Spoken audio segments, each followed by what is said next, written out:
Welcome to the Hawks Nest live stream show. My name is Brandon Kane, and I do thank you for tuning on in tonight as it's getting late in the hour, late in the evening.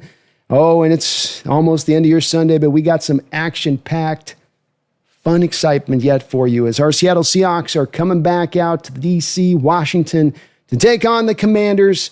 See if they can keep the good times rolling here as we are on the other side of this bye week and hopefully ready to hit that injector button on this football team, make ourselves a hell of a playoff push, and be able to celebrate what's going on. I hope everybody out there is having themselves a great day, ready for some good football action here. It's been a fun, exciting little roll this week. You know, the games this past couple weeks haven't been as great. You know, they haven't been as exciting. There's been some bad matchups. There's been, you know, this and that a little bit through. But it's been a little bit better today. Got the action pack going on with Chicago and Cincinnati. Even the Jacksonville Raider game was pretty fun.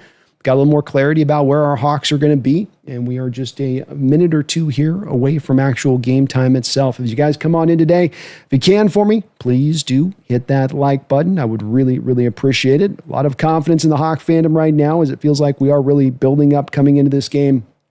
You've got some guys coming back healthy here, or at least returned back into this. Oots is back out there now. We're going to get Witherspoon into the mix here. Derek Hall coming back for this game. Unfortunately, we will not have Julian Love, our fine free safety. He's going to still be out. Ty Akata's been holding the line since he's been out.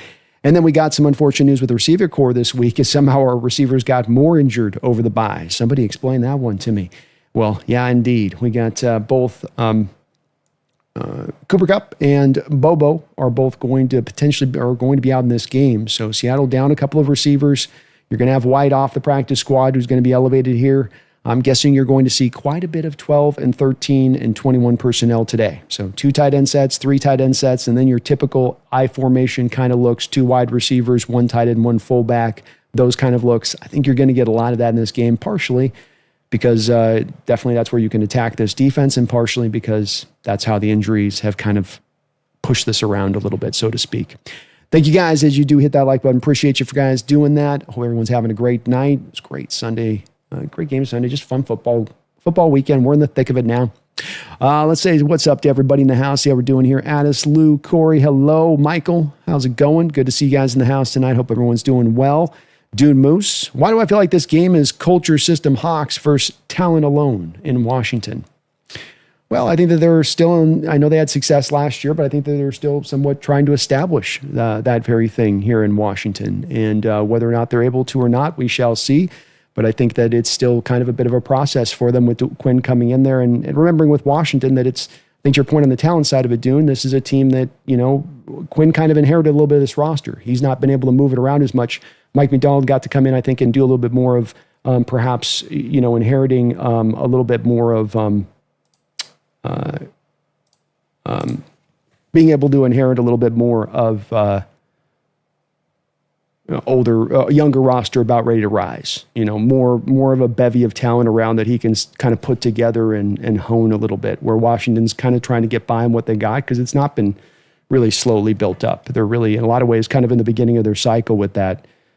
Just a bit. So Cal Jew, thank you for the $2 donation. Says, hi, cuties. She puts a little pumpkin symbol in there. What's up, Cal? How you doing? Hey, good to see you in the house.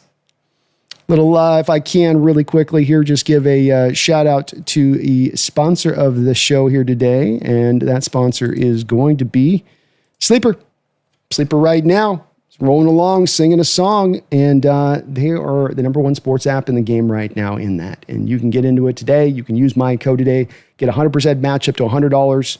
So 100% match up to $100 when you use my code NEST. You can see I've got my picks here over on the side of the screen where I've got Zach Ertz going for more than 3.5 catches, Bobby Wagner going for more than 9.5 tackles, Torrey Horton filling in with our receivers light today. You figure he's going to get some targets and touches. Over 2.5 receptions. Jason Myers with more than a field goal and a half. So at least 2 field goals for Jason Myers. That's a my little $5 drop on that can almost give me $40 back on that. And you can use Nest today, NEST, which will then allow you to be able to get that $100 matched up to $100. And even that, you can get another $20 match of an entry code in. Just create an entry. Don't even have to use my code. Don't even have to put a deposit. Just create a login, free $20 in your pocket when you do so. Terms and conditions do apply. Please see Sleeper sites for details. Thank you, though, for Sleeper for sponsoring. Thank you to Cal for dropping a little dono love over there. Hope you're having a good night on your side of it. We got just about the beginning of this game to kick on off here. Let's see what the Hawks do. Myers bounces the kick off about the 15-yard line where it's picked up there. Decent return at first before he is corralled by Mike Morris. McCaffrey looked like he was going to have a little bit of some room to roll, and then Morris got a hold of him and then landed on McCaffrey. McCaffrey a little bit slow to get up after that one. Nice job by Mike Morris, who continues to be a standout in the special teams game, especially as a kickoff defender. I mean, like, he's a big man, but he gets down there. Finds a way to get in on that play. Jaden Daniels back here for the Washington Commanders. Laramie Tunsil will also be out there able to start today. There was some question about that. They are back down Terry McLaurin, their number one star wide receiver. Pistol look formation to start things off here from the 26. Play action pass. Rolling to his left is Jaden Daniels. He's going to use a little bit of his quickness here to get away from, for a moment there, Uchenna Nwosu, but he is only able to fall down forward for about a gain of 2 or 3 yards. Good job by Uchenna, that looked like, of really pressing him off the play action, and so he didn't give Jaden any kind of time to look for what's been that easy throw. I think the Washington Commanders saw the Texans running a lot of that to Dalton Schultz in that game, and they were trying to tab into that a little bit there. 2nd and 7. Shotgun look here. Jaden dropping back to pass. Nobody open at first. He's going to find his way through before he's going to be finally tripped up after another gain of about 2 or 3 yards. Good job on the Seahawks, the back end of coverage there, of giving him nowhere to go. Just a 4-man front. You took away his reads, turning him into a runner here quickly. And no pure spy necessarily by the Hawks here, well, at least on that play. 3rd down and 4. Jaden in shotgun. He's got trips the far side of the field. Seahawks staying with just a 4-man front here. Jaden looking. He's going to find a man here eventually, and he's going to hit his tight end. I believe that's Ertz there. I don't think that's Ertz. Is that Sinnott? No, that's Ertz. Sorry. Ertz working against Job there in the slot.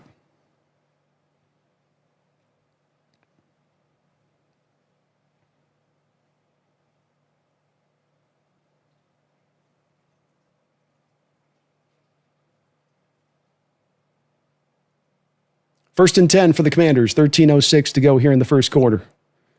Jaden's going to go under center here now. 2 tight end look, play action pass. Again, under some pressure here. He's just going to flip this out into space. And knocked away by Drake Thomas. Thomas, very, very tight in coverage, able to tip that ball away. Seahawks creating some pressure there here on Jaden Daniels very quickly.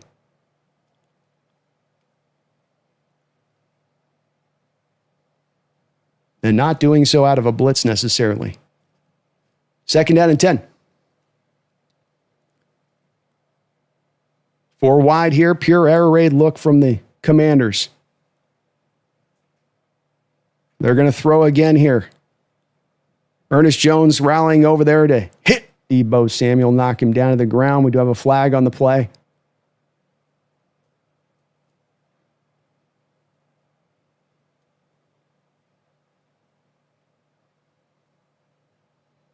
Oh, it's going to be on the Commanders.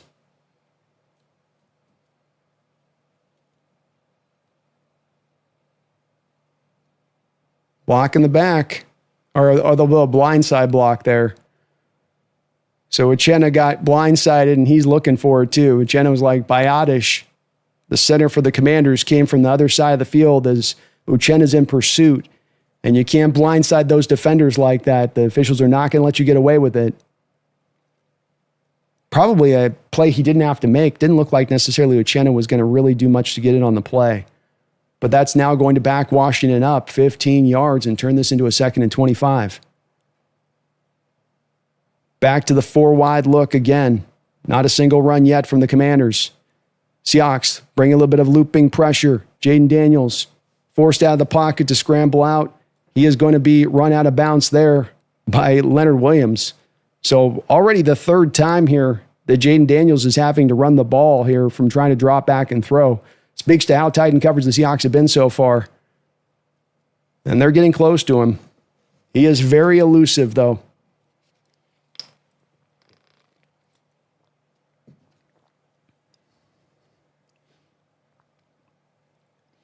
He's got some of that little bit of that short area quickness you get from a guy like Lamar at times, where he can go 0 to 100 just so fast. 3rd and 21. Seahawks throwing a 5-man look at him. They drop back to 4. He's going up over the middle here. He's going to find Ertz. Ertz is going to be brought down by Devin Witherspoon, and that's going to be 4th down. You're going to give him that completion all day long on 3rd and 21. Just a little 10-yard route to the middle of the field. Seahawks running some games up front with both Lawrence and Leonard Williams standing up at the snap there. That's got to look intimidating. Those two big giants up on the line standing up. Jane's like, I'm just getting this thing out of my hand. So this will bring up a punt for the Commanders.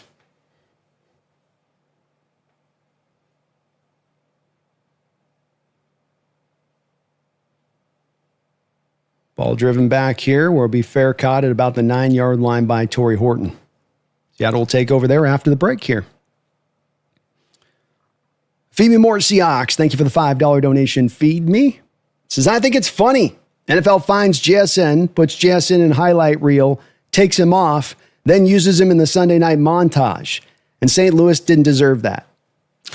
No, I don't think St. Louis deserved it. I mean, I frankly think that the NFL and the teams that they've moved in recent years, be it the Raiders, be it the Rams, the Chargers, I think in all three cases that none of these cities deserve that. And a lot of it had to do with a little bit of greed playing the part to me on the ownership more than it was the fans doing something wrong. They didn't. And you feel bad for them. I think St. Louis probably does eventually get an NFL city, eventually gets a team back. It does suck you lose two of them like that, but I mean, hell, Los Angeles has lost two NFL teams and they've gotten two given back to them since they've lost those two initially. So that shouldn't be, it would seem like a factor that means that you're not allowed to ever have another team again. That'd be kind of silly on it. And the finding thing and the dunking the goalpost thing and, it's all just the NFL with the fines went off the hook for about the last 15 years and what they determine is or isn't a fine. And there's some stuff that they just completely go wild with that I don't understand what the draw is for it, especially as to your point, when they're both wanting to celebrate it, publicize it, market the very same thing that they want to shake a finger at or fine these guys for. It's two things that don't kind of go in alignment and don't make a lot of sense. But that's the NFL for you sometimes, I guess. There is a little bit of some hypocriticism there. That's for sure, Feed Me. It's a cool picture, though. Cool shot, nonetheless, Little guy getting up, dunking on that. Not little guy, but not a 6'5" guy, doing it. Carl Nerney. What's up, Carl? Thank you for the $10 donation, brother. It's great to see you in the house. One of our old school folks in here, along with Feed Me on there. Thank you for the $10 donation. He says, what up? What up? What up, man? How you doing? It's great to see you in the house. Hope you and your family are doing well out there, Carl. Appreciate you, brother. I appreciate you. Tony Borges Silva. Thank you for the $5 donation. He says, it's time to see Oots. Oots, oots, oots, oots, oots, oots, oots, oots, oots, oots. Come on. It's Oots time. Want some of that Oots? All right, Seattle out here, 11-11 in the first quarter. No score. 1st and 10 from the 9-yard line. 2 tight end look here to start things off. Pitch play out to Walker in space. He's got Lucas leading the way for him, and he's going to carry forward for a gain of about 5 or 6. Lucas just kind of blocked out the sun there. Defenders couldn't find Walker behind him, and he able to just kind of lower his head there on the pitch play and go find some daylight. Got to feel like with Wagner there in the middle, you're going to do a lot of testing him out to the edges with some of his quickness and speed to reach those kind of plays in the timely basis. Seahawks come right back out now with almost a 5-wide look. 4 wide receivers and Walker out as a receiver. Dropping back to throw here. He's going to hit inside and catch made with Horton. First down. Very nice throw there by Sam Darnold. A little dart. Looks like that was just a little slant route maybe there. Soft post. Bang ain't.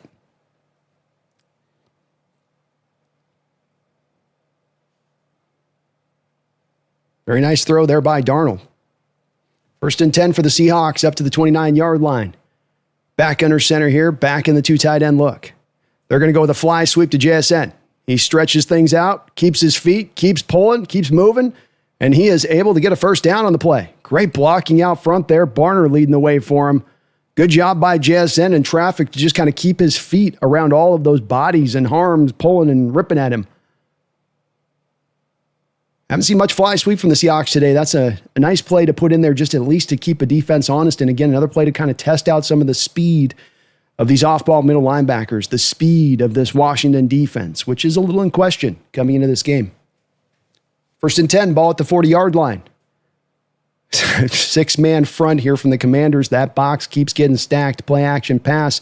Darnold whipping out in space here. He finds Horton. Horton with a reception. Short little gain there.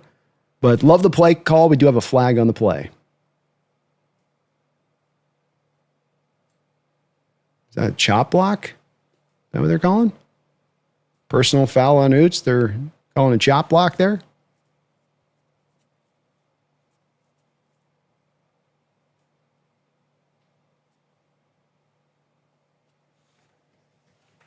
Okay.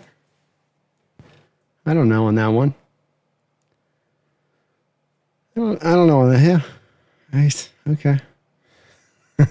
I'm not sure on that one, folks. Not too sure.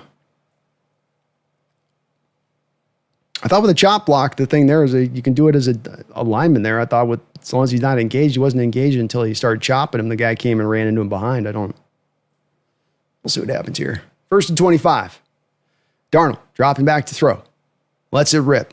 Finds JSN. JSN keeps his feet. Gets back a lot of that penalty yardage there.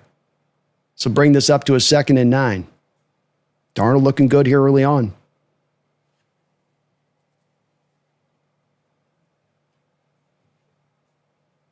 Yeah, pretty ticky-tacky is right. Pretty, come on.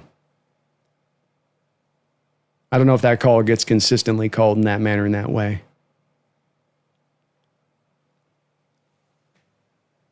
Second down. About 12 and a half yards or so. Walker goes in motion. Commanders threading the blitz out there. We've got a false start here by the Hawks.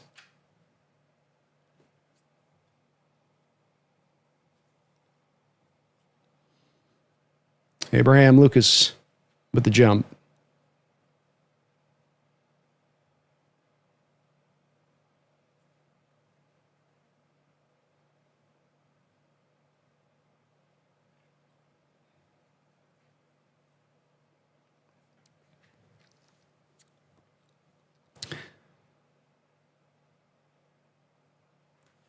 Second and 17. Single high look here from the Commanders. A lot of bodies around the line of scrimmage. Seahawks in a 3 wide receiver look, which is not frightening off the Commanders. Looks like Darnold changed the play here. Commanders drop out, get back under to JSN. JSN able to get very close to a first down. Nice job. The JSN Darnold connection just remains vibrant. You kind of have JSN as a H-back tight end alignment here prior to the snap, and then he just kind of leaks out. And the Commanders, if you can imagine it, just kind of forget about him. Darnold's like, really? I'll take the freebie 13, 14 yards. Third down and 3 here for the Seahawks. Darnold surveying the landscape. A lot of guys around the line of scrimmage for the Commanders. Dropping back to pass. He's got plenty of time. He finds his man, Barner. First down. Barner able to reel it in and hold on to it. And he gets the first. Like he might have fumbled that almost late, but he did reel it in and get his feet down and make the catch before that did happen. Awkward looking play there at the end with Barner. Hopefully he's okay. Darnold coming back to his third read on the play. Great angle there on the all-22, showing you a go through the 3 reads. Showing patience, trusting his pass protection. First down and 10. Ball at the 44. Handoff here to Walker. Walker presses the hole, bounces it outside, finds some daylight. Nice run there by Walker at 12 yards.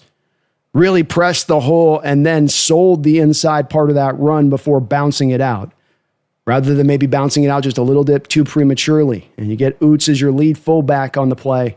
Coming downhill, everything sells Washington on that being kind of the B gap where you're heading instead of off tackle.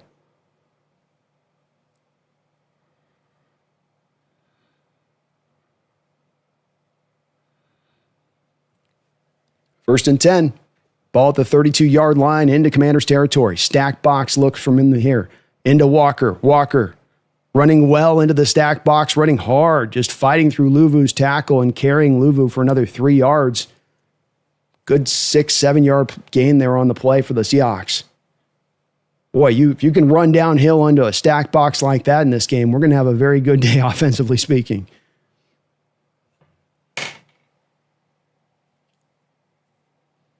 Long opening drive here for the Seahawks on their first possession. Not opening drive of the game, but they're just opening possession drive.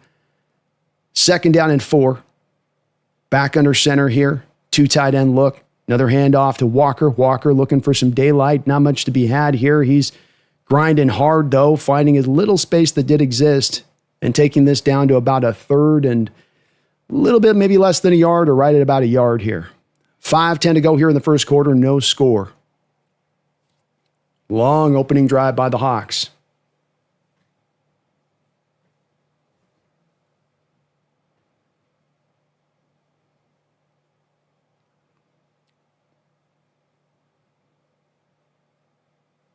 They're going to go with the barnyard look here. And looks like we got a false start by the Hawks. That's one of the worries you have going to this look is you have a different quarterback than your normal quarterback in there with the cadence. And it can sometimes throw things off a little bit like that there, where you had about half that line jump starting versus the other half. I think they were trying to come up and do a fast snap. And maybe the line got that memo a little bit too quick. Yeah. A little bit too fast there on that one. Third penalty here for the Seahawks on just this drive alone, 24 yards. This will bring up now about a 3rd and 6. They're calling it 5, but it's a long 5, short 6. Blitz look from the Commanders. They're bringing it. Darnold lets it rip, finds his man Walker. Walker keeping his feet. First down, Seahawks. Way to go, kid.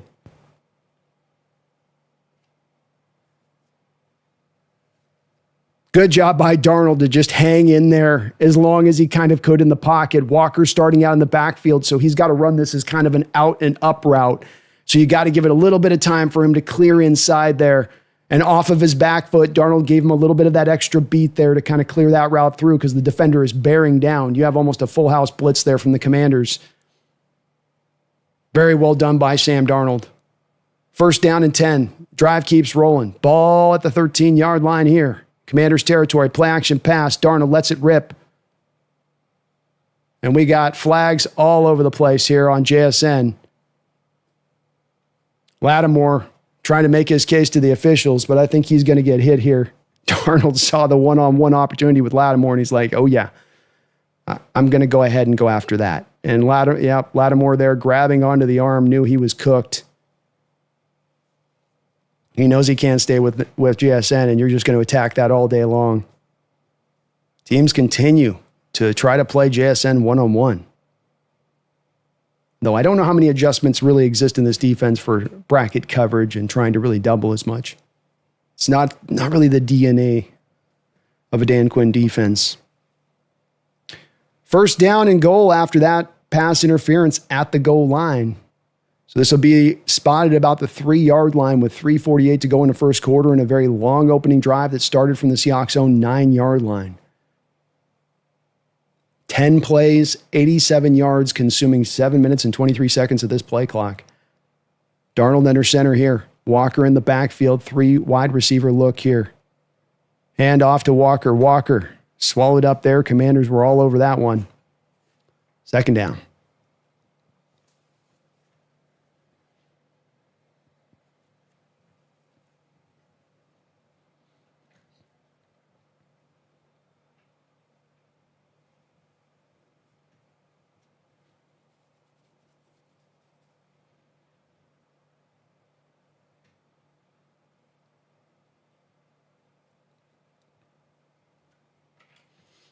Second and goal. 3 wide receiver look again from the Seahawks here. Play action pass. Darnold whips it around here. He's got a man. Touchdown. Touchdown, Torrey Horton. We've got a flag in the back of the end zone. Horton makes the catch and is flung down to the ground. Let's see what the flag is. Pass interference again on the Commanders. This is going to stand. We've got ourselves a touchdown, Seahawks.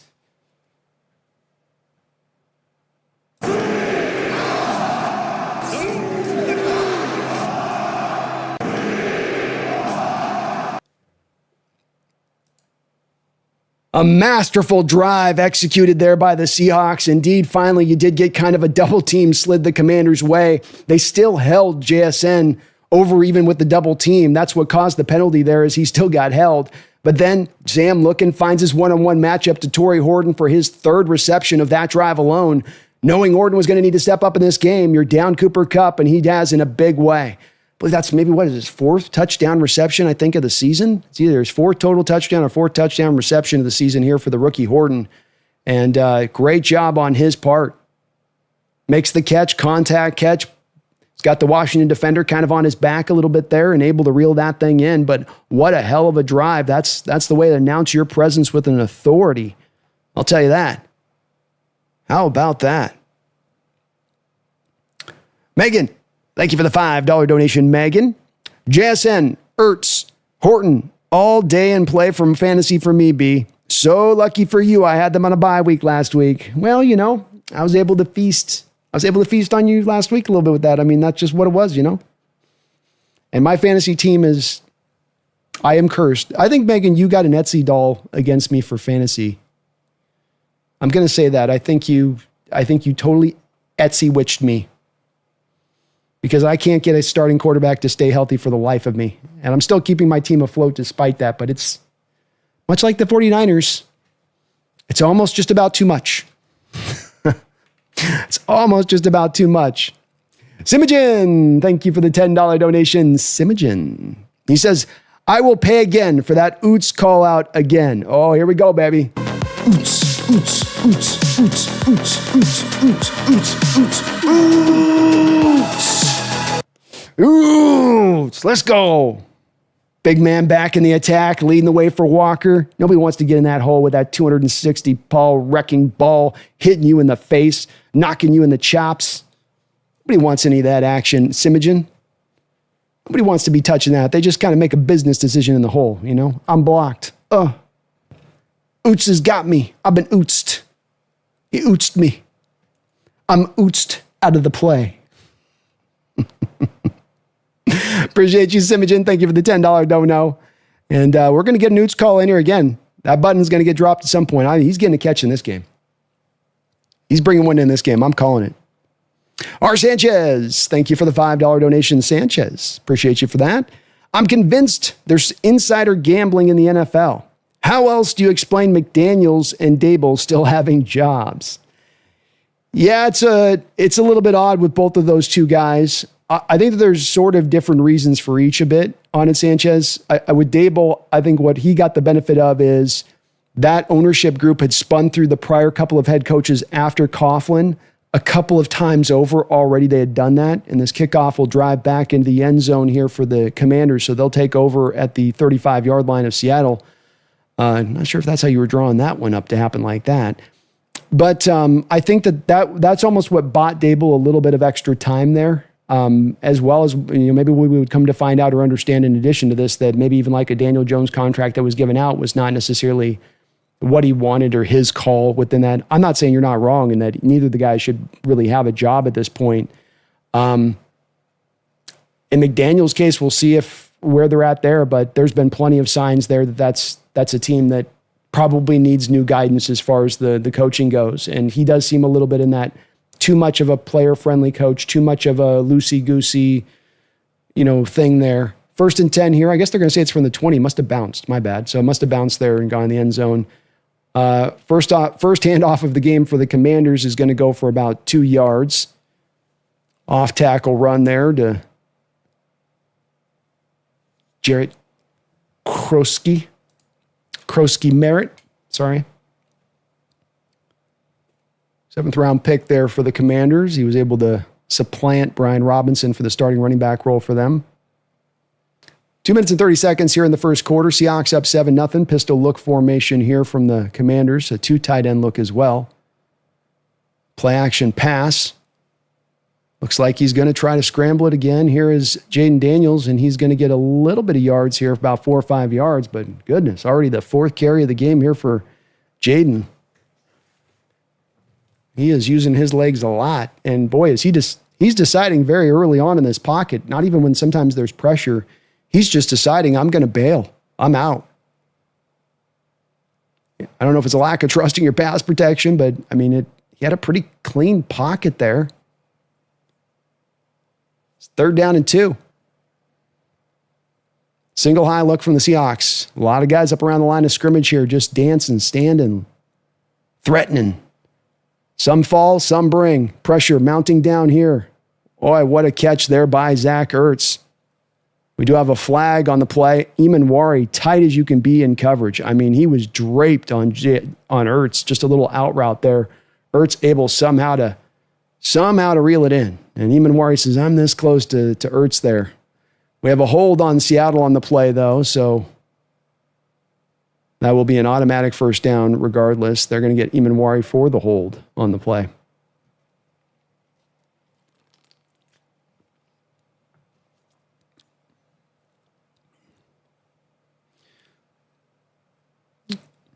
I guess they're going to say just a little too much of the physicality in the jamming. You gave him a real good jam. He just might have sustained it a little bit too long. It's going to be a first either way. 1st and 10. A pitch inside, I guess we'll call it. Jaden Daniels pitched it to Kroski, but he sort of pitched it to him to where he's going to go back up inside with the ball. About a couple yard gain on the play. Clock will continue to roll here through what's been a very fast-moving first quarter. Ball on the 37-yard line, Washington territory. It'll be a 2nd and 6. Wow, that gave him a 4-yard gain on that. That was a healthy spot.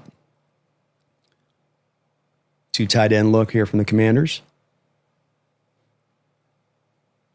Another little pitch play here. Good job of rallying up in space. Devin Witherspoon with a fine tackle. Got some help at the end until the cavalry could arrive, but good job of getting Kroski corralled there initially.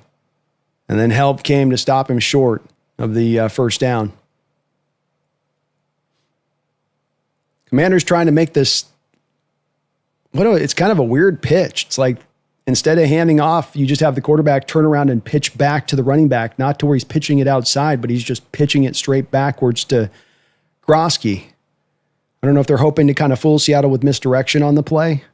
A blitz look here on 3rd and 1. Seattle thinks they're getting a run. That's what they do get. They look like they got it stonewalled, and they do get it stopped. Seahawks, great job rallying to the ball there, not allowing the rugby scrum from the Washington Commanders to push Merritt forward. And now you put the Washington Commanders in a little bit of a decision-making mode here with 4th down and short, but still in their own territory. Sanchez, again, thank you for that 5. Man, as we'll go to a commercial break at the end of the first quarter. Seahawks up 7-0. And again, I think both those two guys eventually probably will see, see them being moved on from. I'm not positive on Dable because that Giants ownership thing is in kind of a weird state of things. But, when you do backtrack it as well on the question of this, when it all boils down to the bottom line and you tend to think, well, why aren't they doing this thing smart? Why aren't they doing that thing smart? To me, it does tend to, you pull that thread back, Sanchez, and it's more pulled back to the source of ownership and that there's bad ownership in place there at all points. I mean, take McDaniels here where They just fired the GM there who's been there since like 2020. They've got like one playoff win or something in the last 25 years. How is you a general manager able to sustain your job in that place with that amount of failure? Aside from the fact of that owner knows he can't hire a better general manager because everyone knows he's the owner. And this is where we kind of have some of these problems, backtrack a bit on this. And so it'll happen eventually, but I get, you would have thought, especially in McDaniel's case, when so much of the story was twisting and turning badly for him at the start of this year, and not to mention the results weren't the best, that it's probably going to happen. I still do think McDaniels would be a hell of a coordinator, though, if that's what he's going to go back to. And who knows, maybe there'll be a team out there willing to give him another try as a head coach, where they'll be like, well, they'll say, well, you inherited Tua, so, I mean, that's not your fault. What were you going to do? And let him off the hook on that. We'll see. He has a bright offensive mind. Just don't know if he's a head coach type. Michael Hyde, thank you for the $5 donation. Michael, I appreciate you for that. Says, shout out to the D-line getting pressure. Leave our front 4-5 getting in Daniel's face and muddying the pocket. Go Hawks. Yeah, if you're able to generate pressure in this game on Jaden Daniels with that front four, if you can get him in the very first quarter on the second drive of the game to be bailing on clean pockets prematurely because he's anticipating that said pressure, they're doing a hell of a job up front. And they have so far this year. You feel like you got the full guns running now as you're going to have Derek Hall back. You're going to be able to keep this edge group relatively fresh throughout the course of games because you got four guys you can legitimately be able to lean on and know they're going to be able to get the job done. So more of what they've been able to do here so far, it would be great. And first quarter, you've definitely been able to pull that off here against this Commanders offense. It looks very hard, everything they're trying to do in the passing game right now. Joe Silk, celebrating 24 months as a Hawks Nest member. Thank you for that. Says, let's go Seahawks. Let's go Seahawks. Jay, thank you for that. I'm not Joe, but Jay Silk. Let me get your name right. Sorry, I mispronounced that on that, but thank you for 2 years as a Hawks Nest member. I really appreciate that. Folks, you can become a member right now. We've got benefits that include PFF scores Monday morning sent out to you in the community post tab. We've got Thursday night football. We've got the call-in show once a month. And it does look like the Commanders are going to go for it here on 4th and inches. Jaden coming up the line of scrimmage. Deebo Samuel goes in motion to a tight split. Play action pass. And they're going to find a tight end underneath. Seattle just all over Jaden and anticipating the run there and then getting on Jaden. And they got a little tight end leak out there for the first down. Start of the second quarter action here.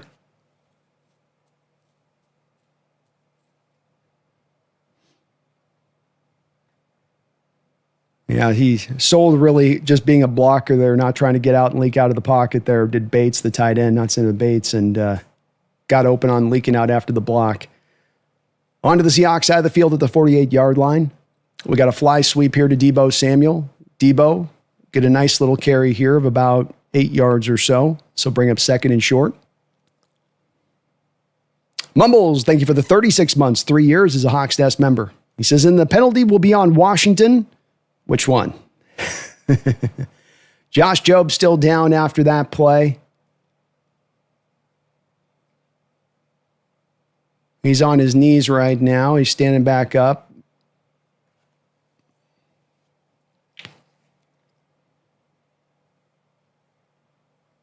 He snaps back on his helmet. He don't want to come out of this game. Let's see what happened to him here. Oh, yeah, he got clocked by Okada. A little friendly fire there where Okada's helmet went right across his jaw. They're going to go take him into the concussion protocol here and see if he's okay. Reek Woolen back on the field now. Woolen's been out here with Jobe out, so Woolen comes out now, part of the nice depth you have here with this team. 2nd and 1 for the Commanders. 14-13 to go here in the second quarter.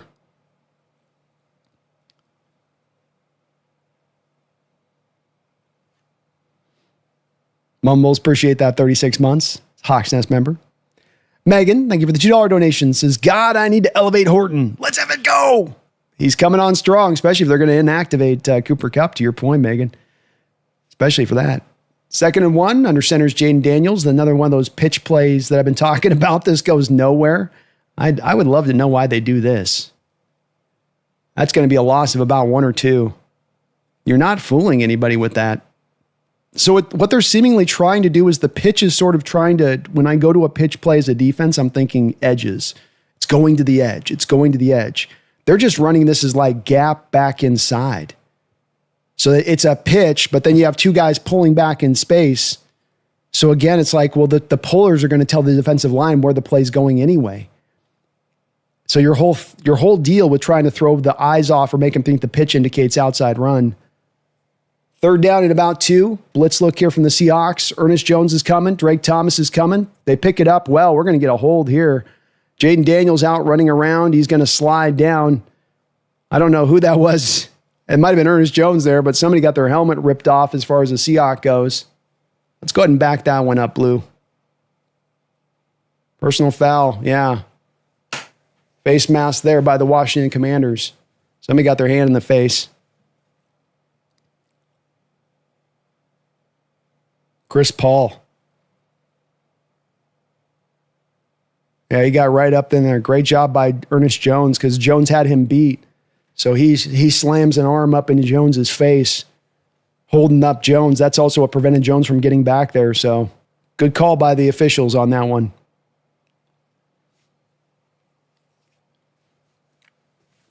Third and 17. Wow. I think it's only second. I think the telecast has the down distance run. We'll see here. Seahawks bringing a blitz. Jaden Daniels throws it off his back foot. Was that ball picked off? That ball was picked off. Oh my God, Jaden Daniels off his back foot just trying to throw the ball away. Throws a prayer that he's just trying to toss it out of bounds. Okada grabs out his fireman's ladder, climbs up the ladder, makes the catch, comes back down, and I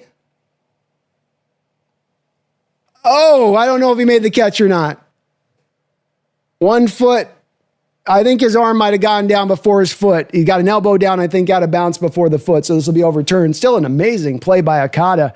A man we saw make a one-handed interception against the Packers in the preseason that's as good of a catch as you will see.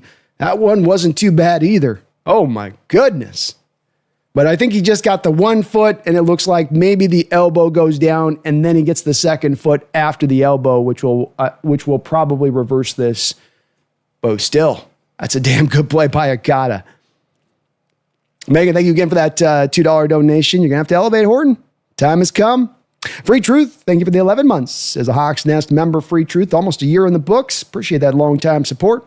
Thank you so much for the great production value in your stream. Well, I appreciate that, Free Truth. Always trying to get better, man. Always trying to see if we can improve this for you guys, make it a little bit more enjoyable to watch this experience, and hopefully we'll be even better another year down the road from where we are now, and just keep improving on that. But my pleasure, man. I love what I get to do, and it's so fun to be able to take these games in and watch it with you guys step by step through every second of it.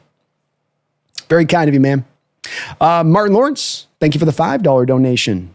He says, dime time, Darnold finishes the drive with a touchdown pass to Horton. Loved everything except the Seahawks penalties on that drive. Well said, man. It speaks to how good your offense is performing that you get 3 penalties on a drive that needs to be a 91-yard drive, but you still go and easily get the touchdown. It doesn't take a 3rd down conversion and goal line to go get it, but you go and get a pretty easy touchdown nonetheless, despite all of that across the board. And it just speaks to that execution we're seeing right now in the offense as a general whole. But hell of a drive. Great throw there by Darnold. Great decision-making there by Darnold on that drive. Let's see if he can maybe match it up here on the 2nd drive. When Seattle eventually gets the ball back, it might be here where 8 minutes to go in the 2nd quarter as fast as this game's spinning along, Martin. But loved it as well. Loved it as well. Didn't love the chop block call on Oots, I'll say that. Megan, thank you for the $2 donation. And Okada's still celebrating. Let's see this.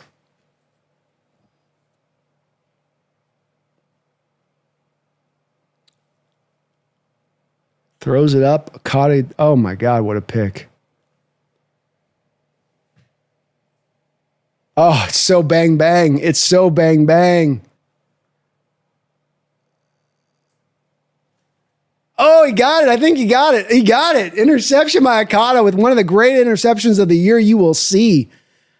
And Seattle comes back out on the 40-yard line here with a 2 tight end set. Play action pass. Sam looking, finding JSN down the field. First down, Seahawks. That is as good as you will get there. Jaden Daniels just trying to throw that away. Okada jumps as high as he possibly can get, high points the ball as he's floating down out of bounds, falling forward, toe taps both inside, not drag, but it's more of a toe tap just before his elbow gets down. That is an amazing interception by Okada. 1st and 10 for the Seahawks, quickly onto the Commanders' side of the football field. Quick snap here by Darnold. Hand off to Charbonnet. Charbonnet wrestled down to the ground right at the line of scrimmage there. Bradford just couldn't get his block late on that play.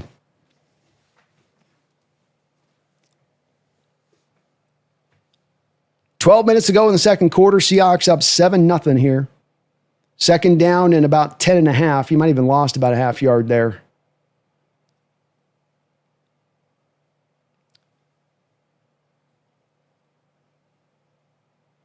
Darnold's going to go into shotgun. 3 wide.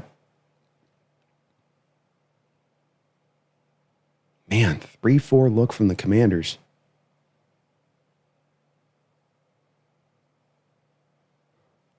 Able to complete this back out to Jackson Smith and Jigba. We got some pushing and shoving on the sideline after the play here. Jackson with another catch here in this football game. He's at 4 for 51. Seahawks are only on their second possession of the football game. This will bring up a 3rd down and short, something that you like to see so far that's been nice about the Hawks here versus what we've seen through the early part of the schedule at times is in these first 2 drives, when you're getting down to 3rd down, you're 3rd and 1, 3rd and 2, 3rd and 3. You're in something that's going to be a bit makeable here. Maybe even potentially kind of I don't think it's 2 down territory here, but 3rd down and 3. Seahawks coming out with an under center look here. Hand off to Charbonnet. Charbonnet loose up the middle. He's got a little bit of room to work with. Then he's got himself a 1st down. Just come downhill on him. And I got to give Bradford some credit. That looked like that was over his side of the field there.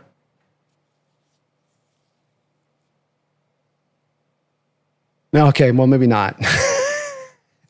Bobby went hunting. Bobby hunted off of the B gap off the wrong side, so Wagner tried to shoot the gap with anticipation there, and he ran himself out of the wrong gap, and he left a hole open. We got a Commander player, I think, injured after the play. Bradford was trying to get down to second level, scrape Bobby, and Bobby just shot around the other B gap, and he took the long way home there to come back around. By that point, the ball carrier's gone. He's out. Megan, thank you for another $2 donation. She says, my voodoo doll works, B. I mean, just saying. You may have not got me I may have lost the battle, but I may have won the battle, but I lost the war on that one, Megan. MJC Hawk talking about that first touchdown drive. He says the refs couldn't even stop us on that first drive. Not even them. Not even them. We looked at them and we said, not today, refs. Not today. Today's our time. Now is our time. Thank you for the $5, MJ. Washington Pisquest, thank you for the $5 as well. Appreciate you. It says, please, Tori, don't Horton.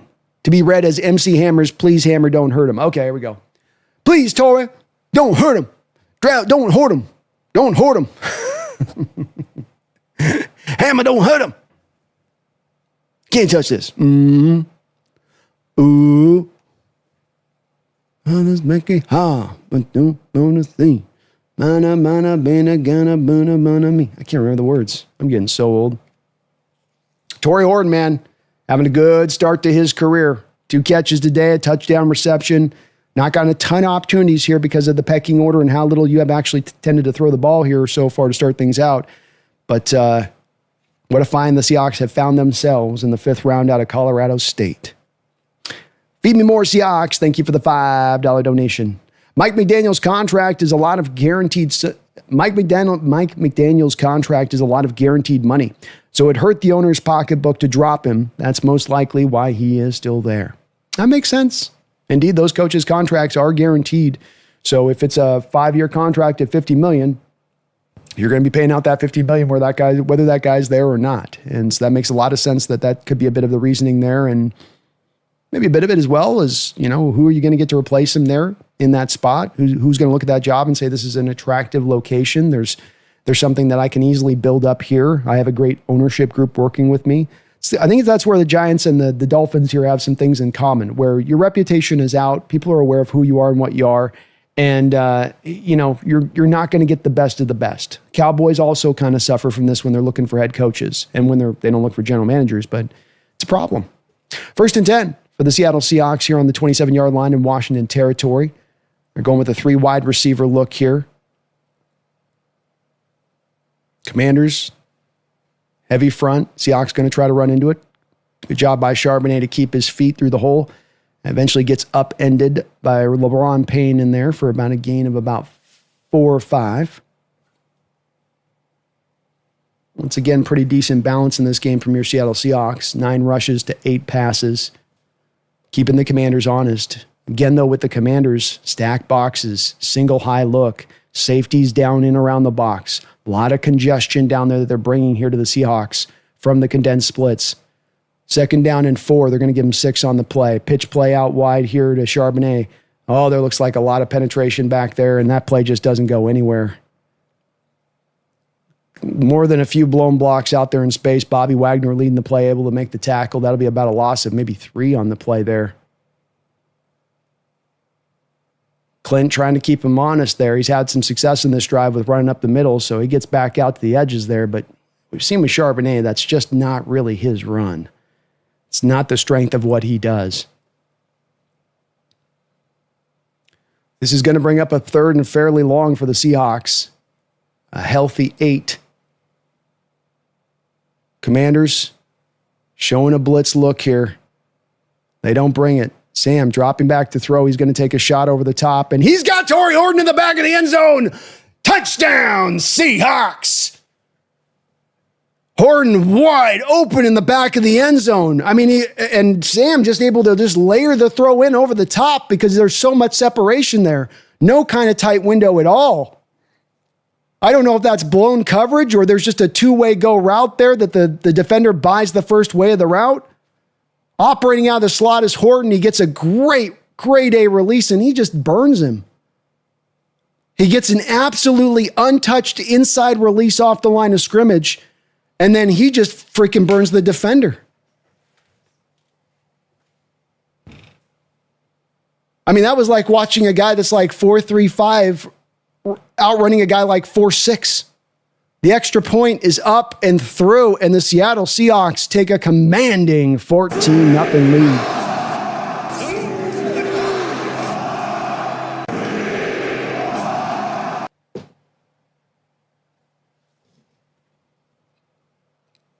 We do have a flag here on the Commanders after the kick. Looks like they're going to let the kick go up and through, and they'll assess it on the kick off. But it's the release that wins Torrey Horton that route. He's in the slot.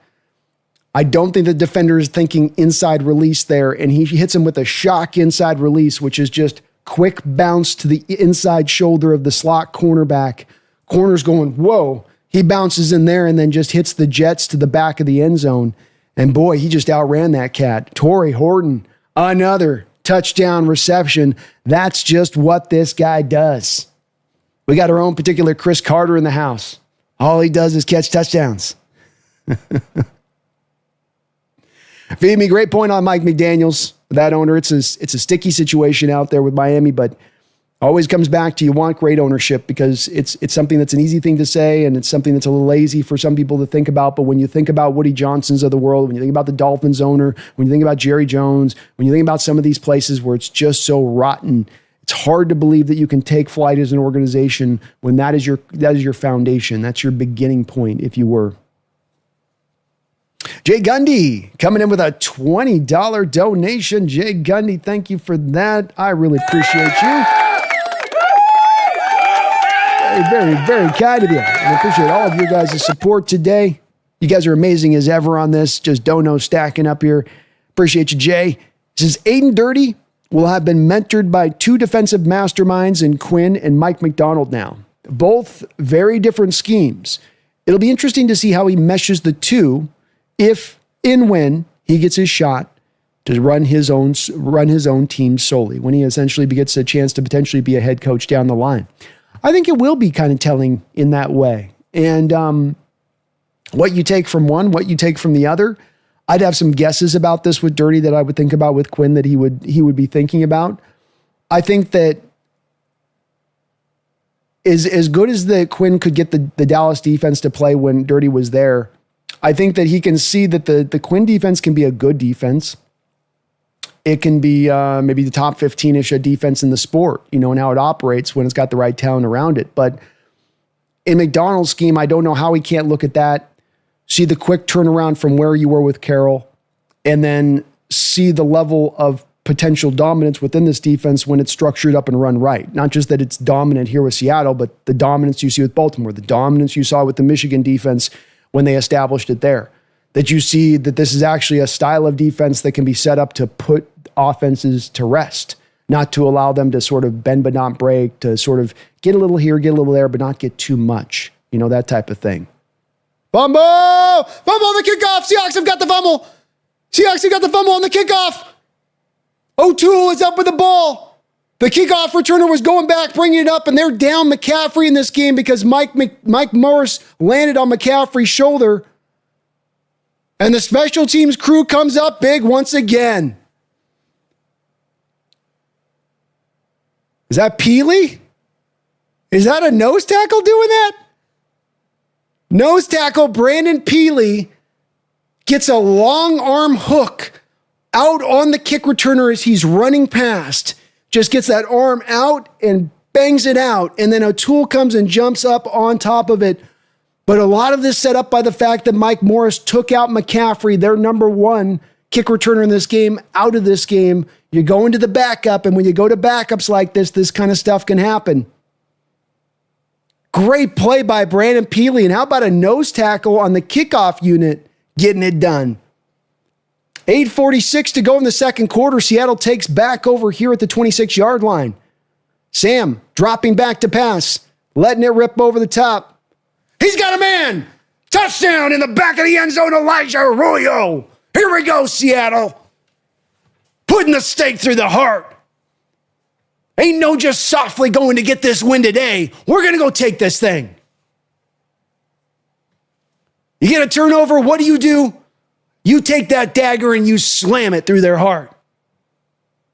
You don't softly, nimbly, pimbly go run the ball. You go after them. And I was calling prior to the game with Dan Viennes about finding a way to get Arroyo up the seam. Work him up the seam. And I'll tell you what, this place, you've got JSN, like Sam looks at JSN initially. JSN just completely smoked Amos off the line. He could have thrown it over there. He throws the harder throw over to Arroyo, fitting it in just a beautiful spot on the seam ball, but able to attack that seam just like we talked about prior to the game in the pre-show. Get that seam, start to use Arroyo there. He was great in that way in college, especially as you get these defenses starting to structure themselves with the Seahawks offense, where they're shifting away from the two high looks and going more to a single high safety look. Because now if that safety starts to drift one way or the other, now you're going to have one-on-ones with an Arroyo who can usually run away from whoever's trying to guard him up that slot. Beautifully delivered ball by Sam Darnold, and your Seattle Seahawks will take a commanding 21-0 lead.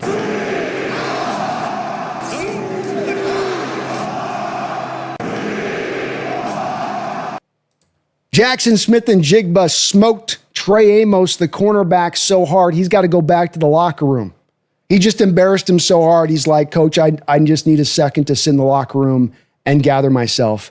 He hit him with a stop-and-go route, and he stopped Amos. Like a clock that just stopped ticking all of a sudden on that stop-and-go route. So Amos walking back to the locker rooms, Washington down another defender, now down another player. And Myers does a good job of bouncing this ball through the back of the end zone. Boy, Myers is a master just throwing these kick returners off. And that kick returner who just had the fumbles a little bit in his head, he didn't want any part of trying to catch that ball. So he's going to, for another time in this game for the Commanders, who special teams matters. Special teams is a big point of emphasis for this football team. And you're seeing what happens when maybe it's not as much of a big of emphasis for a team like the Commanders. Losing McCaffrey, going back to this guy, you've got the fumble. There's been multiple times in this game, though, that these kick returners have allowed a ball to bounce in front of them and then end up in the end zone, thus having the ball at the 20-yard line. I don't think that that's what the Commander special teams coach would probably want, setting them up on this kind of a long field. Seahawks up 21-0. 8:41 to go in the second quarter. Shotgun look here for Jaden Daniels. He's going to play action pass, and ball gets tipped up. Jaden threw that with a lot of heat and maybe just a little bit too much for the tight end as he couldn't reel it in. He was open, but Jaden really uncorked one there.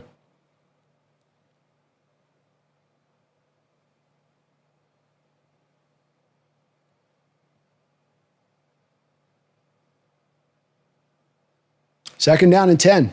Commanders are going to go with a hurry-up look here.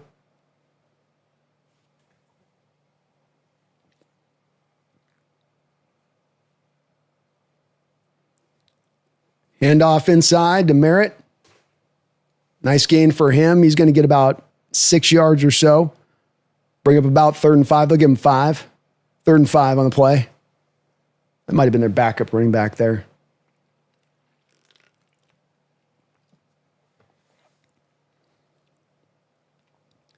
Seahawks averaging 9.5 yards of play to the Washington Commanders' 3.9 yards.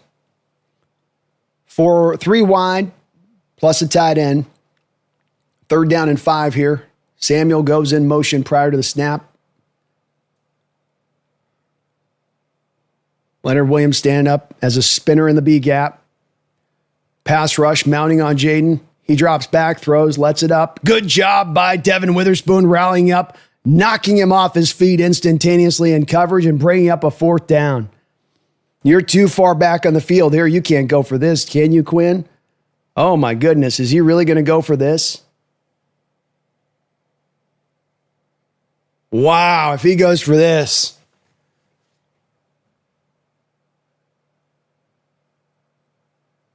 Dan Quinn kind of telling you here that this is game time a little bit with 7:18 to go. The ball is on the 29-yard line in Washington territory with a 4th and 1.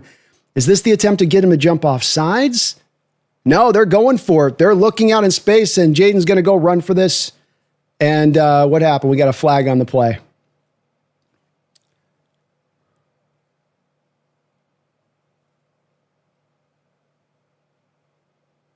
False start by Washington. That takes it back 5 yards. You got to figure that that's probably going to force them to have to punt it at that point. Boy, what a decision by Quinn, though. That is gutsy right there. Yeah, you got your tight end. Okay. I don't know what Ertz is doing. He's been in the league long enough to not pull that move. He stepped inside and then faked out and stepped inside prior to the snap there. And that will now force Washington to have to punt it instead of potentially of getting a 1st down there. Not only punt it, but potentially give Seattle back some decent field position. This kick is skied. Bouncing. Oh, they're going to get a nice roll on this. Very nice roll. Ball will go all the way down to the 13-yard line to Seahawks territory. Good job by the Commanders punter today. Seattle will take over, though, with a 21-0 lead here with 6:44 to go in the second quarter. Jay Gundy, thank you again for that $20 donation. I would really think that there's definitely going to be some things that you're going to get from Quinn.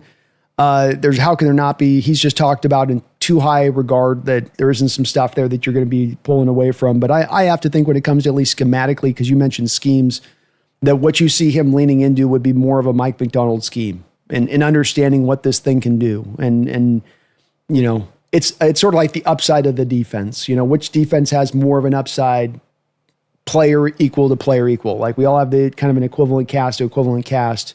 Which one kind of bears out better to be able to put those players in better position to succeed? It's my own bias, of course, in this, Jay, but I would put it to Mike McDonald's defense personally. I'm also a little bit low on that, 4-3 over or 4-3 under, whatever defense with the, heavy amount of soft zone coverage.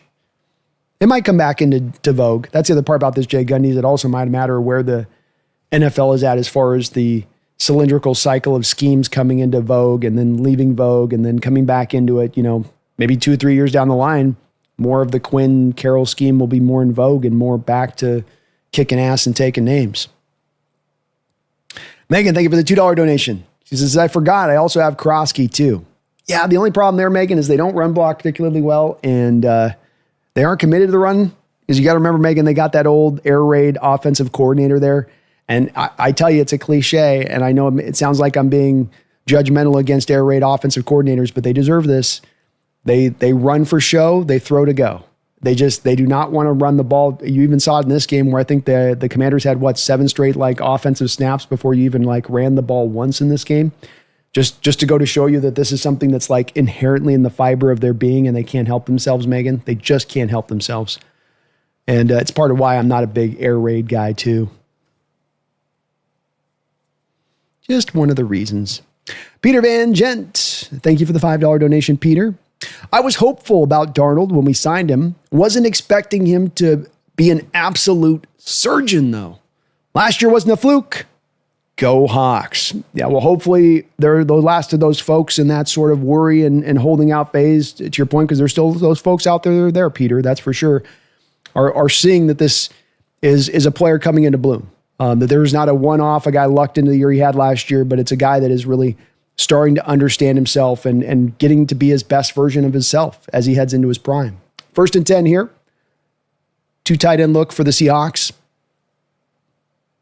Play action pass. Darnold dropping back, hits Walker in space. Walker bounces it inside there. Gets a nice little gain on 1st down. Good job finding Walker there out of the backfield by Darnold. Seahawks throwing a good amount out of the 12 personnel looks today.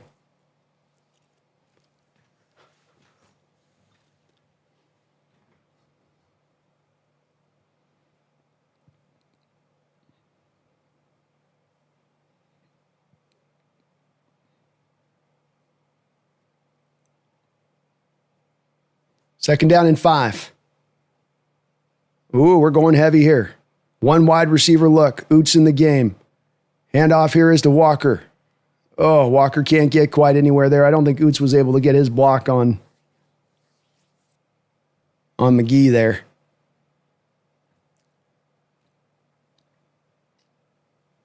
So bring up a 3rd and medium or so. But Peter, he is, I think this guy's the real deal. We got our QB for the now and the future. And I think what's even cooler about him with what he did with Minnesota is that this is another level to his game this year. This is not Sam Darnold last year playing exactly equivalent, that he has played better. That he's even getting more improved, which is scary as hell. 3rd down and 5. Play clock winding down. Sam clapping for the snap. He's looking, great job navigating the pocket. He's got JSN on his feet, still rolling forward down to the 40-yard line where he'll finally be rolled down to the ground. First down, Seahawks. Sam Darnold just being very, very calm in the pocket there, really waiting that thing out, trusting his pass protection, and a good job by the pass protection in this game by the Seahawks, giving him a chance to have some escape routes there to kind of bounce around a little bit, a pocket navigation. 1st down and 10. Play action pass. Sam rolling out, throwing down the field. He's got White. White still on his feet. White down the sideline, the 20, the 10, the 5. Touchdown, Seahawks! Cody White wide open down the field. And how about another, sir? How about another, sir? Let's go!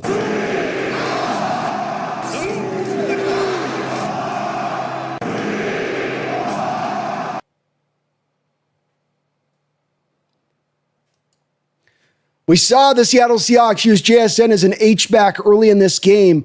They do so here as well. And what do I mean by using him as an H-back? I mean, you're using a wide receiver in what would typically be a tight end type alignment. So White comes in there and he's standing off ball behind the back of a tackle. He's making the defense as they would traditionally look at that guy and go, oh yeah, tight end. And then he's just running right up the field as a wide receiver and he sort of gets lost that's typically going to be a linebacker pickup or a safety pickup, but he's a wide receiver. So maybe the linebacker's thinking this has actually got to be a cornerback pickup here. And whatever happens, it's a completely blown coverage. White able to keep his feet up the sideline there and go and get the tutty. But Seattle Seahawks take a 28-0 lead. Floodgates are open. But very nice design by Kubiak. Because that's where you can catch those guys in between where the linebacker's like, look, you're not going to expect me to, I don't care if he's aligned, it's a wide receiver. I'm not going to cover the wide receiver. I don't care if he's, One of you guys got to get, and then the corner's like, I'm already out here getting this guy. Like, you got it, man. You're all right. He's a receiver, dude. So it looks like there's a little bit of that back and forth on that play, but the Seahawks able to benefit. And how about the start to Sam Darnold's day?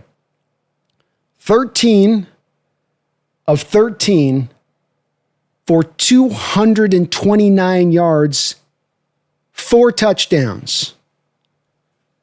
This is probably the best start for a quarterback in Seattle Seahawks history we've seen for a game. I don't know if it gets better than that. I mean, he's got a perfect quarterback rating right now. Wow. Go Hawks, Peter. And Peter's, just back to Peter's donation one more time, was hopeful about Darnold when we signed him. And then Peter put this before that last one, was hopeful about Darnold before we signed him. Wasn't expecting him to be an absolute surgeon. Michael Austin, thank you for the $2 donation. Says, what's up, Brando? Let's get this dub. Go Hawks. Go Hawks, Michael. Let's get this. Let's put him away. Concierge with Nolan, thanks for the $2 donation as well. I like the run call for the commies. Keep it up. Yeah, they can run as much as they want in this game at the point. Much as they want. But that air raid now, I'm guessing we might have 2 or 3 more rushing attempts. If in the best of times, Nolan, he wants to not run the ball very much. When you're down 28-0, an air raid offense is going to look at his head coach and be like, I got to throw. You know, it's not me. It's not my air raid thing that I know I do the thing, coach. It's not that. Look at the score. I have to do it. I got to do it. Simogen, thank you for the $10 donation. Simogen, Mountain State love. Let's go. Let's go, Simogen. Let's go. I think that's a reference to Colorado State, if I'm not mistaken. Colorado State, where our Troy Horton came from. Kickoff here at the 1 yard line, where it'll be fielded from there. Taken up. They got Debo doing this. They finally just put Debo back there, and they're like, all right, let's just get somebody back who knows what he's doing. Yeah, they did. I know Debo's done some returning this year, but that's not how they started this game. That wasn't the beginning. And I think the last time when I was talking about that last time that he let it bounce in the back of the end zone, putting him on long field again, I think Quinn got pissed at that. It's like you fumble and then you come back and put us on the 20-yard line. So then they put Debo out there. 1st and 10, ball at the 31-yard line for the Commanders. 4:28 to go here in the second quarter. A lot of football game here still. Jaden dropping back to throw. He's under a little bit of pressure. He sidesteps the pressure. He's going to try to run here, and he's going to be ripped down to the ground by Devin Witherspoon. He's playing a solid game here in his return. Be a gain of about 7 yards or so. Commanders with 3 first-half possessions. Punt, interception, punt. That is the way it has gone.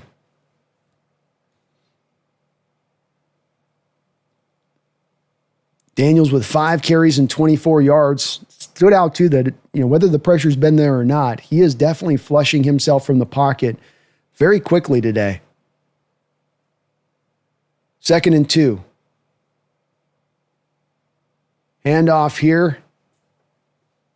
Merritt, I think that is, and he's going to gain Chris Rodriguez with the carry. He's able to fight strong for a 2-yard gain that'll get him enough for the first down.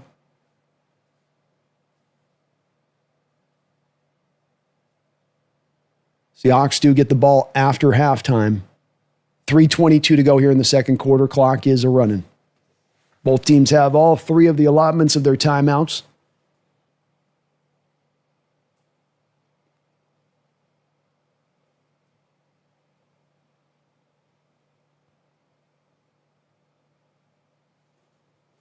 Another handoff here, and this is going to go for a nice gain. Rodriguez with a 12-yard run there. Off-tackle run. Just coming right downhill on you. Going to Derek Hall and Jaron Reed's side of things there. Woolen got a little outside there wide. I think that's not on Woolen. I think that you push that back inside from his perspective. Quick snap here. And the Commanders got their best drive of the day. I'm moving here. Another first down throw to Debo. See where the spot is. Looks like they're going to put him a little bit short.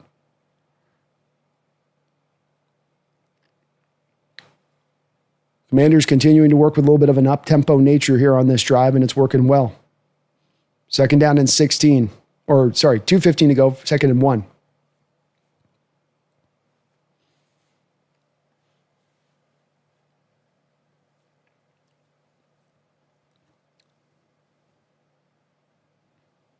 Hand off inside to Rodriguez.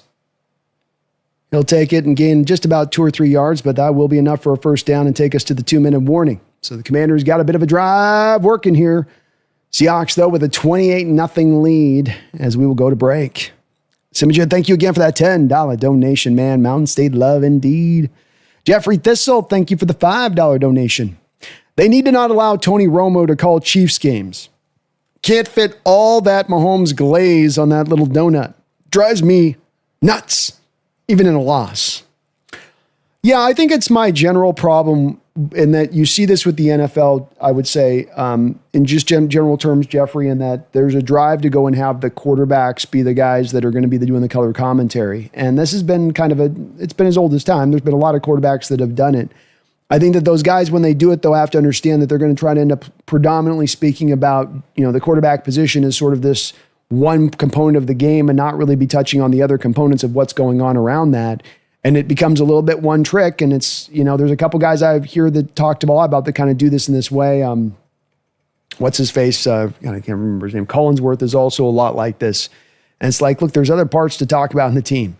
And they're not, and what's weird with them is a lot of times they'll be glazing them, and it's not that they're doing anything that's always that incredible. They'll be kind of glazing the most normal, average kind of play in a lot of ways. And it just goes over the top at times. I agree. Becomes too much quarterback centric, and that's a big, long problem I've had where fans will sometimes look at teams, because this is what drives fans to sometimes think the quarterback is just simply the end-all, be-all, and none of the other parts of the team matter as much. As long as you got your QB, you're fine. And it's like, it doesn't really work that way, but I'll say these commentators, some of them in the way that they operate like that, lead a lot of people to think that way. That's for sure. Mumbles, thank you for the $10 donation, Mumbles. Man, it's crazy. We have to get to the 4th and 5th stringers in order to get to bad backups. Crazy depth in the secondary. Love Jones ripping his helmet off to say, ref, I need a damn flag for that BS. I do too. He was demonstrative in that moment to get that flag on the hand of the helmet. It was a real one. It wasn't him selling a call. It's one the officials should just call and should just see. But we have shown this year, we thought this year for maybe the first time in a couple of years that the depth would be there on this team, that we'd have the frontline guys, but we'd have the guys that we could call upon who could also step if we needed to. We've had that with Drake Thomas, and we've had that with Tyakata. And the rookies have come out and been able to flash even in this game like Arroyo and like Torrey Horton has been able to do so. And it's been very cool to see this team have that sort of sustained depth there, especially now as they become bit by bit more healthier here as we've gone along, Mumbles in that way. But part of what can also help this team for its upside here as we move into the future of this season and where we're hoping and looking to go, right? But very kind of you, man. Thank you for the $10 donation. Deepest team we've had here in years. Maybe to your point, Mumbles, even going back all the way to the Legion of Boom years. If you have to find the last team that was as deep as this one, 1 through 53. 28-0 Seahawks. 1 minute and 57 seconds left to go in this half. 1st and 10 for the Commanders here as they are threatening truly here for the first time in this game. Set up at about the 33-yard line. Shotgun look for Jaden Daniels, 2 wide receivers. He's going to look first inside, come back underneath. Good job of selling that route. They sold the bubble screen and then came back underneath to the other route. Starting to catch Seattle in some looks here where they're able to take advantage of some things now. Jaden's starting to look maybe just a little bit more comfortable with some of his reads and looks back there on this drive. Interesting to note is that the Commanders do seem to be down McCaffrey in this one. So you are down both Terry McLaurin and Luke McCaffrey, 2 guys that have gotten a decent amount of targets and touches. McCaffrey wasn't a grade A number 1 target, but he's been worked in there pretty good for them in the offense. May draw them in a little bit less of being able to go the wide receiver looks like they'd like to in this game. Handoff inside to Rodriguez, and he's hard charging forward. This is a tough guy to tackle.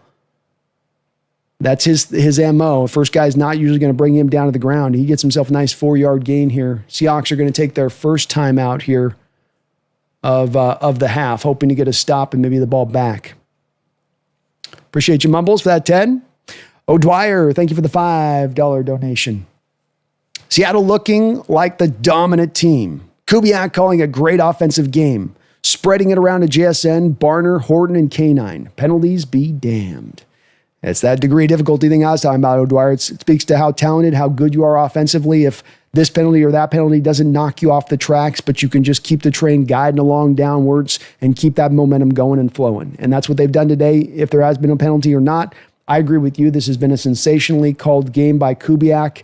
I love the aggression at the right moments. I love the throwing on first down when maybe the defense is more anticipating some of that heavier run nature that you've put forward. Still finding balance in this game between the passing and rushing attack. You've got 13 passes, and this is with Darnold, 13 to 13, 229 yards. A lot of a draw maybe to just get super pass happy in that moment. But instead, you keep things balanced here, and you maintain keeping that Washington defense off guard in what they're seeing there. So it's a excellently executed half here by the Seahawks offense. Really couldn't ask for better all the way around. And Kubiak continues to show you what he can do. We've got Ernest Jones walking up the sideline now, and he's being looked at by the medical staff, it would seem here. Oh, he got rolled up on. So Ernest Jones gets rolled up on. He's going to step out of the game. That brings out now Tyree Snout in the football field. It looks like Drake Thomas is going to be, they're going to do him as the middle linebacker. This ball thrown away on 2nd and 5 by the Commanders. Hopefully Ernest Jones is okay, and at least he was walking off the field, which is a good sign. Or he's walking up the sideline. But they did have him off, and boy, he got rolled up pretty good there on that play.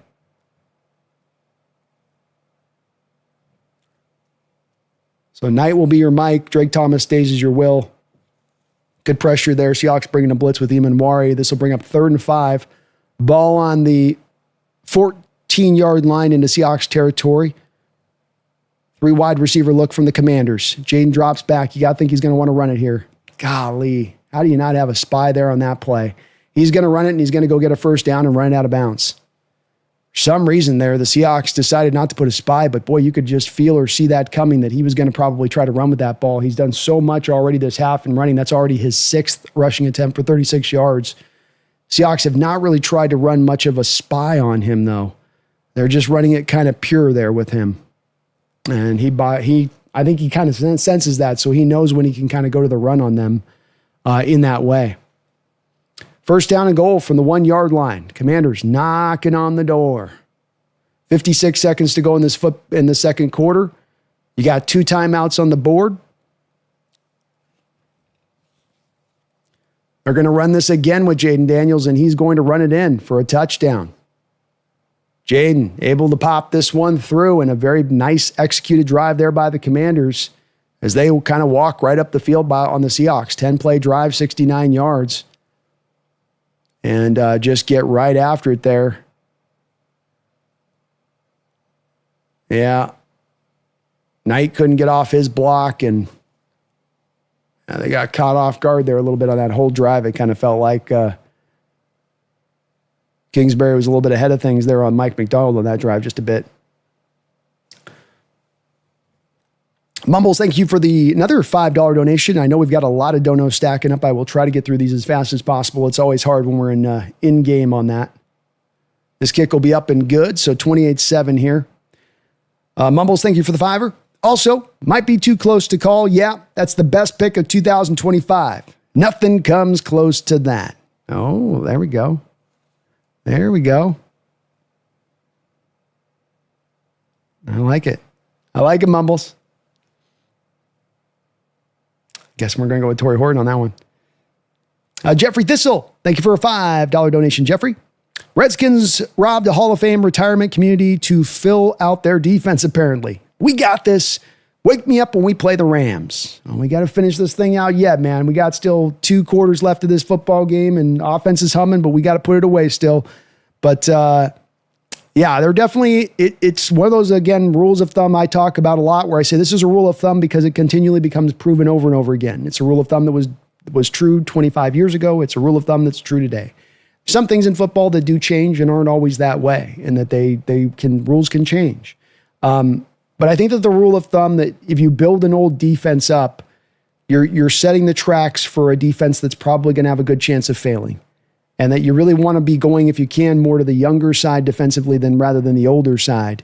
And that's the direction. That's not the direction the Commanders have chosen with this defense. And you are right. They're kind of paying maybe a bit of the price for that. Some of this is them landing on Jaden and him doing so well, and then you wanting to try to make sure he's got the proper support in front of him, and that now you can't pull as much over or pool as much over to the defensive side of the ball as far as asset allocation goes. But yeah, it's we should still be able to get after this defense throughout this game, hopefully, including maybe even at the end of this half. 53 seconds left and 2 timeouts still in the kitty. And we do got the Rams in a couple weeks, man, but we got to get everything right. We got to have everything humming by that point. Humming. Because that's a good Rams team, I'll tell you that. Drop of Saturn. Thank you for the $2 donation. Drop. Be crazy if the whole division wins with 34 today. Indeed. Indeed, that would be kind of crazy. Everybody gets it done at that spot. Be hard for us to get to 34 because that'd be 6 and a missed extra point, I suppose.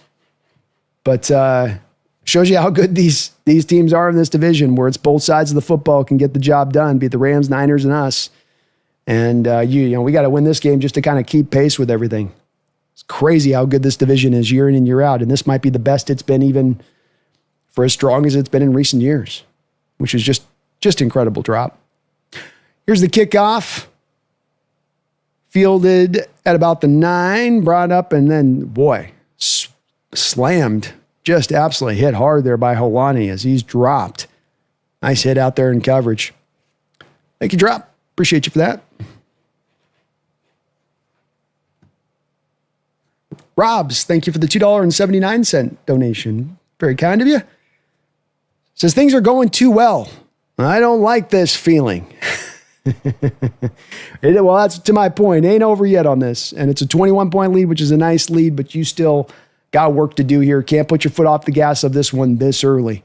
Sam in shotgun now, 1st and 10, 3 wide receiver look. Single high from the Commanders on the other side of it. Sam dropping back. He's got JSN wide open. JSN cut down at the 46-yard line. Another chunk play by JSN wide open in space. Clock continues to roll. 36 seconds to go. Ball up at about the 44-yard line in Seahawks territory. Sam quickly comes set. 2 timeouts. Commanders bringing a blitz. Sam's got to get rid of it. He gets rid of it out to A.J. Barner. Barner with the catch. Called timeout now. That's timeout time.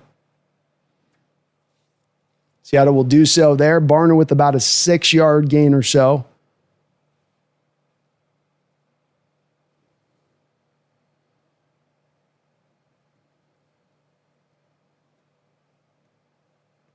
So one more timeout for the Seahawks. You probably got about 3 or 4 plays here. 4 plays at most, but probably about 3 plays with the timeout you're going to be able to run. They're going to need about 10 yards to give it a chance, 15 yards to be in more of a makeable zone. 20 yards would be really nice. Really nice. Rob's hang in there, though. I get that feeling, man. We're not used to being in these waters, so. And there's still a lot of football game left. Commanders, again, bringing a lot of guys up around the line of scrimmage, threatening a blitz. JSN in the backfield, along with another running back. He'll leak out. Sam, double pumps, comes back up over the top. He's got JSN with the catch. Did he get his feet down? He gets his feet down out of bounds on another 9 ball over the top. Looked like he might have bobbled for a sec, but got the feet back in. And Darnold with another absolutely dime store, cowboy dime drop, moonshot from the top.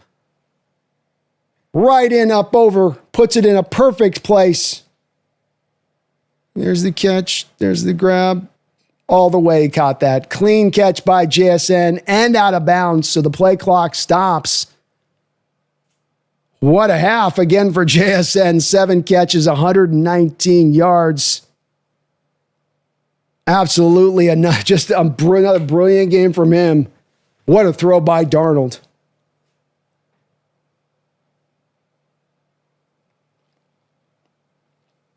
"13 seconds to go here. Seahawks obviously now in field goal range. They're going to review this catch, but I mean, it looked like he caught it to me.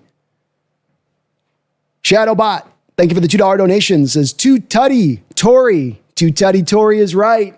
Let's make it Turd Tutty Tory. How about that? How about a third Tutty Shorty? I can't. That's a tongue twister. Are they going to say he's got the knee down? I don't know how they overturn this. This looks completely legitimate to me. I mean, he controls the ball the whole way. I don't know how you don't give him the nod on this one. It's just a beautiful throw. You've got to give him the ball. There's no way you can overturn this. And frankly, I'm a little bit annoyed that they're taking this long to look at this thing. He controls the ball the whole way. He got the feet down. From the second the ball hits his hands, the feet are down. He ends up with a knee down. Come on. Come on, officials.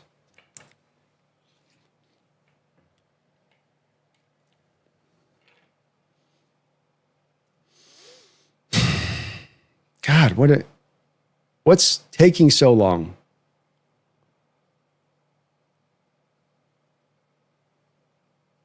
Like his toes down when he's got the thing. I don't get it. He's got control of the ball the whole way. Why are they struggling with this one so much?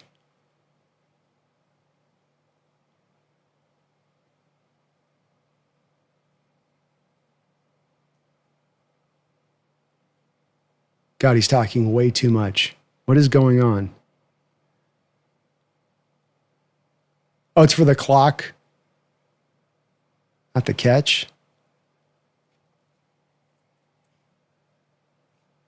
So they're saying he landed inbounds. Okay.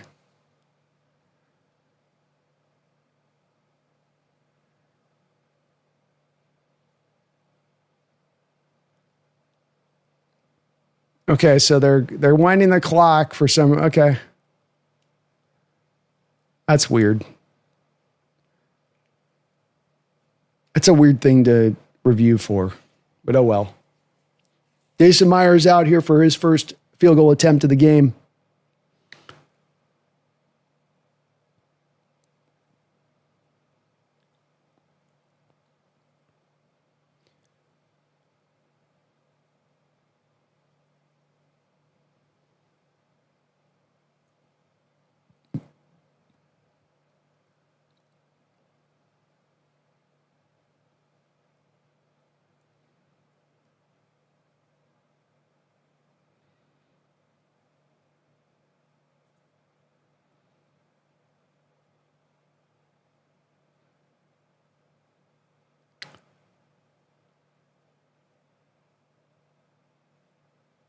Snap good, hold down, kick up, and it's through. Well done by Myers, but well done by the Seahawks offense, hanging 31 on the board and a half that they did not start out with the ball. They received the ball after the second half, and Sam Darnold might have just played the greatest half of football for a quarterback that we have seen in the history of the Seattle Seahawks for well over 50 years. 16 of 16 for 282 yards and 4 touchdowns. He is averaging not 10, not 11, not 12, not 13, but 17.6 yards per attempt. This is as high level of play as you see from the quarterback position. And the offensive line was absolutely fantastic with the pass pro that you set up for them there. The receivers were getting open down the field. Jackson Smith and Jigba, 7 catches, 119 yards and a half. But my goodness, Sam Darnold. That level of play, this kind of productivity, this what we're seeing from this guy. That throw even at the half where that was like a throw at the half where if you see a hitter in baseball where they get fooled on a changeup and they get out on their front foot and then they just kind of flick their wrists and they're still able to get enough of the bat and the ball and put it up over the fence because their swing is just so pure. Darnold on that throw was like kind of halfway into the throw when he sort of just hooked it up over the top to JSN. Kind of like he's like, I want to maybe not. All right, let's just do it. And still put the thing right in a buttery, soft place that was just perfect for JSN to reel it in, get the feet down, make that a much more easily makeable kick there. And that takes it very much from 21 to 24 points, which just feels like kind of a death shot a little bit to the Commanders, where they stand in this half and how things are going. What a half of football. That was absolutely wonderful to watch. That is some high-level quarterback play. That's making big-time throws down the field. Not always in just short, tiny windows. There were some small windows in there too. Like I'm saying, you got to give props to everybody all across the board on this one because the receivers are getting open. They're making their catches. JSN's been fantastic. And that offensive line, there's some things here the Commanders are trying to do to dial up some pressure stuff, and it was not working in that first half. And Darnold was able to make them pay the price when they decide to do it. Very, very impressive first half there. Shadowbot, thank you again for that $2 donation. Two Tud Tory sounds like a very good nickname to me, but I don't know. Third Tud Tory sounds pretty good too. All of them got the T's. Brock Townsend, thank you for the $1 donation. Brock, I really appreciate that support. You guys are very kind on all you do. I've got a lot of donations to catch up on, but I really thank you guys for everything you guys do for this channel. You guys are unbelievable in your support. Megan, thank you for the $5 donation. She says, Horton to make his debut in my team next week against the Cards, B.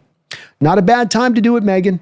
You're seeing already here. I mean, he's getting some more touches and targets with Cooper Kupp out of the lineup. He's making the most of it. He's already shown a penchant for getting into the end zone. And in fantasy, if you can just even get your receiver to get a tutty with a couple of catches, if you got the rest of your crew rolling good, that's enough. That'll get you over to the other side of it. But probably good time on your part to bring him up to the starting lineup on that one is with Cooper Kupp, with how Horton's playing right now. How can you not probably go into next week's game being a little bit going up against the Cardinal team, maybe conservative? And how fast you're trying to look to maybe bring back Kupp into the flow of this. Like maybe we need to give him a couple games midseason. That's not the worst thing for Kupp on that side, with the bye week kind of built in there a little bit.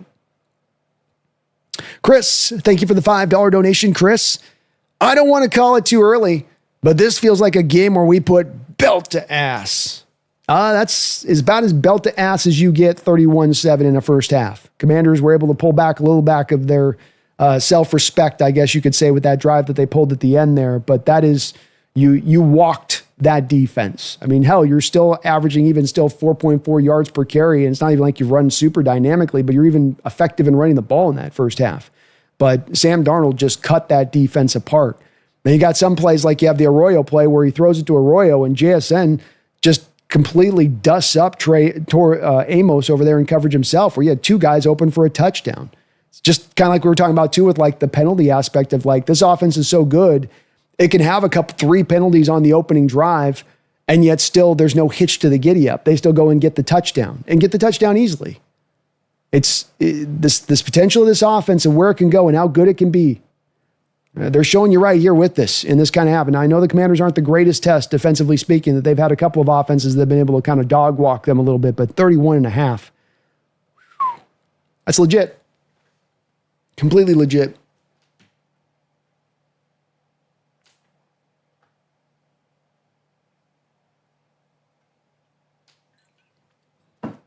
Now, I think Chris Beltass is pretty appropriate. Well, it is too early. We still have a half. NFL's a weird sport, man. When there's this much game, I always get a little nervous still. Be wise for life. Thank you for the $2 donation. Horton with as many touchdowns as DK in one fewer game. How about that? Huh? We're trying to think of who's going to be the DK replacement. Is it JSN? Is it Cooper Kupp? Maybe it's a little bit of Horton in there on that side to your point on that Be Wise. And how about that stat? But boy, DK seems to be becoming less and less a part of that Pittsburgh offense every week that I watch him. I don't know if it's getting a point a little bit that there is a little bit of a sense with Rodgers at times that maybe there's not as much confidence to him with DK on trying to work him as much as he was early on in the part of the year. When they started things out a bit there. But how about that stat, Be Wise? And you get the punt returning abilities with Horton in addition, huh? Jeffrey Thistle, thank you for the $2 donation. He says, I'd take the Finns head coach for our next OC. Goofy guy. I think he's going to be a really good OC if he can't get another head coaching job. And I think it's going to be hard pressed for somebody to get signed up on making him a head coach. But I think he's a legitimately smart offensive mind. And you got to remember with McDaniels there, he inherited Tua. He hasn't had a chance to get his quarterback there. He inherited this guy. They tried to soup up the offense and really build around every last little bit of ability that Tua has. And there's a restriction to that ability. And now that's not all on Mike. There's going to be a ceiling to that offense because of Tua That's whether Tua is healthy or not, which is just another part of that whole layer of you throw onto the Dolphins situation there that's not made it easy for him as head coach to get this offense executing right and well. But I do think if you put him in the right situation and he's got competent quarterback play, that he's got a lot of things that he does that is very cutting edge, offensively speaking, and can work with good personnel around him. So whoever makes him an offensive coordinator, that'll be a very smart hire. I don't think he gets a head coaching job, but then again, there's not exactly a cavalcade of head coaching candidates that are sitting out there on the streets ready to be plucked up either. Sanchez, thank you for the $5 donation. He says, now that we're up 2 scores, I can't wait to see what trick play Kubiak draws up to let the Commanders back in it. Well said on your part there, Sanchez. So he's referencing the last couple of games where we've had a couple scores and we do something weird. Here comes Milroe. Here comes the trick play to Cooper Kupp. And you have not had that in this first half. Something that we've, been wanting with Clint and we've been asking with him is like, look, just don't deviate from what's working. Make that defense stop what is working. And when Milroe comes out there for a couple times that he's come out there, or when you brought Cooper Kupp on the trick play, you're taking the ball out of Sam Darnold's hands. You're stopping what you were doing that was being successful. And I think that's where Clint can sometimes maybe just overthink things just a little bit there. But to your point, in this game, at least Sanchez, through this first half, he's kept his pedal down. He's allowed the aggressiveness to still stand out. You're taking shots down the field with some of these play calls, and I think that's inherent to him guiding Sam in that, where, again, just an awestruck by the amount that the Commanders are deciding to bring down stacked boxes and simulated pressures when that's really not inherently what they are. And it's also what we continually see every single week against our Seahawks offense. It's like these teams can't make their peace with the fact that Sam is this good. They can't make their peace with the fact that he's going to cut him up on the back end when they give him this much clearance on the back end, but they keep bloody well doing it. And Sam keeps tearing it apart. Sorry about the cough. Thank you, Sanchez, for your donations today, man. Appreciate you. No trick plays this second half. Let's just keep it right down the middle of the road, man. Keep it right between the white lines. Tony Borges Silva, thank you for the $2 donation, Tony. Seahawks putting the league on notice. Let's effing go. That's right, baby. I hope you guys are all up there paying attention out there. We're for real. We're here. We're going to be in the mix on this. NFC West, you better not skip a beat week in and week out. You better not trip over yourself one week, because we're going to be there and we're going to snatch it and we'll run away with it. You ain't being careful. Rams, Niners. Putting the league on notice is right, Tony. Let's go. Let's go. Mumbles, thank you for the $5 donation. Mumbles. Guys, I think Jesse is right. Sammy D is trash. How do we even have the record we have? Doesn't make sense. Much better off with that Geno guy. Yeah, we'll see. We'll see if we can get any movement from Jesse this week. The ongoing saga at my NFC West roundtable with Jesse has been that he's not becoming convinced yet on Sam. He's not being moved even an inch on Sam. Now, I'm not surprised on that because he was never moved an inch on Geno. But it's going to get pretty hard for him here as we get through the depths of this season to not embrace that, though he has told us himself that the only way he's going to come on board with Sam Darnold, the only way he can be convinced that Sam Darnold is anything short than the I see ghost Sam Darnold of his Jets days is that he has to win a playoff game. And that will then convince Jesse, which is a little arbitrary, I think. But I don't know what he's going to say tomorrow I don't know what he's going to say on Tuesday if Sam keeps putting up the performance he's put up today and carries it through the rest of this game. I don't know what do you say at that point? But again, he's locked into that. He said that he thinks it needs to be a playoff game win for him to be convinced. So, teach their own on that, Mumbles. We all got our metrics, I guess. Thank you for all your donations, though, man. Very kind of you. To Tyrus to Zyrus. Thank you for the $2 donation.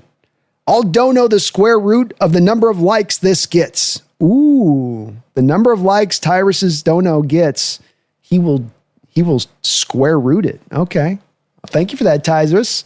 Sorry, I'm a little late on getting to the dono. We just got a ton of them stacked up. So I promise you guys I'm trying to get to yours if I happen to be a little bit behind, but got a lot of kind folks in the house tonight, and I really appreciate that.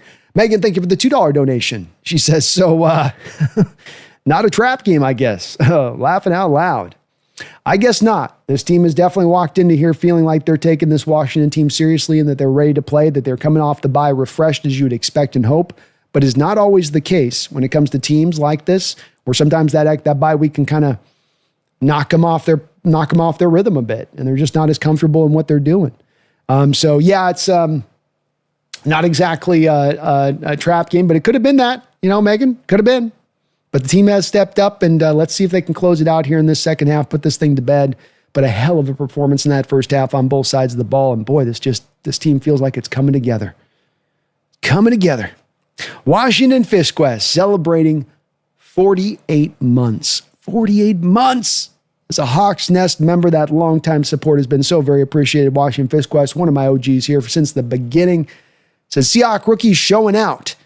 The future is bright. And this draft class looking better and better all the time. Zabel steady in there at left guard. You got Torrey Horton with his touchdown catches and making an impact as a receiver, even as he's not necessarily in an offense with high volume passing attack or even the first, second, third, fourth, fifth option, yet still making an impact there. You got Oots as a fullback, and you can feel him back in the fold here, and that does make a little bit of at least a difference to the running game and what he can bring there. Nick Imanwari having another solid half here, 2 tackles in that first half. I thought he played well, good as a blitzer in this half as well. You're getting some early returns from this draft class, and that is a very solid indicator here for, you're right, not only in the future, but just helping to round out this team for what you need. You need those rookies to give you a little something. You don't need them to be game changers or game breakers, but give something over the top. Don't make us wait a year. Don't make us wait 2 years to finally get to what you have to give. And that is what these guys are doing on their side of it. Well said, Washington Fish Quest. Samuel Carlson, thank you for the $2 donation, Samuel. We have not looked this good off a bye in a while. Let's effing go. Hey, let's effing go is right.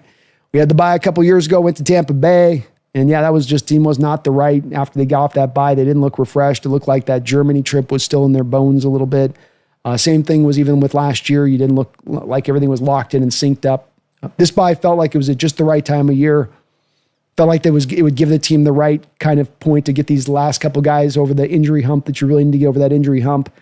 And this is ideally how you'd like them to look coming off that bye, wouldn't you, Samuel? Especially in a team off the Commanders coming off a tough play game the last week. But they look so good. As good a team as this Seahawks team's looking as good as we've seen in years right now. This team playing complete football game, hungry, getting after it, assignment correct, defense making the offense for the Commanders earn everything they got. They're basically turning this game into Jaden Daniels probably having to run this thing just about 24/7. He might end up with like 17, 18 carries in this game at this pace. It's been bloody beautiful.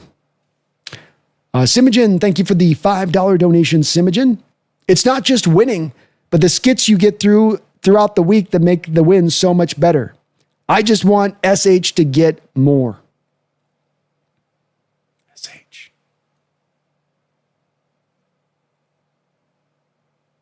SH.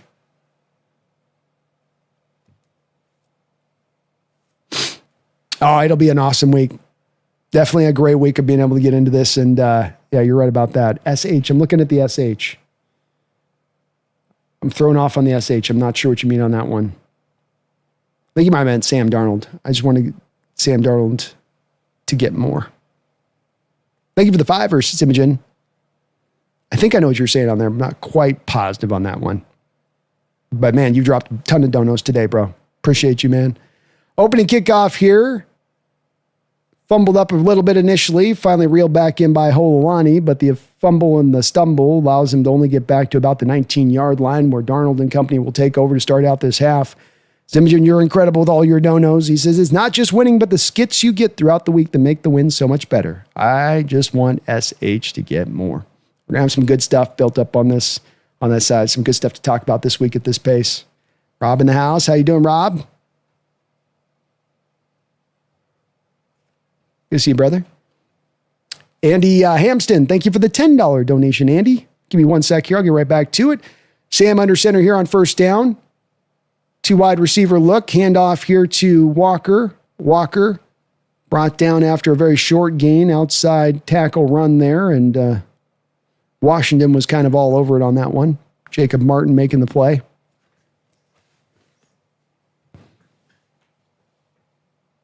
Guessing Seattle's going to try to do a lot of running in this half. Don't want to just go too crazy conservative here with this much clock left. But, there's going to be a point of emphasis to try to keep this clock rolling.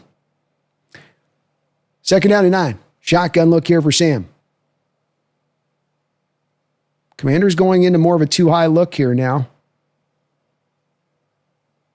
He finds Barner. Barner bangs off the first tackler, rolls backwards before he's then slung down to the ground, short of the first down by about a yard. Nice find there by Sam. Again, good pass protection in the pocket, allowing Darnold to go through multiple reads. I mean, he's back to his 3rd or 4th look there on that read. Camera getting a good shot of him just kind of finding his pace, but the pass pro holding up so well to give him that confidence back there to be able to go through those multiple reads. You feel Jaden so jumpy on the other side of it. 3rd down and 1. Heavy look here from the Seahawks. 1 wide receiver to be exact. Sam dropping back up over the top. And he tries to throw a little fade ball down into Jackson Smith, but that will go incomplete. Sam's first incompletion of the game. JSN almost able to reel that thing in. Lattimore comes up a little limping after the play.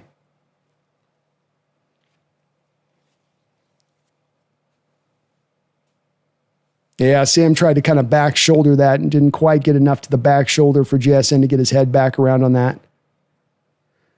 So the first punt of the game, I believe, here for the Seahawks. Dixon will send it to the 19-yard line and will be brought up there and cut down.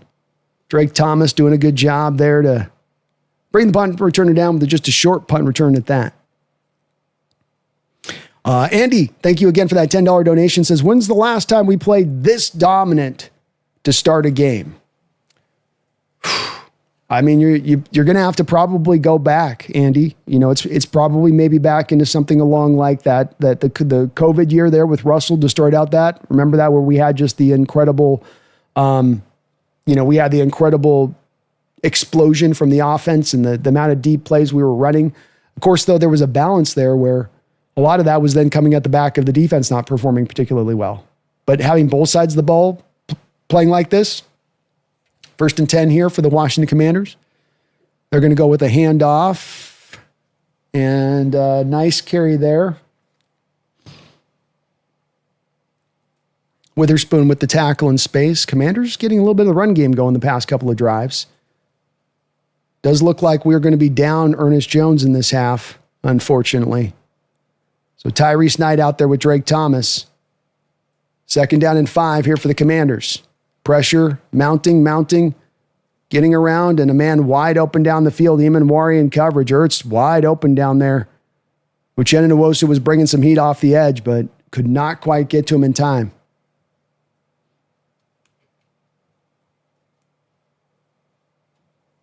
Wow, Drake Thomas got held like a mother down in the line of scrimmage. Big play down the field for the Commanders, though. Seattle's defense has got to toughen up here. The last couple of drives gotten a little bit soft here coverage-wise. 1st and 10. Ball on the 49-yard line, Seahawks territory. Handoff inside. 3 or 4 yard gain there. Running game starting to kind of slowly get working for the Commanders where they can go to it and they've got 4 yards of pop on it. Admittedly, they can't run the ball a ton this half and they're already going up tempo here, but they're finding some success with the running game. 2nd down and 6. Pistol look kind of formation, quasi-pistol look formation here. Pressure. Jaden Daniels will get brought down. Leonard Williams there to swallow up that pocket, and he brings down Jaden Daniels for the sack. Nicely done by Leonard Williams. Very timely. Very timely there. Little game run between Jaron Reed and Leonard Williams there. Boy, Leonard's actually doing the dirty work on the play. He's trying to take the 2 blockers on the little loop, and he just ends up still just keeping the progress going into the backfield despite the double team. He ends up kind of eating up there a little bit. First sack of the game for the Hawk defense. 3rd down and 13. Jaden Daniels in shotgun. Blitz look from the Seahawks. They're bringing it. Jaden throws it, not expecting the blitz, dirts it up at Deebo Samuel, incomplete. And now the Commanders are probably going to have to bring out a punt. Love the timing there to bring the blitz by Mike McDonald. Don't just go into soft zone coverage. Bring up some blitz, dial up some stuff, still stay intricate with it, get hot with it. He does here. Drake Thomas with a nice little blitz coming off that edge, and then you get up with Derek Hall just completely unblocked off the edge there. Jaden wasn't expecting that, and he's just got to just basically get rid of the ball. That's one way, though, that you don't allow them to get to the first down sticks is you bring the blitz, you force the throw before the routes can get to the first down marker. That's what blitzing on those kind of third and super longs can often do, especially in the way that McDonald does it, where he still tends to keep some kind of coverage to the depth so that they can't just try to throw a deep shot. 4th and 13. This punt's going to drop at about the 12-yard line where Torrey Horton will fair catch it there, and the Seahawks will take over with 10:50 to go in the third quarter, up 31-7. Andy, I thank you for the $10 donation, and I cannot think of another game where we have seen this level of kind of dominance from the Seahawks to start the game on both sides of the ball. I can point to one side of the ball or the other, but not where you've got both humming like this. It is very impressive. Michael Bicknell, thank you for the $5 donation. Michael, Peely,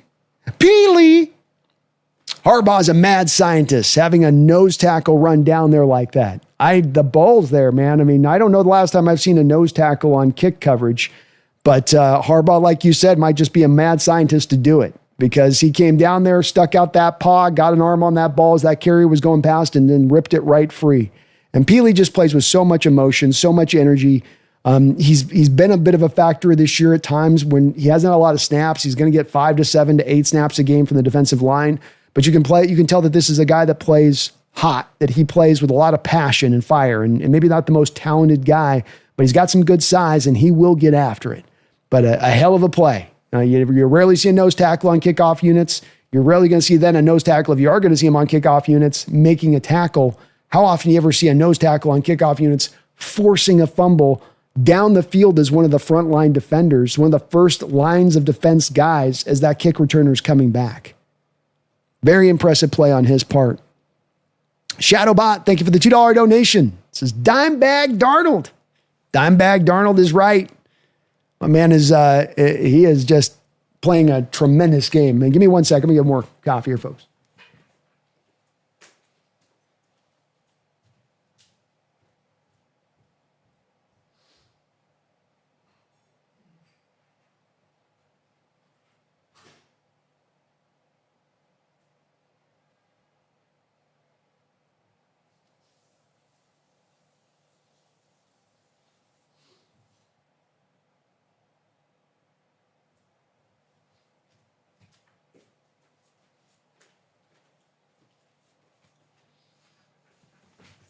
How about Dimebag Darnold there, Shadowbot, huh? How about Dimebag Darnold?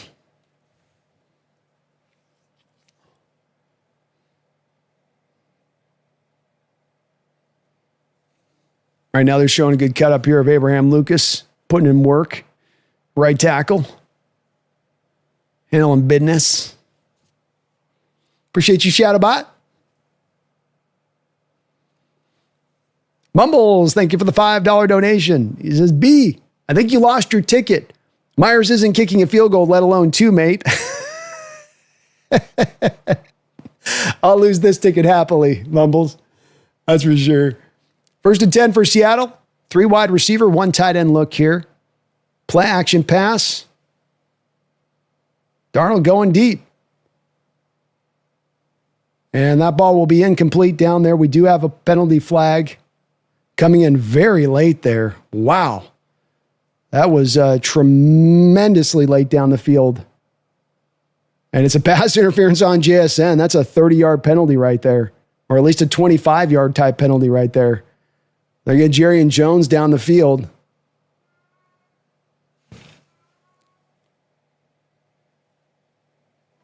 I mean, he doesn't look for the ball. He just launches himself into JSN. Yeah, that's a penalty.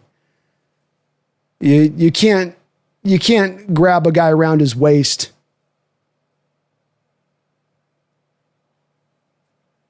First and 10.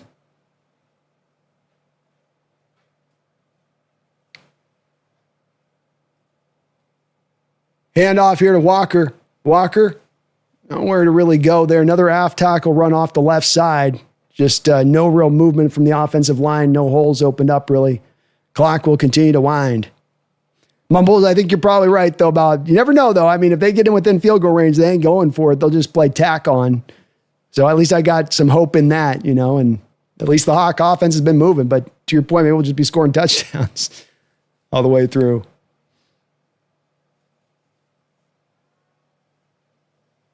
I would reckon with Ernest Jones, that's probably, we don't know if it's ever a potential broken bone. It's looked kind of like a high ankle sprain-ish to me, which still isn't great. Seahawks are going to call a timeout here with the play clock winding down. You don't mind that, do you? You know you're not going to use your timeout, so having a few of these plays where you just wind the clock all the way down, like that's what we're doing, is we're bleeding this thing. Thank you, though, Mumbles, for all your support today, and we'll see if I got it. I got one more field goal. That's all I need. I need one more. Just one more, man. Mark Sanchez, thank you for the $2 donation. He says, belt to booty, B.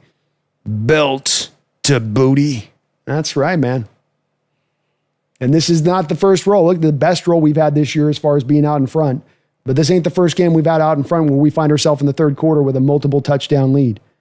Another signpost, I think, of this team taking those steps forward in its development to where we're trying to get, which is not to be just a good team, but to be a great team, to be an elite team, to be a contending team. 10 minutes even to go in the third quarter. Seahawks up 31-7, 2nd and 9.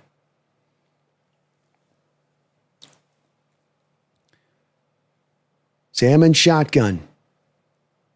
2 tight end look, 2 wide receivers to one side of the field. Sam drops back to throw, finds Torrey Horton, makes the reception, and he is going to be rung down to the ground very quickly after the catch.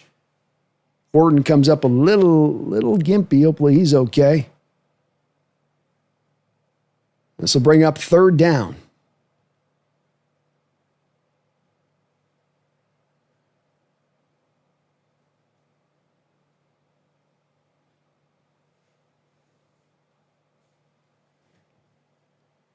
Third down and 4.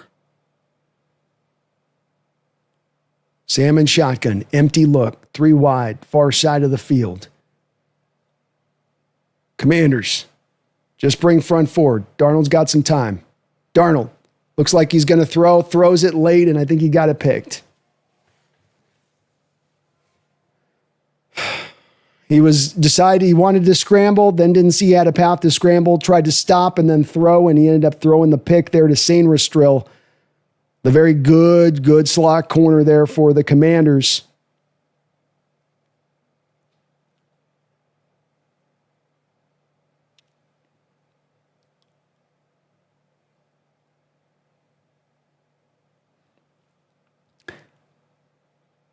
Yeah, Sam there's trying to throw it back, kind of back across his body, middle of the field. He's not going cross-by, but kind of just awkward angle to try to make that throw late.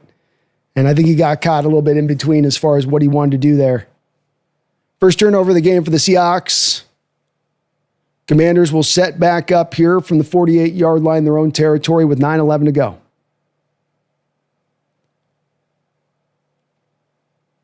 Outside run play here to Deebo Samuel.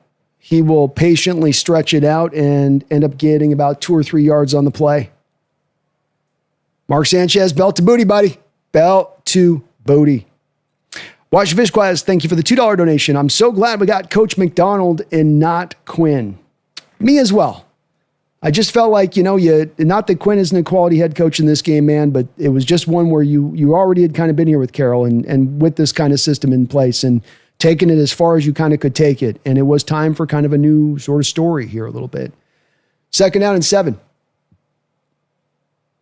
Clock rolling, 8:33 to go in the third quarter. Jaden dropping back. Jaden still keeping his feet nicely here. Boy, great job by Jaden Daniels for being a small guy fighting through some arm tackles there. Looked like Derek Hall had him in the backfield and he was able to nimbly pull his feet out of that thing and keep going.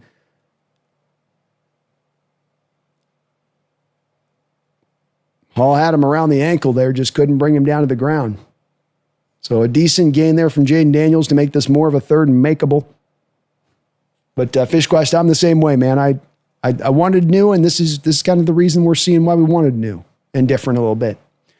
3 wide to the far side of the field for the Commanders. 3rd down and 1 here. They're going to try to run this one. And they're going to get it there. Drake Thomas met him in the hole, but Rodriguez was able to push forward. He's probably given up about 20 pounds there to Rodriguez as Drake Thomas. Chris is a pretty big boy.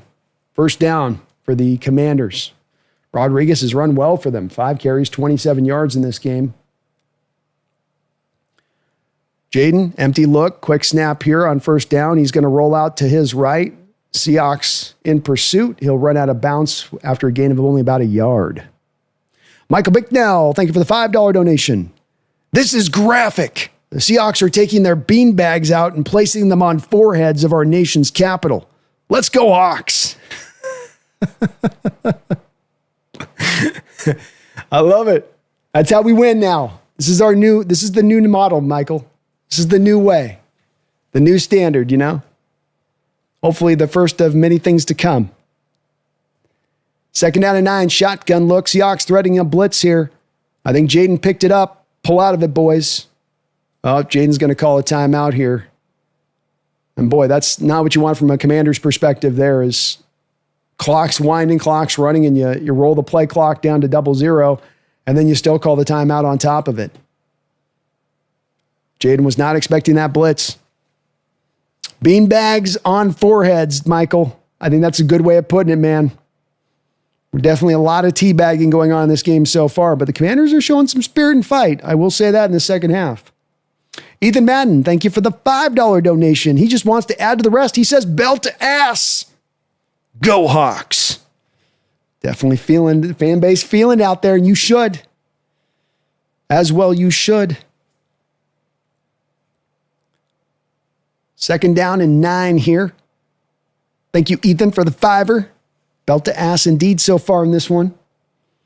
Tizerus, thank you for the $1 donation. It didn't have anything in your donation, just the $1 dono on that one. No comment, but I appreciate you for that, man. Very kind of you. I know it's your 2nd dono in here. John Lugo, thank you for the $2 donation. All 3 phases, just what we wanted. Indeed. 2nd and 9 here. Jaden dropping back to pass. We've got flag here. Looks like we got maybe a false start here by the Commanders. All 3 phases, John, and it's not a team that gives it lip service. You've spent as much money in punters and kickers as anybody in the sport. You put a roster together that's going to hopefully have some strength in the special teams component of things. Almost every game this year, the special teams unit has come up with some kind of big play somewhere, a punt return, be it a free and touchdown on a kickoff. All right. Yeah, interesting there. So 2nd and 14, the 7th penalty for 83 yards for the Commanders in this game. Ball on the 45-yard line in Seahawks territory. 31-7 Seahawks. 6:40 to go here in the 3rd quarter. 4-man front look here from Seattle. Jaden in shotgun, dropping back to pass. Pressure mounting around him. Sidesteps the pressure one way. Byron Murphy there. Byron Murphy brings him down along with DeMarcus Lawrence just behind the line of scrimmage. Murphy at least with another half sack there. Catching Jaden stepping up in the pocket, and maybe the Seahawks defense starting to feel a little bit of the rhythm of Jaden and his timing of that step up. He's been doing a lot of that in the game here. Pressure or not, just sort of has almost a timing to when he's stepping up in the rhythm of the pocket. And maybe the pass rusher is starting to feel that just a little bit. One thing is for sure, Jaden is not seeing things exceptionally clear down the field in this game. By the pass rush or the coverage is one of the two. 3rd and 15.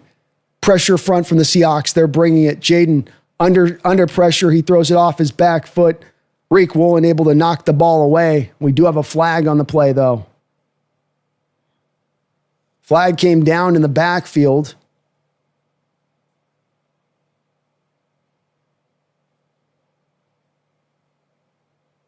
Chop block by the Commanders. That penalty will be declined, and that will bring us to 4th down. Well, they're consistent in calling it, right? They called us earlier on in the game, and I guess they're calling them here. That one was a little more legit, though, because Tunsil's engaged with Drake Thomas. So, you're doing that while our guy wasn't engaged. But look, they're calling it both ways, so.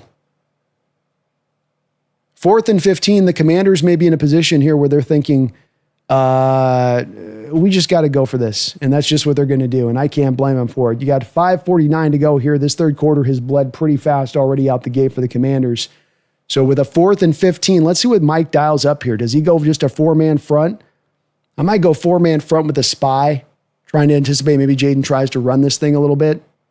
But he has dialed up a lot of pressure when he's been in this 3rd, 4th, and long. And again, he does so here as you've got 6 guys up around line of scrimmage. A 7th guy named Mawari sneaks up. They drop 2 back out in coverage. Mawari's coming. He's blitzing. He's got Jaden Daniels up. Jaden spins out of one. Jaden spins out of the other. Jaden breaks free of the pocket. Jaden knocked down short of the first down. Tremendous defensive effort by the Seahawks, as that is a tough man to corral. Dancing, juking, spinning, twisting, turning, getting out of this tackle, getting out of that tackle. Beautifully designed play by the Hawks. They stack the box up to 6-man front. They bring in Mawari as the 7th prior to the snap, drop the other 2 then back into coverage post-snap. Jaden's going, who the hell's coming? Who the hell's going? He's looking at a secondary with the pre to post-snap coverage is also flipped and changed to the second, also at the same time. So he's got both the coverages flipping. He's got the blitz look changing on the fly in that moment. And you can see right now, you've got Jaden Daniels completely looking like a second-year quarterback who does not know what he's seeing out here on the football field. Mike is taking it to this young quarterback right now, and he's got his head swimming. John Lugo, thank you again for that $2 donation. All 3 phases working together today. Special teams doing what they're doing. I mean, Dixon's got 1 punt. It's great. Myers has got the 1 field goal attempt. He's made it. You're on the coverage units. You're doing just fine with that as well. It's great all across the board. And when you have a team with all 3 phases able to dominate like this, you have a team that's your number 1 DVOA team in the NFL as they've been through a lot of this year, it's going to allow you to get way ahead on the score way earlier in the game than you tend to see across the board in the NFL. And that's just what we're seeing from the Seattle Seahawks team. Simogen, thank you for the $10 donation. Simogen, I really appreciate that. And all of your, man, you dropped a ton of donos today. Really appreciate you for all of your support, man. Thank you so much. Thank you so much. He says, no, it's not Colorado State. It's not Montana. It's not Colorado, is not Montana, and that southern state can weep as we enjoy Yellowstone. Okay? No, it's not Colorado, it's not Montana, and that southern state can weep as we enjoy Yellowstone. Let's go, man. Thank you for the $10 donation. All of your support. You guys are just unbelievable. I can't catch up on all the donations. We got so many donos in the house. I really appreciate that. I'm behind on my donos by about an hour here, so I promise you guys I'm trying to catch up on it. It's always hard in the in-game side of it, but we will get to all these donations, I promise you today, 100%. Let me get a little more coffee here. I'll be right back.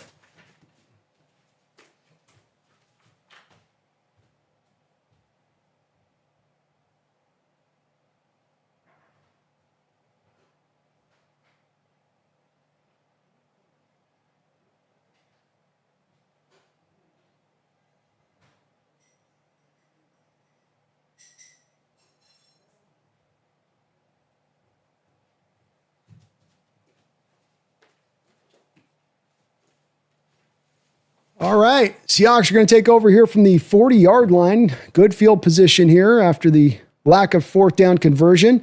They're going to run this into Charbonnet just behind the center A-gap run there, power downhill. He's going to get himself a nice 5 or 6 yard gain. Simogen, you're the man. Thank you again for all those donos. Seahawks going to come up here with a hurry-up look. Okay. 2nd down and 4. They must want to get back to the run here again. No.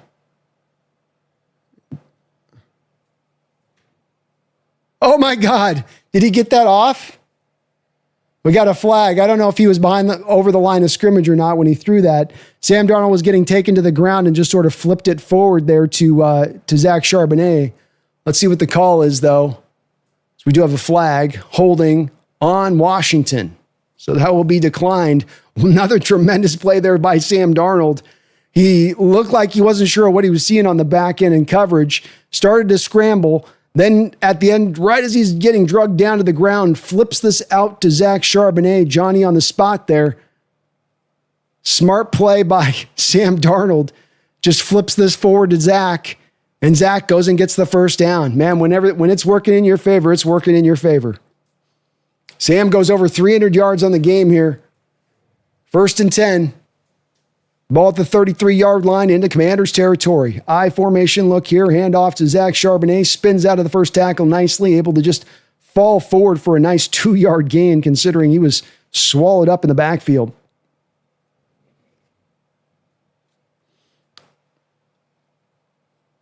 Jeffrey A. Thistle, thank you for the $2 donation. Says, in those uniforms, looking good. Play good. John Schneider. That's right, man. Look good, play good.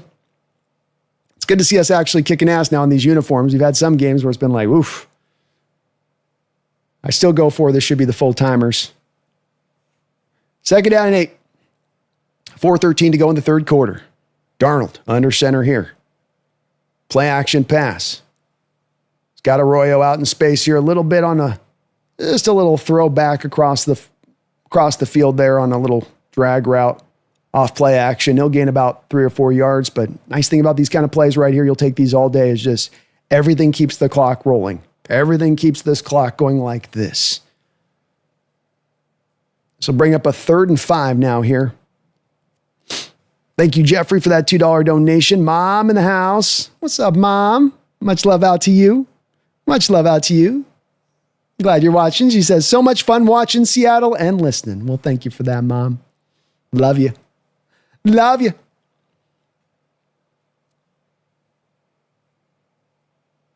Second down, Darnold coming back to JSN here on 3rd and 5, and he gets a first down, Seahawks.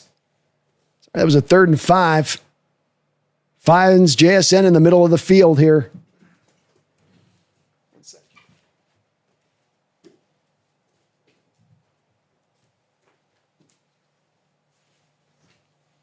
Nice thrown ball there by Sam Darnold. Well delivered.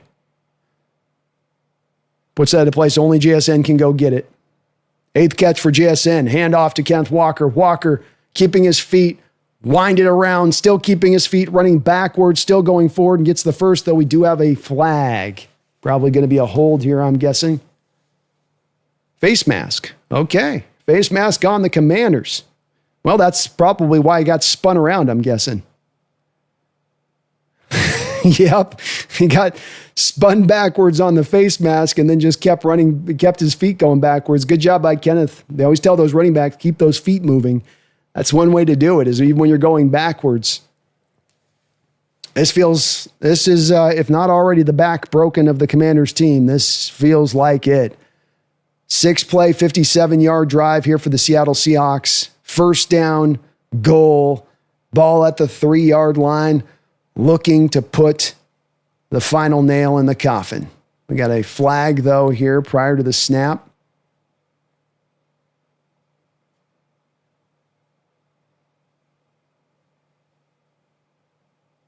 Seahawks are going to call their second timeout here. Love you, Mom. See you tomorrow. Be calm, see clearly. Thank you for the $2 donation. Sam might be the front runner for MVP. 100%. I don't know, man. I think he's worthy of being in that discussion. Be calm. To your point, I think he's absolutely worthy of being in that discussion. I think you have Sam. You have a guy in Baker Mayfield probably playing a very similar, almost same kind of level. You do definitely have Matt Stafford playing at a very high level in addition to that with what he's doing. But Sam deserves to be in that contention, deserves to be, in that mix, I would say. Part of what I would wonder with that is how much that long lingering narrative Sam that hangs over the top of him would sort of take him out of that, where the voters just couldn't wrap their head around how good he has been. It's like, this Sam Darnold was this good? Like, no, it can't be. It's not. It's this. Seahawks coming out 1st and goal. They're going to change their alignment prior to the snap. First look like a run, come back, make it look like a pass now out of shotgun. Sam dropping back to throw. And he tries to find Barner. Barner not able to get enough separation there on Luvu. He'll knock it away with Luvu, and this will give us a second down. Nice look there as they came out in like a heavier, tight split formation, then spread it out once they came out with the initial look, brought then Sam into shotgun. Kind of a creative kind of design there. But be calm. I could see him definitely being in the mix. And if you want to make the argument for him being the front runner, I'm going to listen to you. I'm listening. Second down and goal now. Sam, hand off here to Walker. Walker twisting his way around, very close to knocking on the door. Knocking on the door, but brought down at the 1 yard line here. Seattle trying to punch this thing through. Third down and goal. Ball on the 1. 2:12 to go in the third quarter. Seattle trying to drive that final nail through the coffin of this Commander team.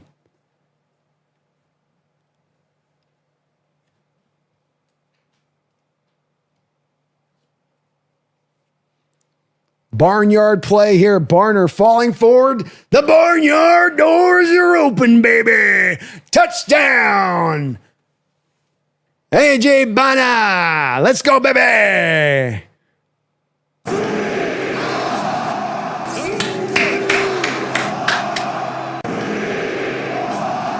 Woo!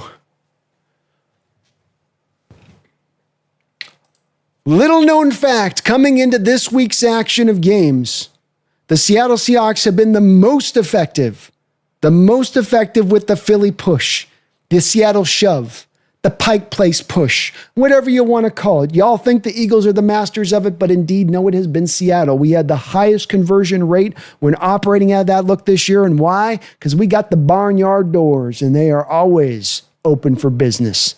Let's go, Seahawks. Extra point is up and through, and Seattle takes a commanding, see what I did there? 38-7 lead. We got a quarter left to play. We already done put this one to bed. Me, thank you for the $100. I said $100 donation that I am way too late in acknowledging on me, so I'm sorry about my late acknowledgement on that, but thank you for the $100 donation. Let's go.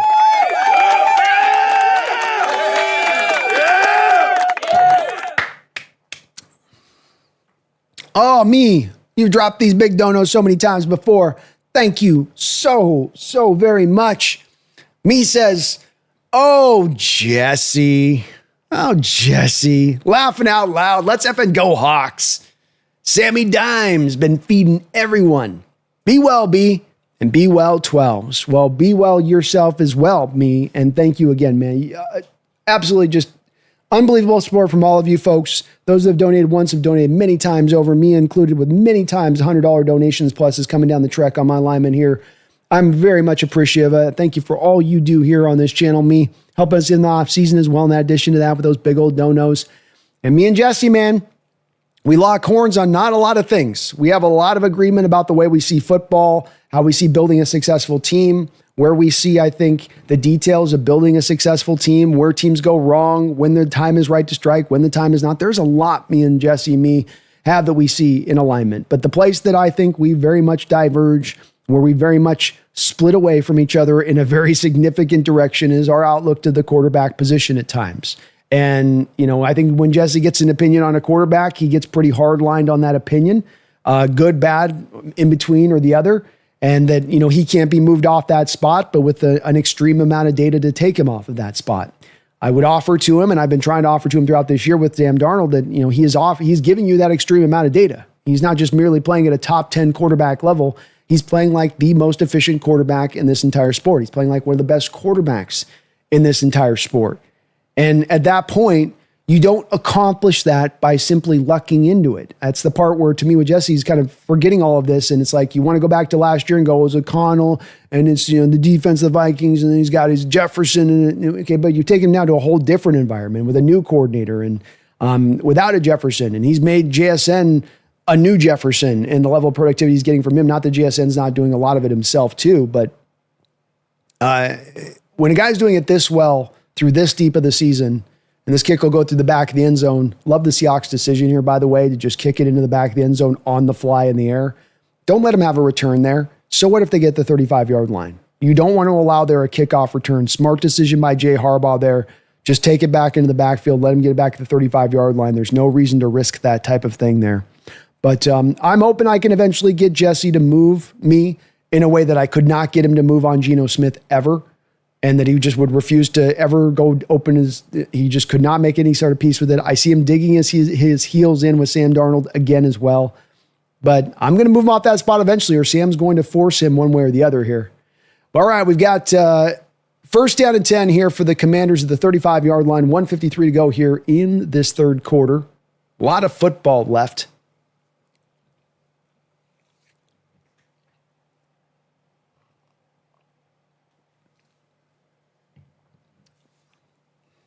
Mike McDonald looking intently from the sidelines with just as much intensity as you would have seen from him in the first quarter.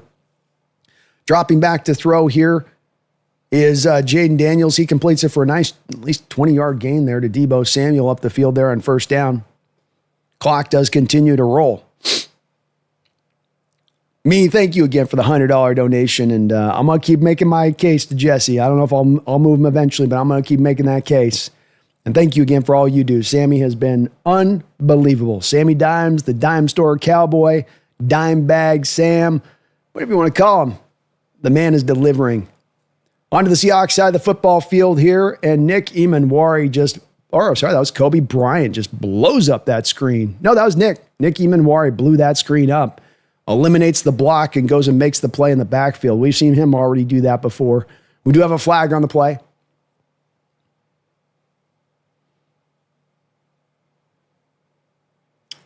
Oh, they're going to wind the flag off and say no flag there.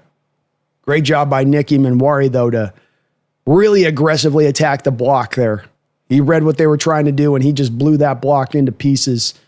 Grabs Deebo Samuel by one arm and then pulls him down the ground. Shows you how big he is that he's making Deebo look small. Especially with how fat Deebo is. Empty look here from Jaden.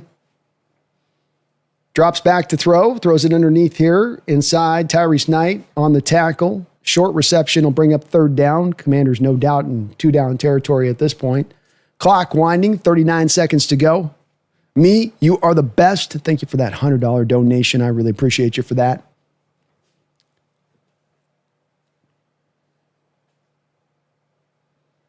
Third down and 4.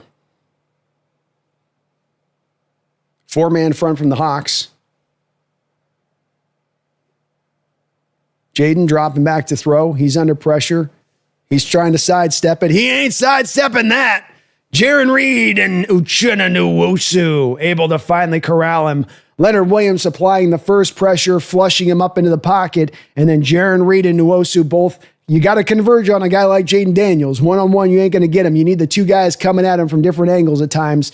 Able to do so there and bring him down to the ground. He is so very underratedly elusive at times as Jaden Daniel. I mean, we all know he's got that a little bit, but he's got a little bit of that quickness and that gear that can be so hard for a quarterback where they've got that real nice 10-yard split and they can just get up to 0 to 100 so quick.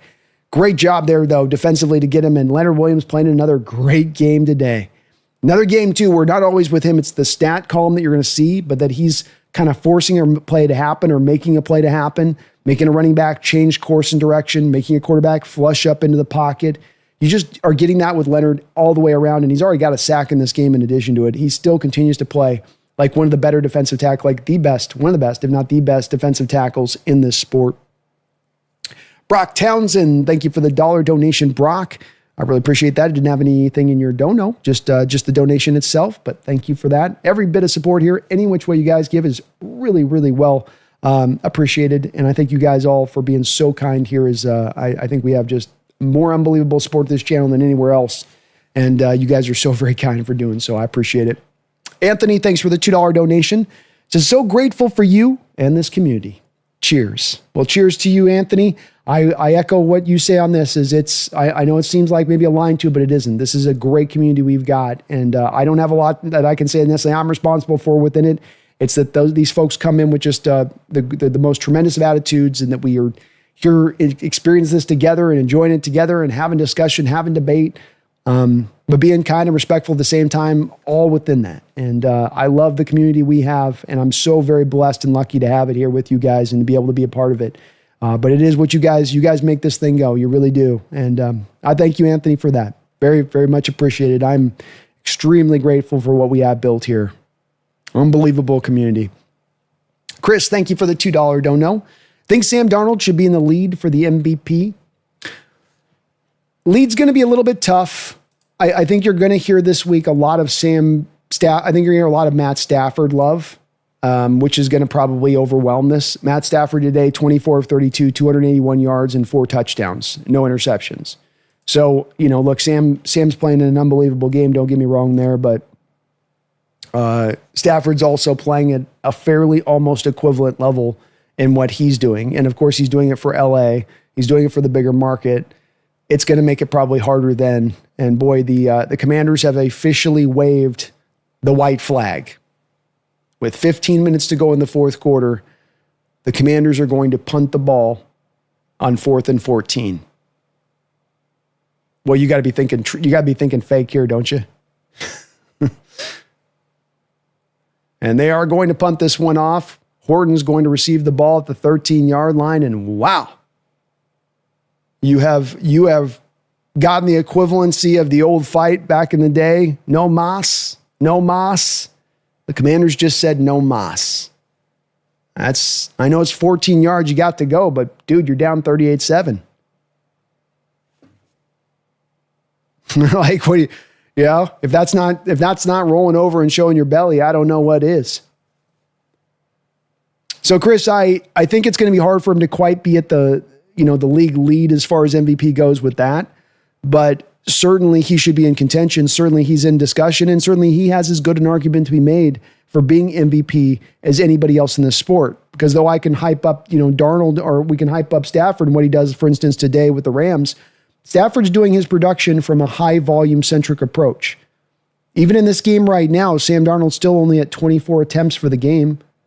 He's going to probably still finish up this game with maybe 27 attempts at most. Like, you're going to do nothing but basically run the ball through the rest of this game. And so he's doing what he's doing in his productivity and his top-notch production off the back of a low passing volume attack in addition to that. And so that, should be taken into account. But it is very much, I think, a head-to-head thing there with him and Stafford, maybe Baker a little bit in this discussion as well for what he's done and what he's pulled off, because it's been very impressive on his end. But you're not the first one to mention it here, Chris, so you might be onto something. Cal Jewell, thank you for the $5 donation, Callie. Appreciate you for that. So I got Chase Private Client, by the way, and I want Pumpkin and Paid Viewer $3.99. You got it. We'll get you that intimate. Get you the intimate package there, Cal. And Pumpkin, right on cue, right on your donation queue came popping up. I know you did the donation a while ago, but she must have sensed it because she jumped right up on the lap here as soon as that mention came up. How you doing, Cal? Thank you for the donation. Mumbles, thanks for the $2 dono. Come on, Hawks. I'm falling asleep. Heart's beating slow. Oh, they got this one, man. If you want to put it to bed here, you can put it to bed. I'm a guy that's going to be as worried about any game right until the nth degree till the final whistle is blown. But Commanders punting there. This is going to be just kind of a lean on it sort of situation at this point, where you just grinding this clock away now. You're just grinding it away. Mumbles, another $2 donation. Thank you, Mumbles. But guys, stack the boxes. We got to stop the run. Shaking my head. A lot of that from the Commanders today, and it continues to be the thing that is a part of what's driving the productivity of Sam. 1st and 10. Indeed, coming out in a heavy look here. They're going to go to Charbonnet, and you got to wonder how much the Commanders even want to really tackle at this point. It's just like, let's let them slowly get enough first downs and bleed. Let's let them just have a long drive and just get this clock out. Seahawks keeping JSN on the sideline, and look at this point, like, put everybody in bubble wrap. They can be put in bubble wrap, right? We don't need anybody else out there that's our normal dudes. None of our normal dudes. Just let's put this thing out in a way. But it's been the weird thing for me, Mumbles, and watching it, and I saw it again today from Washington. I think Washington's doing it partly because they knew they don't have the pass rush to really challenge us. 2nd down and 6 here. Their handoff to Charbonnet. He tries to bounce his way around to finding a hole and can't really find much there. A lot of clogging going on. So bring us up to 3rd down. But again, you saw in this Washington team today, I think that stack box rate is still going to be maintained at a very high level this week. As I've said, the one-size-fits-all approach here of these defenses facing the Seahawks is Seahawks offense says we're going to establish a heavy identity in 12 and 13 personnel. We're going to establish a heavy identity of when we're going to 2 wide or 3 wide, condensed splits, and that the answer from these defenses has been to a defense every single week. We're going to stack the box on that. We're going to blitz on that. I don't think the Commanders have blitzed quite as much in this game. And you got 3rd down here. Seattle's trying to run it. Walker is desperately looking for a 1st down. He cuts it back across the field, but just can't quite find it there. Seattle just trying to run this clock, not trying to risk anything. Now I'll bring up 4th down. So, yeah, every week you see these same defenses running the same thing time and time again. And I don't know when they're going to eventually make the adjustment to what I saw in this game. Funny enough, is that it seemed like Washington, once they got into the second half against us, finally started to bring in more of the cover 2 shell rather than the single high looks that you were seeing in the first half. And the single high looks on the back of the stack boxes, or this, the strong safety in the box helping out, to defend the run. So they made the adjustment eventually. I think eventually you are going to see these defenses decide we're not going to let Sam just cut us up. He is legit. He's a guy that if we give him this much green grass in the back end and he's got a JSN, he's going to cut you into pieces. So maybe we're going to be better suited to let them maybe have some more openings and being able to run the ball a little bit more. But it's also then going to come at the expense of us being better in coverage and tighter and more guys dropping back into space. It'll come eventually, Mumbles, but hasn't happened yet. JRD243, thank you for the $2 donation. Blowout. No wide receiver passes or Milrow runs. Good game. I think this team has shown that it's willing to make adjustments and do things differently when they see certain things aren't working. When the Jalen Milrow packages were being obvious that they were a fish out of water and you were looking like you had 2 left feet on offense when you put Milrow out there, you stopped having him active. You stopped with the packages. When you realize Sam Darnold's the guy that can make this run and that you don't have to take the ball out of his hands, you don't have to run trickery, you don't have to manufacture stuff offensively as much as you would with a quarterback who couldn't get the job done, you've adjusted off that. No trick plays today, no moments where you felt like the offense is leaving its identity randomly, chaotically, out of the blue. They've stuck with what they've tried to attack with today, and I love that even once you got the lead in this game, you still showed a perpetuity to throw the ball, and to not just throw the ball, but attack down the field in the passing attack. Not dink and dunk, but no, you're bringing those stacked boxes. You're bringing this congestion up here. We're going to attack you down the field where you're light, where you're lean. Don't go uphill, go downhill offensively. If the defense opens a particular door for you, walk through it. And that's what the Seahawks offense is doing. Are guys executing at a high level around that? Yeah. Sam Darnold, JSN, offensive line doing their job in pass protection especially? Yeah. Torrey Horton bursting on the scene. Yes, that stuff's happening, but it's also the open doors of what the defenses are providing you and how they're structuring themselves week in and week out in much of the same kind of fashion. It's wild to watch in certain ways. JRD243, thank you for the $2 donation. Blowout. Oh, sorry, I read that one. My bad. Thank you again, JRD. Kevin Kirby, thanks for the $2 dono. JSN might have 1,000 yards after tonight. Laughing out loud. Indeed. He is on the fastest pace in Seahawks history. He's one of the fastest paces in NFL history. I do believe that he will still maintain and keep his pace to break Calvin Johnson's record. 8 catches, 129 yards. And that's just through 3 quarters, by the way, because it looks like his day is done. So he got that all done. Hell, he had over 100 yards receiving in the first half alone, just alone. But 8 catches, 129 yards. He keeps up his just sensational pace, and him and Sam are just in such lockstep right now in how they're playing this game. Those guys' connection has been second to none, just for especially instantaneous nature of it. These guys are just getting to know each other. 1st and 10 for Jaden Daniels and company at the ball at 35-yard line. He's going to be in shotgun, and he is going to hand it off, as I think Dan Quinn has already illustrated here. I'm good. We're just going to go ahead and just try to grind this thing away. And this is so cool to watch with this much game remaining. Seahawks taking out a lot of their top-end defenders at this point. Leonard Williams over on the sideline. Jaron Reed over on the sideline. I'm guessing we're going to get a lot of Brandon Peely. Oh, God. Leonard Williams. I already know Leonard Williams is big, man. His tongue is huge. God, I don't know if I needed a slow-mo of that. Jaden throws a pass here. He'll get a first down on the play. Clock continues to roll.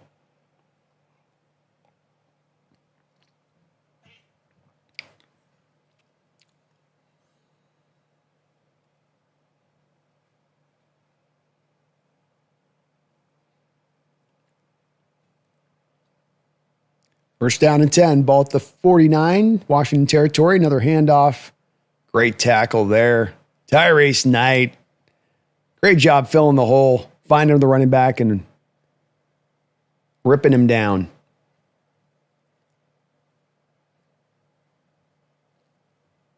You love giving Leonard Williams a night like this as a vet in the middle of the season. They're showing this right now as he gets to take the whole third quarter off. Only 22 snaps in this game in total from Leonard Williams. That's how you keep your defensive linemen fresh throughout the course of a season. Second down and 9.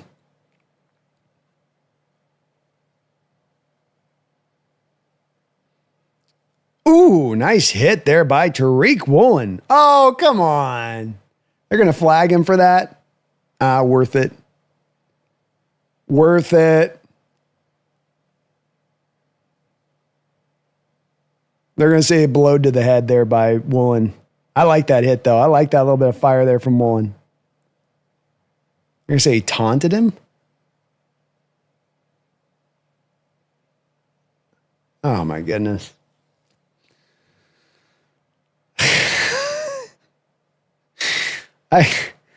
Come on. You know what I mean? Like, that was weak.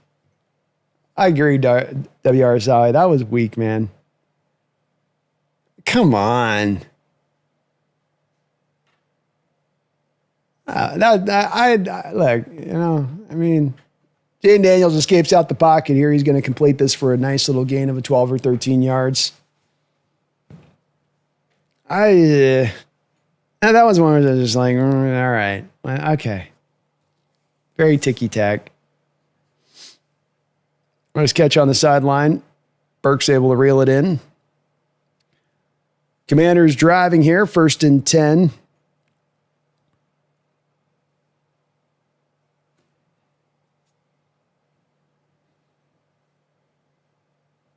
Shotgun look for Jaden. Bubble screen here out to Deebo Samuel. He'll be rolled down to the ground there. Good job both by Woolen and Bryant. Tackle him in space there. Clock just keeps on rolling. HHG, thank you for the $5 donation, HHG. Was not aware that the government shutdown in D.C. included the football team. That's right. It's impacting all avenues of the American public right now in all different fashions, including DC's football team. 2nd and 5. Another handoff here. Good job there by the Hawks to rally around the ball carrier. He's going to get caught up in the backfield. Maybe even like lose a half yard there. Tyrese Knight, Woolen, making a nice job on that. Doing a good job on that.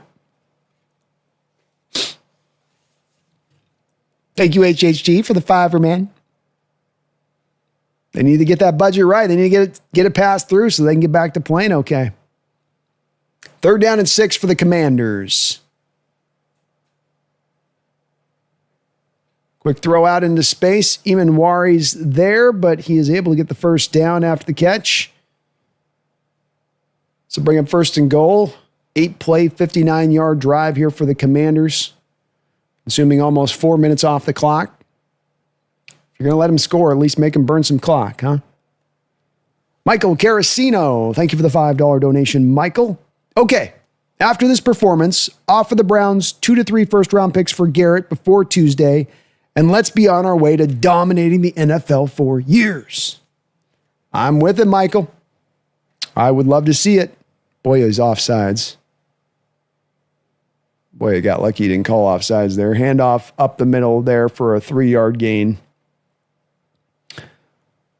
Maffia's going to get warned after that. He made the tackle, too. 2nd down and goal. And looking at the Garrett deal, Michael, the only tough part with it is that cap hit. And Garrett would have to do something on his end. We got a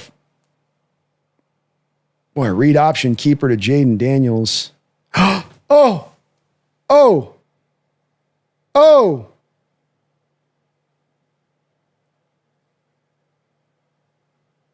Jaden Daniels is in pain on the ground.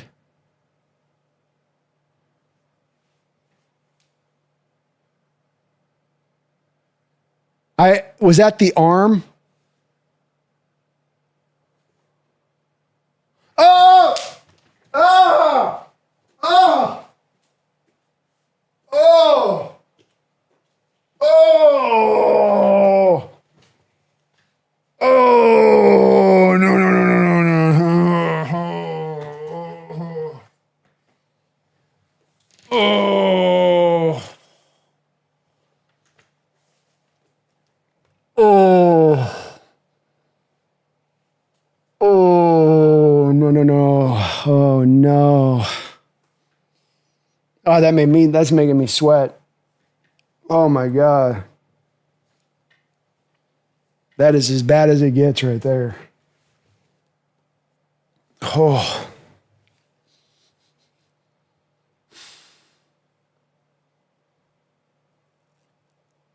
Jaden Daniels pulled down to the ground, and he plants his arm down like this.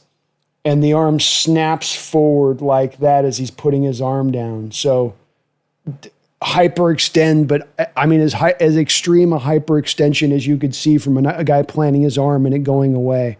And that arm is broke. That looked awful. I don't need to see that again. That was completely horrific. Why is he in there? I agree with you. I think me mentioned above. Why is he even in this game? And if he's in the game, why are you running read option keeper with a quarterback down 38-7 with 7:29 when you've already said we're not trying in this game. We give up in this game. Tyler, it's his arm. So Tyler, it's right here on the arm where it looks like it snaps forward right there, right at this spot here. I don't know what possesses Cliff Kingsbury to run a read option keeper to him there. Why? That is the dumbest play call I think I've just about seen. With you, the one thing you need to do coming out of this game now is to have your QB healthy, and you're going to set up him for a play that's going to have a good likelihood of getting him injured. In a game where he's already run the ball 9 effing times.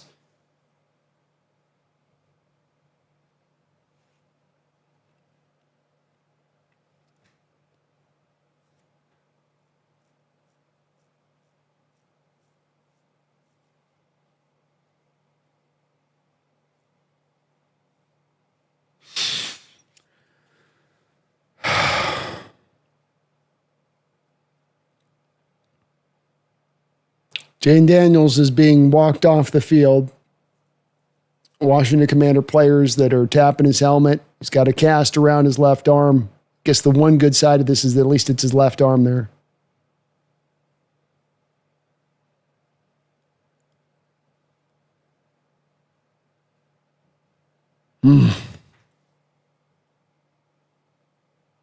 Randy, I don't get it. I don't get the Washington Commanders thinking they're on about 3 different levels.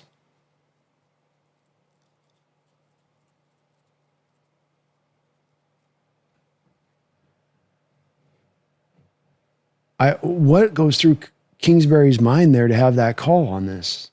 Like, what possesses you to even make that call there? Michael, again, thank you for that $5. I would run at Garrett all day if I could. I think that he's put himself in a pickle with that contract and that he has to actually give money back to be able to be traded.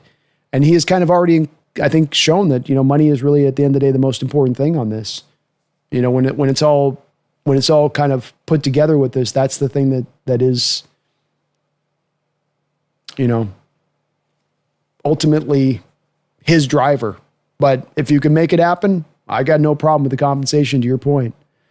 Handoff inside. This will be a touchdown for the Commanders. They're able to slip in there and go get the score. Thank you, Michael, for the $5. I certainly think that whether it's a guy like Garrett or not, I think a win like this certainly establishes to John Schneider, who was already thinking about being aggressive around the trade deadline leading into this game, you've got to feel like this only emboldens him further to feel like he can add more to this team, that he can make some more further moves to round this thing out. If those moves exist to be able to be had, it does take a trade partner. It takes two to tango, but everything this team can do to show John that there's plenty of here to be a contending type team. We do still want to see them up against a team that's going to have that kind of challenge like a Rams team can be. And this has been a bit of an easier schedule, but that's neither here nor there. You can only play the schedule that you have. And you have set this up for John in this way to say, look, man, you're sitting on well over $20 million of cap space. You've got a very complete team. You don't have a ton of necessarily free agents across the board after this year. This team is well stocked up to go and make an aggressive move like this at this time. And maybe the time is right here to do it. I've got to feel like he will, Michael, and that's the most encouraging part of getting this dub is it lets John have that aggression and know he can go forward. He's not sort of wishing on a star that this team can make it happen, but then I'm really just topping this off. It's good enough as it is. I'm just adding a little bit extra on top. MJ Seahawk, thank you for the $20 donation. MJ, you are awesome as ever. A long time, again, member of the channel, long time contributor to the channel. Really appreciate all of that fine support. It says, let's go Hawks.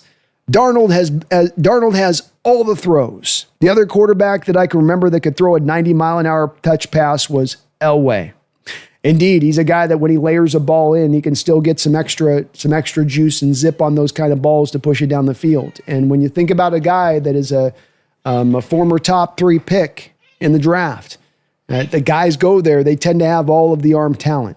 You don't tend to get a guy in there that's going to be a little bit deficient in that way. Now, it's some of these recent years, there's been some exceptions to this rule in general terms, but for the most part, when a guy's being drafted at that, he can make all the throws. He's not limited in any way. And that's kind of what you're seeing with Darnold here, in that we're getting to really benefit here, MJ, from all that development that went into this guy that was very, very talented, that had all the talent you could want for the position. Just can he refine it? Can he advance it? Can he get himself to a stage of where, he's not raw and that he is a guy that now looks like he has mastered his position? And if he can master his position, he has the natural tools that you can't teach, that he was just basically, born with or has physically in his body. And that is what you feel like you're getting in this guy right now. And part of the reason why MJ, I look at it is, and part of why I didn't look at what he did last year with Minnesota as being such an outlier of a mirage, was the fact that this is what you would expect when you have a hyper-talented guy who rounds out his game. It's kind of like 1 + 1 can equal 2. And the thing with Darnold was never that he was talent deficient or that the teams were seeing a guy that they were seeing wrong the talent he had. It was that he just had a long way to go to reach it. He was a very raw prospect coming out. But part of another reason that you have him going top 3 is that I think that the character stuff, the work ethic stuff, the want, the will you put in the dirty work? Will you put in the long hours? Yeah, he's that kind of guy that does that as well. And that you might have a guy that's a little bit raw coming out, but if he's got all the tools in the book and then he's got the work ethic on the backside, might take him some time to get there, but there's a better chance that he's going to get there than versus some of the other quarterbacks that have been taken at the top of the draft in recent years. This ball's going to get returned here by White. He's got some space to work with up to the 25-yard line, ran out at about the 29-yard line where the Seahawks will take over there. 7:07 to go in this football game. Seahawks running backups all across the board here. Wouldn't even be the least bit surprised at this point if you're going to run Drew Lock out onto the football field. Oluwatimi, Josh Jones out at right tackle. All of that good stuff there. So, yeah, we're going to roll through. And we indeed are going to get Drew Lock out here for the game. He's going to get a little bit of action here. First down and 10 for the Hawks. Hololani in the backfield. Ricky White. Boy, if you're going to end up with both Ricky White and Cody White as your 2 receivers in this game, either things worked out really, really well for you, or they didn't work out too well at all. And luckily, we got to be on the former rather than the latter on that side of it. First down, run out to the edges here. Joe Hololani's got to just kind of try to fall down in bounds to keep this clock rolling, which is just what the Seattle Seahawks want to do. So Sam Darnold stays done, 21 of 24, 330 yards, 4 touchdowns passing, and 1 interception. Hell of a day there from Sam. Really dominated that first half, throwing the football and just chunk throws all over the place. Got 26-yarder to Jackson Smith, 60-yarder to Cody White, 25-yarder to Torrey Horton, 26-yarder to Elijah Arroyo, 21-yarder to Zach Charbonnet. That wasn't as much a dime. Handoff here to Hololani. Hololani able to fight through the first tackler and fall forward for a gain of about 2 or 3 yards, bringing up third down. MJ Seahawk, thank you again for the $20 donation, and talented quarterback, man. And we're getting the benefits of him. We're getting them bennies. And it's a beautiful, beautiful, beautiful thing. Appreciate you, though, man. Thank you for the big $20 donation. You guys are just awesome today on all of the support. I still can't quite catch up on the donos. You guys have dropped so many, and I really appreciate that.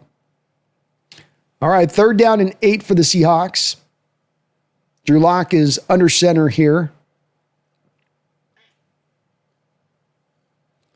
He's going to hand the ball off to Hololani. Hololani cut down just before the first down marker here.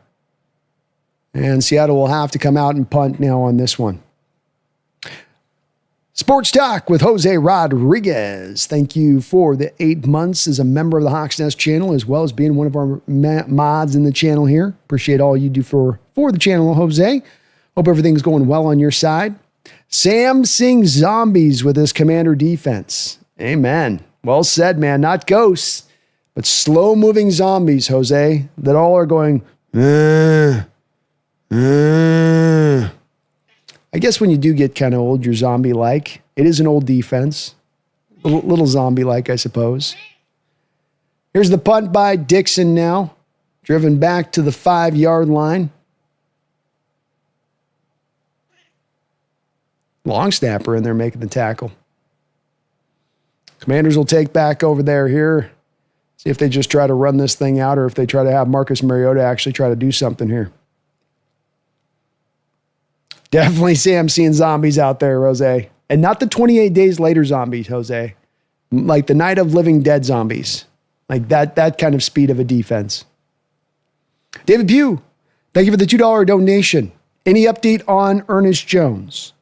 I have not heard anything quite yet. We're probably going to have to wait until we're into the post press conference, and even then we may not get a lot of elaboration here, David, where they'll say we got to get an MRI on it. My initial reading on this would be that he is standing on the sidelines and he's been celebrating on the sidelines, and so he's at least able to put pressure on it, which is a good sign, I would think. First down run by the Commanders, as it does look like they're just going to try to run this thing down too.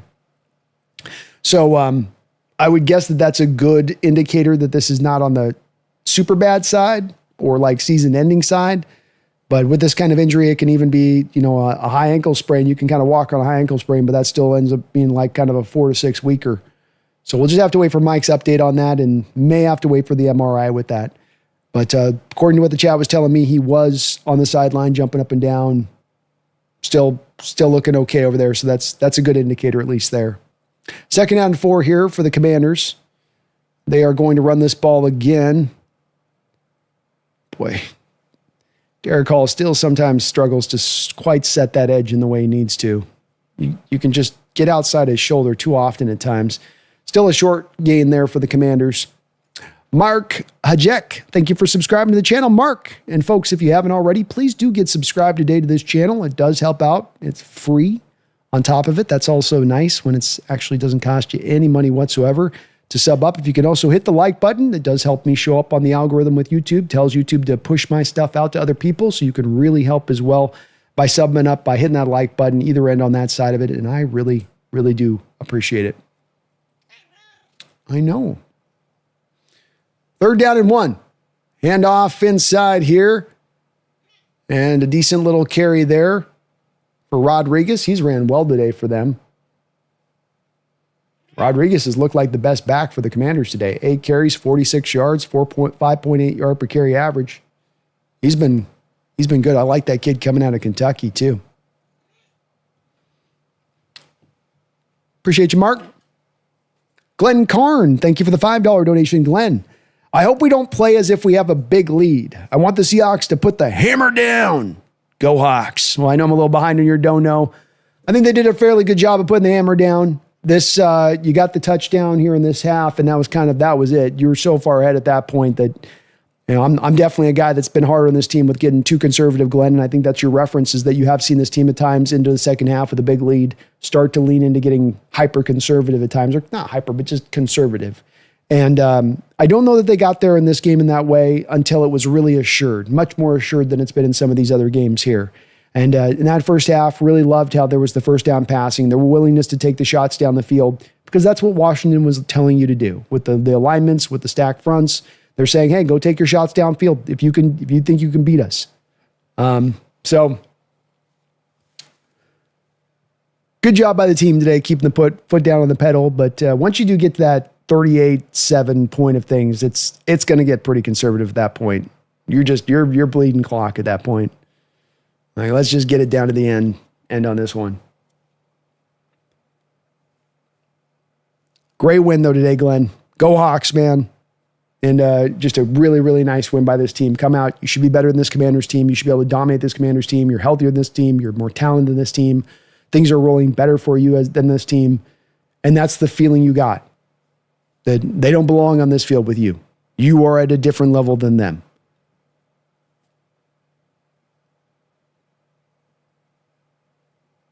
Two minutes to go in this football game. Got to think that the Commanders here are just going to try to run this out. 2nd and 6. Just try to get off the field here.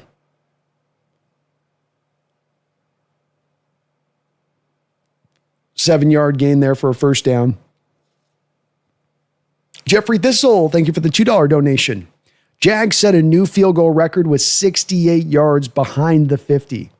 Indeed, we had an NFL record today with a field goal that went 68 yards from Little, the kicker for the Jaguars. And we might be heading into a new era here where field goal kickers from the 40-yard line in your own territory are able to punch it through.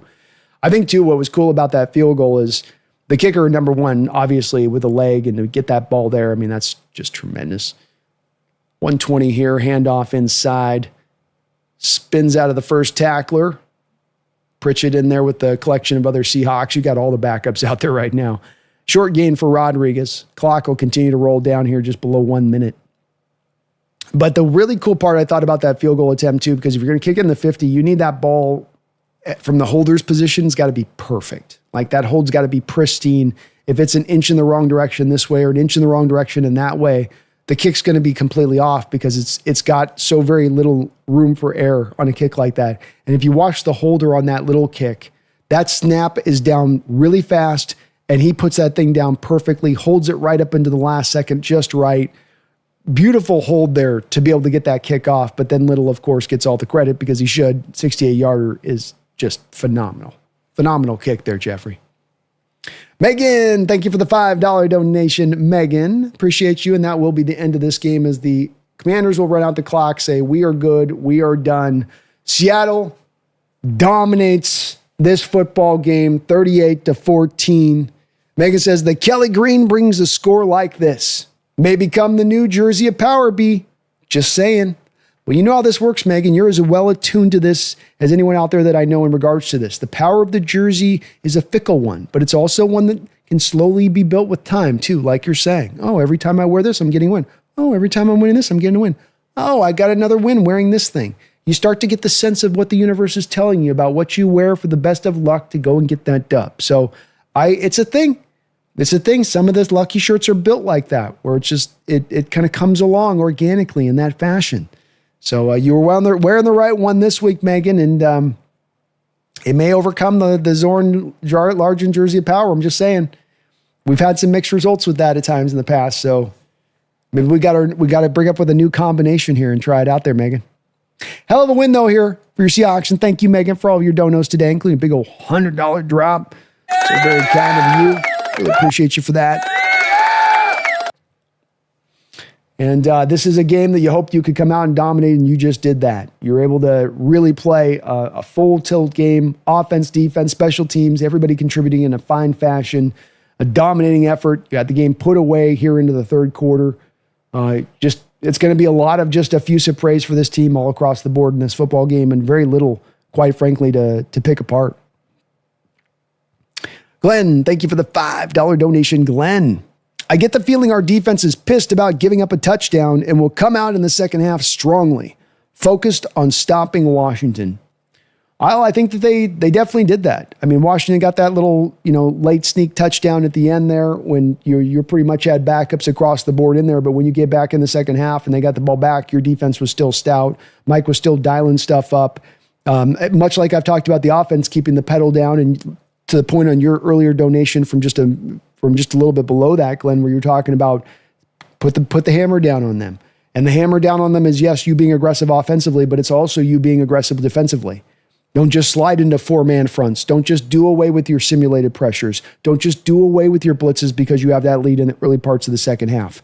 Put them down by the way that you've been having success throughout this football game. And Mike McDonald kept that dialed up at the right times. When he got him into third and longs, he would just decimate him with blitzes from every which way but loose. He had Jaden Daniels confused in this game from the jump through the end. And very impressive. Very impressive to see what the defense did in this game, and they put the pedal down in that second half, which is very good to do. You gave them no chances, and there was still a lot of football game there. There's been times in NFL history it's very hard to come back from that many points, but there have been those wild games in NFL history where those teams can just, as long as they've got enough time on the clock, can spin their fate along, especially if they can get a little momentum, a little bit of some of that going in the other direction a bit in the right way. You never allowed that to happen today, and especially from the defensive side of the ball. Very, very, very impressive performance, and very cool to see. You took it to that Washington Commander team today. Tot Stick, thank you for subscribing to the channel. Tot Stick, welcome aboard the Hawks Nest. Thank you for joining on up. I appreciate that. Eric S., thank you for the $10 donation. Eric says, hi, you, Brandon. Hi, you, Brandon, from Eric in Washington. Where is Pumpkin? Go Hawks. Well, I do think that we got to...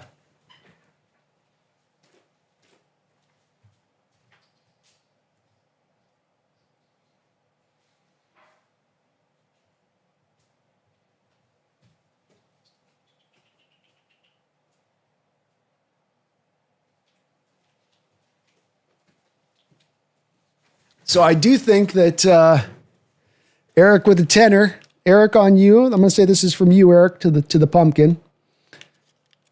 We got to get a little bit of victory salmon, huh? A little victory salmon for pumpkin. I think that's in order, don't you guys? Yeah, I think so. I think so. Let's see if she'll. Oh, there she is. Well, that didn't take long.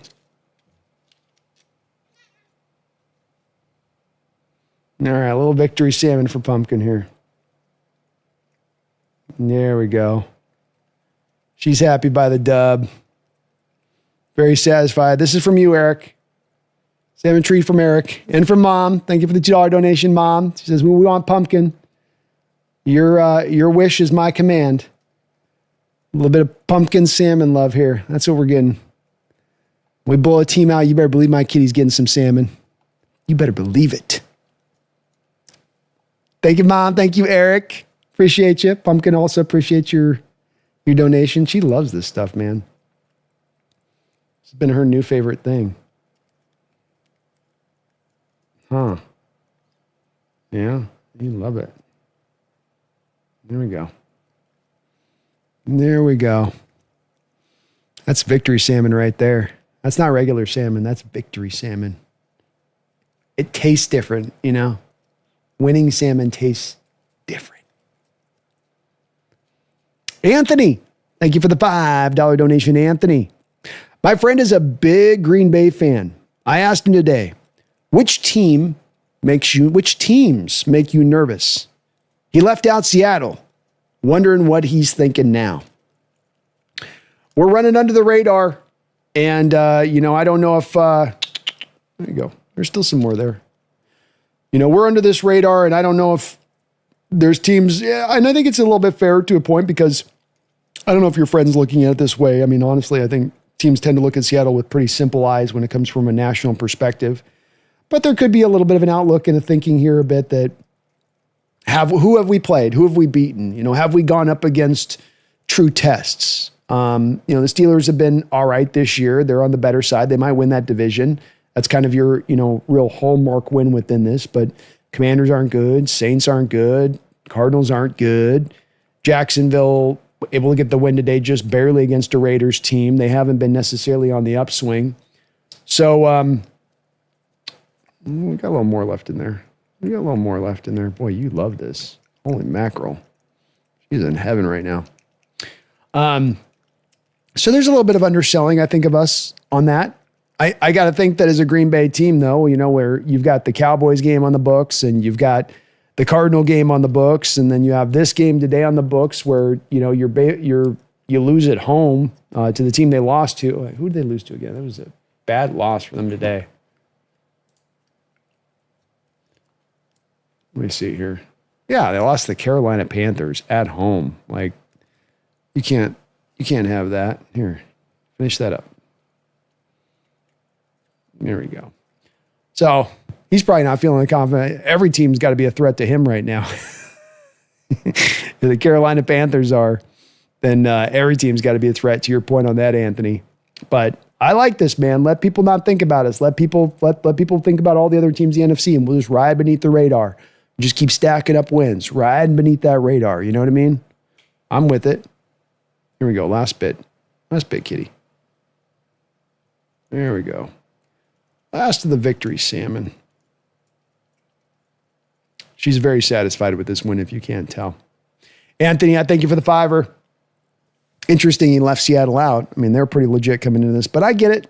Now they may be looking for us to have that hallmark win against that tough team before people are really ready to, fully buy into, what this team is kind of selling right now. And I'd understand that. I don't know if that's his thinking with it, Anthony, but I would understand it if it was.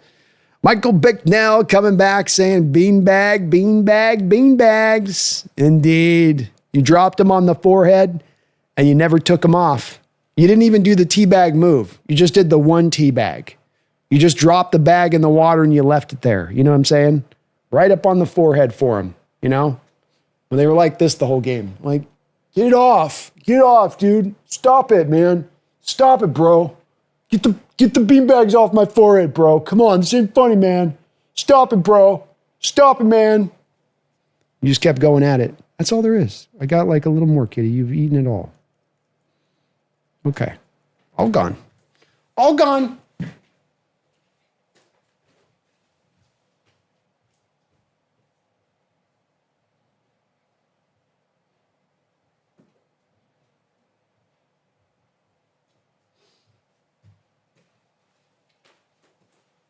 Oh, victory salmon. Thank you, Michael. You called it, man. Ski Nation, thank you for the $10 donation, Ski Nation.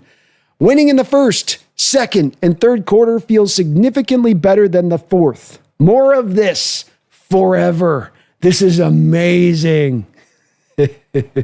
I feel you 100% on this, Ski. And it is one of the parts that,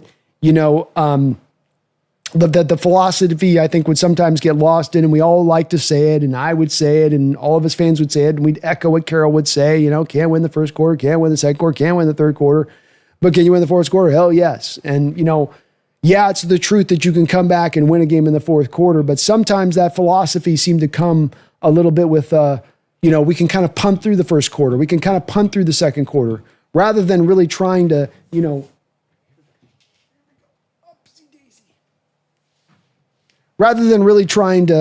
maximize every possession, maximize every point in the game to try and go and win it. And it did seem like there was a bit of one costing to the other on that philosophy of everything being so hyper-concentrated at times on that fourth quarter. For instance, there was times with me that I'd look at the offense and go, I wonder at times if Carroll has told this offense that you shouldn't target the middle of the field unless it is the 2-minute warning, unless it is that final drive of the football game where you're trying to go down and get that definitive score to go back and get the win. I wondered about that stuff. I don't know for sure with it. I don't. But you can win a game in the first and second quarter. You can get up on a team by this many scores. And this Seattle Seahawks team this year has shown you that multiple times over in multiple games. Where part of some of our criticism of this team coming into this game was like, man, can we just, we're getting up so high on teams and then we're just getting like not as aggressive. Can we just stay aggressive when we get so much on, we get up by 2 touchdowns on teams? Can we just keep the pedal down? You talk about first world problem complaints. That's one right there. But it is part of what shows you that you can get up on these teams and then it doesn't just, taken for granted, for instance, that those teams and every team will always come back. That, you may be up by 2 touchdowns, but it'll always reverse back and it'll always end up coming down to that final possession of a game. I can't tell you how many people through the years have told me that all these games always come down to this final possession. I go, yeah, there's a lot of games in the NFL that come down to final possession, but it doesn't mean that that has to be the way every game you play.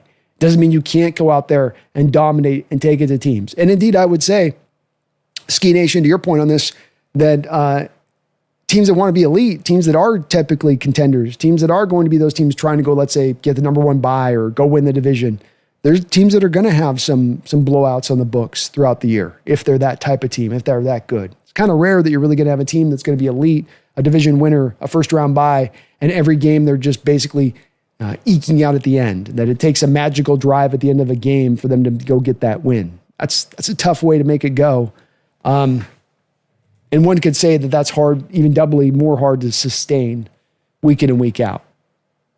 But I'll take more of this too as well, Ski Nation. I like these kind of wins. Nice and comfy. Watching the Commanders in the third quarter roll over and shore their belly on a 4th and 14, where, like, what do you got to lose? Just going for it at that point. But they were like, nah, let's punt. We're good. Quinn was kind of like, I'd seen enough. All the more silly that they had Jaden Daniels then late in the game at that point. Once you had shown your team, this is how we're going to operate today. This is going to be the reality of life. Like, we're kind of done up on this. All the more reason you would think a little bit with that. Thank you, Ski, for the $10 dono, and appreciate all of you guys with the patience on getting to some of these donos. We had a ton of them down the chat today, so I'm still just catching on up, but we will catch up on all these donos. We'll be doing an expansive little post-game stream here with you guys and getting you over to you in the chat as well. Appreciate you guys hanging on with me tonight and celebrating this big Seahawks win. Keon Lund, thank you for the $2 donation. When does JSN start hearing his name in MVP talks? Hard to say on that. Let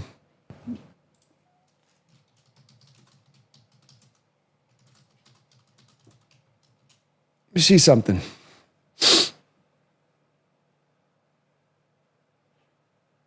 So Calvin Johnson didn't get an MVP win when he set the yardage records, Keon.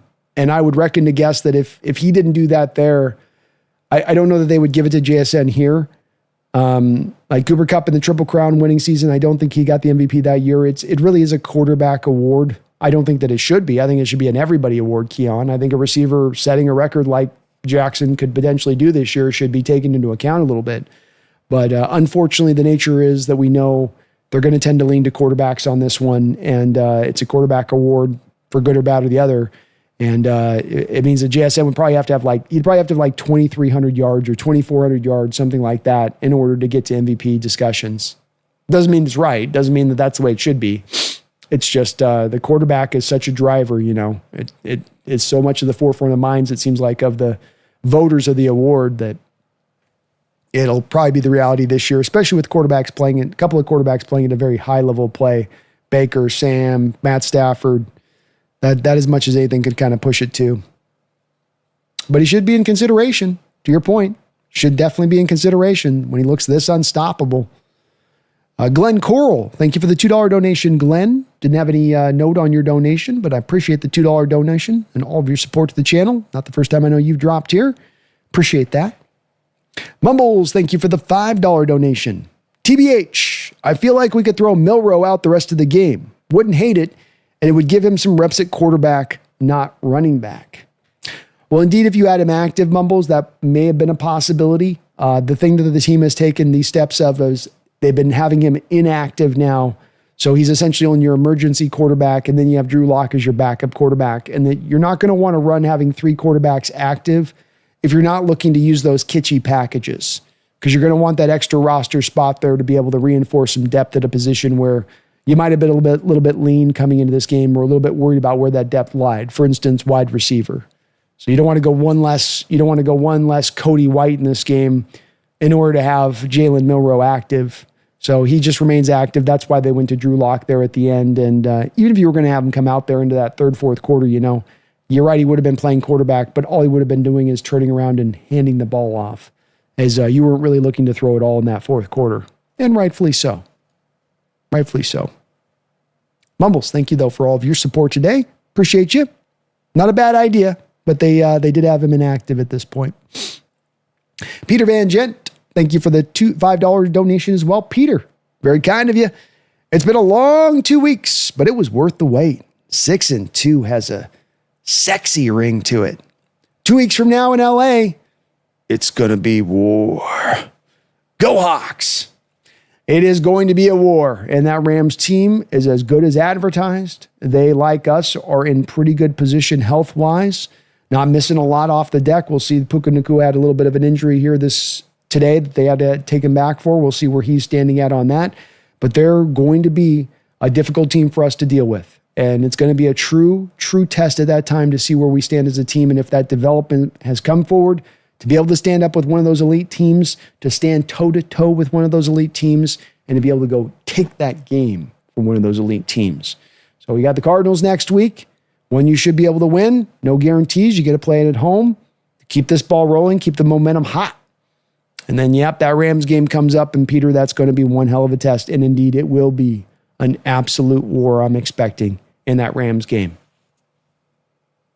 Really feels like we're at least rounding in shape to be prepared for it, but I'll tell you what, the Rams are doing the same at the same time. That's a team that started out the year not blowing out anybody, finding a way to win. Now they're starting to blow some teams out here, Jacksonville and what they did here today. So they're getting into better shape as well.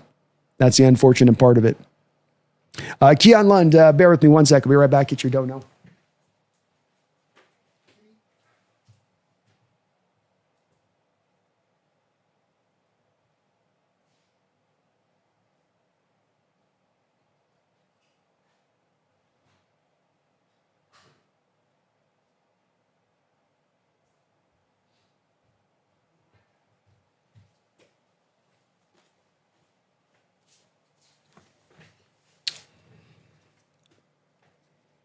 Keon Lund, thank you for the $5 donation. Keon, JSN's 8 for 129 actually dropped his average yards per catch. That's insane. Side note, Debo is fat. It's just true, man. He's a big, thick boy out there. You can see it. Like he's carrying some extra weight. It is what it is, I'm not going to buy that he's just big boned. I think I think Debo at one point or another was like, I made my millions and, I'm going to work out hard. I'm going to still work out like an athlete, but I made my millions and I kind of want to eat what I want to eat. And is what it is with him on that, He's a bubble screen guy at this point. That's about all he can do with some of that extra heft he's carrying around. And how about JSN having his averaging 16 yards a catch today, to your point, Keon, and he sees his yards per catch actually go down. It's just amazing what he's doing out there. You saw Washington make adjustments in the second half, and why you had him over 100 yards in the first half and then not as much production that second half is finally, and this is legit, only 2 halves this year have teams decided to actually bracket coverage JSN and to really put attention behind him. And that was the Cardinals in the first half, and that's the Commanders here in the second half. So you have only really one total game of football action here where a team has decided to truly double up JSN, and that's pulling off the back then of the stack boxes and the stack fronts and the way that they wanted to run things defensively. So we'll see if we're going to get more of it. You see if this is going to only now kind of go dialed up from here where teams start to take the book out and they're like, look, reality has been drawn at this point. If you as a team walk in to play the Seattle Seahawks and you're going to try to single up Jackson Smith and Jigba, you're going to end up with Jackson Smith and Jigba around about 130 yards receiving for the game. And so this is the thing where Clint maybe can start to anticipate some of this. I'm certainly thinking next week against the Cardinals, you're going to see them drive in this direction a bit because they were one of the only teams that did in the first place before. And again, did have some success where, if you remember, the first JSN half against the Cardinals where he was doubled, he didn't have a lot of catches. But then what happened that second half, the Cardinals started to peel off the double teams because you were able to hit some other areas. And then now he gets singled up, and now Sam just goes right back to pecking away. Back to pecking away with Jackson. So we'll see on that. We will see on that. But another hell of a day for Jackson, and crazy the start he's having. The best start we've seen for a Seahawks wide receiver by far in their history, and one of the best starts in NFL history that we've ever seen. I know he's much further along through this many games than even Calvin was when he set his record. And the incredible part again continues with the Jackson Smith situation. When you look at this, I mean, the truly incredible part about all of this, Keon, is that Calvin Johnson set that record with Stat Padford at the height of his Stat Padford powers What I mean by that is that, yeah, we've learned Matt's a great quarterback, but Matt had a lot of empty calorie yardage on the back of Detroit being behind in games and him just force feeding Calvin over and over again. You're on a team here where that's not the case. You don't have a bad defense forcing your offense to have to score on every single possession. You don't have an offense that's as pass happy as the kind of pass happy offenses that Stafford played in. You don't have the high volume of attempts from your quarterback. Sam Darnold has 24 attempts in this football game. You got Jackson up over 129 yards. That's pretty consistent to what it's been so far this year. Now, that baseline I always say on this, Keon, is you have Jackson on pace to set Calvin Johnson's receiving yard record, while doing so with Sam Darnold averaging right around what? He'll be like 20th in passing attempts after this game, 20th in the entire NFL in passing attempts. These kind of numbers don't go this way. If you're going to get a guy like Sam throwing 24 times a game, a guy like Jackson might be on pace to kind of crust up around 1,000 yards, 1,100, 1,200 yards maybe. There's just not the attempts. There's not the targets there for him. But yet he's still doing it and getting it done. It is remarkable. And Debo is fat. HHG, thank you for the $2 donation. Washington ended Washington's season in Washington. We did indeed. The state took down D.C. The real Washington won. The true Washington. It is true, HHG. It is very true. Thank you for the donation, man. All your support, too. You guys are amazing. Megan, thank you for the $5 donation, Megan. Gonna have so much fun on the roundtable this week, 12s. Who's with me? We show up in force out there. I know you'll be there, Megan. And hey, the roundtable will be feeling itself all the way around. And we still got the Cardinals in Dallas tomorrow. So we might find that the NFC West once again goes out there and sweeps. I know Dallas has got an offense, but would anybody be shocked at all if the Cardinals went out there and won tomorrow? Would anybody? Kind of a nice thing, too, I just realized that we get to have the Cardinals where they got to go out, I believe, into Dallas. They got to go play in Dallas, and then they got to come back to Arizona, and then come back out to Seattle. I know it's not like far travel for airplane, but they're on the shorter week, too, as well, having to play on Monday night. Just kind of noticed that. But it's going to be a fun roundtable, folks. If you are not subbed up, I do the NFC West Roundtable. It's a whole separate channel here on YouTube as part of the Roundtable Sports Network. We've been really doing well over there. Ton of views, and just, man, it's been blowing up over there on that side of it. It's going to be a fun week this week with 3 of the teams already with a dub in the books. Best division in football. We're all going to be feeling ourselves. We're all going to be talking smack. I don't know about Jesse. Jesse's going to probably be just still resigned to the fact that, like, this is inevitably going to fall off a cliff. I don't know when. I don't know where. But it's eventually going to drop off a cliff and land in the ditch in a fiery inferno of a violent explosion. I mean, they lost another defensive lineman today. But that zombie Niner team, they just keep going, Megan. They just keep going. Shoot it in the head. Put it in the brain. In the brain. Brain. Brain. Brain. Brain.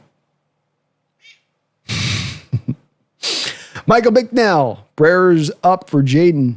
All love for him. Yeah, nothing but love for Jaden Daniels. It was a struggle for him today. Doesn't have Terry McLaurin out there, his real nice security blanket of a wide receiver, and this is a very thin wide receiver room around that. You have old Zach Ertz out there as well. It does make it a little bit hard on that side of it, and boy, you feel for the kid for even having to be out there in this kind of game to get injured in that moment. And I do hope a guy like Mike McDonald, and maybe even he saw that with happening with Jaden. He's like, okay, get Sam out of there. Just get him out now. I don't care if we're handing off, Clint. Get him out. You can hand off every time. Have Drew hand off. He might stub his toe. You never know.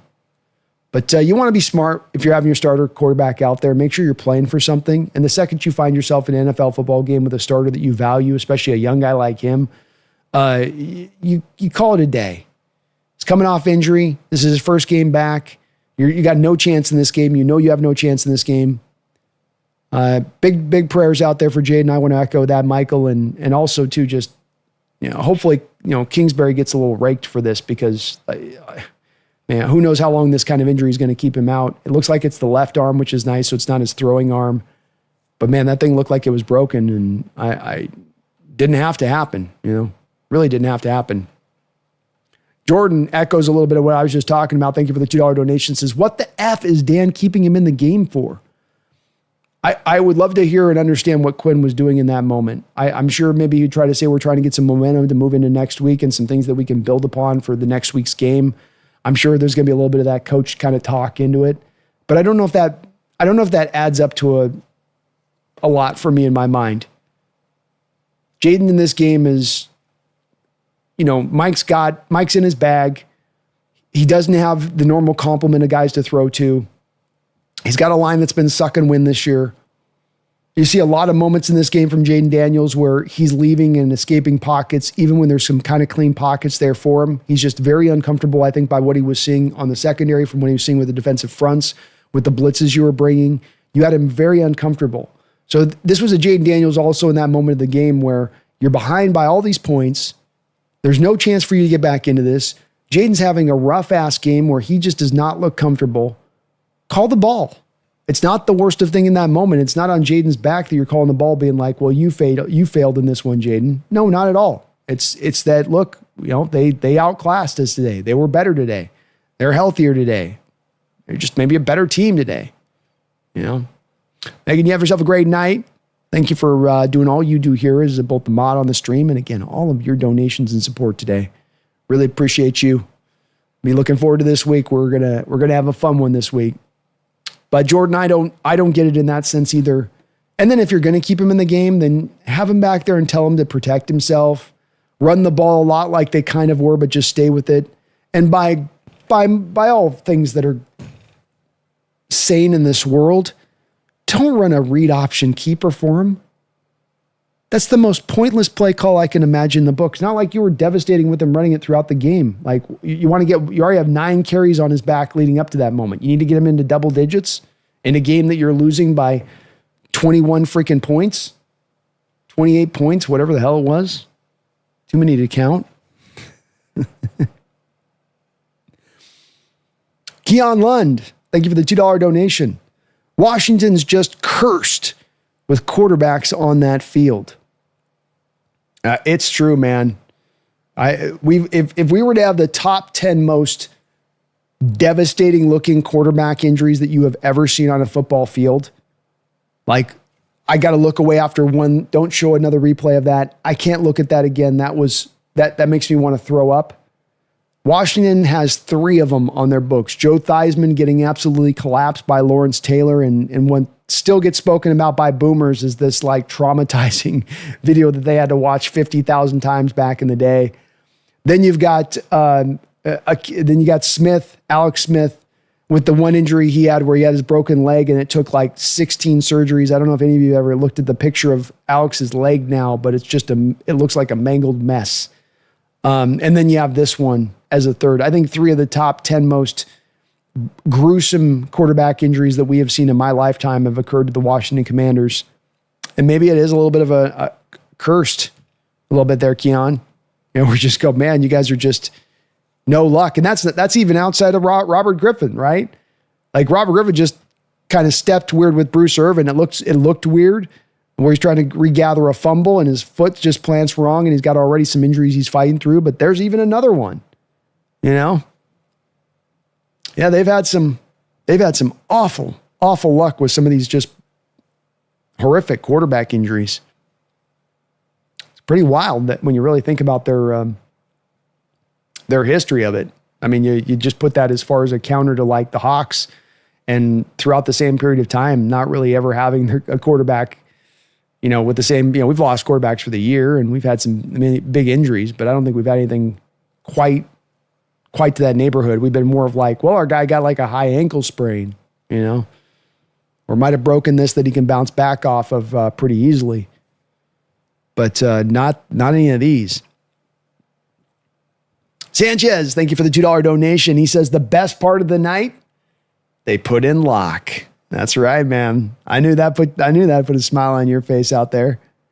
I knew it.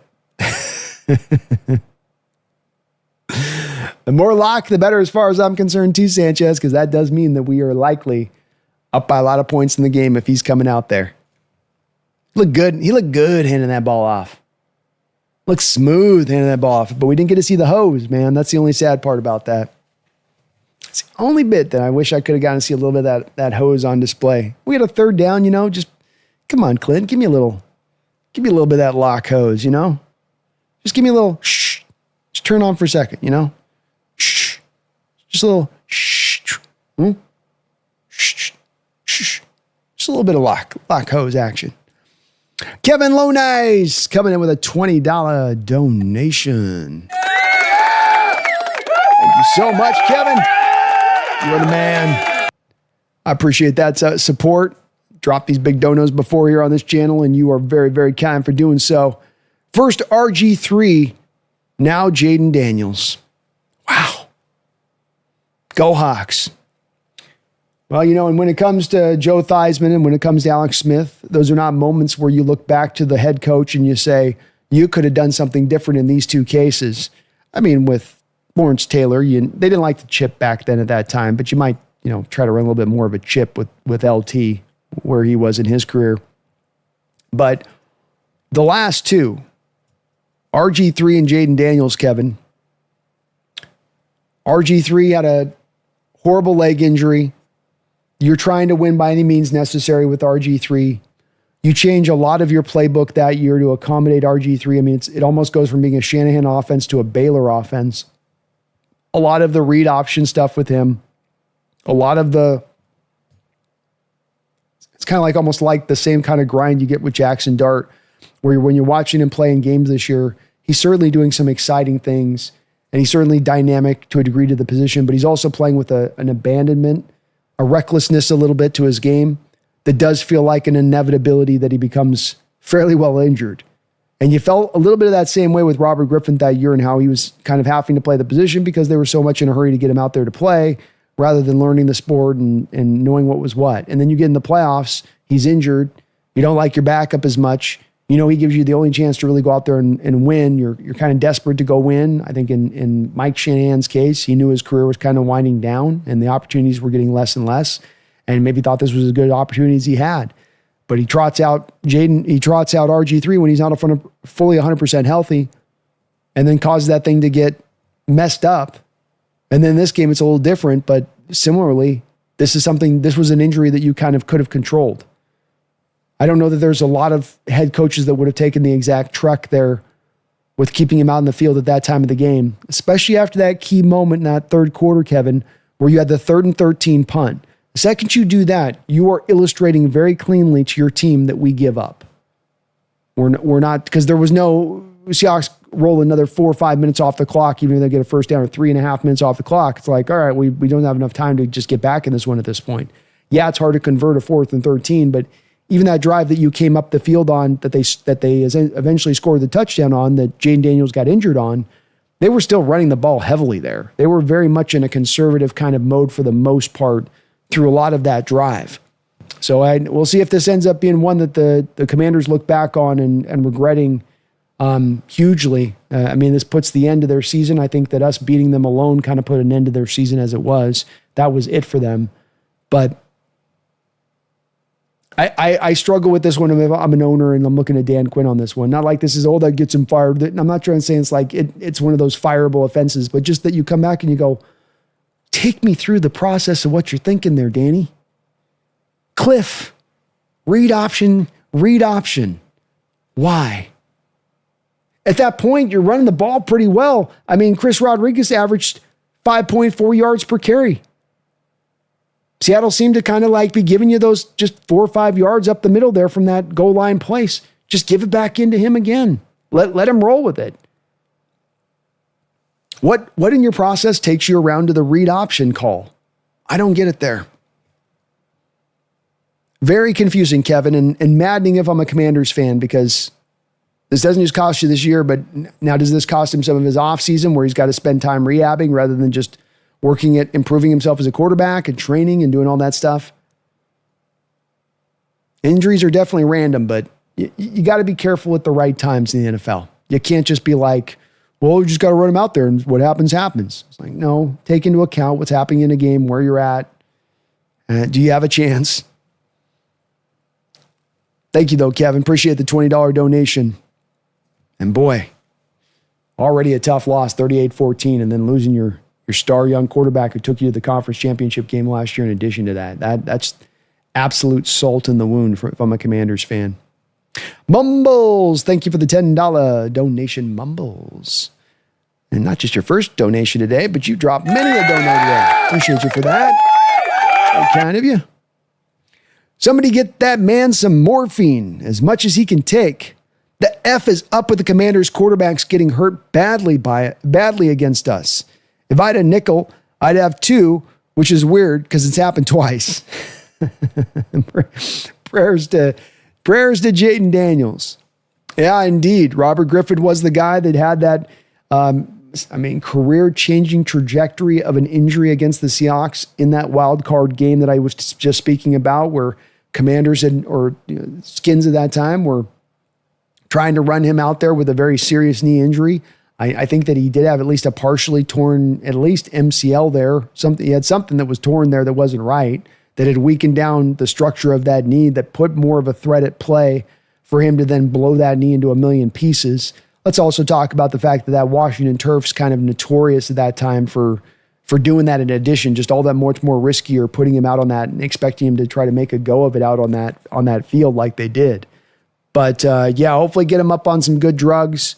Hopefully it can maybe be one of those injuries where it looks really horrible, but then you come to find that it's one that they can kind of get corrected really quickly, or that there's a really good prognosis for everything healing up right and well. It's in his left arm, so if there's even some maybe reverberating effects down the line of it, maybe taking a little bit of time to get to 100%, he can still go through and do all of his throwing stuff, and maybe that won't restrict him as much there. But prayers to Jaden Daniels. You feel bad for the kid. You're rooting for the kid because he just seems like a good young man. He seems like a hard worker. It's a guy that didn't have the easy path necessarily. The NFL had to transfer from Arizona, from ASU, and go out there and to LSU and do what he did, and hopefully he can bounce back. But we've taken out a couple of these Commander quarterbacks, or we've been there when they were. I'd say we didn't really take out RG3. He couldn't walk on the leg, and then he fumbled, and then he stepped weird when he was trying to pick back up the fumble, and Bruce just kind of fell on him basically. But strange that we've been the last two that have been kind of doing it, huh? We've been kind of the last couple.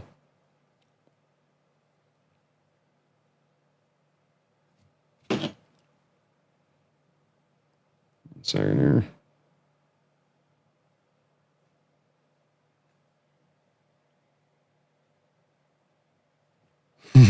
Hey, Drew. Shout out to Drew out there, my man. Hope you're doing well.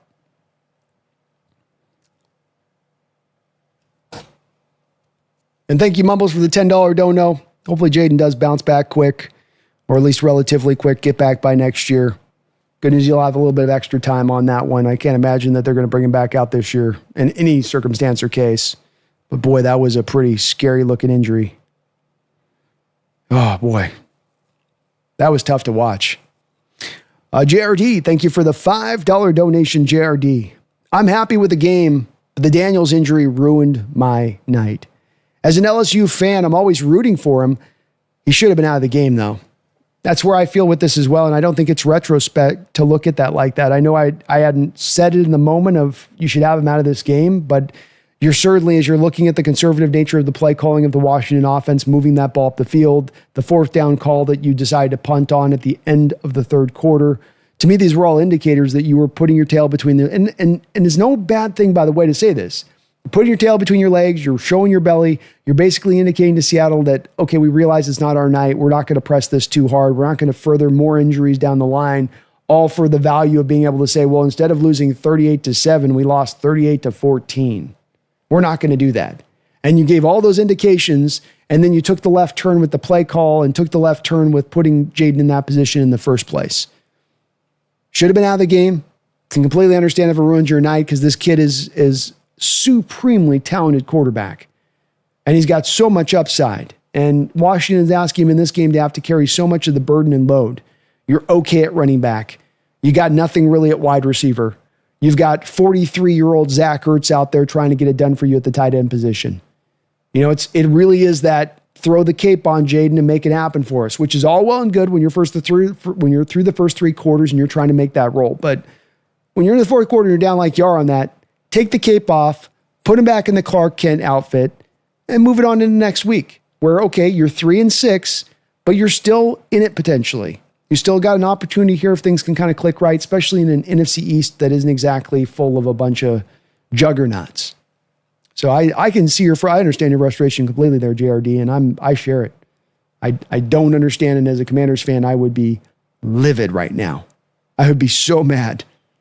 Didn't have to be a thing that they've encountered coming off the back of already a tough game. Richard Stewartson, thank you for the $10 donation. Richard, I really appreciate you. Very kind of you guys. You guys are just amazing. I still haven't caught up on my donations. We got so many donos in the bank. I really, really thank you guys for that. And we're having a hell of a night here. Hell of a night. He says, I'm happy.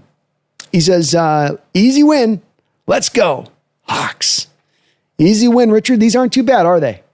It's kind of fun to be able to watch a game with competent play in all 3 phases of a football team, to watch dominance, to watch high-level play in all aspects, to see the play calling on point on both sides of the ball, to see so much aligned and moving in the right direction, not just the results, but how you can see the process being a smart one. And Mike McDonald, the past 3 weeks especially, not the past 3 weeks, but the past 3 games especially, has been in his play calling bag. I think that Tampa Bay game shook some things up, kind of woke up a bit of the beast in him a little bit as a play caller, and has allowed him to operate, I think, with a freedom in how he's calling. And maybe some of it's a bit of the health coming back in the secondary, and that when you got now back Witherspoon in that secondary tonight and Eamon Wari back in that secondary, you're feeling like you can kind of go full tilt with the play calling, but you dialed it up. And you had Jaden so confused from the jump. I've watched Jaden a lot over the last year and a half, and the thing that jumps out to me with Jaden is just that the VR stuff we've talked about, that's the heavy training tool that's gotten him here. But that it's also that he's a guy that doesn't ever really feel like he's in over his head. He always feels like a guy I've been in the sport for like 5-6 years. That's how you felt with him as a rookie, because his decision-making, when to run, when to throw it away, when to get down so you don't get yourself injured. You know, he had such a good balance in how he struck that all across the board. And that's such a rarity for quarterbacks, because that sometimes feels like a skill that you have to sort of develop over time. And it takes seasoning and a lot of games to kind of get that under your belt. But you had him today, right from the start of the game, over his head, not seeing anything clearly whatsoever. And I've never seen Jaden, I don't think, bail from so many clean pockets as he did early on in this game. That first Commanders drive alone, I think he had 3 or 4 carries, all off of dropbacks where he just looks and he doesn't like what he's seeing and he's feeling heat that may or may not be there, and then jumping up in the pocket and trying to scramble away and go make something happen. Great game all the way around, complete team victory, and hell of a win for our Hawks, Richard. Go Hawks, man. Go Hawks. That's a primetime win that can open up some eyes. Shadowbot, thank you for 27 months, almost 3 years here as a Hawks Nest member. I appreciate that long-time support. For the second time this season, Drew Lock closes out the game due to a blowout. That's a good feeling. I've been saying, Shadowbot, the most beautiful formation in all of football, I like to say, is the victory formation. I might have to change this. R. Sanchez, I hope you're hearing me out there in the house. I might have to change this, R. Sanchez. Maybe the most beautiful formation in all of football is fourth quarter Drew Lock with a 3-touchdown lead. Just handing the ball off for 3 straight downs and punting. Kind of the ultimate flex. Out comes Drew, not going to show you the hose, 3 straight runs, and we're going to punt because the game's over with. I think that's the new best formation in all of football. That supersedes the victory formation. We got a new winner here, Shadowbot, and you're damn right. It feels good. It feels real good.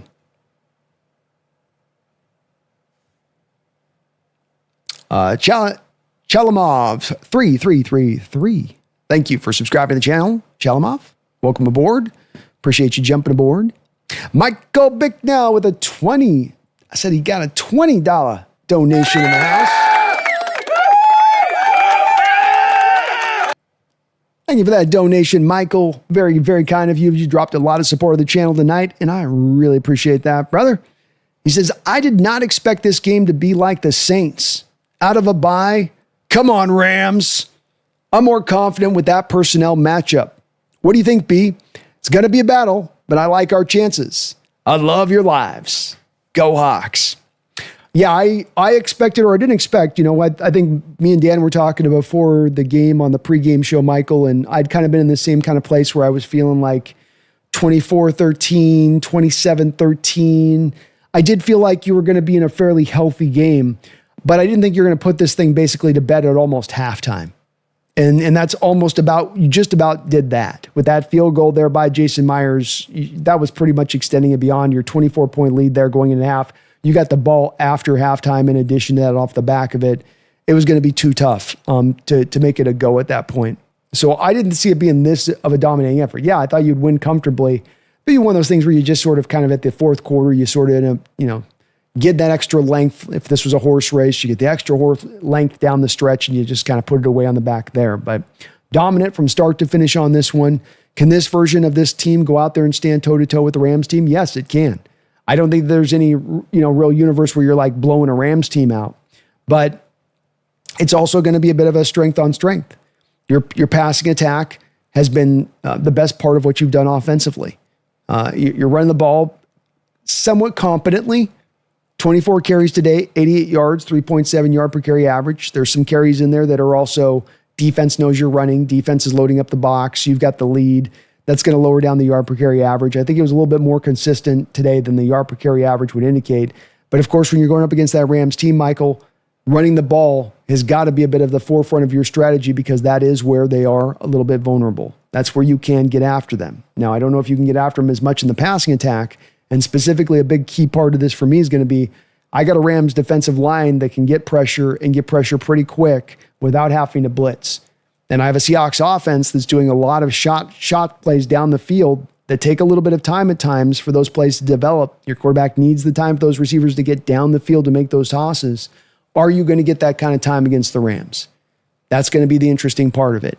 I think with Stafford and with Mike McDonald's defense, that you're going to be in a position with this to where he can dial some things up to make Stafford uncomfortable here and there. Stafford's going to get his throughout the game.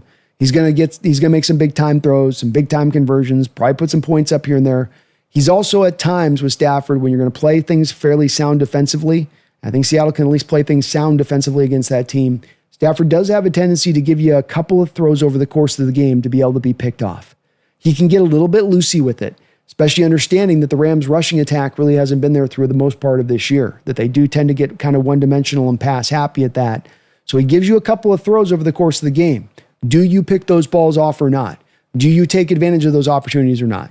Last year, you did in that first matchup on the one play where you get Rick Woolen down the field on Puka Nacua, and he's able to jump it, and he's able to get the pick on Puka Nacua, right, on the interception where then Puka gets ejected out of the game because he punched him.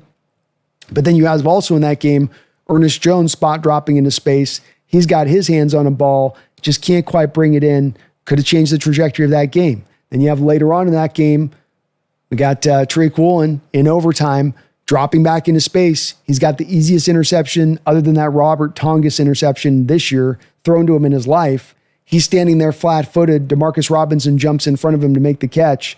Another spot where Stafford in that game gave you 3 different throws. One you picked off, but he gave you 3 throws in that game. If you'd gotten just one of those other interceptions for a game that went into overtime, you win that football game. So yeah, I think in a lot of, Michael, we absolutely can stand with them. We can absolutely beat them. But it's going to take our best effort. We're going to need to find some ability to run the ball probably a little bit more competently than we have up until this point. I don't know if we're going to be able to lean on the passing attack as heavily to kind of carry the day with that. But I also don't think that they've got anybody that can guard JSN either. I mean, JSN absolutely tore them apart in that game at home. And I can see something similar going on with that as well. So we're in it, man. We're in this, Michael, and it's going to be a hell of a matchup. We still got to take care of the Cardinals. Can't overlook them this week. Need to take care of business there. But you're setting things up well in order here. And then we got the trade deadline on top of this, Michael, where maybe John looks to add a piece here. Maybe John looks to add a piece there. Be kind of interesting to see what direction he might go, as we were hearing this morning from Jay Glazer, a guy that's very connected to the NFL, a guy that when he does tend to talk about this stuff is talking from a place of being educated on what he's speaking to with his sources. And when he was talking about the team today that he saw as being the most aggressively out there in the sport here, or one of the most aggressive teams out there at the trade deadline, he mentioned the Seattle Seahawks and mentioned that they're looking for multiple places as an upgrade. I think that is noteworthy. And I think coming off the win like this, as John Schneider's watching it, how can he not be even more further emboldened to be even more aggressive as we do head to this trade deadline with the team that he is seeing out there on the football field?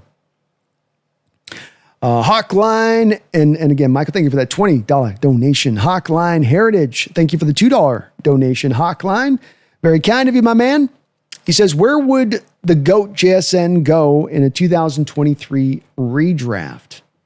Great question.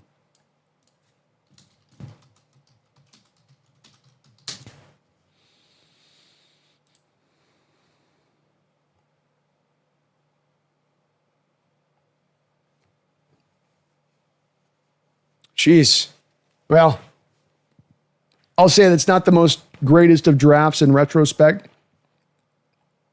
where you have Bryce Young going first, CJ Stroud, Will Anderson, Anthony Richardson, Devin Witherspoon, Paris Johnson, the Cardinals at 6, Tyree Wilson. I think that you're probably looking at him as being, I think a redraft would probably see CJ Stroud going number 1. And then you very much could see a debate to be had between either Will Anderson or Jackson Smith. I think you could probably say Jackson could edge him out there and that he should be the number 2 guy at that point.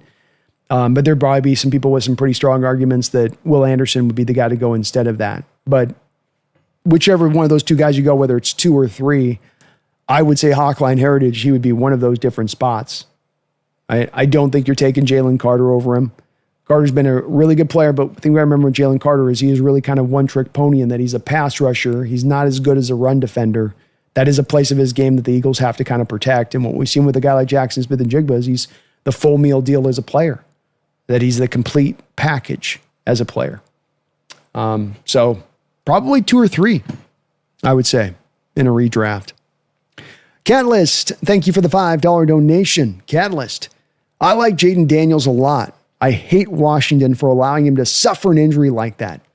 Unacceptable. He's such an easy kid to root for.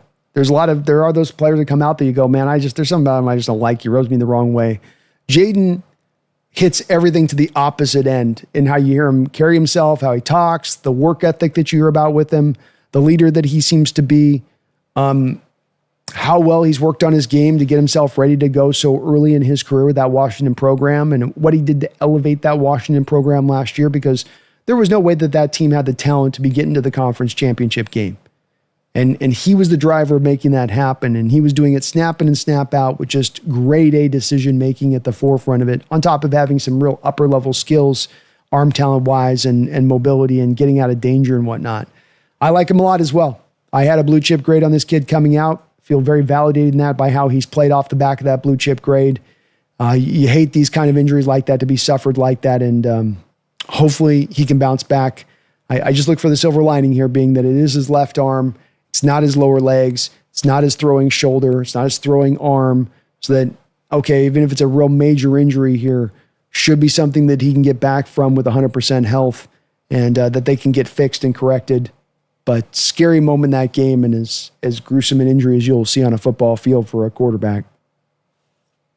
Yeah, I feel you on that, Catalyst. I think you're seeing a lot of just even the donations. I can only imagine the chat, that this is also a lot of the feeling from us, I think, pretty universally in the Seahawks fandom on this one. Randall McDaniel in the house. What's up, Randall? Thank you for the $5 donation. I know you got a big old smile on your face today. Great win on prime time. Game was never close. Hope Jones is okay. I'd heard he was jumping up and down on the sideline. Nick E. looks like a player. Nick Emanwari, one of your higher graded cornerbacks coming into this week's game. I think that he's only going to be more of that in this one. You see him when he's in coverage. If he gives up a reception, he is glued up tight in coverage. I mean, Zach Ertz had to make a catch in this game where Nick couldn't have been more draped all over him. He is an absolute bubble screen killer. Bubble screen killer. Where you can just see if you're a wide receiver, especially a slot wide receiver, trying to block this guy at his size, he's going to throw you aside like it's nothing. I'm back there throwing the guy down at the end of the game, puts out a hook, Randall, grabs onto Deebo Samuel, who's not exactly the easiest guy to tackle. I mean, that's a pretty big boy, and he just pulls him right down to the ground. He made Deebo look small out there. He is so big, but he is fit into that slot, looking like Kyle Hamilton out there. Got to see a little bit of the freedom that provided the Seahawks today, where you could move Devin Witherspoon back to the outside in this game. And I thought Devin played a really strong game as well. Sure, he really showed up with his tackling in space, especially a couple moments in this game. But yes, I was hearing the same thing, that Ernest Jones was also kind of jumping up and down the sideline. So hopefully an indicator that rolled ankle, maybe an ankle sprain.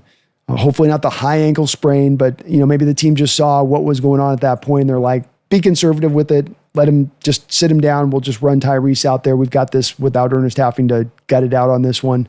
That'd be the ideal. But of course, we'll probably hear a little bit from Mike McDonald in the presser if they need to get the MRI or there's some uncertainty about what they're seeing from it, or even that maybe there was some initial indicators that there's something more major there going on. Great win though, Randall. Absolutely a great win in prime time, and just what you want to see them do come off the bye, where you got this momentum going into the bye. You sometimes see that bye week come up and it can kind of knock players off their stride, knock them out of the rhythm.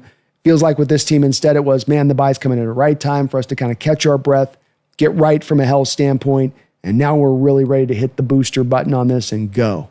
And that's what they did today, man. You pressed that booster down through all this game. It was great. Give me one sec, Randall. I see you got another donation there. I'm going to right back.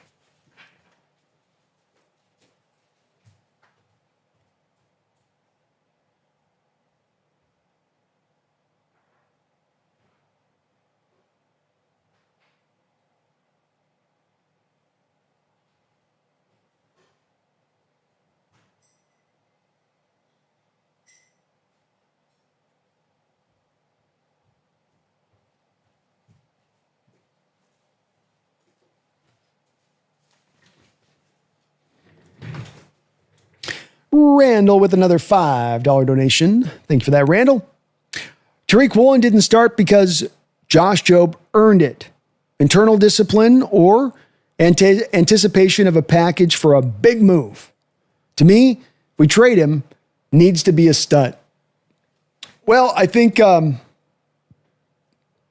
number one, you're right on the front of this. I think that Josh Jobe, if you're going to say competition is king, if you're going to say what you've done in years past is not the thing that carries over versus where you're at right now in your game and what you've done on the field up until this point, Josh Jobe had done enough in this game, I thought, coming into this to have earned it over Woolen when you were going to go to more of Witherspoon on the outside.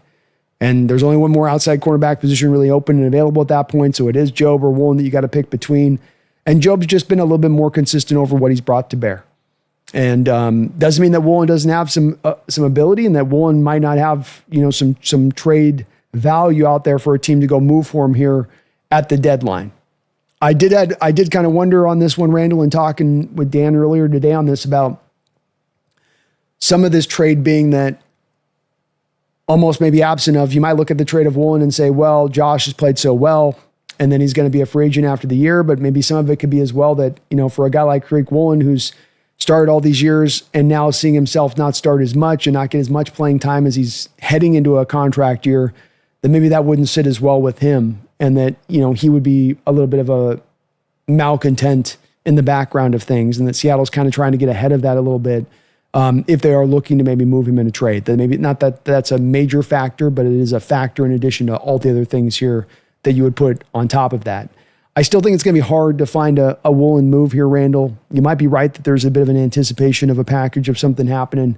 The hard part for me comes in on it is that he is a free agent after the year. You're going to package him to go make a move to a team that maybe is going to give you some really fine assets back, but then you're probably moving him then to a team that's not in the thick of it, that's not really competing for anything this year. So they just basically get Woolen for the right to almost kind of lose him after this season for nothing.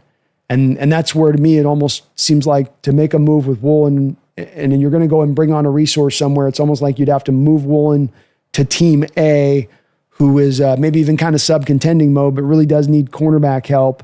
And then you're able to take that pick they give you and package that pick with another pick to then go get this other player from over here. One from here to up over here, and then you pull that in. That would be, to me, how you'd have to make that happen if there is a pathway to make it happen. But could just be where they just stand pat too, and they go, look, this is We saw it today. You had Job go out. You could bring Tariq Woolen out. Kind of nice that you could bring that off the bench and not miss a beat in coverage if you got to go that route. It's not the worst thing at this time of year to have ultimate depth kind of across the board. And certainly the benefits of having that depth throughout this season has been felt by the Hawks in a couple of different games. Like, man, we are definitely a lot more deeper than we've been in recent years. And we're calling upon that depth. We need that depth, Randall. Thank you, though, man. Appreciate your donations. It's great to see you in the house tonight. Nick Craig, thank you for 30 months, almost 3 years as a Hawks Nest member. I really appreciate that. I believe JSN has tied the team record for 100-yard games in a season with 6 already with the great Steve Largent. Already he's pulled it off, and you're right. I think also as well, he's got 4 straight games of 100 yards receiving, which I think is another Hawk record. He is absolutely just kicking ass and taking names in every way. I mean, did he go over 1,000 yards here in this game? So he's 948 yards receiving. So also just about over 1,000 yards now on the year, kissing right up against it. Jackson just been amazing, man. And he gets open on every kind of route. Gets open over the top, gets open cutting inside. He can work off the bubble screen. He worked a little bit of the fly sweep action today, got an 11-yard run on that. I mean, he can do it all. He can literally do it all from the position. And he is having a start to a career, Nick, that we've never seen here. Even Steve didn't put this kind of season together in this way. And we might have an all-time great on our hands here. That's all I can say. When a guy's performing like this, when he's producing in year 3 like this to this level, you go, boy, we might have a truly, truly, not just a great player, but a special player here in our house. And he is just getting started. This kid is so very young. Jackie Treehorn, thank you for the $2 donation. Says, yay, pumpkin. All the treats. You got to get her some we got to get her some victory salmon. Victory salmon just tastes different. Loser tuna is for the Commanders. That's for the Commanders cats. We do victory salmon in this house, Jackie. She loves it. That stuff's like crack to her. Randall McDaniel, thank you for the $2 donation. Max Crosby had an odd tweet post-game. All right, I got to look it up here. Randall, that's not fair. I've got a Max Crosby affinity, and I'm waiting with bated breath on him. You're triggering me to look at his account right now.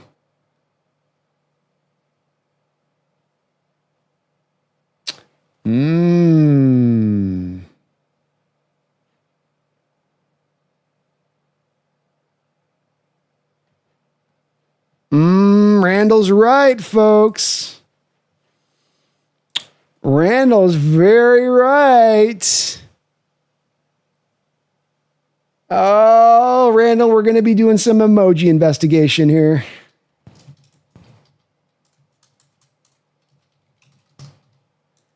We're going to be doing some emoji investigation here, folks. Randall's on to something. But that's not unusual. That's not unusual for Randall. What do we got here?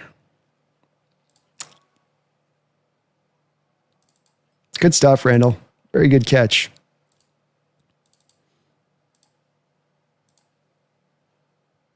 Max Crosby, which I want you guys to take note of a couple things on this tweet. First off, note the time. Note the time. 12:33. Oh, wait. Did he retweet this back out? Maybe I'm looking at this wrong.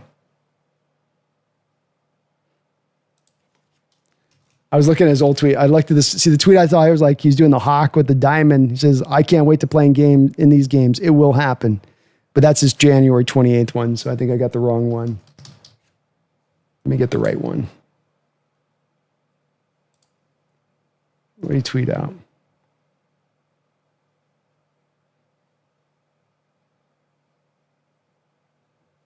He's got a lot of like Eagle Hawk things in his deal, man.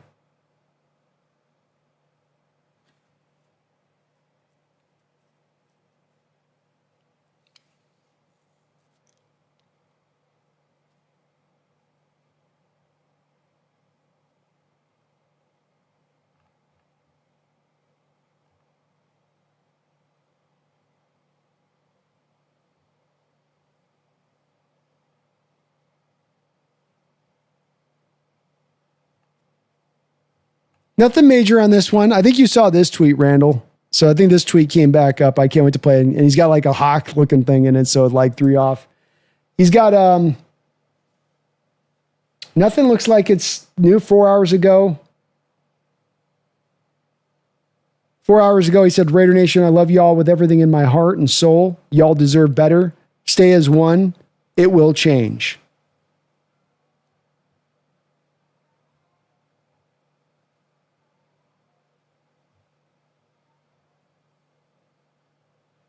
So maybe there's something there to it.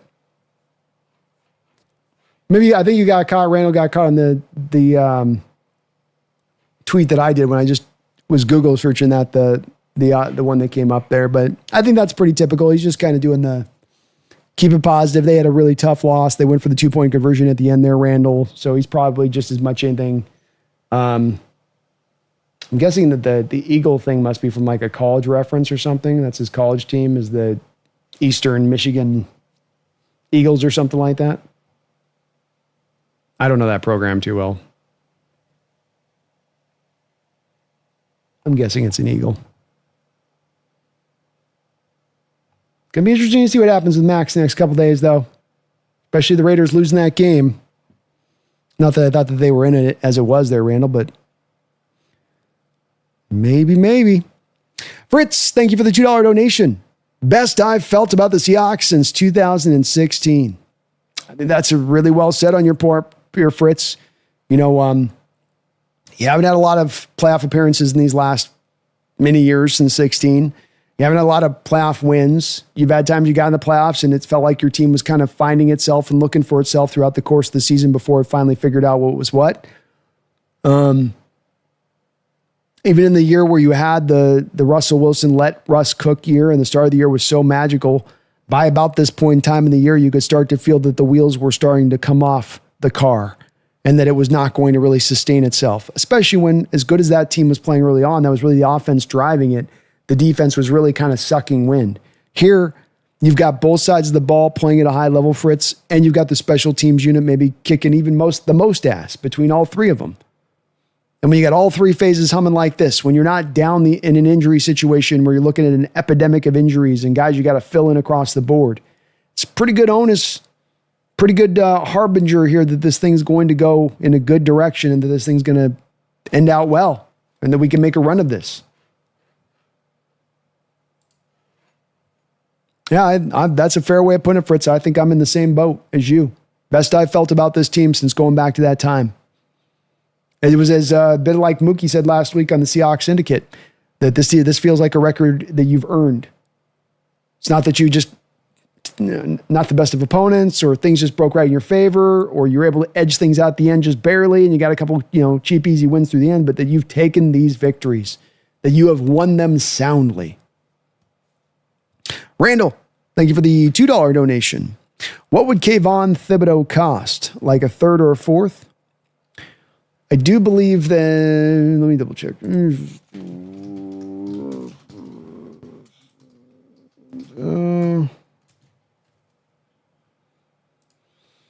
So Thibodeau is currently in year 4. So you've got one more year of club control with him after this season. He's at 2.5 sacks on the year with 22 total tackles. Yeah. You're probably in the neighborhood, I would say, of right around in that territory of about, I got to think probably more like a 4th round pick at this point, Randall. I don't think that they're getting back a third with him with only 1 year of club control left. I also don't know if Seattle would be the team that would be as aggressive at the highest point versus other teams out there that might be more trying to make that move for him.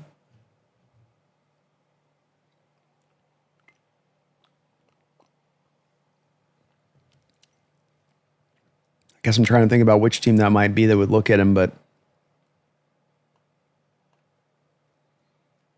I also heard that the Giants were going to most likely still try to hold on to him, which doesn't make a lot of sense for them because they've already got Burns and they got the rookie out there as their other edge.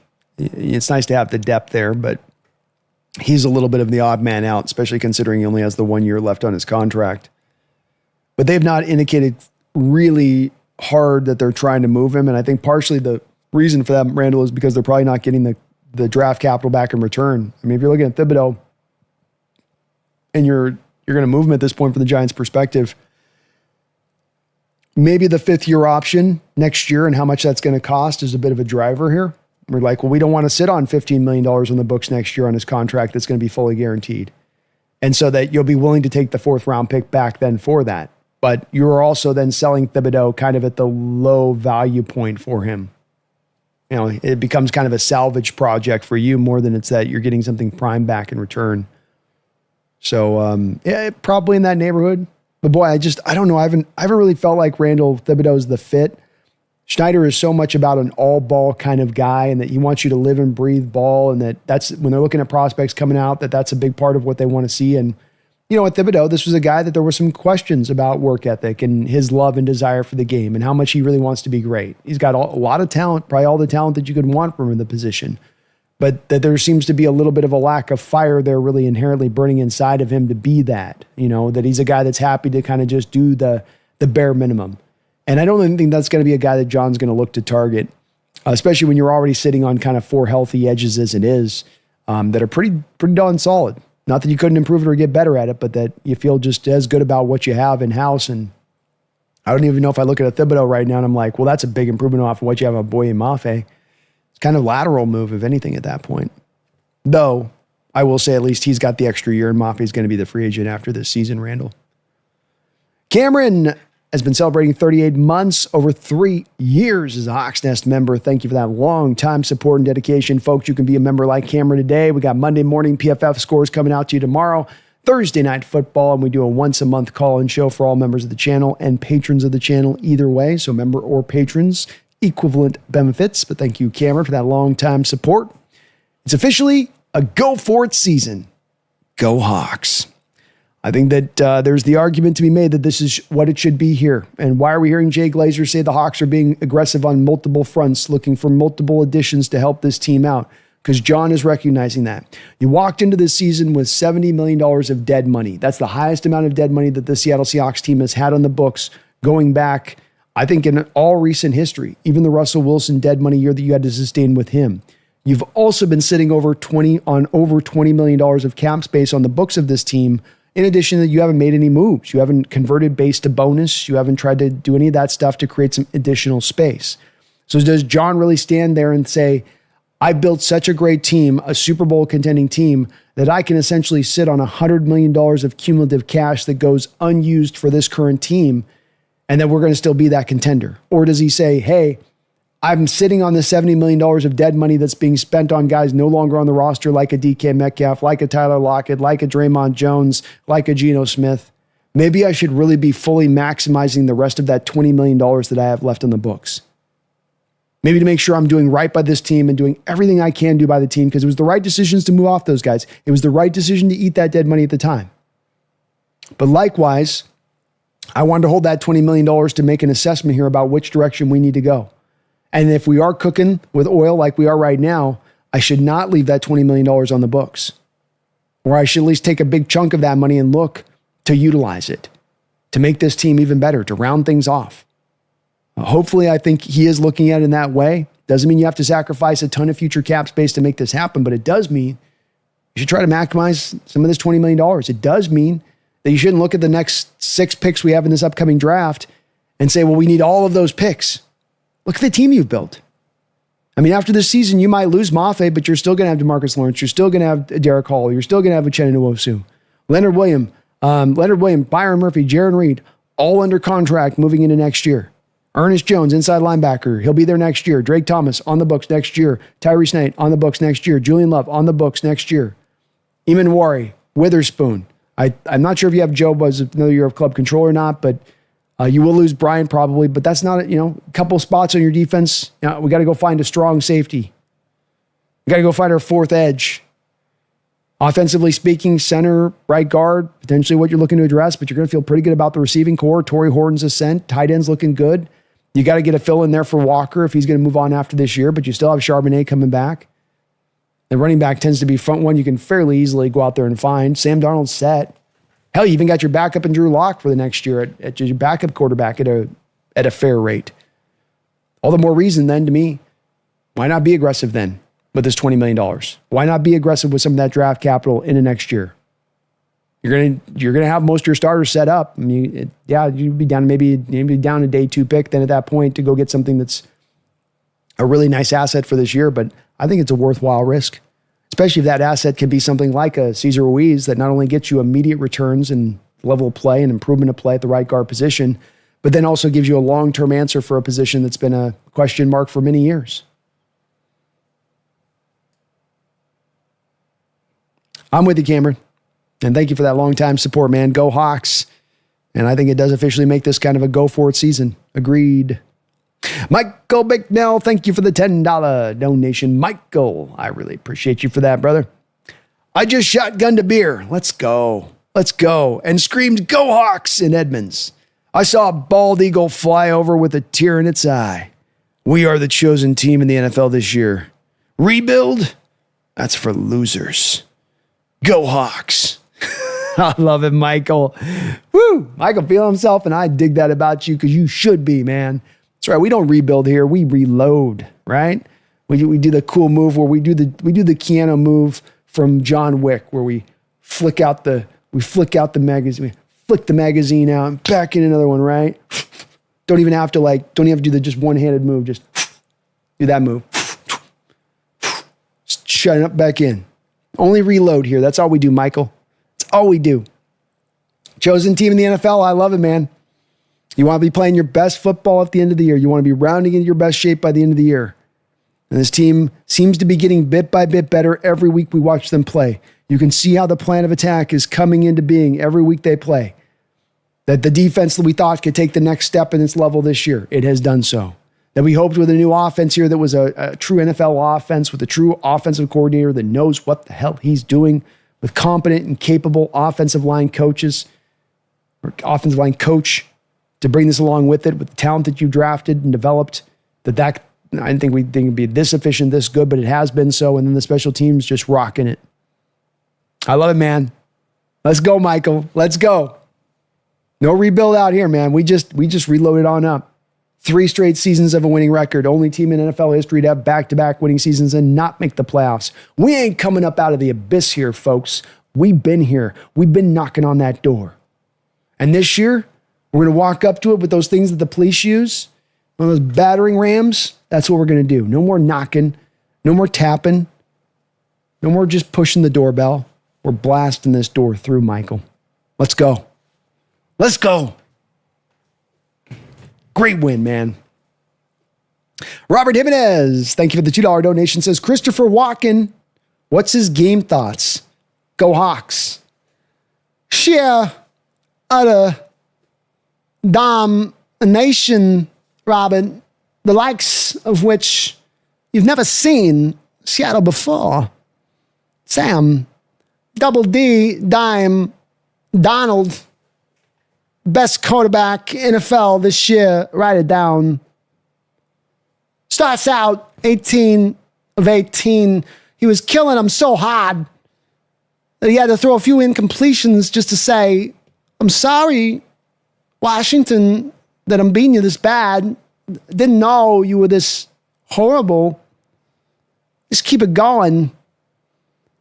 Keep it rolling. First round by Seahawks. Sam Darnold, MVP, Seahawks. Offensive player of the year, Jackson Smith and Jigba. Rookie of the year, offensive, Torrey Horton. And then don't forget, defensive rookie of the year, Nick E. Man. Wah. He's going to win them all. Clean sweep, I tell you, Robert. Now, write it down. Walking hyped. Walking hyped. Cool. Thank you for subscribing to the channel. Cool. Appreciate you for doing that. Jackie Treehorn. Thank you for the $5 donation, Jackie. My wife hijacked my comp last dono, but still love the star of the show. #pumpkin. Thanks, B, for all your hard work. Well, no, it's my pleasure, Jackie. It is It is no hard work to be able to get to do the job that I get to do. And I like this that's just so savory and tender and juicy as far as this game, to experience it with you guys and just to be able to enjoy it. No tension, no heart attack. Hawks, just sit back, kick our feet up, puff on the cigar, and enjoy that sweet, sweet dub. But Pumpkin is definitely the star of this show, and I think we got to do the tradition of salmon treats for her directly after the win. I think that's right. That's purposeful. Tell your wife thank you for that donation. And Pumpkin's living their best life right now. Seahawks are winning, so she's eating a lot of victory salmon at this point. But thank you for your support, Jackie, and multiple donations over. And I know you've shown a lot of love this channel before, many times over. But easy work for me on doing this, man. It's work I love to do because this is just, I got the greatest job on earth, man. I'm very, very blessed to be able to do this. And you guys are awesome in all of your support. Say hello for the wife to me. Tell her thank you too as well. Sports Talk with Austin. Thank you for the $2 donation. Sports Talk. He says 6-2. Go Hawks. The rest of the NFC better be aware. They better be aware we're getting better. We're improving. We're evolving. We're developing. And we haven't even reached our final form yet. So I hope the NFC is paying attention, because if you don't, it'll be at your own peril. We're rolling, man. Go Hawks. 6-2. As good a team as we've seen since going back to the early Legion of Boom years. A team with a lot of potential. A team that you can see. These are the type of teams that can get to a Super Bowl. Is there still more work to be done? You got to prove you can stand up with the best of the best. There's yeah. That's all there too. But a team that plays phenomenal special teams. A team that's hyper efficient offensively and can remain balanced, and a defense that can take your teeth out one by one is the type of team that travels when we get into January and we get into February. That's the type of team that can make noise in the playoffs, because there's not a lot of weaknesses there laid to bear, and there's a lot of strengths that they can go out there and win a football game on the back of. Better be aware there, Austin, that's for sure. They better wake up. Mumbles, thank you for the $5 donation. Mumbles. Stafford has 45.5 pass attempts average during the season that Sam has 27 on average passing attempts. A little under 70% more passing attempts, including tonight's game, ran the numbers. It's worth noting on this, and I don't know if the voters will necessarily bear this as much into account, Mumbles, because they do tend to be a bit of simple folk when it comes to them putting together MVP and what's MVP numbers and what's not. And when you do have one quarterback that's got so many more significant attempts than the other, it should probably be taken into account a little bit, especially when other said quarterback, being a Sam Darnold, is step for step with Stafford as far as passing yards, passing touchdowns, all that stuff down the line. He's pretty damn close to him all the way around. So, I think it would and should factor into a little bit of their thinking on that and being that efficient in how he's playing it. But I would reckon to guess that Stafford with that many more attempts, Mumbles, means that by the end of the year, probably, because I don't think the run game for the Rams is going to get significantly better as we go along here, it probably does end up meaning that, he gets up and pushes up around that 4,600 yard territory passing wise, whereas Darnold's more around 4,000, 4,100 yards maybe, because he doesn't have to throw as much. Now, if he can get to 330 yards passing every week on 24 attempts like he did today, then everything's in play at that point, Mumbles. But I love those numbers. So Stafford, almost 46 passing attempts a game. Then you've got Sam Darnold at 27 passing attempts a game on average. Speaks to a little bit of that fact that Sam's getting done what he's doing really on the low end of the passing attempt scale in the NFL. And it's a part to really consider with the Sam Darnold production, and that he's doing it and doing on the back of being hyper efficient. There's no quarterback. You can tell me that maybe you think Stafford's playing better or that Baker's playing better, but there is no quarterback out there that is playing more efficient football than Sam Darnold, and that includes Baker. Great stat there, Mumbles. 46 attempts for Stafford and what he's doing to get his job done. 27 for Darnold. Very, very impressive. Keon Lund, thank you for the $10 donation, Keon, and you dropped a bunch of donos today as well. Really appreciate all that support. Sam is averaging 9.6 yards per attempt. Stafford is at 7.8. May is at 9. Love is at 8.3. Plus 2 yards on Matt Stafford. Sam's efficiency is through the roof. 216 attempts for 2,000 yards and 2 quarters lost to a blowout wins. Best in the game. I think that there is absolutely an argument to be made right now. And if you want to say, are you at the forefront of making this argument? Like, am I going to go into NFC West roundtable and make an argument this week that Sam Darnold should be the MVP of the league? Maybe, yeah. Because he's doing it without having to have twice the number of attempts that Stafford does. He's doing it with, Stafford able to do a little more dinking and dunking to get by on what he's doing. And Stafford's playing phenomenally as well. This is the hard part. I think that when you get down to, like both of these quarterbacks playing at higher level as anybody in the sport, it becomes hard to parse between the two, right? It's like trying to determine which Hall of Famer is better at times. But this efficiency, this level of efficiency in doing it, and like you mentioned, he's got 2 lost quarters due to blowouts where you're just so far ahead. He doesn't have to do it necessarily. He's got the work done. The hay's in the barn at that point. Yeah, I think that he's having a kind of year that when you're at this level of efficiency of play, that it's got to open enough eyes. And that, look, just because I don't throw the ball 50 times doesn't mean I wasn't valuable to my team, especially if my team's kicking ass and taking names, especially if my team's getting up in the third quarter by 2 touchdowns and we can lean on a lead. You might have a quarterback who's giving you some up and down play through quarter 1, 2, 3, which is part of what is contributing then to the game being closer in the third quarter and early part of the fourth quarter. But then he's putting up a ton of stats throughout the 4 quarters of that game, in addition to some of the up and down play they might get through the first 3 quarters, leading to it. So I think you can make a great argument for it, Keon. Yeah, I'll definitely be willing to make this kind of argument on the NFC West roundtable, because I can certainly push back to a guy like, Jake Ellenbogen on this, who's going to be like, well, Stafford's definitely going to, well, look at the numbers. He's throwing 20 more attempts per game, and what he's doing to get his job done. Sam step for step with him with that many less attempts. There should be something to that efficiency, but of course, with Jake, Keon, I'm not guessing he's going to, listen to much of that argument on that side of it, I would say. But he's playing phenomenal, man, and almost 10 yards per average attempt. For a sport for years here, we had been seeing where the yard per attempt had been going down more and more and more with the spread concepts and the dink and the dunk. Here you've got him sitting at the forefront of this revitalized age of the passing attack with pushing the ball a little bit more down the field at times, remembering that this is the age of the cover 2 shell and that this is supposed to be taking some of these deep throws away. And yet, Sam is finding some holes and some places to throw into it.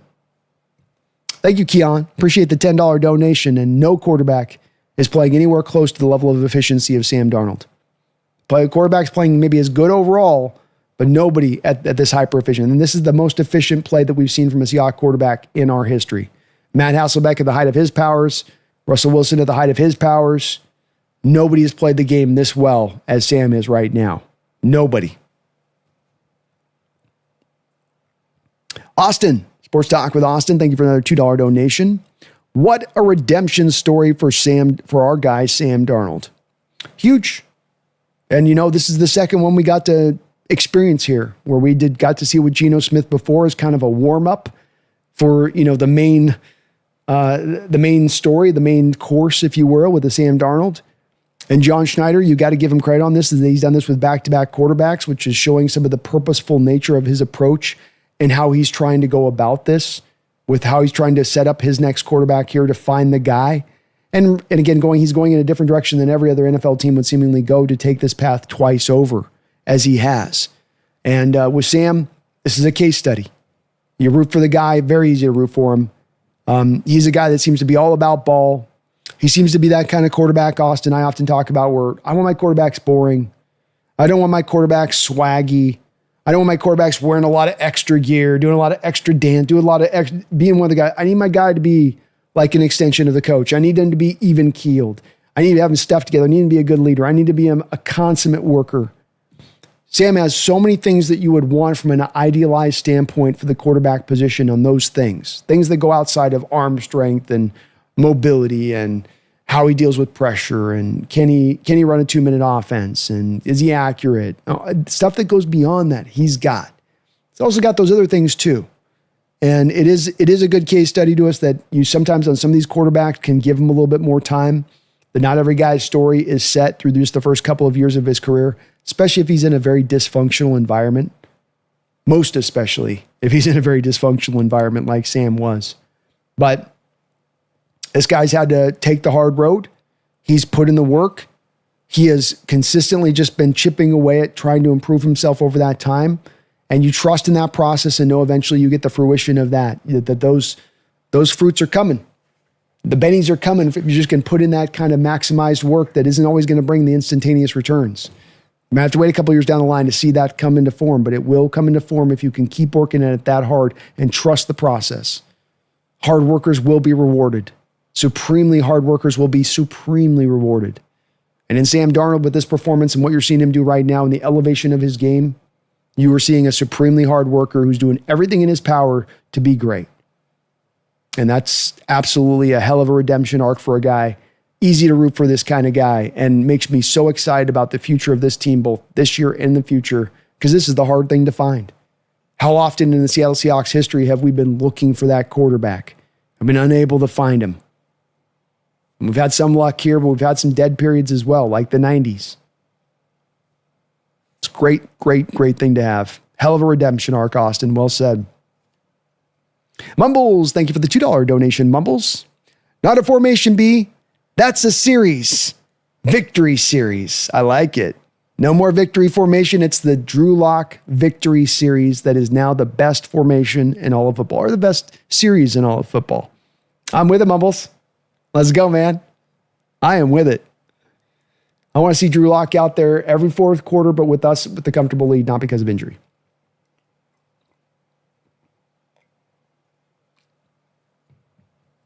Have a good one, Brian. Appreciate you, man. Michael Bicknell, thank you for another $5 donation, Michael. Very kind of you for all of your support today, my man. You've been awesome. B, respectfully, Sam got a lot of the throws out quick, even in shotgun. Even if it took a second longer, he maneuvered the pocket well. Rams got issues. Yeah, he mixes it up. I mean, there's definitely moments. I'm not saying that he's necessarily sitting back there, holding the ball and that that's what you're doing play after play. It's more of what I'm saying with this is more of just that, Michael, there is a purposeful approach to the offense, willing to take more of the shots down the field. I think than you would tend to see in this offense. So today you've got a 26-yarder to Jackson. You got a 60-yarder to Cody White. You got a 25-yarder to Torrey Horton. You got a 26-yarder to Elijah Arroyo. You got a 21-yarder to Charbonnet that was just him flipping the ball to Charbonnet and then Charbonnet running with it. But those are some good amount of chunk plays, especially on that's only 24 attempts in the game. You've got those chunk plays, and those are longer developing routes to get those plays down the field more often than not. He is being decisive. I would not want to sell it, Michael, that somehow you having like Sam's holding the ball too long on this, and then that's what the Rams will get to. It's just that those longer developing routes that you're going to want to run, you're going to run a Jackson Smith out route that then goes up into a wheel route over the top. Well, that's going to take a little while for that to develop. You're going to need the pass protection to hold up for that to develop. And those kind of routes are injected at a pretty high rate right now, and understandably so. I think they're doing it as much as anything, Michael, because you are getting the stack boxes and the heavy amount of blitzes.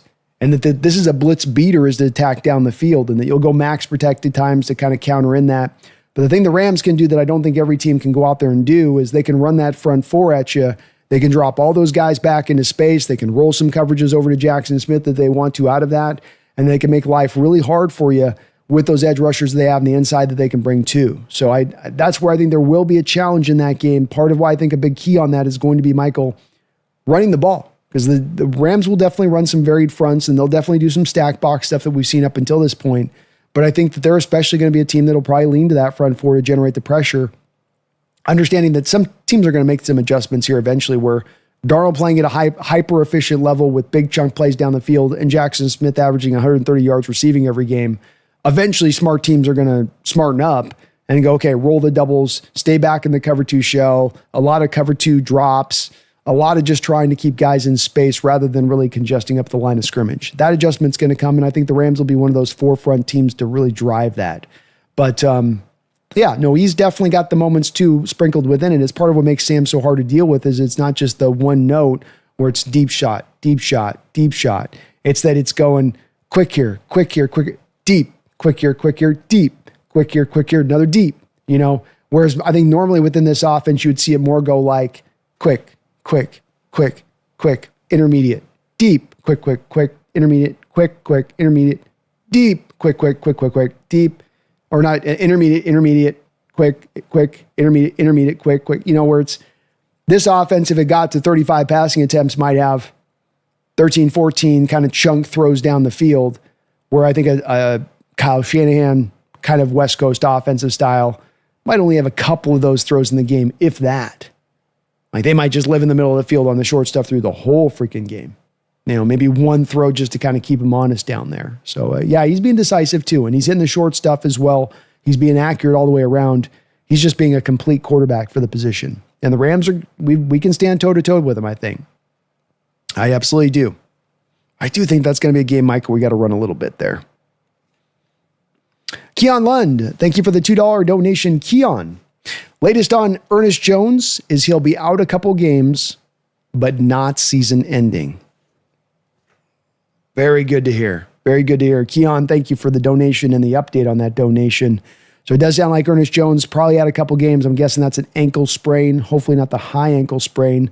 But the fact that it's not season ending is very, very important for our Seattle Seahawks, that's for sure, as he has been so impactful this year all the way around. Hell of a run defender. He's got 3 interceptions on the season. He's been stout in coverage as well. Got to get Ernest Jones back, and hopefully he's able to bounce back off that thing pretty quickly. Good news there, Keon. Very, very good news. Thank you for the update. Sports Talk with Austin. Thank you for another $2 donation. Appreciate the triple donos, brother. Torrey Horton and Nick Emanwari are stars. Go Hawks. We heard a couple weeks ago, we heard from Clint Kubiak, and he was asked during a press conference as to who Torrey Horton reminded him of. And he had a little wry smile on his face at the time. And he says, yeah, I can think of somebody. And he ended up getting kind of pressed, and he didn't want to really say it. And you could tell he was trying to kind of hold on to it, but that he also thought it, where he was intimating a little bit of seeing some of the similarities between a Torrey Horton and a Justin Jefferson. And not that, Torrey Horton is necessarily going to become Justin Jefferson, but you can just see some shades of it there. You can see some stuff of it that does kind of add up a little bit there in what you're seeing from him. And, he's not going to get the opportunities that Justin Jefferson did when he first came to the Vikings there, where he was going to be instantaneously, the number one targeted guy, and he's going to get a ton of touches, and he's going to get worked a ton. Torrey's got to be at times the fourth option, the fifth option here. But, he's on pace for 28 receptions, 342 yards, and 11 touchdowns receiving in this first year. I think there's a lot of upside to this kid. A lot, Austin. And just because he's not being utilized to the maximum doesn't mean that there's not some maximum there more in his game as far as productivity goes. Nick Emanwari looks every bit like Kyle Hamilton. And you saw it with the Triple Crown defense the Baltimore Ravens had the year before you brought Mike McDonald here. What a healthy Kyle Hamilton playing for a full season with a supremely talented defense can do. If you can bring that kind of guy into the slot and what he can bring as a measure to bear, that can be very impactful. Might also find it to be a compound move where Emanwari's ascent also then frees up Witherspoon to go to the outside, where we might come to find that Witherspoon's best position is actually the outside. That's where he can be at his best. So now it's even kind of a doubly more so addition, bringing on Nick like that. But these guys have been fantastic. This draft class is looking so good. Zabel, Emanwari, Horton, Oots. Still got some guys here that you still could find out maybe more of what you got with them down the line. Guys like Riley Mills, who's going to come off IR eventually, and you might have something in him. You got, of course, with Jalen Milroe, the potentiality of what he could do if he could develop down the line. Arroyo has been solid for what you've given him here and there. But there's definitely, more meat on that particular bone for sure. Love it, Austin. And I agree. Go Hawks, man. War Chief Jonah, thank you for the $10 donation, War Chief, as well as becoming a member of the channel. I really appreciate that. Very kind of you, my man. I'm loving this, he says. Who do you think has the bigger aura? JSN, Sam, Horton, Spoon, Emanwari, Big Cat, and the front four, the O-line, or special teams. This team is feeling themselves, and I love it. 2014 vibes. Well, thank you, War Chief Jonah, for the $10 donation. And who would I say has the biggest aura? I mean, hard for me not to give it to Jackson Smith at this point. He just feels like he's got these cornerbacks in their head. I mean, he freaking, maybe his best run route of the night was the one where he wasn't even targeted, where he did a stop and go route on Amos on the outside, Trey Amos. And he brought Amos to a standstill on the stop and go route. Like Amos got like hypnotized, stopped in his feet. Amos had to leave the field afterwards. He was so embarrassed. He came back out eventually, but he was embarrassed. So probably JSN with the most aura of all of them. But there's a lot of good competition in there, Jonah. Certainly Spoon, Demon Wari, Big Cat out there making his presence felt too. They all have got some big presence and a lot of star power on this team right now. Something we've been saying has been missing the last few years. Where are the difference makers? Where are the stars? Sam Darnold's playing like a star. Jackson Smith's playing like a star. AJ Barnes has been solid for you, maybe not a star, but he's another guy like Horton, just not enough opportunities there, but he does the most with what you're giving him. Nick Imanwari, Leonard Williams, Byron Murphy with the year he's having. Byron Murphy had at least another half sack in this game, along with 4 tackles.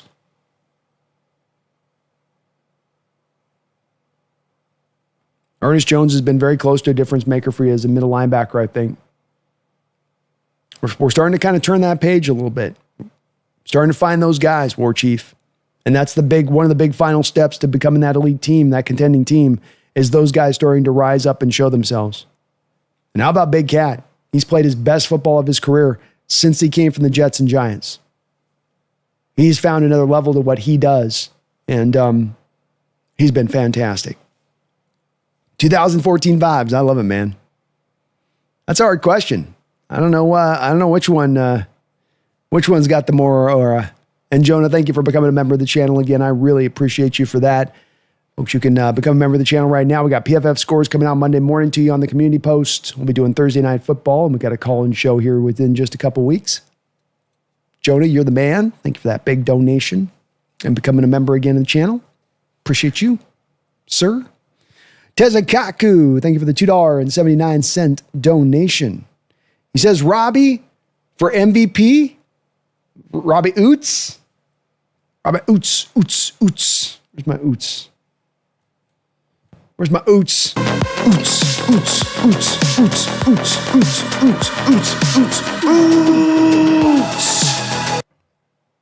Let's go, man. Let's go. Maybe so. Maybe he's the secret sauce here to this team. You know what I mean? That's secret sauce. Definitely felt like the impact of him back in the running game was a little bit more there. Some of the consistencies of your run, being able to go to some of those more I formation looks, having him come downhill into the hole a little bit. I think there was definitely an impact there on that, Tezakaku. Thank you for the donation, though, man. Appreciate you. Mumbles, thank you for the $5 donation. The stat I gave was for Stafford in 2012 with Calvin Johnson. Oh, my bad. 45.5 passing attempts in 2012. Sam and JSN is getting 27 on the dot. 70% more passing attempts. I think the math is a little bit weird there because if he's at 27 and if he was half of the attempts, right, then it would be, 54, right? So if it was 50%, Sam would be at 50% if he was at 54. So if it's less than 54 that Stafford's at, then it would be less than 70%. I think it's like the math on that, I think it's more like 40 to 45%. But still, the point still stands. And that for Calvin to get to the record that he got, Mumbles, he took on, 45% more potential attempts for him to get there. Say nothing of the fact that at the end of the day with this too, you're going to probably see something like,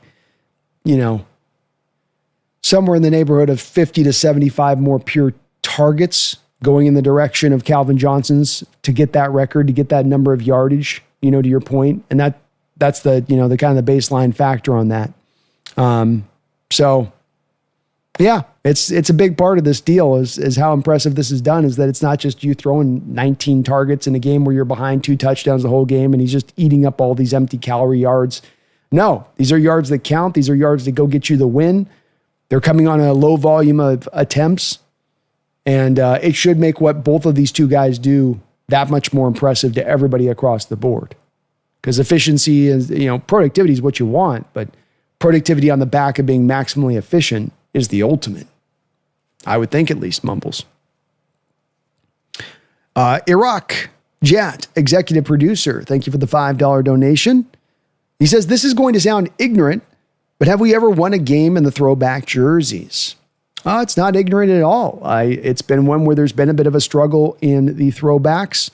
I believe that we've got one, I want to say. So we have the Browns game from 2 years ago. Remember at the end of that game, Jamal Adams is blitzing off of the corner and jumps up and the ball goes off his helmet. And then I believe it was picked off by, I think, Julian Love at that point to finish off that game. I want to say that that's the only throwback win that you have on the books, Iraq. So we haven't had a lot of luck, man. Been a little bit of an uphill battle when trying to find some dubs here with the throwbacks, which is unfortunate because I want to make these things full time. So, yeah, just now, number 2, only 2 wins on that one, Iraq, unfortunately. Feed Me, thank you for the $2 donation. Feed Me. Got a rivalry JSN jersey 1 month ago. 100 yards since. Let's go. That's a good jersey purchase at this point. It looks like a smart jersey purchase. You worry about some of these, you buy them and then the guy will be gone in a year. But I think JSN is going to be here for many years to come. Really, really young guy, despite still being into his 3rd year, still tremendously young, like only 24 years old. The future is super bright for this kid. And as I said, we might have ourselves kind of an old timer a little bit in this. Another guy we've got so many great receivers come through here, but I'm not talking about merely a Lockett or a Baldwin kind of career, but one of those careers that's more closely aligned to like a Steve Largent. He is on the pathway, and it's going to be a fun ride watching him through the back half of the schedule to see if he can keep up this pace, see if he can set this record, and just so shocking that he's doing it and that he's got this level of gear. I mean, he is taking his game 3 levels up this season in what he's done, and it has been amazing to watch. Surprising, amazing. No one could have kind of predicted quite this sort of level of productivity in him, but he's just one of those weird guys who just constantly gets open and just always can seem like, I was mentioning, it's like he feels like he can give you a Randy Moss game, but not in the way that Randy Moss did it, where Moss would get like 3 catches down the field of like 60 yards. It's just like, but this guy just gets open on every kind of route. It seems like the intermediate stuff, he just cannot be covered on. He's always open. If it's in breaking, it's going to be... no doubt about it, he's going to create separation. It's like 4 or 5 yards will be just wide open. Some of these throws Sam's throwing to him where he's just way open in space, and that's despite the fact that defenses are trying to somewhat concentrate on him. Good jersey purchase there, Feed Me. Very, very good jersey purchase. And let's go get this record, JSN. Let's go get this record on the back of some low volume passing attempts. All right. Well, it took me about 3.5 hours, but we finally caught up to all of the donations. I thank you guys. Just tremendous support to this channel. If all those that donated out there, thank you so much for everything you guys do for this channel. As I say, my support here is second to none, as I don't know anybody that's got 3 hours in the hawk to just get caught up on the donos themselves. You guys are unbelievable. And I thank you guys so very much for all you guys do to support this channel, to allow me to get to do my dream, which is to be able to cover this team for a living and be able to do it every single day of my life. Just get up and think about how I can cover this team better and produce more content for you guys. And you guys definitely show the love on your side of it. So thank you guys for all you guys do on that.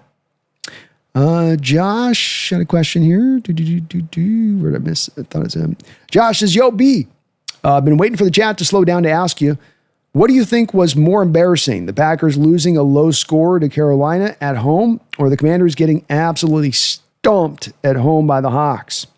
Oh, I think that it's much worse, the Green Bay situation. Green Bay is all in on this year right now, Josh. They've traded future draft capital.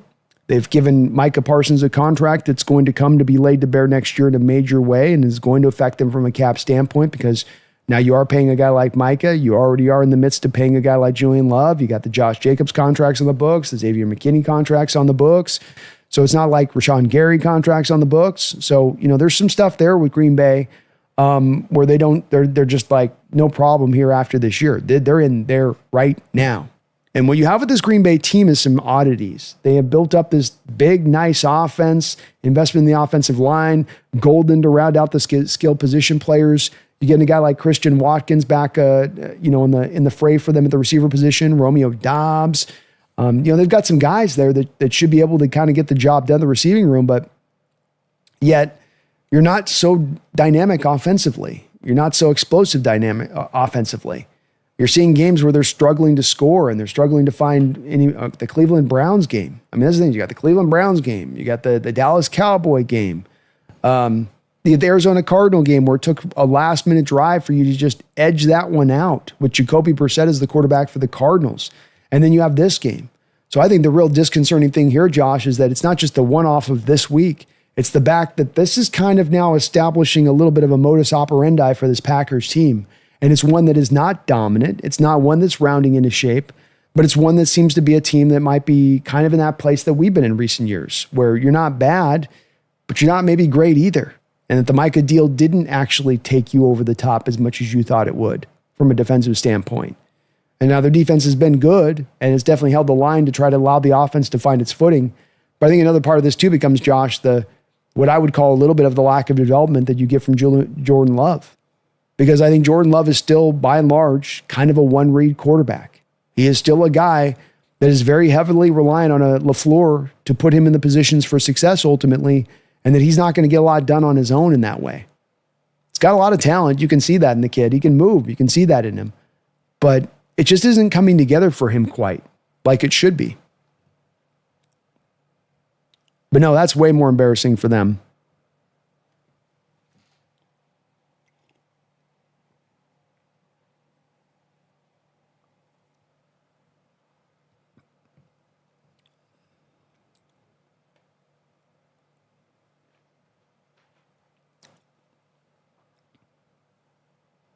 If you do have any questions, just put in B, Brandon, HawksNest, Brando. And let me know on that. We'll try to get to that. Walking always kills me. I might as well. Thank you, young Bido. It's good to see you in the house, man.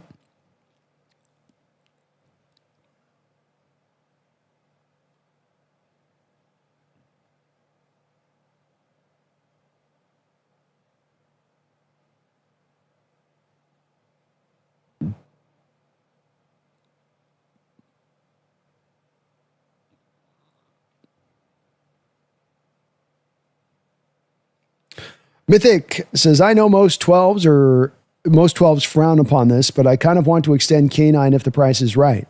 I felt like he was never truly given a chance to be great here. And if we improve the O-line, I want him behind it. I don't think it's out of pocket at all, Mythic. I think that there's, maybe an argument to be made here that you can kind of find a contract to where it can make sense for both player and team. Whereas as a team, you're not necessarily giving him some market breaking contract that's really going to hamstring you from a salary cap standpoint, or that you're really going to live to regret 2 or 3 years down the line. Can you find a Chuba Hubbard kind of extension for him like the Panthers were able to for Chuba? And I would think that there's maybe kind of a deal there that potentially could be had. I think the thing is that they want is probably a little more of seeing him coming forward as a player a bit more, but he has. I think he's averaging his highest yard per carry average this year so far. You're still continuing, to your point, to see him stuck behind a little bit of a lack of grade A, not even grade B, run blocking at times. You're still seeing so many stacked boxes and so many extra bodies down the line of scrimmage with him. So, I think it's a fair kind of point to it a little bit. The price would have to be right. But I can kind of understand where you're coming from. You let him walk, you're going to need to go address the running back position as well from somewhere else. I don't think you're just going to be able to go back with Charbonnet after this year and be like, well, he'll slide in there. We'll draft a guy in the second round and we'll be fine. Or we'll draft a guy in the third round and we'll be fine. But you're probably going to have to do a little bit more than that. Josh asked, Woolen in a third for A.J. Brown? I don't think the Eagles would do that, Josh. I don't know. With AJ, I get some weird vibes from him right now. Kind of strange too. The Eagles are looking to move him.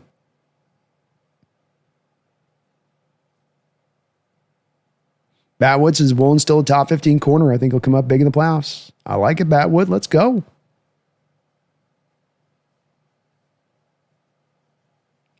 Batwood, Brando, who is the most likely players the Seahawks will end up with at the trade deadline? Good question. Batwood, I'd probably say that we're hearing Cesar Ruiz is a guy that they're very hot to trot on. That seems to be one where the Saints will be in sell mode, and that would be a easy enough deal to pull the lever on. I think that's the one that stands out as a clear one that would be feasible in the draft capital. You should be able to find a common ground on that one with them there, and it also upgrades you on a position where you can look at him as both a right guard and maybe a center, even into the future. He's got familiarity with Kubiak. I think that there's a lot of sense to that. I don't think that you're really going to be looking at wide receiver, with especially how Torrey Horton's played, and especially with the fact that you are a low volume passing approach as an offense by and large. Tight ends and where they're standing, I think you feel pretty good there. They might look for one more off-ball linebacker that can play both Mike and Will. I don't have a specific person in mind in that way that they'd look to grab, but I could see them, especially with Ernest Jones's injury, even though it's not for the season, that maybe they find a little bit more reinforcement for what tends to be a pretty inexpensive position if you're going to go look for a guy out there in that way. I don't think there's really a corner. I don't think there's really a safety that you're going to be looking at here. So it's very much narrowed down, I think, to if it's not a right guard, center kind of option, I don't really see a center out there that you're going to go grab. Then you're probably looking at off-ball inside linebacker and maybe edge. But it's very narrowed down at this point, I'll say.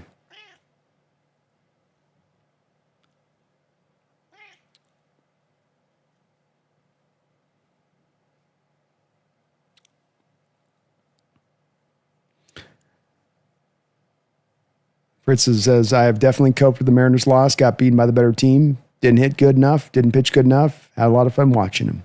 I do too, Fritz. I think you capture it well with that Mariner team. They had their opportunities, and they lost kind of for understandable reasons. It wasn't fluky. Some of your things that were your deficiencies were kind of laid to bear at the worst of times, but you had a hell of a run. You pushed it as far as you could take it, and the future is very bright for that team.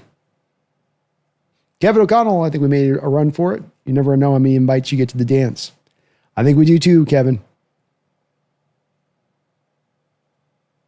Yeoman Adventures, is Raider Nation a nation or just a settlement these days? They seem abused.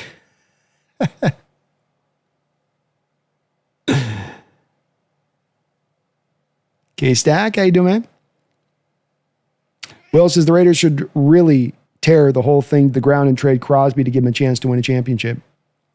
I think they should as well. They're not close. By the time you potentially could be close, and that's still a what if, Crosby's probably going to be on the downside of his career and just about winding it down a little bit.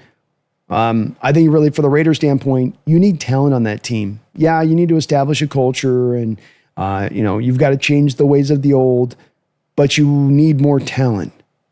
You're not good enough. And Max Crosby is this one asset right now that you could return a lot of draft capital back in your favor if you do pull this lever, if you're willing to be open to it like the Raiders could be. And I think it's against Carroll's nature in certain ways, but to me, it's the right time for that Raider team to do this. We'll see if they're willing, but holding on to Max is just, I would say, more of a little bit of why you're in the place that you are.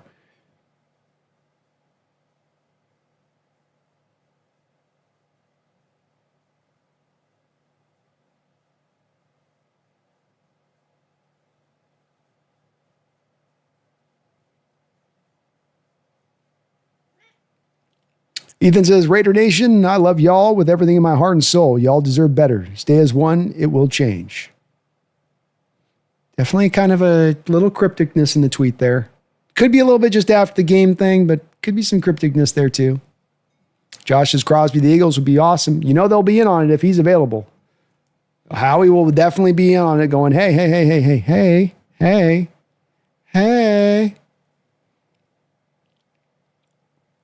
Richard says, it's John Schneider, right? We won't see it coming. Potentially not.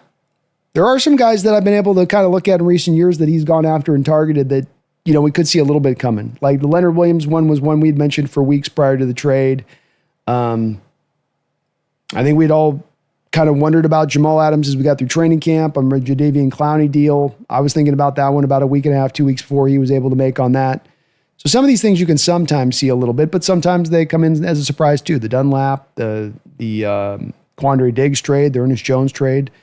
Those were always, Sean says he always puts an eagle in his tweets because his nickname is Condor. I was taking about a little slow on that one, Sean. I was getting myself hyped up on the I was like, that's a hawk.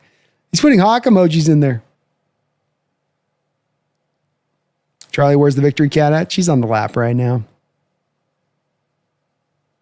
Brian says best line of the night, didn't know the government shutdown included the football team.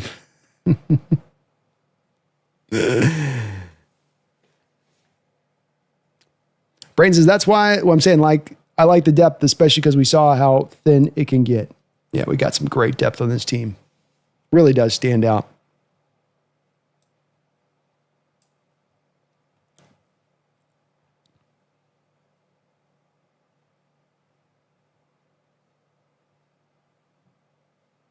Turo, how you doing, man? Says, let's go Hawks. Let's go Hawks. Good to see you, bro. Charlie says, this Jazz in now. Josh says, EJ won't miss the Rams. He's hungry for some goat, some fresh lamb chops. That's right. He wants to get some revenge in there. Brandon Jana says, Eamon Wari is number 3 is an effing monster. Oh, he is. He's the real deal, man. You see why they had a first round grade on him? You can see he brings a good level of fire to the sport. On top of when you got a guy built like that is that quick and then plays with that level of aggression, you're already halfway down the path to being a great football player. Because guys just don't come built like that, and they don't tend to come with that sort of internal combustion engine inside them either. Kevin says, our defense will destroy Stafford. Kevin says, EJ went out and Tyree stepped up. We'll unlock down Debo. Hope Love is back soon. Guys stepped in, stepped up, that's for sure. Knight looked very comfy out there. Made a couple of nice plays in the run game. Just said, we got a fullback, and he goes thumping like this. Robbie, oots, oots, oots, oots, oots, oots, oots, oots, oots, oots, oots, oots. Playing that drop every chance I get. Charlie Unicorn, Puka Nacua went out with a chest injury, I believe. That's correct. So probably not major if it's a chest injury, though chest injuries can sometimes be ribs, right? Hard to say. Sometimes they can be just a bruise. Could have been precautionary too because they were up on the game, Hard to say.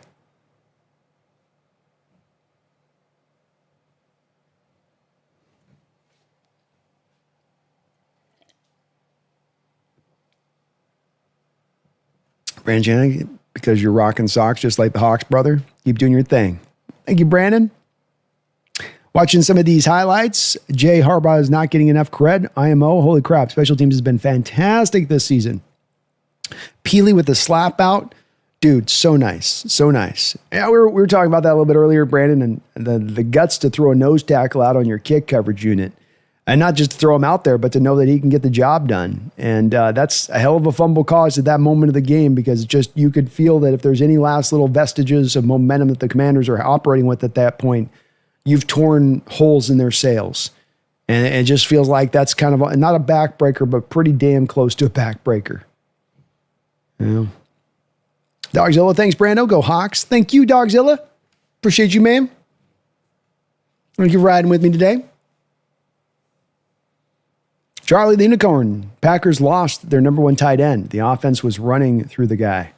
It's true. Kraft had really become the dude there, which is ironic because, of course, they had Musgrave as the guy that they drafted to kind of be that guy for them. And he hadn't developed it really, and injuries had still been a problem with Musgrave. But yeah, Kraft has really been the security blanket there for Love. And it just doesn't seem like Love's got that receiver yet. There's times he throws to Watkins. There's times he's going to throw to Romeo Doubs, or he does work in Golden a little bit here and there. I mean, they got Savion Williams out there today and trying to find him a fit in the offense. It always just feels like they've got 9 different guys to throw to, but they still never quite find this competent offense, and especially the passing attack that makes you feel the full bear and the weight of that, all those pass catchers that they put in far as an investment into that team. I mean, you got Watkins, a first-round pick, Golden, a first-round pick. Dobbs has been really good for them. But I feel like that's going to be a tough loss for them, especially an offense that's really struggling to find consistency here this year. Moto Kyle, I'm having a good day. Since the Seahawks beat the Commanders 38-14 today at Commander Stadium, I watched like the other half of the first quarter and all the second and third. It's a good day, Moto Kyle. Very good day. Superior Lord, what are your thoughts on how Riley Mills could change this defense? I think that if all things being equal, that the team's going to try to just keep him off the field throughout the course of this year, IR him through the whole season, Superior Lord. And there's a couple reasons for this. Number one, where does he fit in? Well, Riley Mills is a guy that originally started out as a defensive end at Notre Dame at about 265 pounds. And throughout his time at Notre Dame, gained 30 pounds to eventually end up about 295 by the end. And he was playing 3 tech. So he is a pure 3 tech to me. He is not a power edge, but he is a pure 3 tech. And so to me, that is where his home is going to lie long term. The issue here comes into play that you have Leonard Williams, and you have Byron Murphy backing up Leonard Williams at the 3 tech, and then you have Jaron Reed backing up Byron Murphy, or sometimes taking some of Byron Murphy's 3 tech snaps so Byron Murphy can play the 1 tech. So what you're going to end up here with my Riley Mills coming off is you have this rookie who's really green, who's halfway into the season, who's not going to be better than Leonard Williams, who's not going to be better than Byron Murphy, who's not going to be better than Jaron Reed out the gate here in his rookie year. And so there's really not a spot for him to play on this team right now. He's really, I think, more being kind of targeted as a guy that's probably like a Jaron Reed-like replacement after this year. Even though Jaron's still under contract and there's no guarantee of that, he's kind of insurance policy to me, Superior Lord. So you go, we're going to have him out for a year, hold him out for that year as it stands because we don't need him right now. We also preserve a contract year by doing that, Superior Lord. So if you don't play him and he's on IR throughout the whole year, he essentially still has then the 4 years before he becomes a free agent. So you still have that extra year there of him now under service to control him versus if you just play him for a couple of games for a handful of snaps, you lose that year. So I think it's a move more for the future than it is for the now. If there was an injury, a major injury to Jaron Reed, if there was a major injury to Byron Murphy, would you probably then end up seeing him inactivated before the end of the year? Yeah, you would, I would estimate. But anything short of that, he probably just stays on IR and you just keep this thing a-rolling. Charlie the Unicorn says, head coach Sean McVay, after the Sunday 34-10 win over the Saints, that Nuka suffered a rib injury, but could come back into the game. Stu Jackson, the Rams official site reports. Well, he is one tough SOB, that Puka. So probably some kind of rib thing going on and shoot up with some Toradol and get back on the field, I guess. Charlie Unicorn, Bears tight end Loveland, late touchdown was beautiful. Exactly what everyone thought the guy could do on offense. He's coming alive, man. He's starting to find a role there in that Bears offense. And yeah, it was a hell of a play that where he bounced off the defender, kept his feet, showed off some of the speed he's got for being a bigger man. He's a good player. And really, that Bears team kind of underrated, man. They're putting together a pretty good year.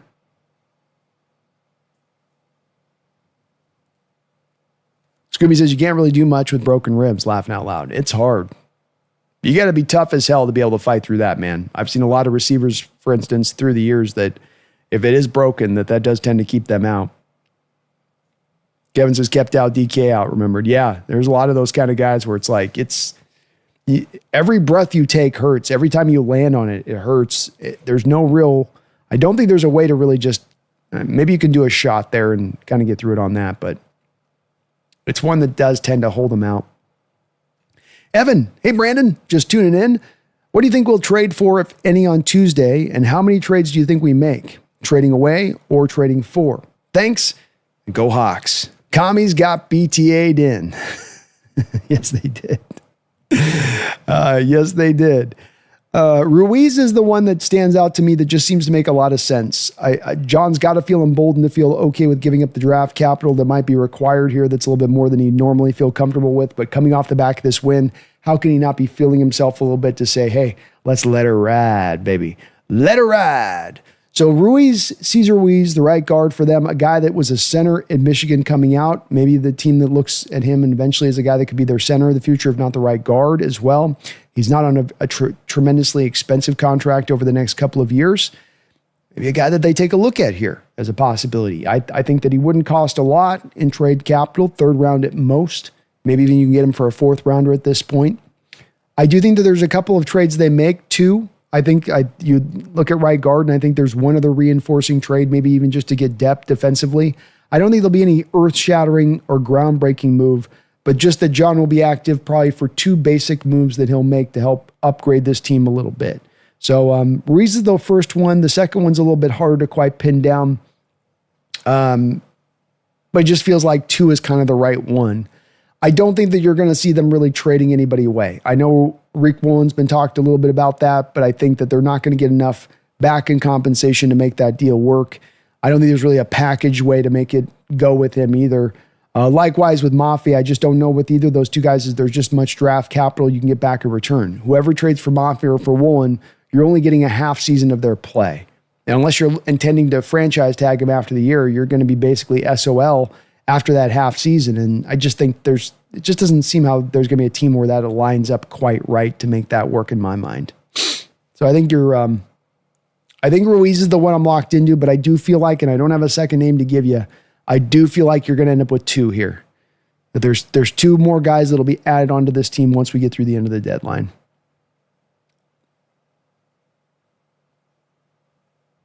Brangiana, are the Eagles looking to move A.J. Brown? Seems like a foolish move from both parties. There's been some sort of strange kind of discontent that's been going on there with the Eagles and A.J. Brown. And it doesn't always make a lot of sense to me as to what's happening there exactly. I don't know what really to make of it. There seems to be some opening for the Eagles to think that maybe they got to move off of him. I don't really understand it from an Eagles perspective because if you move A.J. Brown, you got Devontae Smith and... what are you going to go do? Move A.J. Brown and then trade for Jacoby Myers and think that's a receiver crew that can take you to the Super Bowl? I don't know. It'd be a very strange move for them being a team coming off of a Super Bowl win, right in the thick of it right now in the middle of this NFC to be moving a guy like that. But again, maybe there's a lot of disconnect in the background and there's been some tumultuousness as far as the sense of it goes. I don't have anything specific to go to with it, but just something that seems tumultuousness about the way that situation is rolling along there.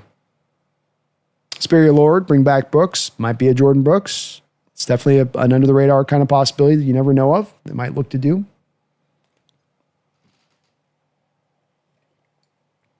Agreed, Scooby. I don't see the Eagles doing unless there's some kind of haul that they're getting back for him that they then can package up to go get a different player to upgrade the team in another way. It just seems like a cut off your nose to spite your face kind of move if that's the direction that they look to take there.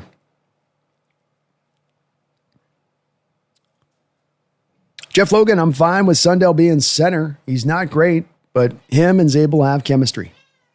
Yeah, you can get by with Sundell at center and what he's doing right now, Jeff. I think the thing that just puts it on a little bit brighter display is where you're at right now with Bradford and Sundell. You kind of have 2 kind of weak links going on that offensive line right now.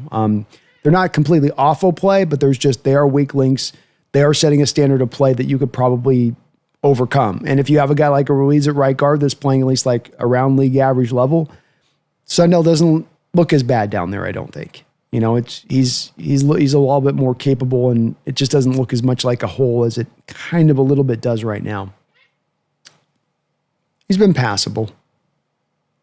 Max, did anyone notice what JSN did to the defender on the Arroyo touchdown? I think he literally juked him so hard off the line he hurt himself. He did, man. Hit him with the stop and go route, and he completely, I don't know what he did to Amos, but Amos was walking off the field into the locker room afterwards. Jeff says someone wants more victory salmon. I know, it's just like, but it was an extra win. It's an extra win, Dad, so I think I get more salmon. Scooby says sounds like she needs more salmon. She says, yeah. She agrees with you guys. Justin Bright, go Hawks. Woo! Thank you for being a member of the channel, man. Charlie the Unicorn, Raiders more likely to trade Meyer. Not a bad addition for several teams at tight end. Yeah, they were looking this offseason to even move him to Charlie, and I don't think they could find a suitor to get back and return what they were wanting. But I could see that be a move that they make. Don't think you're going to get a lot back for him, though. Charlie says Raiders need to fire some blokes and start fresh. They do. Turn it over. Maximize the returns of what you do have right now. Turn over to scratch. Pete, take this back to that churn level of where you were at in 2011. Own and wrap yourself in this process being a little bit of a long one. And that's okay. And you've done it once before, taking that approach, do it again. Keon Lund, thank you for the $10 donation. And Keon, man, thank you for all of your support today. Multiple donations over. I really appreciate that, Keon. You're kind as ever on the channel with that. Appreciate you. JSN's yards route per run is 4.27. Puka is at 3.44. Lamb is at 2.62. Amon St. Brown at 2.55. Jamar Chase is at 2.38. Nearly 2-1 on Jamar Chase. He's 56th. He's 56th in routes run, number 1 in yards. This might be the most efficient season ever for a wide receiver. I think you're going to have a hard time finding a better one if he stays at this pace. Not only is he record-breaking in what he's setting out as far as the just ultimate production goes, but to do so on the low volume of attempts, to do so on the back of chunk plays down the field time and time again.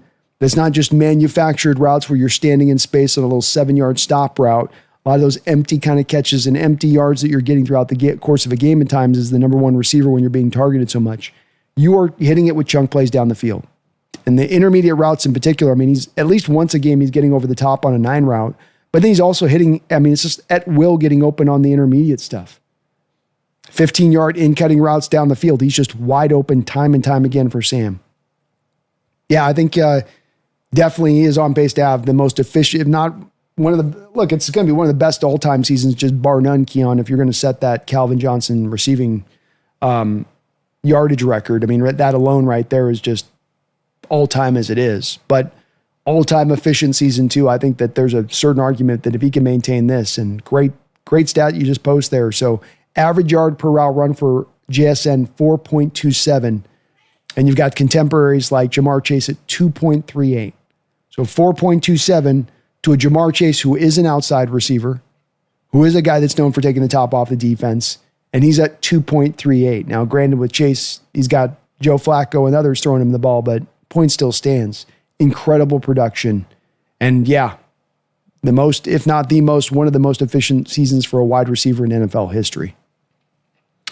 Evan, give us an upgrade at right guard or center and another defensive piece, and I don't see why we aren't in the conversation for winning it all. I like it, man. Let's go. Let's go. JSN, Evan says we need to give JSN whatever contract he wants. Pay the man after this year. He'll technically have 2 years left on his deal. John needs to not hardline that. We don't want to sign a guy with 2 years left on his deal. I don't care. No, sign him. Don't play games with him. Don't play the same game that the Niners play with Brandon Ayuk.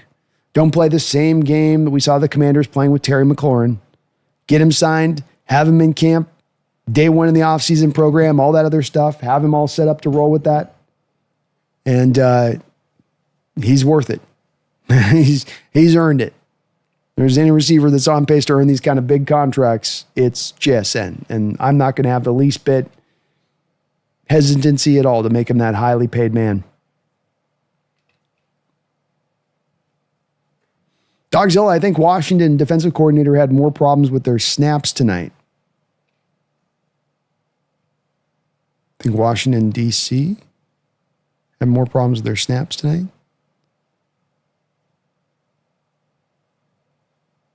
Defensive coordinator with their snaps. You mean like the snap counts, Dogzilla? Moss Productions. Williams is so explosive for his age and size. John needs to get more credit for that trade. And last year when we completely canned our linebackers, the worst run defense to the best. Indeed, I've been trying to hammer a little bit more and more so that John needs to get the credit here for a lot of different things he's done over the past couple of years. Williams is one of those deals because it was a trade deadline deal move where, you're making this because you think he's going to turn you into a contender, and because you didn't become a contender, then it's a failure of a move. But part of the point of that was that you were going to need help at defensive line, and specifically the 3-tech defensive tackle position. And you weren't going to find that 3-tech. You weren't going to find anything near what Leonard Williams has given you from the 3-tech position late in the second round, middle to late in the second round of that draft. You were not going to find an option that could give you this kind of productivity. And that's a key part of this, is that what he's brought, in dominance here, and what he's brought as far as taking his game to another level is, I think, part of the math that John was also doing within this. Where John looked at a guy like Carlos Dunlap a couple of years ago, older player, always has played on basically a loser through most of his career. Now you're going to give him an opportunity down the home stretch during one of the final years of his career to actually go and be a winner. And does that turn his game on another level? And it seemed like every game you were getting at least one sack from Carlos Dunlap down the stretch. Same thing with Quandre Diggs when he came in from the Detroit Lions. And that's the part of this that we got to understand is purposeful in John, and something I hadn't realized myself in looking at defensive players to kind of consider this. This is why I'm also, Moss, so kind of hot to trot at times on a Max Crosby, it's kind of like I see this market opportunity now for these defensive players that have been very good defensive players, but on a bad defense, on a bad team, not their fault. And can you take advantage of that market opportunity to put them in a winning program, in a contending program, and then see that elevated spirit from within that? And that's what you gotten from Leonard Williams. The best years of his career right now as a pro will be as a Seattle Seahawk, because he is flourishing in an environment where he can truly become and be a part of a potentially contending team, of a potential Super Bowl team, and he realizes that. Jesse says Romeo Doubs seems low effort and nonchalant. He does kind of seem that way, doesn't he? He's just, kind of body language wise, right, Jesse? Yeah, kind of, yeah. A lot of touchdown catches, but you don't see a lot of consistency for him. He just kind of comes and goes like the wind. HHG, Love should be back after the Rams game. Yeah.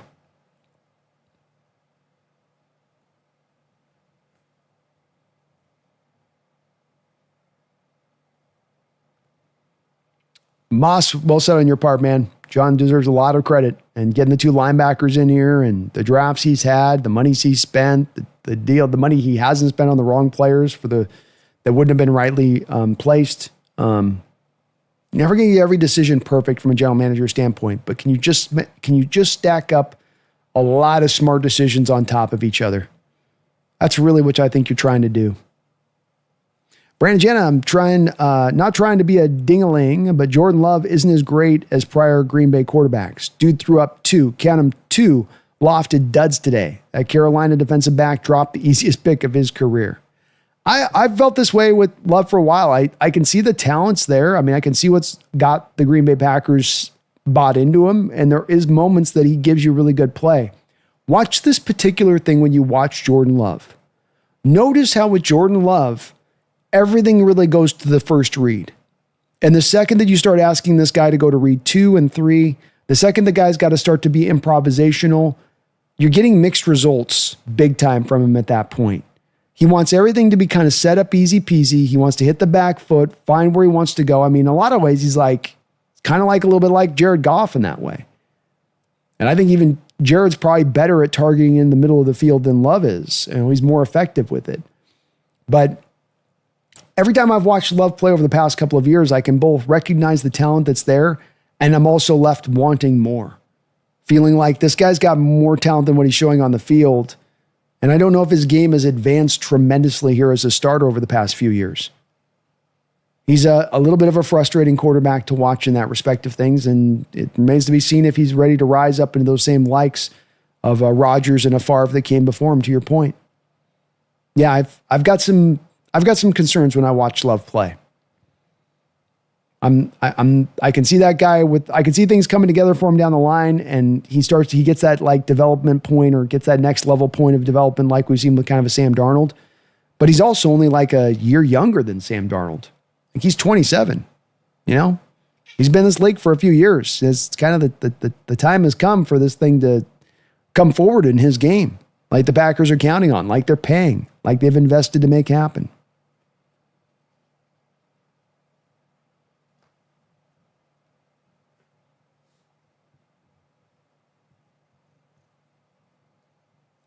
Yeah, he's not bad, right? Scooby, just kind of a little meh. BB, Hawks Nest. I got busy doing something during the fourth quarter. Was I the only one screaming at a DQ when Jaden Daniels got hurt, being a Hawks fan?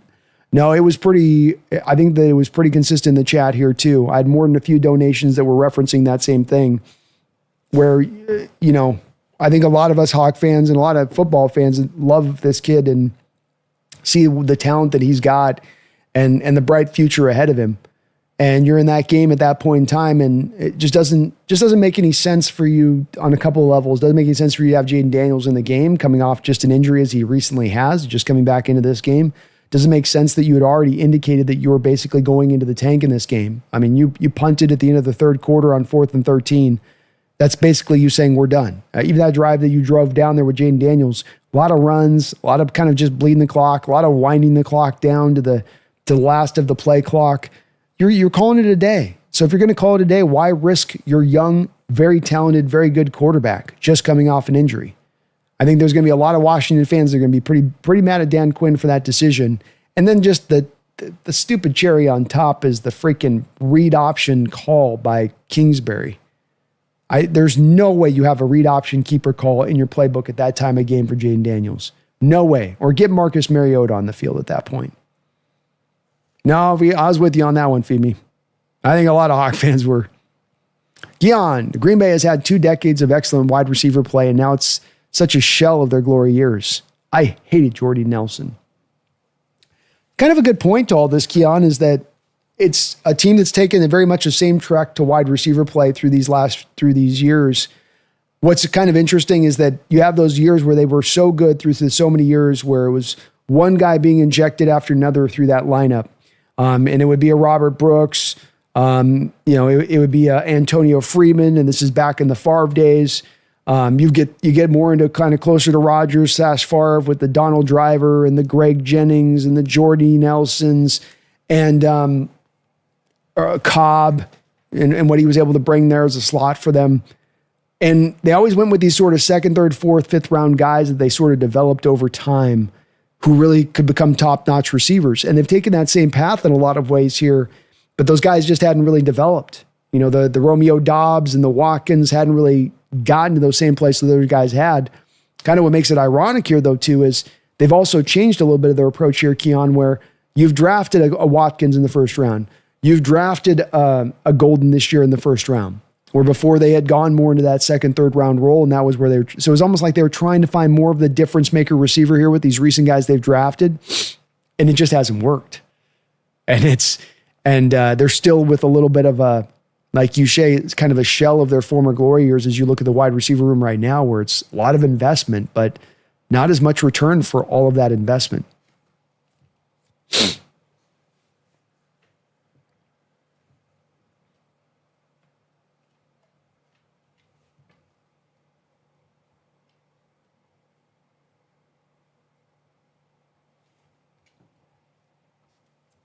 Okay, come on, baby. Let's go up here. Let's go up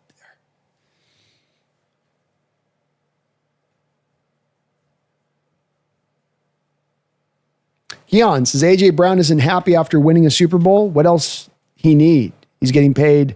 He's getting paid on a winning team and viewed as a top 5 guy. Head case. Yeah, I think you touch on another part that kind of worries me a little bit with him and looking at him and trying to understand what exactly it is that would be the draw to going and trading for a guy like that.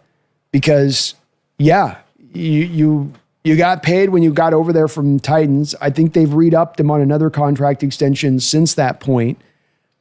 You win and won a Super Bowl. You've been in the playoffs. You got a 6-2 record as it stands right now. I maybe this is part of what has them on board with being willing to trade the guy that's this talented and this good. Is it's like, look, you should be pretty happy at this point. You should feel pretty good about where things are at, not disconnected and not a malcontent as you sort of seen. But as Charlie says, AJ seems to want more touches in that offense, and it's not the way that Eagles offense is built. Like the offense is built of, we'll get you touches eventually. We'll get you touches eventually. And come here. Come here.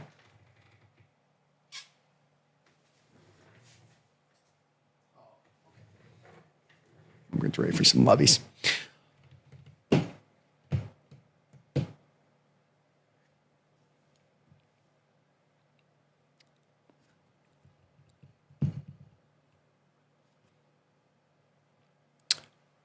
Jesse says, Jamal Hill and Joe Pfeiffer, both MMA fighters with brutal-looking elbow dislocations. They weren't out for too long.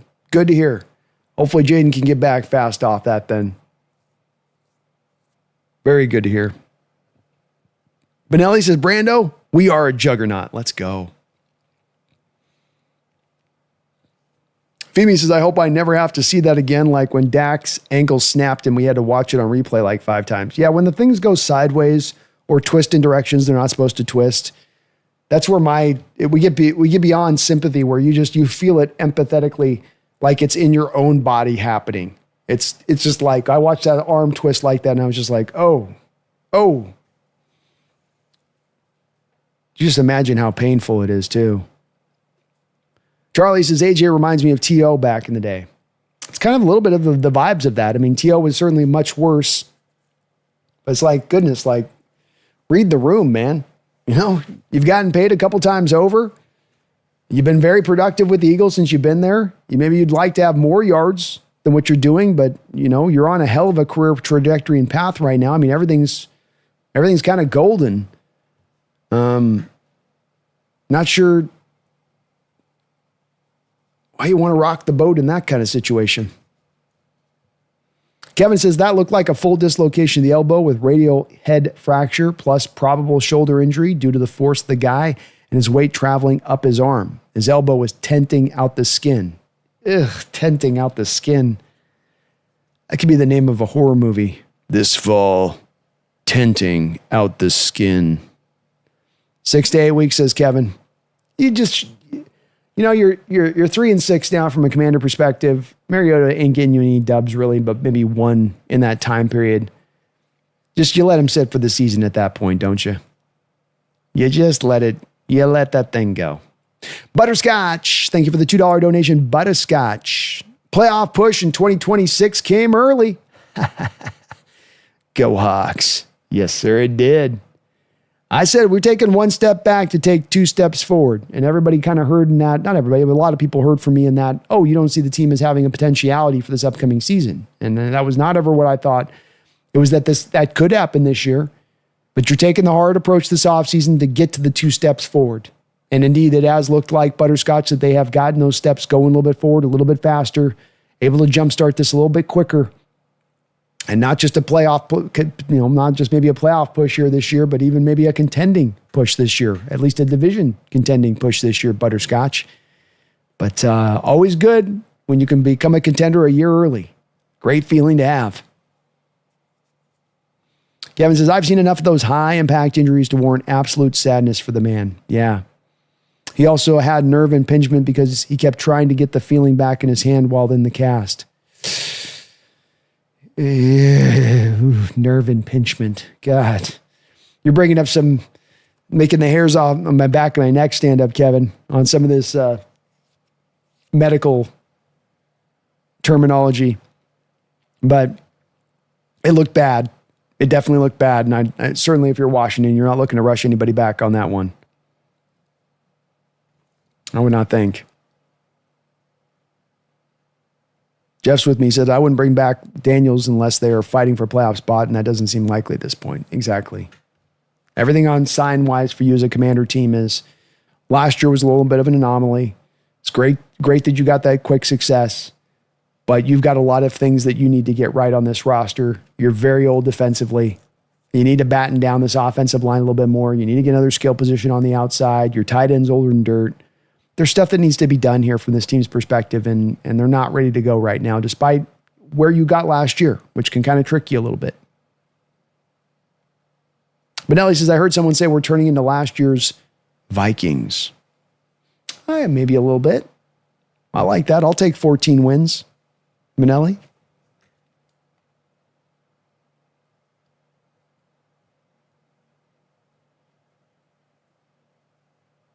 Jeff says signing JSN this offseason is going to be cheaper than waiting. Amen, Jeff. Right now, you've got technically 2 years of club control. You have a little bit of leverage. So, yeah, is he going to break the bank? Sure. But can you also bring him down from that break the bank point from where he'd be if you try to stretch this out another year? Yeah. And you've seen a lot of other teams take this approach and it really burn their men in the ass, especially with some of these guys that hold out in training camp and create drama, and then they're not ready to go for the season. Then you end up signing them anyway. Then they come out there to play in the season. Then they get injured. This is what's happened to Brandon Ayuk. This is what's happened to Terry McLaurin in recent years. Don't play that same game. Don't allow yourself to get caught in that same trap. Everything the Cowboys even, I think, did with CeeDee Lamb in the first year where they finally got him on an extension. HHG, did you see all the rumors that JSN is already working on JSN and Spoon's contracts? I didn't, but I would honestly expect it to be something that's happening. I think those are the easiest contracts for John Schneider to sign this offseason, quite frankly. They both have earned it. They've outperformed their deals. I know with Spoon that there's a little bit of uncertainty in the Hawk fandom at times with him. And is he as really dominant to what he's been drafted as a top 5 guy? I mean, he's a great player. And our defense is better for having Spoon on the roster. So I see it happening. I think he'll find a way to get a deal done with both those two guys this offseason. You got all the cap space in the world to get it done. So smart of John to already start to kind of flesh out what you're going to look to give him, and of course can't sign him until you get into the new league year.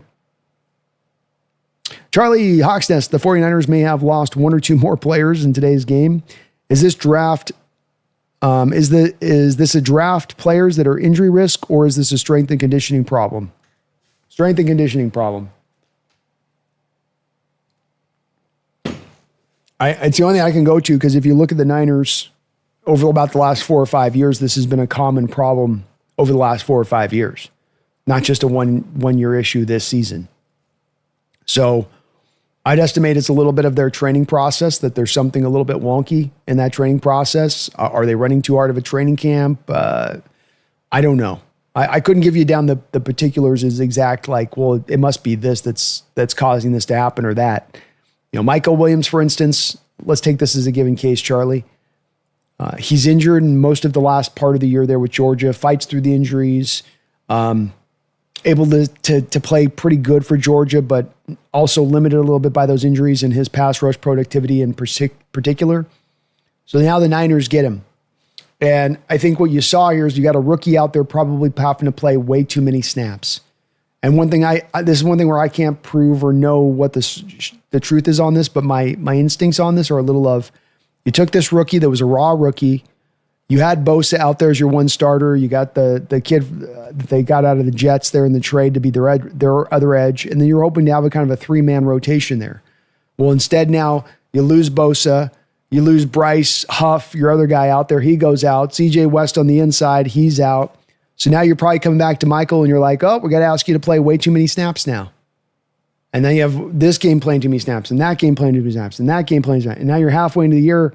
Your body's probably got a little bit too many snaps than it should have for being a rookie and just kind of getting acclimated to this game. And then you get kind of burned out. Now, it could also be he just stepped weird and wrong and he was fresh as a daisy in this game. So this is a little bit of a guess on my standpoint of this.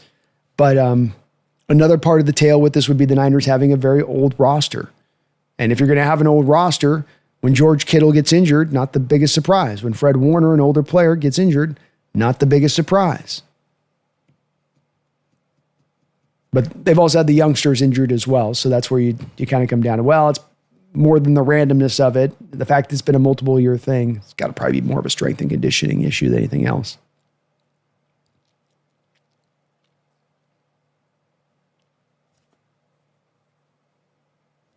Yeah, Jeff. I mean, I knew you meant JSN on that. You'll get the signing done with him. John doesn't tend to wait on this type of stuff, and you'll figure it out. He'll figure it out, I mean. Brandon Jana was calling for a mercy benching for J-Day this game. The Seattle defense ain't no joke, and they effing hit. Foolish on DQ's part to keep him in and let him run wild there at the end. You bring up a part that's another part that I would have brought into my process if I'm Dan Quinn there, being that I'm out of this game by a country mile. My quarterback, just coming back off an injury, is very young and under a lot of duress back there, and I'm asking a lot out of him. I'm seeing him in this game not see anything clearly. Jaden Daniels, from the first drive of this game, dropping back, was not comfortable in the pocket, was not comfortable with what he was reading from the Seahawks defense, and was bailing from pockets at times prematurely because he was so confused by what he was seeing.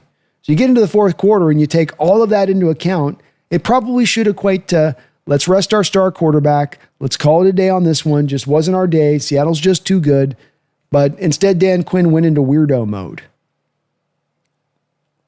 Eon Tyrell. Hi, y'all. Not sure if you said it, but love the jet sweep to JSN on the first drive. No, it was a good drive. We hadn't mentioned that one much, but I love the play call there, Ewan. A big part of what you saw them doing in the rushing attack with some of the pitch plays and getting out to width.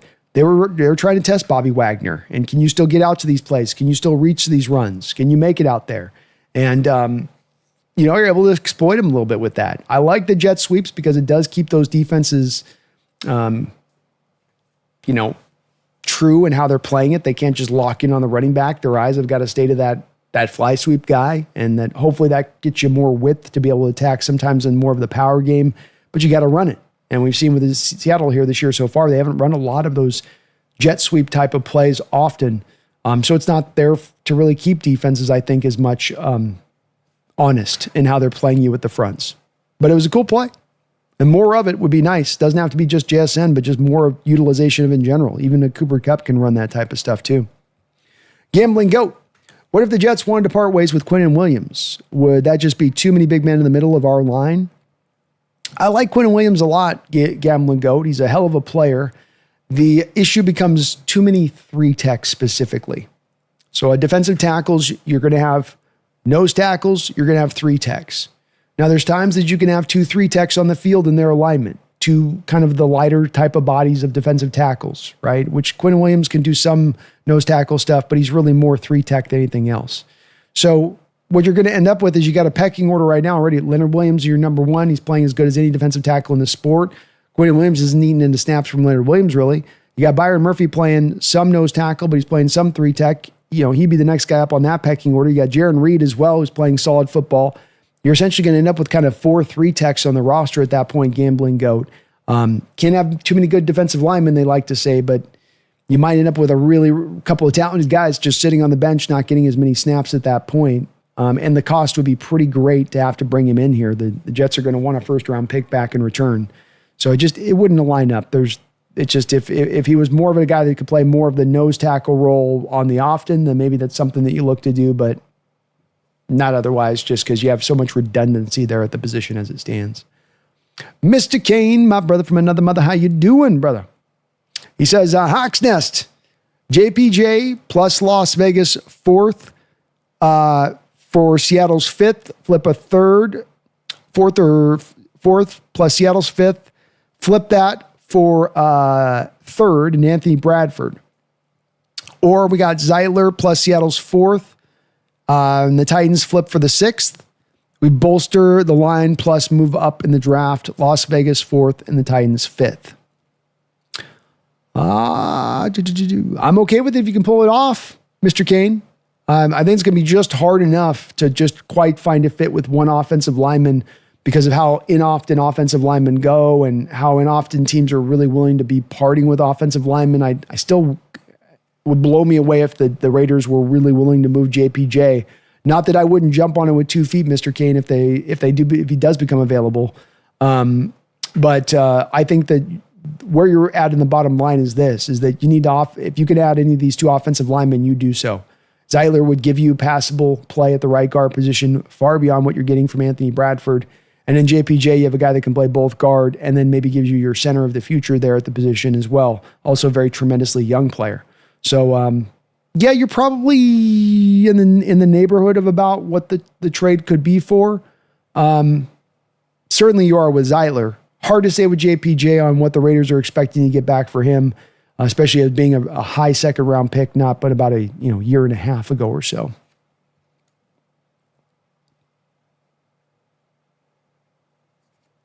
Tribes is us and the Rams in different stratosphere as the vaginers. I do say I agree with you. Can't undersell, though, the fact that, man, they've beaten us both. They did beat us both. It was a little fluky on both of the 2 wins. Couple things had to happen really right for the Niners to make those 2 wins happen for them. But I still think you're correct on that, Tribe. Little Ants, hey, y'all. I'm back from doing a victory lap from the old anti-Darnold comments from Seahawks fans.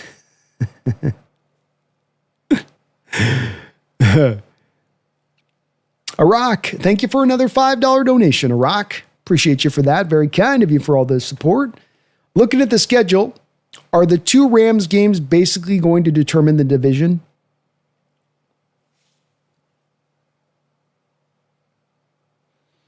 Yeah, I mean, in the way of this, I would say, Iraq, if you went 2-0 in those games, you're likely to win this division. If you go 0-2, very hard, if almost impossible, to see the pathway to winning the division. If you go 1-1, I think it's a bit of a coin flip at that point. So it kind of depends on what we're talking about on that Iraq. If you're talking 2-0, 0-2, or 1-1, because I think there's 3 different outcomes to it. But I think to the baseline of what you're saying here is that if you went 2-0 on that, you win the division. And if you go 0-2, you're out of the division. Though you could still be in the playoff hunt, of course. You are out of the division at that point if you can't get just at least one of these. So yeah, I think you're right. This is the big driver. And looking at the schedule as we go through the rest of this year, it's not tremendously tough for your Seattle Seahawks at this point. Cardinals next week, Ram game after that. Then you come back with the Titans. So 2 of the next 3 weeks, you should have fairly winnable games, regardless of what happens with the Rams. Vikings are barely 500, and they look a little bit in disarray this year. Falcons lost to the Patriots today. Offensively, they've got Bijan Robinson, Drake London, and not a lot else. And then you got the Colts and the Rams, 2 tough games there. And then Panthers, 49ers. We'll see where the Niners are at the end of the year by that point. But yeah, I think it's accurate outlook of this, man. I think that's a very accurate outlook of it, Iraq. Thank you for the donations, man.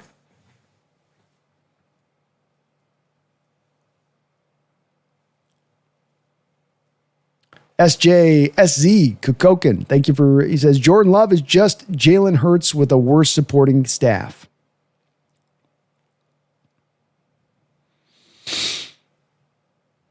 I don't know. They're such tough players because they're so different in how they operate a little bit. Where Love's got the arm talent, it just isn't refined. It isn't advanced seemingly at times. It's like more of a, he'll give you a wild throw here and a wild throw there. And then Hurts is just painful watching him operate the quarterback position. He just has such smart decision making and doesn't make the bad mistake and knows right when to use his legs and when not to. There's just a little more of a feel for Hurts on how to play the position versus Love, who just sometimes feels like it's like a guy that studied everything up in theory, but in practicality and practice, he can't get out of the theory phase of things a little bit. Bottom line, though, is that they're about as effective for the most part from the quarterback position. They're going to be relying on, I think, to your baseline point, Coke, and they're very reliant on, seems like, on the rest of the team to be doing their full of their job for them to go get the win, rather than you can't really just put it on their back and say, okay, go carry us to victory here.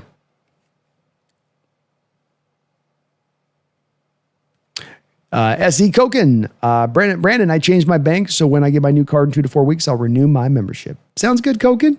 No worries on that, man. I know how that goes. Appreciate you. Very much so.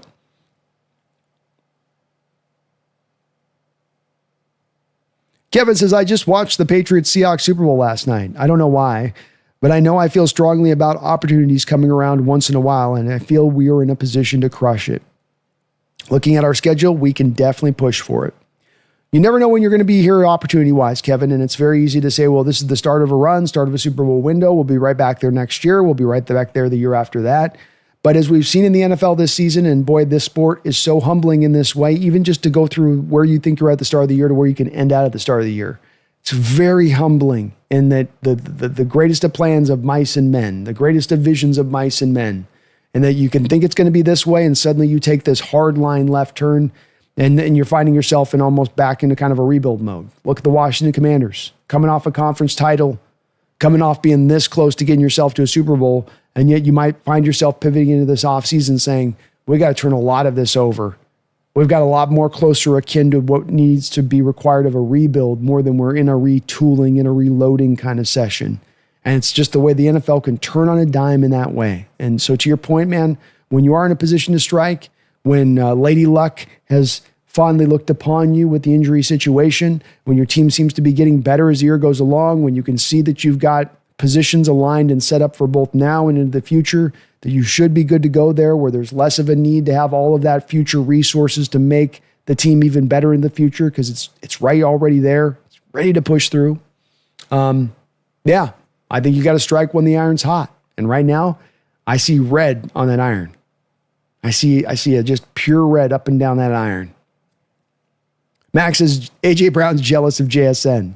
Might be. Little Lance, remember when Cardinal fans were trying to tell us how good Kyler Murray was? Remember when Cardinal fans were trying to tell us how Kyler Murray was the better quarterback of Sam Darnold?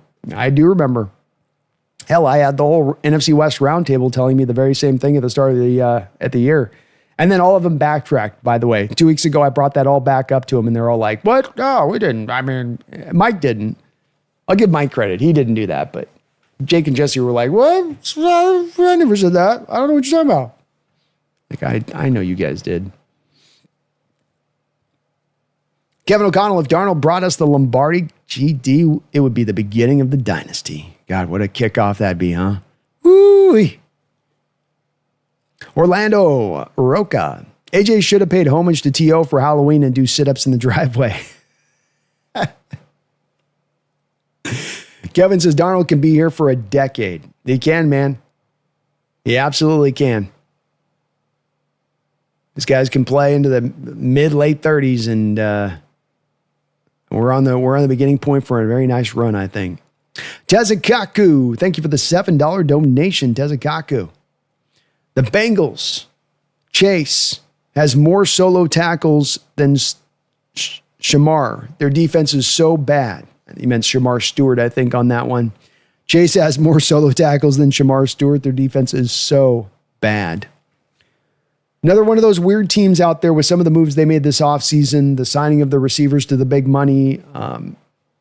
Should never have your team driven by a quarterback being able to kind of hold the threat over the top of you that you're worried about him bringing to bear. And then by that fear, you start making decisions and moves to try to mitigate that, overcome that, avoid it. And if you as an organization are making moves out of fear, you're probably not going to be a very successful organization. And to me, the Bengals this offseason, it was all about the fear. Everyone and their mother could look at that team and say, this defense is not good enough. It didn't mean that there wasn't other parts that need to be improved, like offensive line. But you looked at that defense and you said, it doesn't matter how good the offense is going to be. They can't score 60 points every week. And the Bengals looked at that and they went, yeah. We're going to wait all through the offseason to maybe pay Trey Hendrickson or not. We'll go with Shamar Stewart, then we're going to have him sit out a lot of training camp because we're going to kind of play this weird game with him that we've never played with any other prospect as far as with not even the guaranteed money, but just with this whole, like, if you go to prison, then your money's not guaranteed. Some weird thing they were doing with that just made no sense. Comes back to it. Bad ownership is always going to rear its ugly head. There's no such thing, in my opinion, of a team overcomes bad ownership to go win a Super Bowl. And the Bengals right here are showing you that this is why. You know, they're bad enough to be in a position to get Burrow. They luck into kind of Burrow. Burrow carries the water for them for a couple of years, gets them to a Super Bowl, but still mismanaged, still cheap, still making decisions that other organizations would never make in their approach. And this defense was one that you could see coming a mile away. Bengals' whole offseason made no sense to me, Tezakaku. Just no sense to it whatsoever. And you got players right and left asking to be traded out of town, and not a good sign. Not a good sign for that organization. That's wild. Shamar Stewart with more tackles than Shamar Stewart. Or Jamar Chase with more tackles than Shamar Stewart. Yikes. Max Tezakaku. That's a crazy stat. Thank you for the donation, man. I appreciate you for the double dono tonight. Says Little Lance, I wonder if Jesse will ever admit he's wrong about Darnold.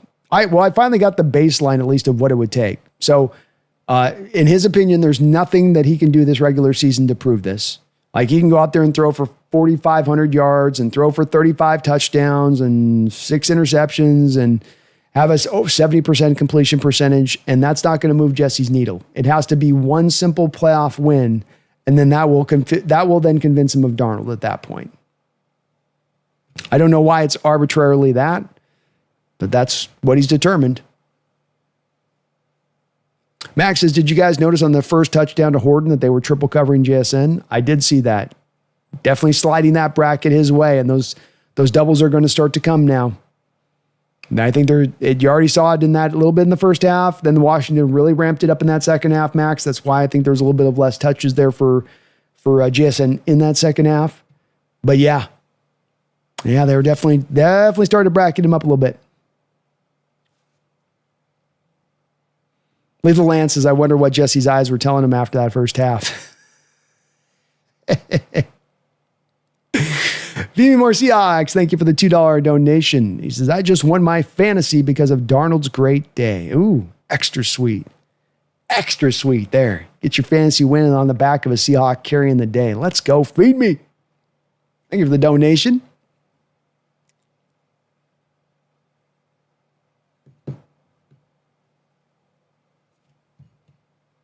Kevin O'Connell B, are we doing another net Q? Net Q? What do you mean by net Q, Kevin? Oh, another bet with Jesse. Okay. No, Jesse got me, and he wants to be 1-0 forever. So he's already indicated that there's no way he's doing a bet at the end of the year. I have to take an L on that one in permanence, unfortunately. Roy Stansell, hey B, what do you think of H-bomb for Torrey Horton? Go Hawks. H-bomb. I kind of like it. He is a big play guy, so I'll go with that. H-bomb for Torrey Horton. We need some more nicknames, I'll say, Roy, for some of this team, man. We got the Big Cat. But we got the Route Ninja. We got, I think that's it. Tank. Marcus Lawrence's Tank. We need some more nicknames, though, on this defense.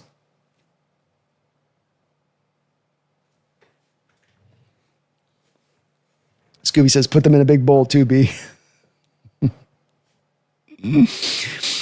Playlist draft. Brandon, do you expect to make a big splash trade?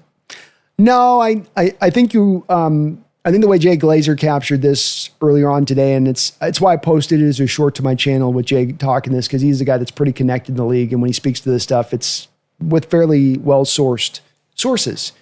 And what he said was two different things that stood out to me, made my ears prick up your playlist draft. First, when they ask him about the trade deadline, and he's first starting with the first team that he can mention, with the first one that's going to come out of his mouth, that here's the team that I'm hearing is as hot to trot, that's making as much noise, that's burning up the phone lines across the NFL right now. The first team that he went to was the Seattle Seahawks.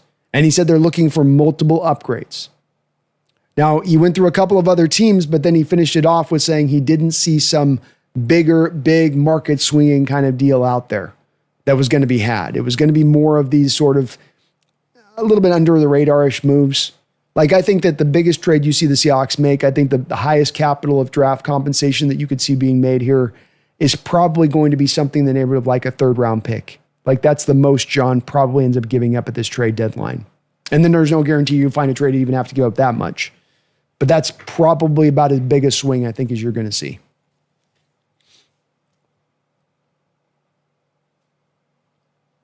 Keon says you should bring the training or conditioning up to Jesse and see what he thinks.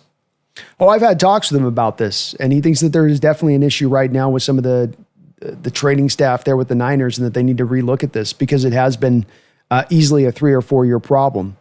And at that point, it starts to step outside of being random, and that there's something that we're doing that's not right, that we need to correct. And it's going to take us tangibly making a decision to make that occur. It's not just going to happily correct itself by randomness. Charlie the Unicorn says, as soon as Jaden Daniels got injured, the Seahawks' next offensive series, no key starters could be found playing.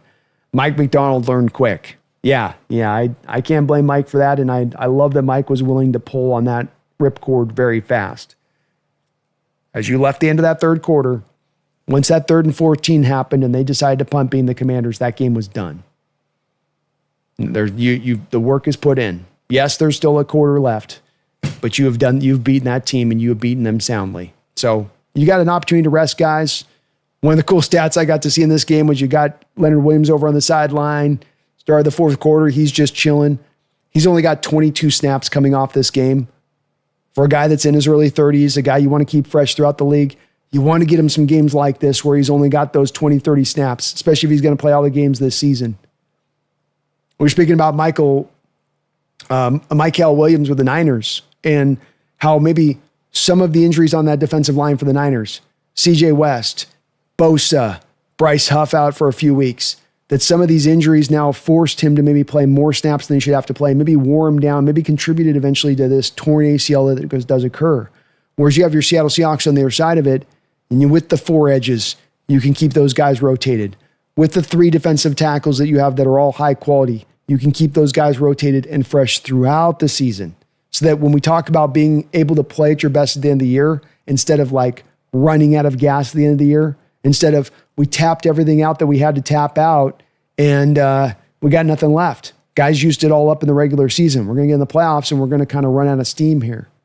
You're not setting that up to be the case right now with how you're getting a lot of these comfortable victories, how you're able to lean on the clock in a lot of these games, shorten a lot of these games, remove some of those extra possessions off the back of the defense. And this is in counter to what we'd see from the Coach Carroll defenses at the end, right? This is the other end of the scale.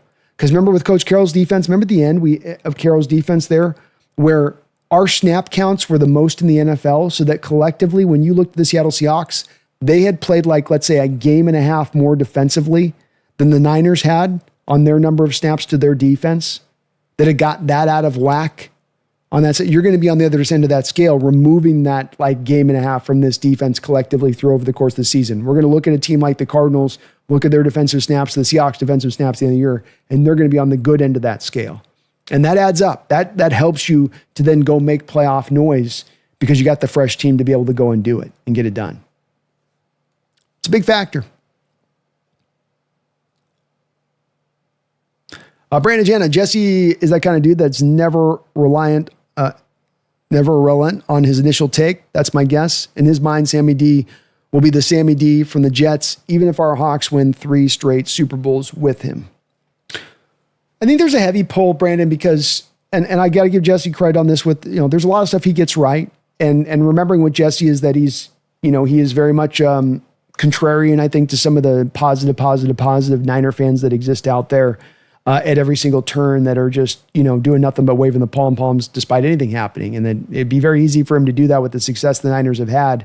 But he's been willing to, dig his heels in and tell you what he really does think and believe. And the thing I appreciate about Jesse is that whether I agree with him or I disagree with him, I do think he's giving you his honest take. I don't think he's gassing you up. I don't think he's playing homer. That's worth a lot of weight to me in an analyst. And gives me a lot more, to me, makes me give you a lot more credit as an analyst if you can operate from that way, because I'm telling you, Brandon, it's hard for folks in these kind of places to stay in that way because there's so much pressure by the fan base to always turn towards the positivity, to never linger on the negative. But you're not being real and true if you're not doing some of that stuff. I think you are probably onto something a little bit with this where, especially when it comes to quarterbacks, I think that he gets hard-lined on an opinion. And it gets tough to be willing to move him off that opinion when he's hard-lined onto it. Which, again, I get. We all trust in our opinions on stuff. We come to a certain spot through a lot of, really deliberating and thinking about it. But with that said, it always comes back to the point that I always like to say to you guys is that I want to be right when I'm giving you guys predictions about stuff. We all want to be right. But more important than being right is getting it right. Is being able to say, here's what I think, here's some more data, here's what I think, here's some more data, here's what I think, here's some more data. You know what? I've got enough of this other data pointing into this other direction from what is my opinion. I got to take that new data into account. I got to read that for what it is. And it's hard to do because that then means you're sometimes changing off what you had so strongly had as an opinion on that. But I think it's important to think because football moves so fast and changes on the fly so quickly that to have a hard-lined opinion that's really just going to root into the earth and can't be changed, you're going to be made to look wrong and bad at that point when that's your approach. Trenton Puckett, thank you for the $5 donation, Mr. Puckett. I appreciate that donation and very kind of you. Hey, B, will we make Tyrese Will and Drake the Mike? I'm very concerned about linebacker right now. Tyrese Knight's got a little bit more of the Mike background going back to UTEP. So I think he's going to very, very much seamlessly be able to fit into the middle linebacker role. I think as well that some of the coverage concerns that you had with him versus Drake, who of course is a top-notch cover linebacker there for you at the will linebacker position, you don't have to worry about that as much at the middle linebacker where you get to kind of stay between the numbers a lot of times. It's a lot of you sometimes just running up the field on the hashes or just kind of being to a certain spot on the field. I think that there's an argument to be made that Tyrese can work better with maybe what might be some coverage limitations from the Mike versus the Will, where the Will's going to be more reliant on having to cover in space. There's going to be more times, I think, with the Will that you're going to see that guy have to be matched up against a tight end and have to run kind of stride for stride with him. So, no, you'll see Tyrese at the Mike and Drake at the Will. Don't want to change up two positions for one, especially with Drake playing pretty strong football at that Will linebacker position. Shadowbot, go Hawks. You and Tyrell says, what about Logan Wilson now, even before Ernest Jones's injury? It's a possibility, and that's where we talk about there being, I think, two moves that you make as an upgrade here. Do you go and get maybe a Cesar Ruiz and then go get some inside linebacker reinforcement with a guy like a Logan Wilson?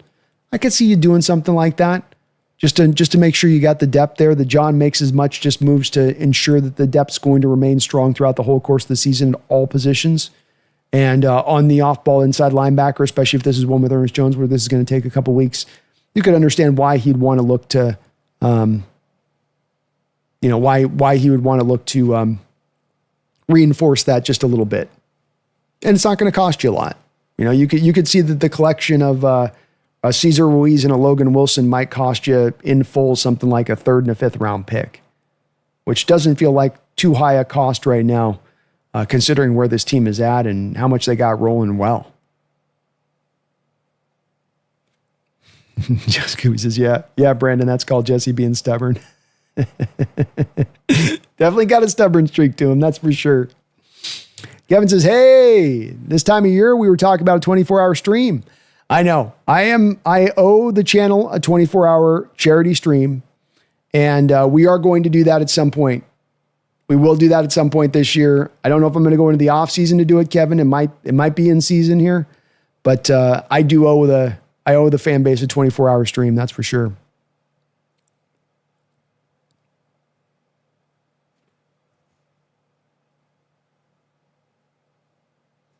Keon Lund, Joe Theismann, and Alex Smith suffered injuries to their right fibulas on the same date, 33 years apart, while playing for the Redskins and during home games that ended in 23-21.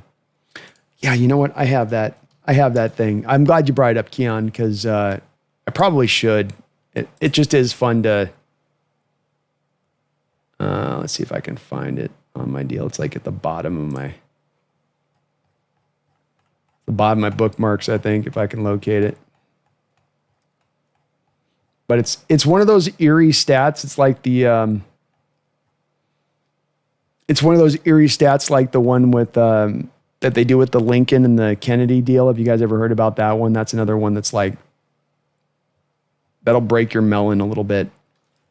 Or it's like, we're living in a matrix, This is proof of the simulation. And I'm trying to find it if I can, but I'm probably not going to be able to find it.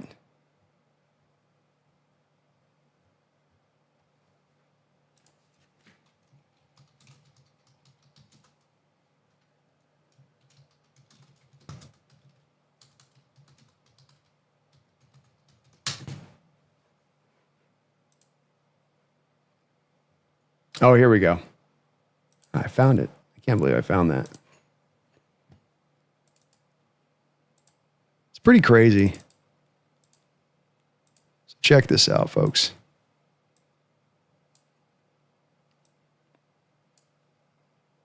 This is what Keon's talking about right here. So you have Joe Theismann, Alex Smith.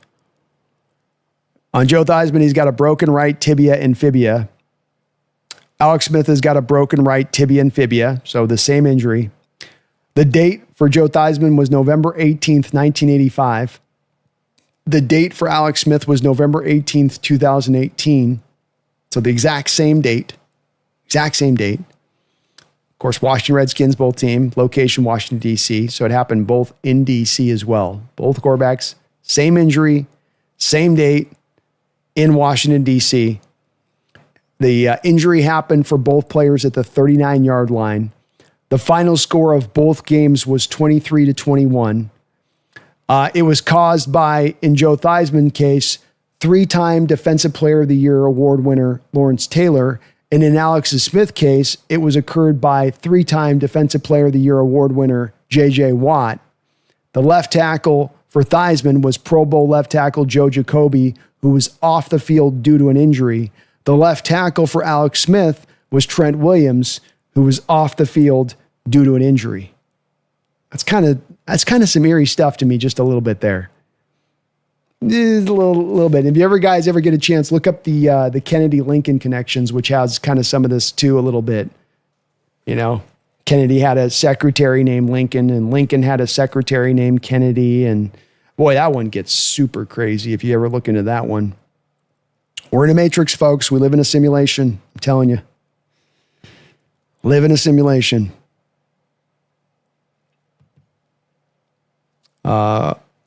Ukanaman, 2013. Thank you for the $5 donation, Ook. I appreciate that. I feel we are a right guard and a center away from a Super Bowl. Also, am I crazy to think we should extend Darnold now? Wishing JD a speedy recovery. Well, definitely prayers big time out there to, oh, and I did see Mr. Kane. I lost your dono there too, man. Sorry. Oh no, I'm okay. I'm not too far behind. I certainly prayers out there to Jaden Daniels. He is a hell of a player. His future is very bright in this league. A guy I could see winning a Super Bowl down the line at some point. Hopefully he's able to bounce back off that one. It was just a scary injury, and we'll see what the prognosis is on that one. But shut him down for the year. Let that guy get rested and come back next year. He's still got a very bright future in this sport. Right guard and center remain big holes on this line. And they're made all the more bigger, I think, because of the fact that you feel so great about how your left tackle, right tackle, and left guard are playing. They showed some cut-ups in this game from Abraham Lucas over on the right side, completely neutralizing everything coming his way. Just doing a great job over there. You have really steadied the ship on this offensive line over the last couple of years from where it was. But with that said, to your point, Ook, you still have weak links right now in the center and right guard position. You don't even have a top 32 rated center right now in the sport, meaning that there are 32 starters better than Sundell as far as their rating goes, and then there's 2 extra guys above that, stacking, or at least 1 extra guy above that, putting him out at like 34.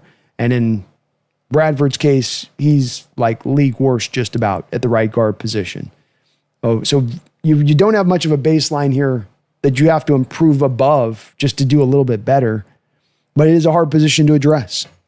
I think this offensive line and the nature of this offense, how balanced you are, is a big driver to your point about this team eventually getting to its best upside. And that if you have kind of 2 weak links, it does get hard to feel like, well, with 2 weak links, can you still go get that Super Bowl? Or do those things eventually rear their ugly head and you come to find that those are the factors that help to kind of sink you down, that you end up having to pay that price, that horrible price for those things not being up to snuff, so to speak. We'll see. We'll see on that. I think you might be onto something with that a little bit right now. With Sam Darnold, no, the time right now is not to extend him right now. I understand the thinking behind it and that you've got your guy for the future, and he's got only 2 more years after this year left on his deal. And so that there's a little bit of a driver there to say, let's come back and get this thing done and set this contract up in a way that will make sure that he can remain here for in the long term, for the next 7 years, 6 years. But John Schneider does not negotiate with 2 years left on the deal. There are exceptions made to that rule. But if you're going to sign Sam to a new contract, he's going to want new bonus money. He's going to want a bigger contract than the one you signed him to at that point. You still have bonus money coming off of this contract because he's only in year one. What I'm trying to say with that is, Ook, I just don't think that there's going to be much savings there for him. Even if you had the intention to overlook the fact there's 2 years left on his deal, you're still going to end up having it to where there's not a lot of cap savings in the short term on that. Maybe long term, you've got him more in tow and he's under club control, and those things would be all good things. But being that you're not going to save significant amount and that there are the 2 years remaining on the contract, I think it's just much easier from John's perspective on this to have him play out the second year of his deal, then come back around and look at the extension with the 1 year remaining at that point. I would expect that's how they'll do this one. Thank you, though, Oak. Appreciate the $5 donation, man. Very kind of you.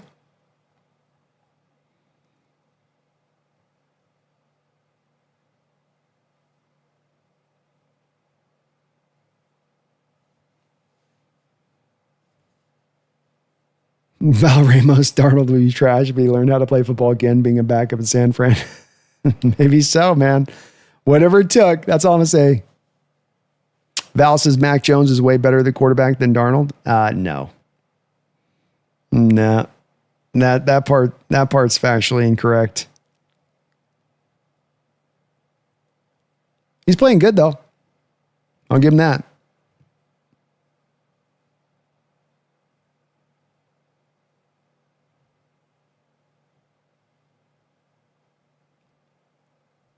King Bomber, curious to see what trades will happen tomorrow. Zeitler is the only guard I can think of is going to be available, a good fit and a decent price and a good player. I hope he's watching us on his couch. Me too, man. Thinking about how he could be out there. Yeah, I hope so as well. And I agree with you. There may be not a lot of guys available. And maybe Zeitler might be one of the only real right guards of decent value available to go grab. If that's the case, you got to jump. You do. Because he certainly would be a significant upgrade over what you're getting out of the position right now. Max says, surely the Niners can't keep getting away with it.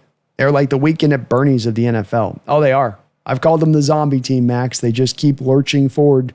And every week they keep winning and they keep losing somebody for the year. Like you say, they can't keep getting away with it. But they find a way, to their credit. I mean, props to Shanahan and props to that Niner team for, a lot of other teams I think would have wilted under this amount of injuries and been like, that's it. But they keep finding a way, man. They won pretty comfortably today. Samuel Carlson, Ty Akata needs to be less reckless. He took out Job, then Alarmness took out Williams. Yeah, he got a little crazy in there with his little torpedo move that he tried to do. Tried to take out the ball carrier, ended up going upside the jaw of Job. Hopefully Job's okay. I agree, Scooby Snacks. I think the injuries do eventually add up. Just too many. And the Michael Williams feels like very close to almost about the last straw on this one.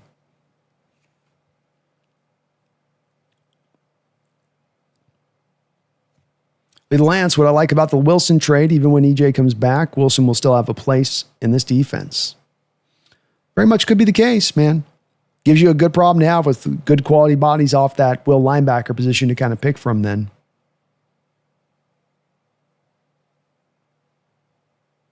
Keon Lund says their stadium is likened to our experience in Arizona over the years, but worse. Yeah, it's known for being a dodgy surface to play on. Keon says trading for Hendrickson and making him exclusively a situational pass rusher doesn't sound like a bad idea. Possible. I think, boy, you just do feel you're pretty good with your four edges that you got right now, but he certainly would be even more maybe competent and capable than what you're getting from Hall and Maffei there. I mean, Hall again out in this game. Pretty quiet game for him. He's still looking for his, first sack of the year.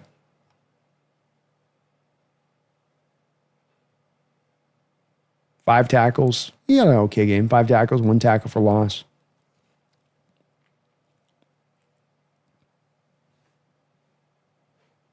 Yeah, Samuel Carlson. Okada does need to be a little reckless. Took out a couple teammates tonight. Appreciate effort, but not smart. Got to be careful, buddy. Yeah. Like the hits, but just let's be a little bit under control as we're coming in to lay our kill shot. Charlie Unicorn, 49ers, Eagles are making a big push for Hendrickson. Those feel like the two teams that are really going to be more in on that one than Seattle. Never quite felt like an exact fit for us. King says Seahawks Patriots Super Bowl rematch. This time we're taking it. Please, please, please. I'll take that matchup.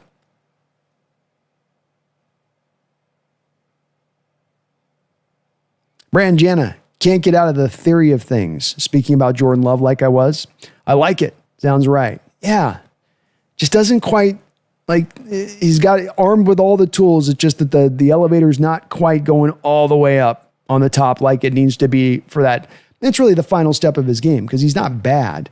It's just not quite to that elite stage of things where I think the Packers had expected he was going to go. And every time I watch him, I continually come back, and I specifically really caught up about a year and a half ago where I was like, I don't think he's really progression reading. They did a good job in the telecast today with Darnold showing a couple of times of him all 22 shot. 1, 2, 3, 1, 2, 3, 2, back to 3. You can see the progression reading going on at times on, not every time, but it's there. It's happening. It's occurring. I watched Jordan Love. I watched that head snap to one side, stare down that one side, and then let it rip to that one side. And that's when they're not throwing the bubble screen and the little quick pop passes there that are simple passes for him that it just any quarterback can kind of make. And he's at a point in career having been sat for all those years and now played all of this football where there should be some more progression reading in your game. There should be some more ability to kind of work from improvisation more than he's able to do so in his game. Kind of like he looks the part. He's got the arm.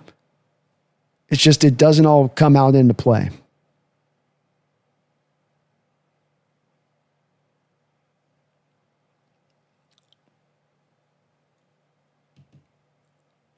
Peter Van Gent, thank you for the $5 donation. Got my fingers crossed we can snag either a right guard or center. I feel like if we could run the ball a little bit better, we'd be a monster. Night, y'all. Go Hawks. Well, you have yourself a fantastic evening yourself. Appreciate all of your support to the channel, Peter. Not just the first donation tonight, and as well a member of the channel. And yeah, you just feel like just get one of the two at least. You'd love to address both, but if you could just get one of them, don't have to be picky about it. Just upgrade one. And boy, you feel like you're taking your line another step forward off of that, don't you? Even to just get league average play from the position. To get somebody that's at 34th in the ranked up to like 16th as a cumulative, that feels like that could have some big impact. And to your point, Peter, that the biggest part of that impact would really be upon seeing better run blocking. A couple of the times tonight I saw in Bradford not able to get that hat on a hat in the right way.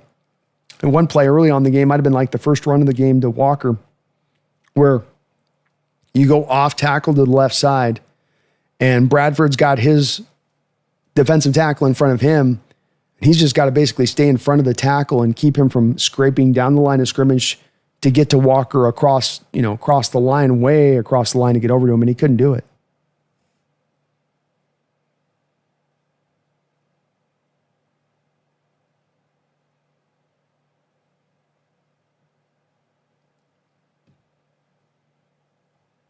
Appreciate you, Breeder. Well said on your part, man. I hope they go and make something happen.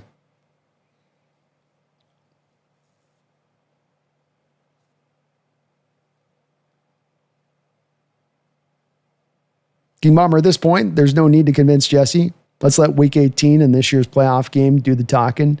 Darnold's going to ball. JSN getting double and triple teamed, and he's still putting up 130 yards. He's a bad man, King. He's a bad king. And you're right. The satisfaction will become us making playoff noise and Darnold just getting the job done. And I've got faith in him. I just have a hard time seeing how this is some outlier situation, some Darnold just lucking into it again for a second year in a row. I don't think so. He's turning it on. Max says JSN casually being uncoverable. Lids and blankets hate this man. Saran wrap fears him. Amen. Max says, how does JSN sleep at night with his blankets being forced to pass interference to him? War Chief says, I'm going to call Drake Thomas the Wolverine. He looks like him laughing out loud. He does kind of look like the Wolverine. And the Wolverine, comic accurate, is a little bit on the shorter side. Keon, yeah, for as seemingly consistent as we've been, winners only having one cheesy playoff win in a decade seems way off. This fan base is hungry for it, Keon. Hungry for playoff success. Hungry for a contender. It's no longer the we're spoiled in the back of back-to-back Super Bowl appearances and the Legion of Boom dominating left and right. We've had to wait 10 years for this opportunity now. You know? Legal says, aren't Wolverines small too? Exactly, man. He's comic book accurate Wolverine. Mr. Kane, brother from another mother with a $5 don't know. Thank you for that. Donkey punch the like button, folks. Thanks for analyzing my trade proposal, Brando. I'm just speaking into existence. Hell of a game. Go Hawks. Well, thank you for that. And thank you for that reminder as well, folks. Do as Mr. Kane versions you on to do so. Please do hit that like button. This helps me show up on the old algorithm, helps me show up for other fans that are looking for grade A content. Looking for Hawks coverage. You help them, point them to my direction by hitting that like button. Sub on up as well. We're on that long road here now to 30,000 subscribers, and we're cooking along since we crossed 20,000 earlier this year. But thank you, Mr. Kane. I appreciate it. I love your trade proposals, man. I want to be active at this point. I don't think we have to break the bank. I don't think we have to sacrifice all of the future to go make something major happen right now. Not that I wouldn't be listening to that. I mean, I might be listening. Crosby thing, I'll be listening, but it can be under the radar. It can be a more akin to a Quandre Diggs, Carlos Dunlap kind of trade deadline moves. Something those two moves showed you is that they had great impact and great effect, and you only had to give up day 3 picks to get those guys in. And if you can find something to equivalency to that, you can see how that could be a helping hand, especially giving the offense a little bit extra, giving the defense a little bit of extra. If you're down a couple of day 3 picks, but your team's going to be so much better for it, especially from just the depth angle of things as we're heading down this second half of the schedule, hoping to really catch fire and really cook this thing up. So I'm completely on board with it, Mr. Kane. You can find a way to get both of the interior lines to, I mean, yes, do it. I'm willing to go as far as even that 3rd round pick. I'm willing to kind of, really push this up a little bit. If we got to kind of blow somebody out of the water with an offer to make it happen, I really do trust, as many others have said here in the chat already too, Mr. Kane, about upgrading one of these two positions on that line, upgrading both those two positions. The impact of that could be so tremendous. And especially as we've been able to not have to play as many of these juggernaut-like teams in the early part of the schedule, and as you might have to play some of the tougher teams, not just down the length of the schedule like the Rams twice, the Colts, but that when you get into the playoffs, that some of these weaknesses are more brought to bear than they will be up against a team like the Commanders, who have not many pass rushers in this game to throw at you. Don't have as much dynamic elements on that line like we're going to get from maybe a Rams type team. So I'm with it, Mr. Kane. I am with it. Please do, folks, donkey punch that like button, like Mr. Kane says. Hell of a good game. Isn't it nice, Mr. Kane, getting these just easy wins into the 3rd quarter, going into the 4th quarter, and you're just putting your hands behind your head, and it's like you're laying back on the floaty in the pool, and you're sipping from a cold drink, frosty drink that's sweating, sun shining down. I like this kind of game. I like this. I get used to these kind of games. I ain't gonna lie, folks. I could definitely get used to this. Lethal Lance says Tayakata equals the howitzer, has range, is impactful, but prone to friendly fire. Very true. Oh, very true. Keon says, bring Bobby back for Jones short term. Yeah, maybe you could pull something like that off. You never know. King Bomber wants Cup hires. Let's hire him as an offensive assistant. I'd be down. I imagine he'll be a guy that'll probably retire and not necessarily want to be a coach at that point, but he's got the brain for it. BC says Rams win, Dodgers win, Lakers win. Congrats, BC. Stafford MVP? No. Darnold MVP.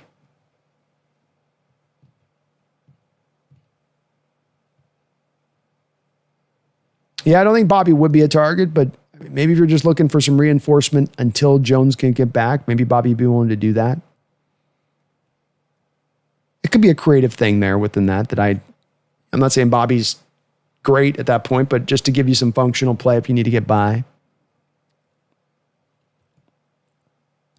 And he will be brought back minimum at some point on the one-day contract.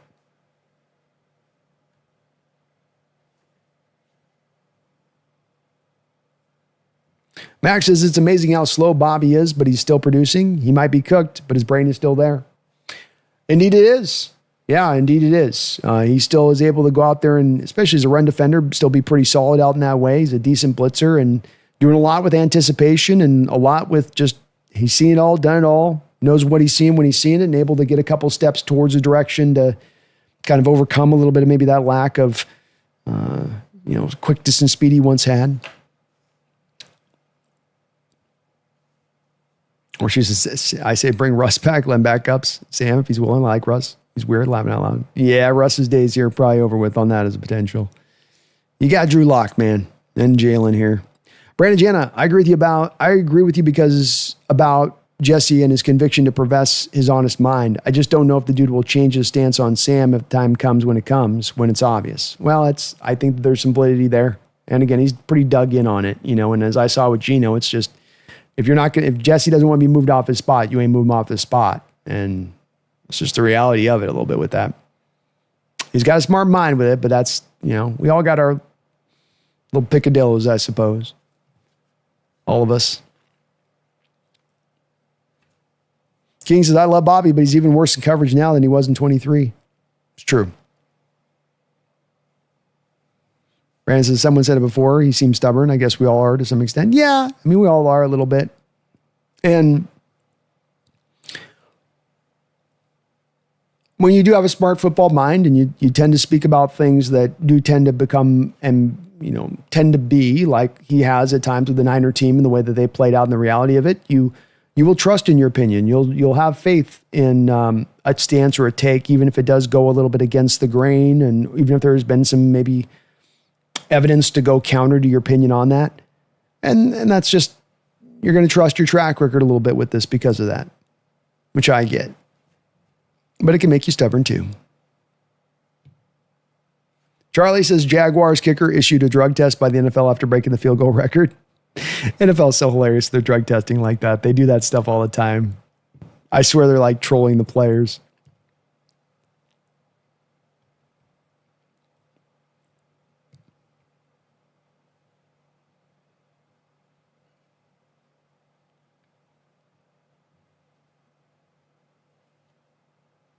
Chopped onions. Just saw the Jaden injury. Wow, it's a brutal one, Chop. That's as bad as you'll have to watch on a football field. Hopefully the kid's okay. Not JT. Anyone else out here thinking they should have took out Milroe in the third quarter? I think by the fourth quarter he should be out. Yeah, I think we're pretty universal on that, and I'm certain that most, if not every Commander fan, is in the same place. I'd like to know which one isn't. It doesn't make a lot of sense what they were doing there. And then you got the play call, JT. A read option keeper with a quarterback at the goal line as you're running the ball pretty well on that drive. Why? Yeah. Why? Fiji says, anyone else tired of that pitch play? It works about 1/5 the time and the others just gets the Hawks behind the sticks. Yeah, it's not working particularly well. And it certainly seems like when they try to run that with Charbonnet, he's running in mud to get to the edges. That's what it feels like.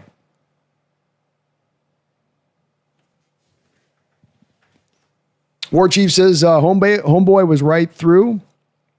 I've seen some crazy elbow injuries like that in jiu-jitsu, and it didn't take them that long to recover. That's good to hear. That's what I was hearing earlier on this, is as bad as it looks that maybe you're able to get this one back relatively quick from his standpoint, which would be good to see. Trenton Puckett, thank you for the $5 and the double dono at that, Trenton. Very kind of you, man. B, do you think there's a difference maker, whether offense or defense, that you would swing for? Dexy.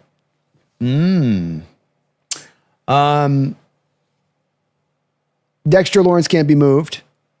Unfortunately there's just too much dead money there to make that go down. Max Crosby has been the guy that I've gone to quite a bit. I think that in Derek Hall and Boye Mafe, you still find yourself going, look, they're not bad players, and there's some things that they can do that's good. But ultimately, are they giving you different level of productivity from the edge? No, not close to that. Crosby is an upgrade, a massive upgrade at that. His contract is movable by the Raiders. It would be a big swing type deal from the Seahawks. It would certainly be an all-in kind of move. But if the Raiders were willing to do it, I'd be willing to do it. Partly because it's both, if I'm going to make a big swing move, it's going to be both for the here and now and also for the future. Crosby's not an older player. He's already been paid. You're not going to have to put him on another contract anytime soon. That's important. The other part of this is that you're going to have to make a decision with your edge group as it moves into the future, Trenton. Boye Mafi's a free agent after this year. Derek Hall has one more year of club control. Uchenna's moving into the last year of his deal next year. DeMarcus Lawrence is probably a year-by-year deal at this age and where he is at in his career.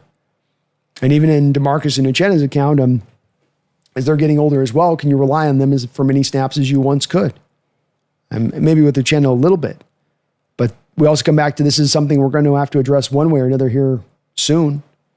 And I would think that if we're going to address it and that Mafe or Derek Hall is not the answer, I don't think that the teams are going to come back and go draft another second round edge and hope that guy can develop. I think they're going to want, with where this team is at, more certainty for the position, more production they can absolutely count upon. So that'd be the one move trend that I think is relatively in play as a possibility. And mainly because of the fact the Raiders can move that contract and not have to eat so much dead money. But you mentioned Dex. I think in Dexy you're meaning Dexter Lawrence. Love to add him to this defensive line, but that's going to cost you probably a first and a second round pick bare minimum. And then they don't have the ability to move off of that deal. There's too much dead money on their cap. The Giants would have to get very creative in order to find a way out because they just signed him to that contract extension relatively recently.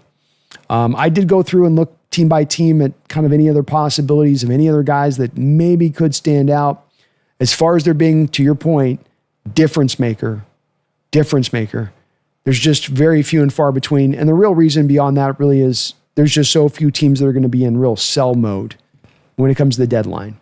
Maybe a wide receiver we could talk about if, sort of on Olavi or a Waddle type maybe. But I just don't think the team's going to be looking to do that with the ascent of Torrey Horton. Then the fact that you just don't pass the ball enough to really validate needing to go get another receiver other than just to get some extra depth. But no, there's not really any difference makers out there. The teams that are in sell mode, be it like a Miami, be it like the Saints, they don't really have difference makers to offer. They got some good players. They got some guys that can significantly help us. Cesar Ruiz will significantly help you as a right guard versus what you've had. But no big time real moves, unfortunately. Outside of that Max one that I'm definitely still kind of caught up in. Lethal says it glitch in the simulation. It's crazy stat, isn't it there? Whoa, War Chief says, me and my little brother got into an argument because he's a millennial, laughing out loud. I said Tyrese Knight's nickname should be the Dark Knight. He said that's racist. What do y'all think? Laughing out loud. Hey, I like it. Thinking more like he's Batman.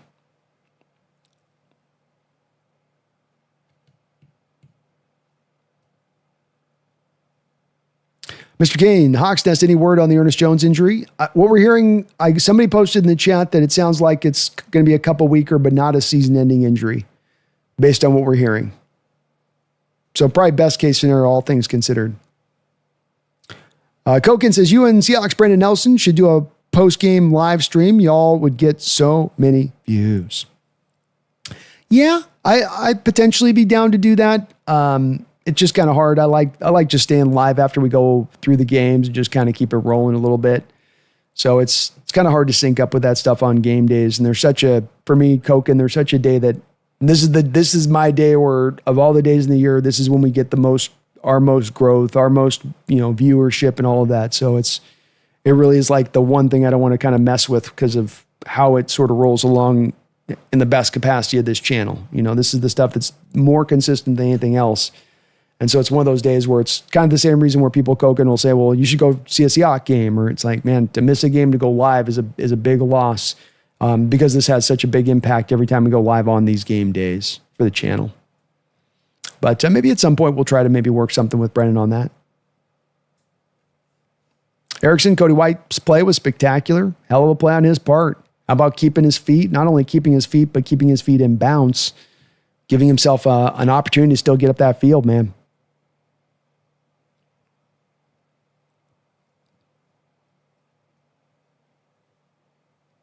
Phoebe Moore Seahawks, thank you for 21 months as a Hawks Nest member. Appreciate that. 21 great months. Almost every content creator has called you a genius. The Packers like to bragging about Grossi. Well, we have the best ball knower. Go Hawks. Oh, let's go. Almost every content creator has called you a genius. The Packers like to bragging about Grossi. Well, we have the best ball knower. Go Hawks. Man, that's very kind of you to say, Feed Me. I appreciate that, bro. And man, Washington fans were super kind to me going over there onto Rio's channel. Those guys couldn't have been kinder in the comments on some of the stuff they said, which I really appreciate. But try to know what I'm talking about and try to put in the research here when I do speak on stuff and not just speak kind of from feeling or general, just here's just my opinion, but try to have it based on something. That's how you get to being right more often than being wrong, I think, in this is not being the smartest, but just able to, tactically get through all the information that's out there for you to kind of parse through to get to the right spot of it. But thank you for that, man. That's very kind of you to say. Lance says, since Walker is canine, Sharp should be house cat because you want to keep him inside and you're scared every time he goes outside.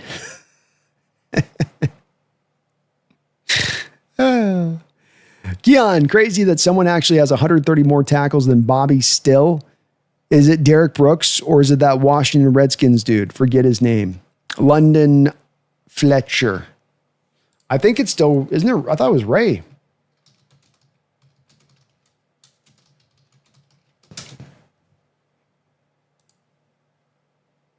No, you're right.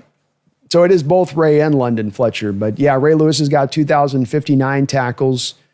London Fletcher's got 2,039 tackles. And then Bobby Wagner's got 1,921 tackles. But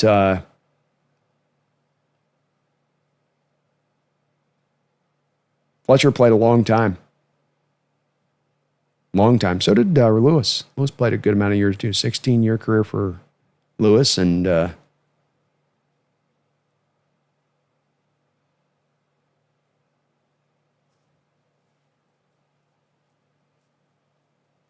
pretty long career there for London Fletcher too. I think it makes it impressive with Bobby is also just that he's done it through the past happy era. Those other guys, London and Ray, it was still very much run-centric nature of the sport by and large. But he's number 3 right now, Keon, right behind Ray and London. Scooby says Bobby will beat one, but not both before he retires, I think. Yeah, he's probably not going to get to Ray Lewis. He might be able to edge out London Fletcher, but he's got a long road to get there here with, for them, they're at 9 games, so less than half the season left. He's got in 8 games, basically get like 100 tackles. It's going to be probably pretty tough for him to overcome London. King Bomber, my real concern with Zeitler is he's satisfied with how his career has gone and he's ready to retire and doesn't want to do the whole join a new team, scheme, system, and move to the West Coast.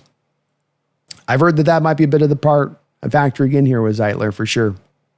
And what are you going to do? If the guy's kind of wired up that way to be that way, it's, you just go, all right, I get it, and there may not be that trade to upgrade this offensive line. That certainly has been one of the predicaments of trying to find upgrades. And John's talked about is, teams with the good ones aren't really looking to move them.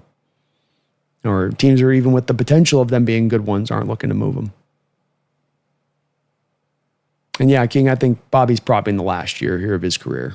This will be the last hurrah.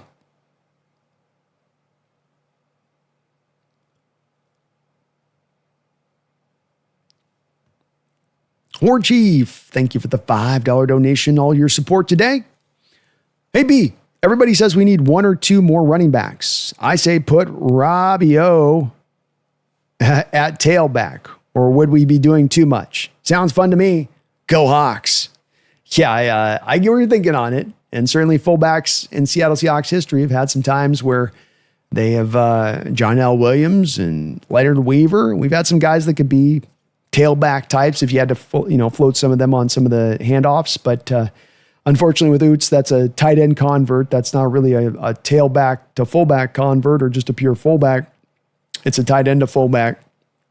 And so you wouldn't want him to be back there taking any snaps and direct carries or anything like that. I think I'd probably be surprised this year if there's any carry given to Oots at all. I bet he doesn't get one this year.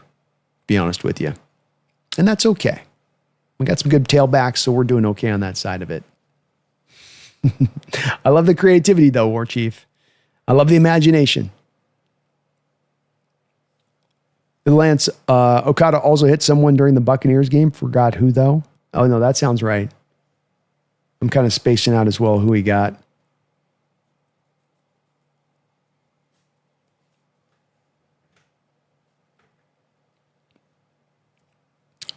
Bobby will be a first Hall of Famer in a minute. You will, yeah. First one since what?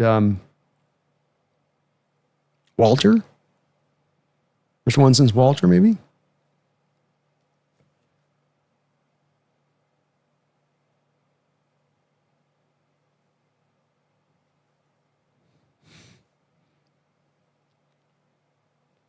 Yeah, and London Fletcher, that was who I was thinking. Ray Lewis surprised me. I didn't realize he played that long. I didn't either know. I thought I always had him as a 10-year career. I didn't know he did a 16. Crazy. Scooby Snacks, Bobby's a Hall of Famer now. He doesn't need the record, but I bet he wants it. I bet he does too, man. Max, Brandon, has unmatched stamina in the Hawks discussion game. I love what I do. It makes it easy when you love what you do, bro. That's for sure.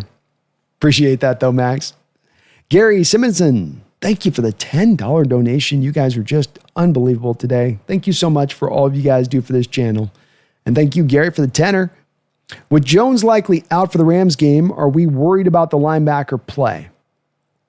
Well, it definitely makes you leaner and lighter there than you would be otherwise, and Ernest is a very important part of the inside of this defense. There's no doubt there. Tyrese Knight, you could maybe say, is more comfortable to playing the Mike than he is the Will. And he's going back to more of where he's naturally at his best. I think there's maybe something to be said that Tyrese Knight can hold the line for you until Ernest Jones can come back. Maybe not be as impactful, but he can be passable to there, that you don't necessarily have to go backwards in a huge way going to Tyrese Knight. We saw last year, Gary, that a 4th-round pick brought you in Ernest Jones. So as well, if this is an injury where you even think it's going to be a 4 or 5 game injury, could you find a off-ball inside linebacker that can play Mike, that can be better than what you have in Tyrese Knight, that can only cost you really a day 3 pick? I think that you could potentially find a move like that. But if I was to make a guess here, Gary, I would say that the team has a lot of confidence in Tyrese Knight to be able to hold the line for a couple games as that Mike linebacker until Ernest Jones can come back. I think that's likely the way they go, but this is a bit of a fluid situation, Gary, because of the trade deadline on deck and because John may want to address position A and position B, but there may not be that trade out there to be had. And so maybe now he can only reinforce with what is available. And off-ball inside linebacker does become usually a little bit available for you somewhere in trade to help you out even just a little bit. So I'm not worried about it, but I also wouldn't be shocked if John were to go make a move because of some of these factors at play. But because that's the move that there is to be made, and not going to cost you a lot, and it can give you a little bit of an insurance policy there. Hell, maybe it can be a guy that even once then Ernest comes back, like we're talking about with Wilson there from the Bengals, where, okay, Bobby comes back, and now this guy can bounce out of the Mike and go over to the Will. And maybe you can find yourself an upgrade at the Will once Jones is back then. So you can kind of hit a 2-for-1 position sort of situation a little bit then. So it's something to monitor, but I think that Tyrese he can play, I think, inside linebacker for a couple of games and be competent at it. I don't think he's just going to get isolated by the Rams and they're just going to, push his stuff in essentially, and he's going to be just completely exposed. I don't think it would work like that, Gary. I think he's going to be all right there. I think he played pretty good when he filled in. In fact, ended up leading the way for your Seahawks. 10 tackles in this game did Tyrese Knight. Filling in at that point, I mean, it's pretty impressive. He gets to 10 tackles and he played like half the game. I think he'll be okay there. But I can understand your worry and concern there for sure, because Jones has been so good for us. Thank you, Gary. Appreciate that support. Brandon, is EJ out for the Rams game? Probably. He seems pretty sprightly on the sideline, but this is also a little bit the question of what's the injury. Mike's going to say should be out for a couple games. Is he able to get around a little faster on it? Maybe it feels a little bit better after tonight, where it's not as bad as maybe they initially thought. We have to get a little bit more information on the injury to quite make the determination of how long it's going to be. Jack says Mafia in a third for Hendrickson. I'm Not against it. I'll say that, Jack. I wouldn't shoot it down. I got some worries with half and ask Hendrickson to do more standing up, where I think he's more comfortable putting his hand in the dirt. But I'm certainly willing to go make a run at him, man, for sure. I can understand why. Noob, it's crazy how good Mike McDonald is. We're really spoiled by going from Holmgren to Pete and now Mike, especially taking into consideration teams like the Jets and Browns. Indeed. You've got a lot of teams that just cannot find the right coach, and they can have so many swings at it. And we've got a really good run of recent coaches with a little bit of a blip in there with Jim Mora for a year. But, Mike McDonald, Holmgren, Carroll, you're keeping it rolling. And it's partly just it goes to show you that, Jody Allen's done a great job in a lot of ways since taking over for Paul Allen, put in a really tough situation in a lot of ways. And she's been able to carry this organization on, even though I know we haven't had the ultimate success of what we had when Allen was alive. Then the hiring of Mike McDonald, the moving off of Carroll, which was as much an ownership call as anything else, goes to show you that, as I've said many times on this Noob, it is the great ownership that will guide you in the right direction, and bad ownership will always guide you in the awful direction the other way. And when we've had the great ownership here, when we went from having a Ken Behring and he wants to go with, Flores and Erickson and all, these guys, and then you get to, not that Erickson was a bad coach, just not the right whatever. And then you get to a great owner. And now you start to make great coaching hires. One begats the other, I would say.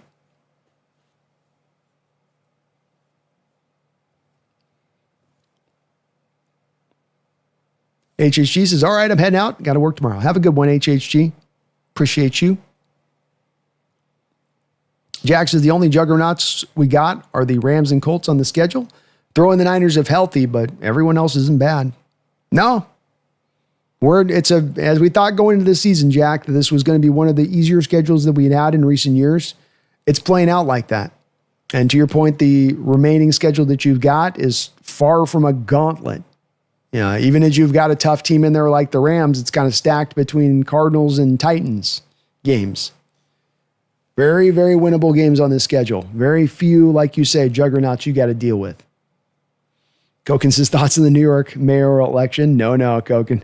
I don't like to go into politics over here because, it just gets into too much of a dicey territory, Goes in a little bit to a place that just starts wrangling up the emotions.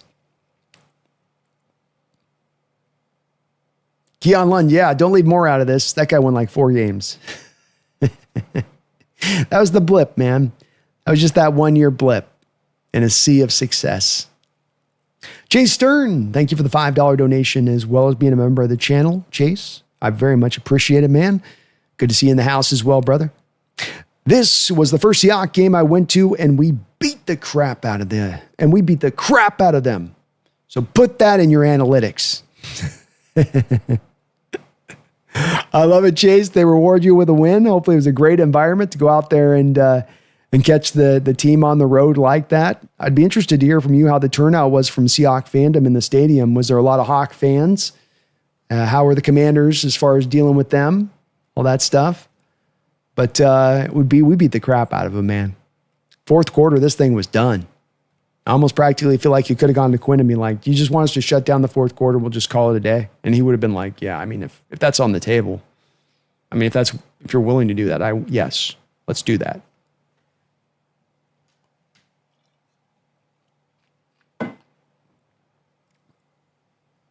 Thank you though, Chase. Appreciate the $5, man.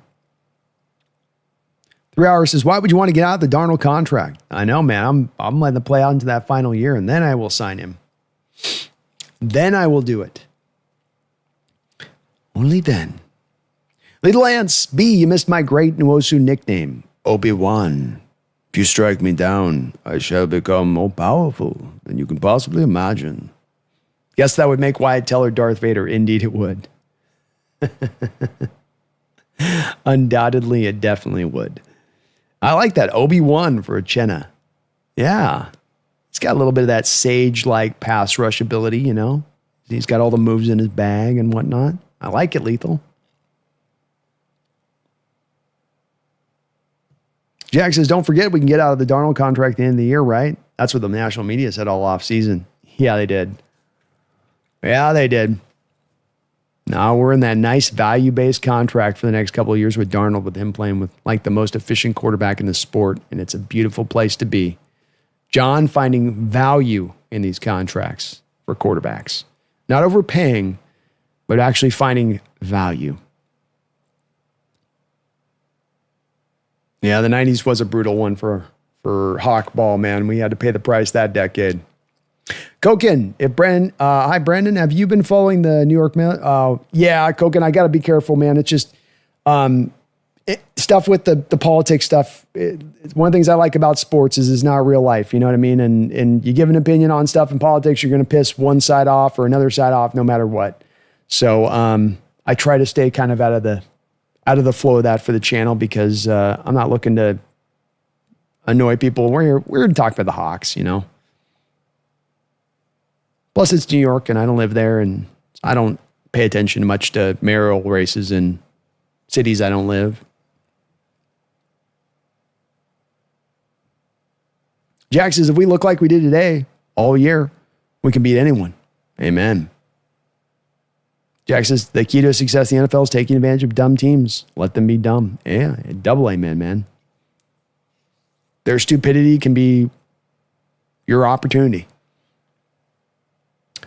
Eve Bing, hey, I was talking to Brandon about Clint Kubiak. You think that we might see him get head coaching opportunities soon if the offense keeps going crazy? And what other candidates do you think are interesting? Yeah, it's kind of an inevitability, Eve, that if you're going to get an offense performing like he is, if you're showing off this version of Sam Darnold that we've never even seen before, this is even a better version than what you got from Kevin O'Connell and what he did with him. On top of the fact that Clint's been, I think, successful with the Saints. He was successful there before they had an epidemic of injuries. He was successful there with the Vikings prior. So we got to remember this is his third OC stop. So he's got enough of a seasoning there where you could, as an organization, certainly look at that and say he's done enough to earn the right to, you know, be given that chance. As far as where and which team, hard to say on that. Just takes one team to be willing to kind of give you the, you know, the opportunity and let you have it. As far as other like candidates, I think you're asking about like who could be rising up a little bit as far as to becoming a head coaching candidate here, as far as like a coordinator, I think is what you're asking on, you know, which is maybe a coordinator that's on the rise. You of course have Joe Brady there with the Buffalo Bills. He gets a little bit of, you know, some love out there for what he's done. I think he's certainly a guy to, you know, track and monitor.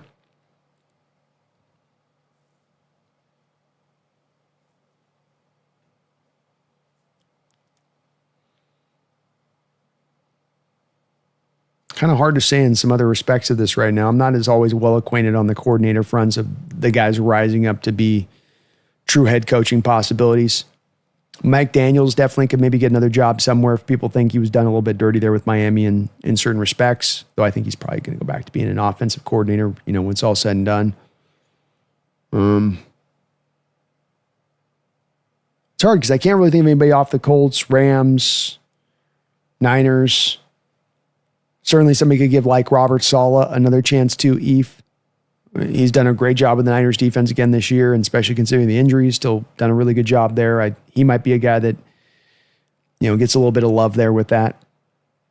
Might see some more defensive coordinators starting to get a little bit more love, like a Flores. Flores having, you know, Minnesota's having a little bit of a down year, but that's also another guy to maybe take a look at.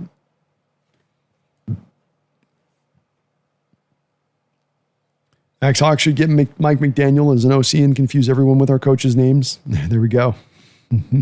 McDonald, McDaniel. Jack says, good God, Crosby on this team would make our defense unstoppable. We got Crosby, our defense would be the best in the league by a mile. You're seeing why I'm willing to make this move, Jack. It's a 2-for-1. Number one, you're not good enough on the edge. William Mafe does not have a sack this year. Derek Hall does not have a sack this year. We've just about crossed the halfway mark. I know people love to go to their pressure numbers and show me that and be like, see the pressures. But as I was saying last week on the roundtable, we're getting to the point where pressures are being leaned on so heavily sometimes by the average fan as a metric for pass rush productivity that we're getting to this weird place where we can have a guy who has no sacks, but we're somehow making the argument that he's an effective pass rusher because of just pressures. I can't get there myself. And I feel like you add Crosby to this defense, you've got a guy like him that can win one-on-one consistently. You get him onto a team where he's winning for the first time in his career. God only knows what that has done for Leonard Williams and giving him an extra gear to his game. It's why I'd be willing to be aggressive on this. It's why I'd be willing to pay kind of some high prices to make this happen.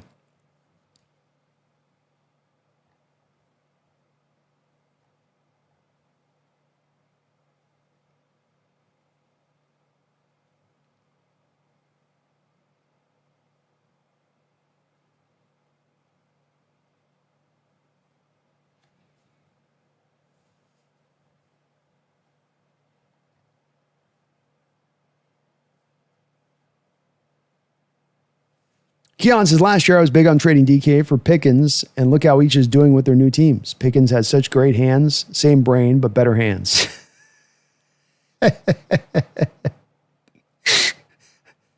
Same brain, but better hands. I know exactly what you mean by that too, Keon. Oh, Lordy. Fiji Mark, with the Commanders season most likely over now, would a guy like Tyler Biadasz be a guy to consider? Well, I think he's a little bit like probably in that sort of Zeitler range of things where a little bit of an older player. He's not exactly going to give you anything that you would call, I'm checking a couple things here on this. I don't think he would give you anything that you would call difference-making component to the center position, but like we would mention with Zeitler, it's kind of down to, is he an upgrade over what you got? You know, is he better than what you have in-house? Right now, with the center of Tyler Biadasz, he is ranked 17th in the NFL among centers. So your 17th highest grade center. Coming into this game, you had Jalen Sundell 34th or something. No, sorry. Jalen Sundell was 23rd. Wow, I didn't know he'd gotten up that high. He's actually been improving. So Jalen's at 23rd. You could go get the guy that's at 17th. Going to be a marginal improvement there. Do you then take a little bit of a step back, bring a center in who's got to learn all the line calls and all that other stuff? Maybe it's a little bit of a wash when it's all said and done on something like that. But it wouldn't cost you a lot, Fiji. And it certainly, wouldn't hurt for maybe giving you some more competition there. Scooby says it will require at least 2 first-round picks and a starter from us for Crosby, if not 3 firsts. The cost would be incredibly high, man. That's for sure. And I think you're probably on the right button for the cost and what it would probably run. But I've got a variety of reasons to do it. I don't think he's tremendously old. Remember, too, with Crosby, the one thing that would make him significantly different from the Micah Parsons contract or the Khalil Mack contract that was given out is that he's already under contract. He just signed an extension. So you're going to have him under a pretty... Remembering, even if you gave up all the draft capital in the front end for a Crosby guy, you're going to have him on a very market-friendly deal for the next couple of years. And without him having the means to come back at you and say, I need to get a contract extension. So you're getting him for kind of a lesser cost than he would typically cost. It's really just the draft capital there on the front end that's the main speed bump to getting that kind of deal done if the Raiders were willing to move him. But that's why I'm kind of willing to do this deal, is because of all of those factors at play of where he's at age-wise, the fact that you're not having to put him on a new contract extension, the fact that you're going to have to deal with this position sooner or later, one way or the other, and the fact that he actually gives you the difference maker that you were seeking and hoping could develop in guys like Derek Hall and Boye Mafe. Eve says, do you think Kubiak could get taken out as a head coach if the offense is good all year? Yeah, 100% Eve. We've seen plenty of track records of offensive coordinators, even in their first stop at a given location, who really do a great job, who then become a head coach. The NFL is one where we're getting younger and younger with these guys being given those head coaching opportunities. You don't have to be a graybeard anymore. You don't have to have been a coordinator for 15, 20 years and then finally get your chance, or something in that neighborhood. That you've got a lot of trendsetters here that have been very young and elevated, and it's paid off in elevating those youngsters to being head coaches, be it your Kyle Shanahan's, be it your Sean McVay's. And we do know that there's definitely a drive for offensive-minded head coaches to be more at the forefront to get hired. So the fact that he's that way as well only helps his chances out that much more. I think the other part of this EAF is that, like you were asking above, I just don't think that there's a lot of grade A candidates out there right now across the board that you can pick from that are just sitting there waiting to be plucked up. Jack's confident, though. He thinks Kubiak will stick around for a few more years. He just got here. I hope so. I do.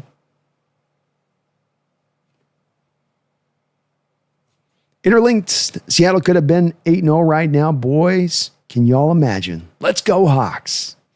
Very close, man. Couple bounces here. Reek goes and gets his pick there. Tampa Bay game, you get that 2-minute drive down, go get the score. You are 8-0. Yeah.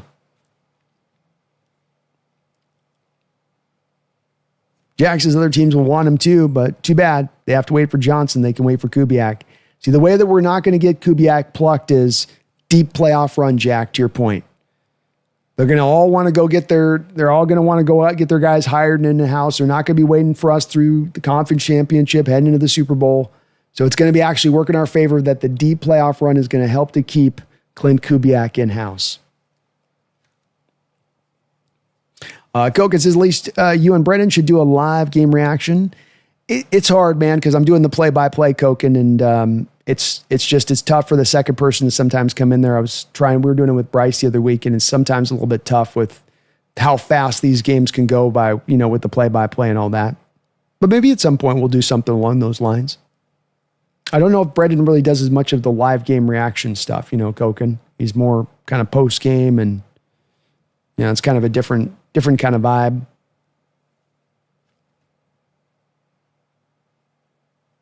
Jack says, who's going to offer him a job? The Bengals? I think he likes it here. Yeah. Well, he saw Ben Johnson, a guy that waited a little bit for the opportunity that he wanted to be the right one, a bit, to your point. And so, yeah, Bengals will be the open job out there. The Titans are going to be an open job out there. I mean, don't overlook that part, Jack, where you've got a Cam Ward, you got a quarterback in-house. That could be a very attractive for an offensive coordinator out there, or for an offensive-minded guy like a Kubiak. Miami is another team that might be in play looking for a guy. If they move on from McDaniels. I think if there's anybody else that really stands out.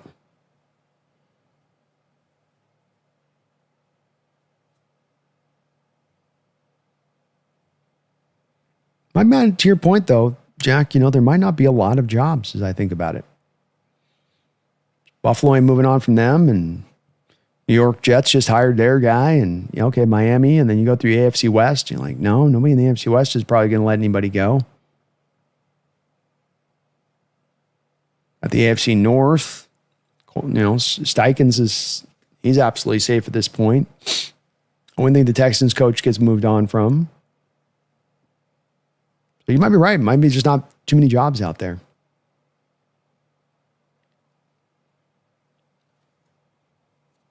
Brandon says, nah, Coobs is going to pull a Ben Johnson with the exception that he actually wins a chip before assuming a head coaching job. This dude will run it back with us if we run it up in the postseason. I love it. Let's go. Eve says, I can see him wanting to stay, but right team comes and offers, he'll definitely take it.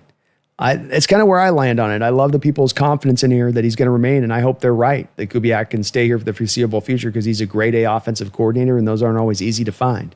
But I just do feel like you do, Eve. It just takes one team to offer, and it's really not about the right landing opportunity spot. It's just a little bit about, do you get the offer? And most of the OC guys aren't like Ben Johnson. Most of them are going to jump at whatever offer they can get and roll with it. Boy, you folks, we are 7 hours and 12 minutes in. I've got donations in the tank that I still got to catch up on. We got chat rolling and cooking. You guys are hyped, and I dig that about you. Let's keep it rolling here. I'm going to get a little bit of water, and I will be right back.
Do, do, do, do.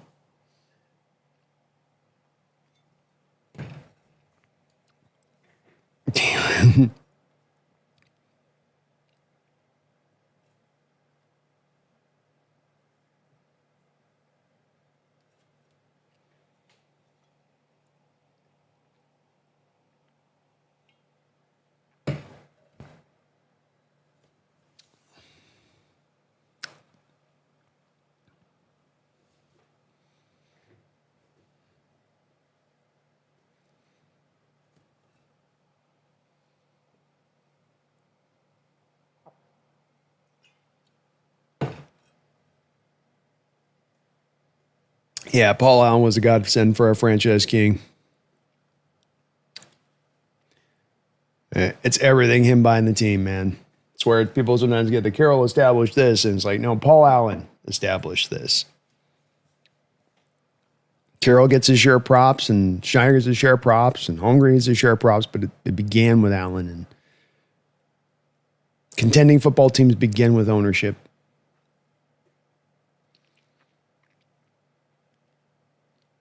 I think there was a day where maybe you could, with bad ownership, have a team that could still go and be, like Georgia Fontieri in the mid '90s there with the Rams' greatest show on turf, or early 2000s, the Rams' greatest show on turf. Like, she could kind of luck into that Super Bowl there, but I think those days are done. I think it's too competitive now. I think teams are too smartly run. The good teams are really smartly run, and I don't think you have those kind of opportunities for dumbass owners to find their way through anymore. OE, thank you for the $5 donation, OE. Very kind of you, and as well as being a member of the channel. Appreciate you. Says, I would take one bad throw by Darnold if he threw 4 touchdowns a game, Brandon. Despite that, 1 interception, that first half was the best half I've ever seen from a quarterback, or a quarterback has ever had. I think you're hard-pressed to find a better first half from any quarterback, out there. You could certainly maybe find some equivalents or some similars in NFL history, I think, OE. But I will say this to your point. There has never been a better half of play by a Seattle Seahawks quarterback in our history, either the first half or second half. There has never been a half as well put together as what Sam did in that first half. Absolutely perfect. I mean, literally perfect coming out of that half, like 16 of 16, like 240 yards passing, making big time throws down the football field. It doesn't get better than that. And I'm with you. You tell me that Sam's going to get 4 touchdowns a game every week. I'll kick that interception to the curb all the time. That's the price of doing business is what we call that. That's for sure. And he is playing at such a high level. He came into this game already as the highest rated quarterback by Pro Football Focus. This game is going to do nothing but more further solidify him in that top spot. And it's a grade. It's something a lot of people don't want to give a lot of credit to. I'd argue to you that quarterback grades in particular are ones that probably of all the positions that PFF tries to grade, QB is probably the one that's about the most accurate in what you're seeing and what you're establishing of a good or a bad grade play in and play out, because you can just kind of, you threw the right ball in the right spot, or you made a correct read. There's certainly always going to be some arbitrary nature to that stuff, but whatever you want to use as a metric here, yards per attempt, quarterback rating, completion percentage, all of it down the line, touchdown to interception ratio, all of it down the line, he's at an elite level. And that was one of the best halves. That's the best half for a Seahawks quarterback I've seen, and certainly one of the better ones you'll see in NFL history. It doesn't get much better than that. Hard to get much better than perfect. He was amazing out there, OE. OE with another $5 as well. Thank you for the double dip, don't know, OE. Says, did I just call you Brian? Whoops. Laughing out loud.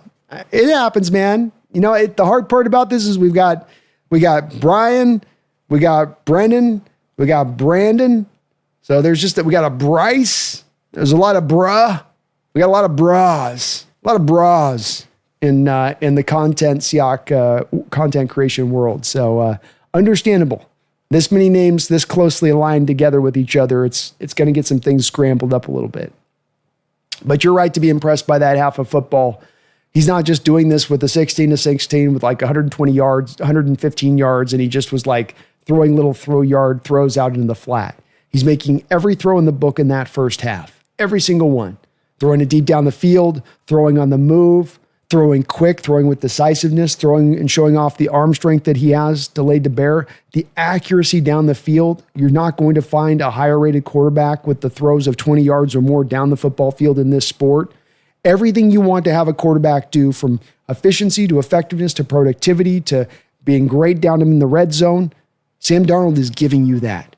And he still continues and remains to continue giving you that. Well, every single year this year, and still for the most part in this game, even though it's been a little bit improved over the past couple of weeks, still you don't really always have that super consistent running game. It's getting a little bit better. It's coming a little bit more forward, but this still is really on the back that much as the offensive productivity on how you're passing and throwing the football. That's really, driving a lot of the success of this offense as much as anything else. And just makes all that much more what he's doing OE so impressive. So very impressive. Thank you for the double dip donation, though. Appreciate you for that. Orchie says, pound the rock, Brandon. Pound the rock. Got to do it, man. We got to run the ball. We got to find, in the playoffs, we're going to need to find some consistency and run the ball. Though I will say, if we go into the playoffs, like we saw from Washington today, like we've seen multiple times over, we're going to see, one second here, quarterback.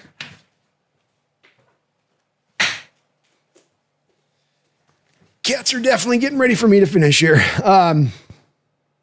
Yep, got to pound the rock though, man. Chase Stern says, all the loudest chants in the Washington building were Seahawks fans chanting, Seahawks. Let's go.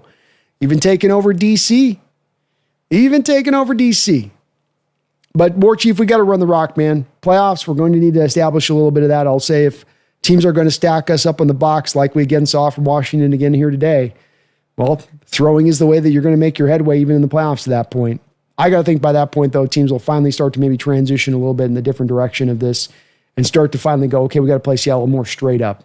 We can't just deal with these condensed splits of their offense with a bunch of stacked boxes and blitzes off the back of it. It's not going to work. King says, I heard MVP chants. I heard Seahawks chants. I heard Barner chants. Let's go. Let's go. How about the barnyard touchdown tonight, huh? Keon Lund. Hey, Brandon. Voldemora. Great nickname. He who shall not be named is what we call him, Keon. He who should not be named. Seems like there are a lot of Hawk fans there tonight. So Scooby Snacks in Washington, D.C. That's cool to see. I wasn't looking for it as much, but that's awesome that they turned out there. It's kind of the new norm in NFL stadiums, it seems like, that opportunity to take over these stadiums at times. War Chief, thank you for the $5 donation. War Chief says, no carries for Robbie depresses me.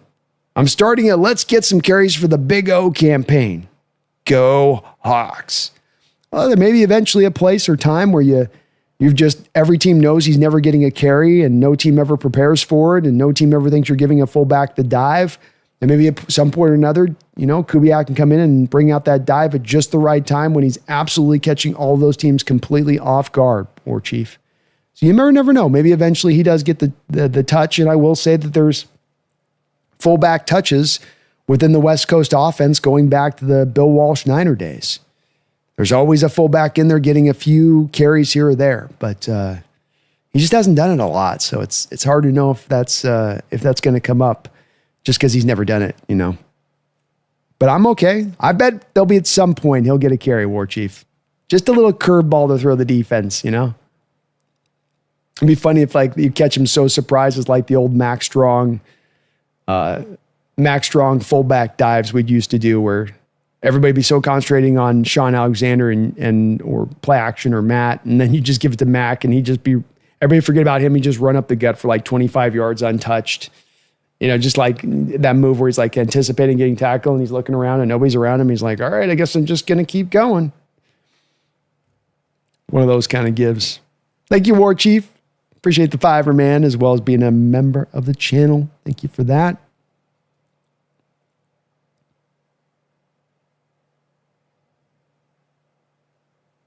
Brandon Jenna, haha, that's what I heard, Chase. Oh, your space.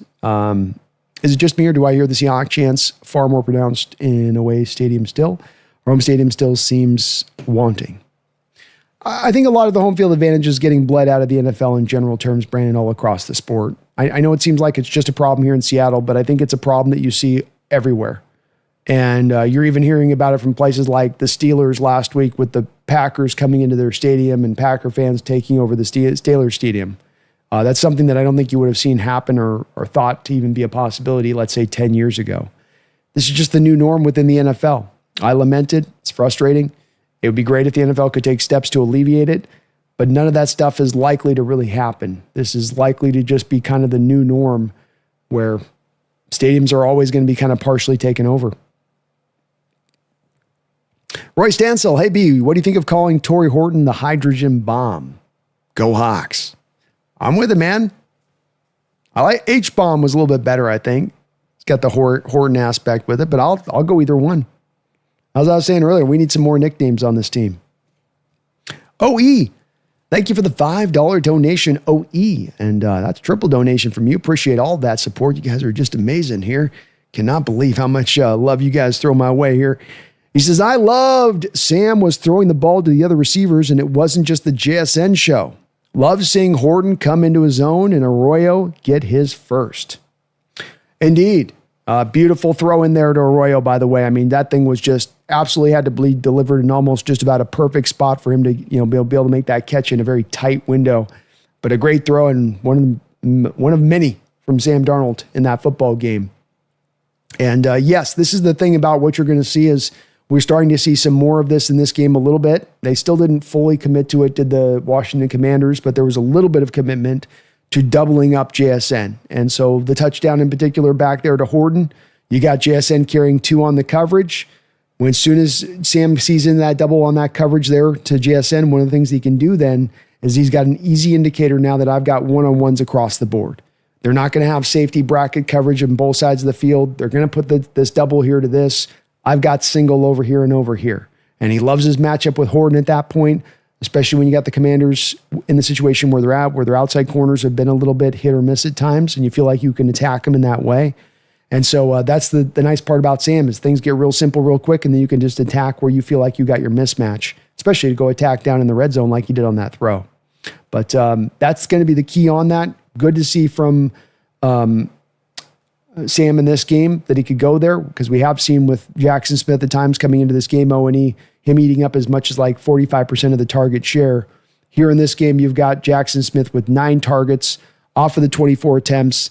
Still fairly high, still now 35-ish% of the range of things. But to your point, you got 2 targets to Cody White, 4 targets to Horton, 2 targets to Arroyo, 4 targets to Barner, 1 target to Charbonnet, and 2 targets to Walker. So a little bit more of a dispersing of the ball in varied places throughout the course of this game, and get the win on the back of it. But more of that if you're going to get the doubles to JSN. Don't force double teams. Don't force the ball into double teams on JSN. Go find the single matchup. There should be some free and open space, especially if they're going to be doubling Horton, and then that's off the back of them trying to run stack boxes. They're going stack boxes to doubling, not Horton, but doubling JSN. My brain's getting a little bit rummy here. Doubling JSN, now that's going to free other people up for other opportunities to go out there and eat. And that's what happened today, man. But good to see Aurora get his first. That's right, man. And a good one at that. Not just a cheap and easy one at broken coverage, but a true nice little run route there. Come on. Cats are definitely getting jumpy here.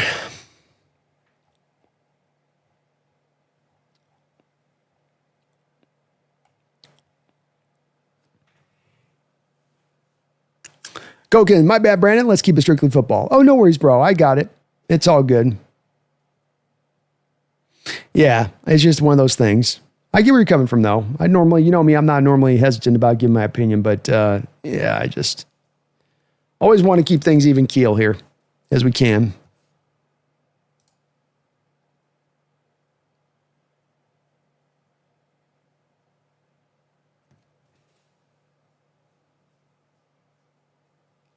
DJ says, I would trade Mafi for Burns or Thibodeau. I don't know why I'm not sure why they would do that move though. I mean, I'm with you, DJ. I would definitely, I'm definitely open for doing that. So you say a 4th round pick in Mafe for Burns or Thibodeau. Might be a little more interested in the Burns, but he just got signed to an extension.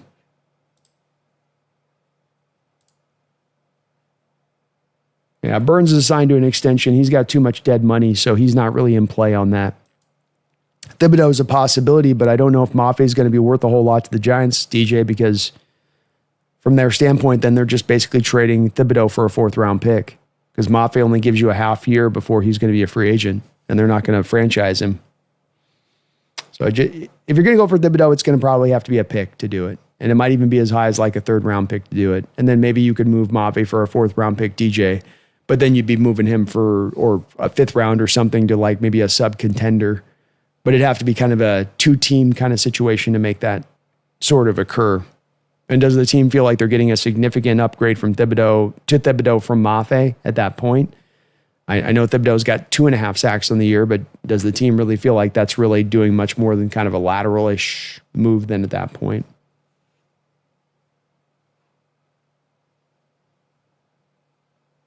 Yeah, as Max says, I'm not convinced Thibodeau's better than Mafe, really. And Burns would be great, but Burns carries too much of a dead money hit to move him. Oh, Kogan, you're okay, man. It was an innocent question about the politics thing. It's as you'll see with a lot of people in the chat here, people instantaneously go, and that's why we want to keep away from it. It's just, So I always go back to the old Johnny Carson quote when they used to ask him about that stuff. He's like, that's not what I'm here to do. You know what I mean? Like, that's not what I'm here to do. There's a time and place in that stuff, on that. Few more Seahawks. Can Thibodeau play the power edge, though? No. That's not the forefront of his game. He's more pass rusher than he's power edge kind of guy. DJ Burns would be amazing. Didn't Thibodeau lead the league in tackle for losses 2 seasons ago? I'm not sure about the 2 seasons ago. I know that he had a good year in year 2, DJ, and he's not replicated that year in the next 2 years. So it's in 3 of his 4 years, he's been pretty milquetoast. In 3 of his 4 years, he's been right around kind of an average edge. Seahawks had an opportunity to draft Thibodeau, and they did not draft him. I think that when it comes to Thibodeau, this is also a guy that I know that he's a name, and he seems to catch a lot of fans kind of the apple of their eye and how they like to talk about him because he's a high pick. And I don't know if it's the Oregon connection, but he had the 1 year, year 2, where he had 11 sacks and he played decent football. But I don't watch the Giants play and feel like I'm looking at Thibodeau and he's jumping off the tape and that's the guy I got to go out there and get. And again, 2.5 sacks this year so far. Last year, he only had 4 sacks. So that 1 year is really an outlier year of his 4. And it is unconvincing a little bit when you have a player that essentially kind of starts to go backwards in their career a little bit in their development as a pass rusher versus taking steps forward, which has kind of been the case of Thibodeau, I think, over the last couple of years. He goes very quiet and disappears in games for me at times. War Chief B, not only were there a lot of Hawk fans, AJ Barner had a whole section of fans that were there for him, and they were louder than the whole Commander fan base. 12s are in the expensive seats also. Ha ha ha. That's awesome, War Chief. Let's go. Hell yeah.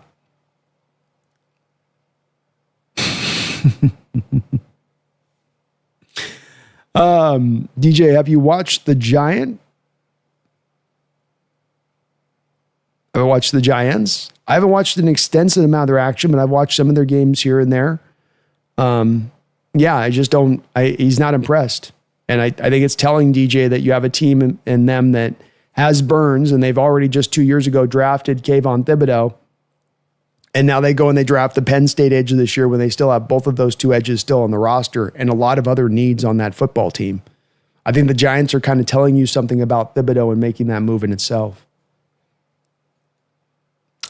DJ, thank you for the $2 donation, DJ. Sorry, I was a little slow on the deal here. Caught back on the chat, but thank you for the dono, man. A 4th and Mafe for Burns or Thibodeau. So yeah, Burns is not going to be movable, DJ. He's got to eat too much dead money on the cap. They just signed a new contract extension. I feel like Thibodeau is more of a lateral move at this point.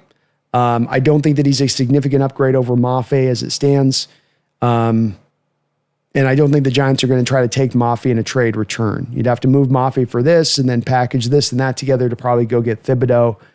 But again, with Thibodeau, I just think he's a player that maybe being a little bit overrated, I think, by what he did in that year 2 experience. Year 1, didn't do a lot. Year 2, got 11 sacks, played pretty decent against the run. Year 3, kind of underwhelming. Year 4, kind of underwhelming.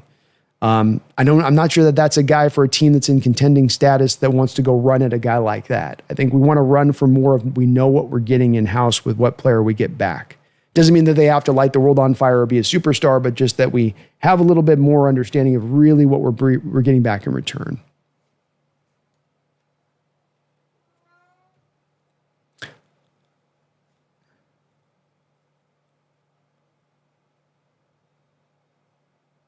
Kevin, what if we trade for Adams again? Maybe. We tried to get him to play linebacker before we cut him, or after we cut him to maybe bring him back, and he didn't want to do that at that time, but he's made his peace with it now. So maybe he's now fully willing to do that, and maybe they'd be willing to bring him in here to try to help things out a bit. It's a possibility. David, I have said since beginning of season, I have receipts as I typed in chat after the first 1 or 2 losses. They need an edge rusher and receiver and would be even a better team. Seahawks haven't had a great edge rusher in a long time. I'm with you, man. Difference maker off the edge in this defense, especially understanding that Mike McDonald does not tend to want to blitz. He will do it. He does it well. Sometimes I wish he would do it more, but it is not necessarily in his given nature that he wants to do it. All the much more reason that you need the legitimate edge who can go out there and be able to win and win often on his own. King says, Adams is unironically playing well in Las Vegas and hasn't gotten hurt. True enough. But pretty solid ball out there for them. Roy says, Sam Darnold dropping the Torrey Horton hydrogen bomb in the end zone. Go Hawks. Go Hawks, man. I love it.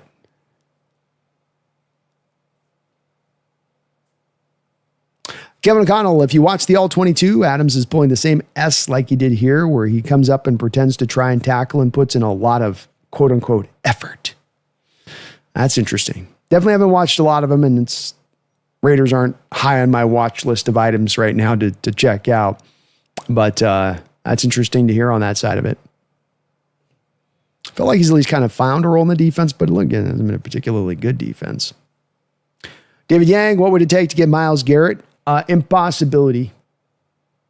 So right now, Myles Garrett just signed a contract extension, new money that he was given. David, they have to eat a gargantuan amount of dead money in order to move off of Myles Garrett. And it's too much dead money. The Browns do not have enough cap space. It would require Myles Garrett to give money back of the recent extension he just signed and then get an extension from the team that he'd be traded to. But that's never really happened in recent NFL history and not likely to happen in this scenario either. Kevin says, I was curious, and so I went to watch some tape on Adams, and well, how familiar this play is. Tough. Makes sense, though. Prof, big win today. Big W today, Prof. Not only do you stay and keep pace with the rest of this blistering hot NFC West, but you also give John a lot of confidence to potentially go out there and make some aggressive moves at the trade deadline. Garth Knight in the house. Long time no see, Garth. It's good to see you and brother in the house. Hope you're doing well, man. Hope you've been doing well. As also a member of the channel, but a longtime supporter, one of our OGs in the channel. What about a third rounder and a Jake Ellenbogen autograph of Yamamoto's Javelin coaching to Javelin coaching to Milroe and Locke? Be good, Brando. Well, thank you, Garth. Always bringing the colorfulness into the chat on things and always in great spirits, which is good to hear from you on that side. I hope you're doing really well, man. It brings a smile on my face to see you in the house. And, never know, man. You never know. Definitely would take that picture on this Mariner Snap. I'll take that. I'll tell you that. But thank you, Garth. Hope you're having a great night, brother.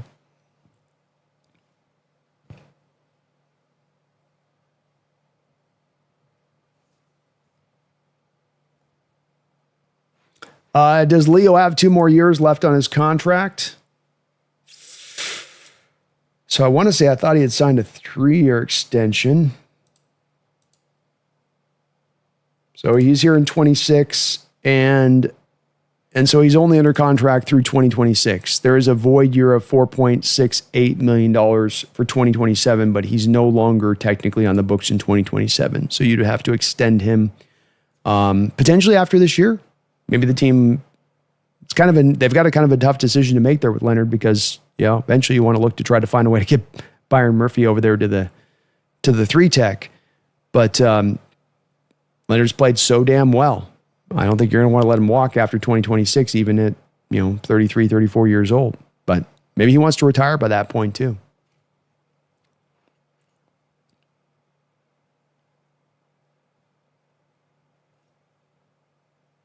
Yeah, unfortunately, Max just can't. There's no way to really make them. I'd be love to do a Myles Garrett trade, but there ain't no way to make that thing work. Max says Hawks are here to take souls and chew bubble gum, and we are all out of bubble gum. David Yang, Sam Darnold levels better thrower and IQ than Geno Smith. Yeah. I think he plays a little bit more calmer and under control than Geno does. A little bit less spastic nature of things. A little bit more of trusting what he sees. Not trying to not kind of force things, Just take what they're giving you a little bit. Yeah, he's better. Brandon, too many Brandons, ends, ons, but never too many bras. Assuming you're a straight male, never too many bras or bras, however the hell you want to shorten brassiers. Amen, brother. You can never have enough bras. Never. Paulie says, just woke up for work. Stoked. You should be, Paulie. How about that game, huh? About to watch the replay. Hell yeah. Satisfying rewatch, I bet at that. It's going to be fun dialing into the All-22 tape this week. Max says, Bryce, Brian, Brennan, Brandon, we got all the B's, bros. We do, man. You can't be a content creator unless you have a BR at the start of your name. It's just a bare requirement. Dan got through somehow, some way. Somehow, some way. Bronze Sausage, thank you for the $5 donation. Bronze, I was at the game. Commie fans are chill, and holy hell, them Hawks. Crazy to see Jaden go down. We look good, though. Got to beat the Rams. Go Hawks. That's glad. I'm glad to hear the Commie fans are kind of chill. I'd always been struck by maybe the fact that without reason, I suppose, I'd always kind of thought of them as being really, really hard-lined and super intense. But it's cool that they were pretty cool about it with the Hawk fans in the house and sort of taking over the building a little bit.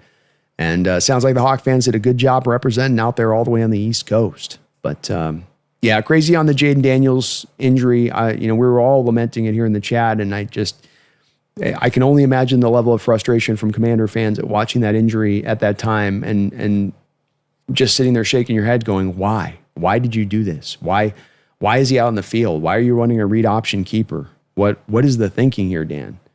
And you as a coach can never be in a moment of just automatic thinking. Well, I didn't really think about that. Well, you should have been thinking about that. That's stuff that you've got to process as a coach in that moment. Is this really right to have him on the field? Is there any benefit to having him on the field? You have a team right now with a lot of nothing on it. You have a defense that looks like it needs to be restructured, an offensive line that's still a work in progress. You don't really have great dynamicism at the running back position. Outside of Terry McLaurin, you don't have much for the receivers. Your tight ends, you're living on a 36-year-old tight end to essentially get you by. The one real valuable part you have on this team that's both valuable and tremendously young and is your future is Jaden Daniels. So protect it. Protect it in a game like this. And instead, Quinn was flippant with it. Instead, Quinn didn't think it through very deeply. And hopefully it doesn't cause long-term damage here to the team, the franchise, and Jaden Daniels. Heal up fast. Sounds like Ernest Jones, Paulie, is going to be okay. Not going to be a season ender, which is great to hear. We'll see how many games it's going to hold him out at that point. Roy says, I'm totally cool with calling it an H-bomb, and when Arroyo scores, we call it an A-bomb. There we go. The Darnold nuclear arsenal. JSN is unstoppable. That's right, man. We're going to have to get one of those, inspectors? We're going to need to get some inspectors into the Renton facilities, Roy. Too much radioactive material, if you know what I'm saying.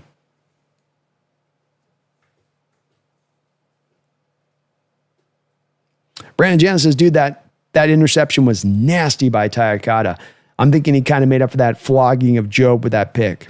It's one of the more incredible interceptions you'll see. And I'll tell you what, how about Okada with two of the best interceptions on the year, the two of the bigger highlight interceptions on the year. He's got the one-handed pick in the Packer preseason game.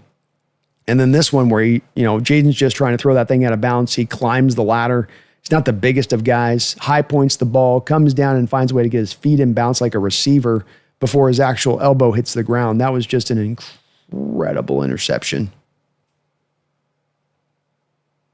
Tremendously done.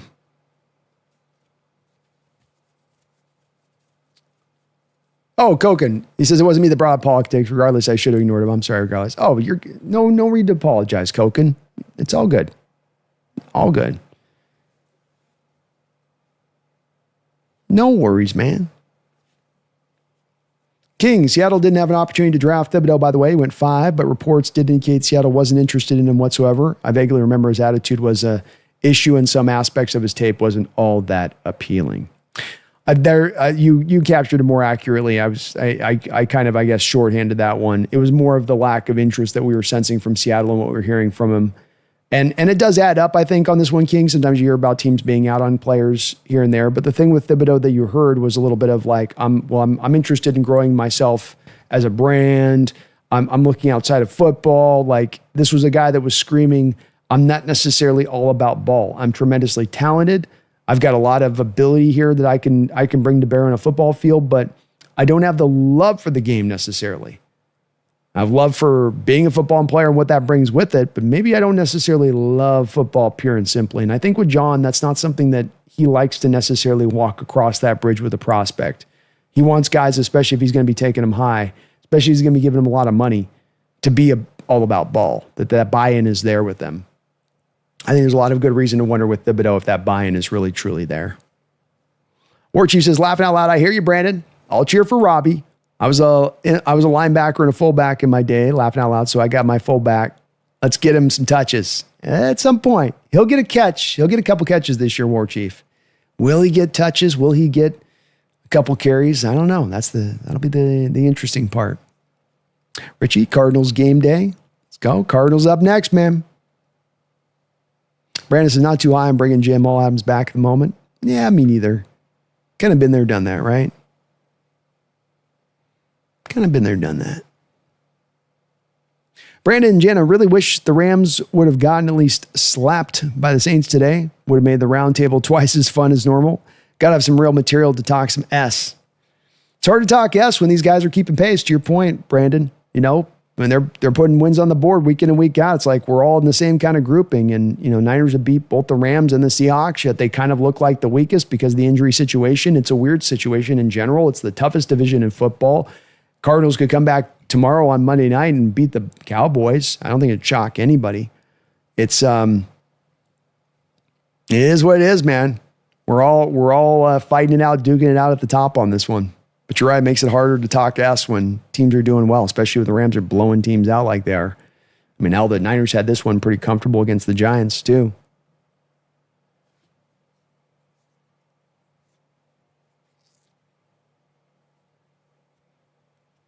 King Bomber, 49ers still have to play the Colts, Rams, Bears, Panthers, Cardinals, Seahawks. Could still very well be 9-8 if those mid-teams can squeak out wins. Definitely, man.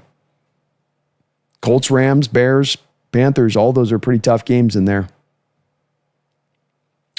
Irrelevant, thank you for the $2 donation. Irrelevant, I really appreciate that.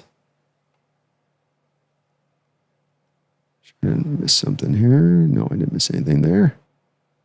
Thank you for the $2 dono, Irrelevant. I'm really excited to see what move John Schneider makes.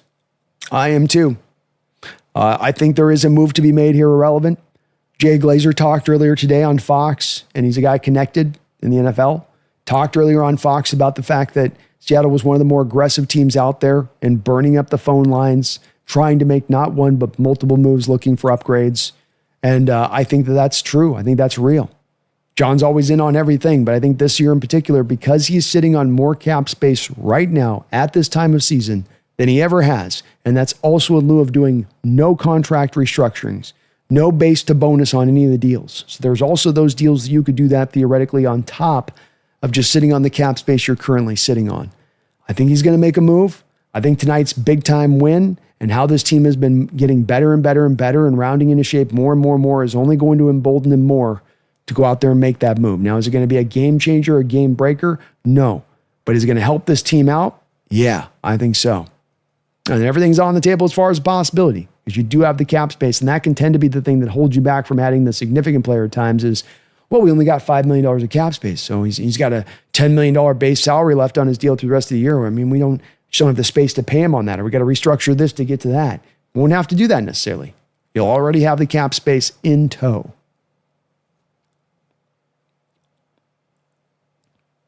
Braun says they were intense, but they understood what they were watching. Very realistic fans, I'd say.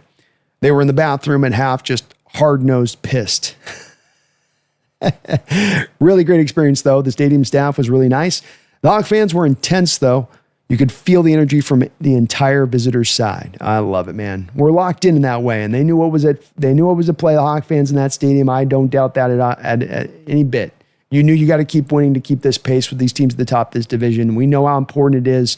Keep stacking these wins up to set the stage right for that Rams game and for this home stretch.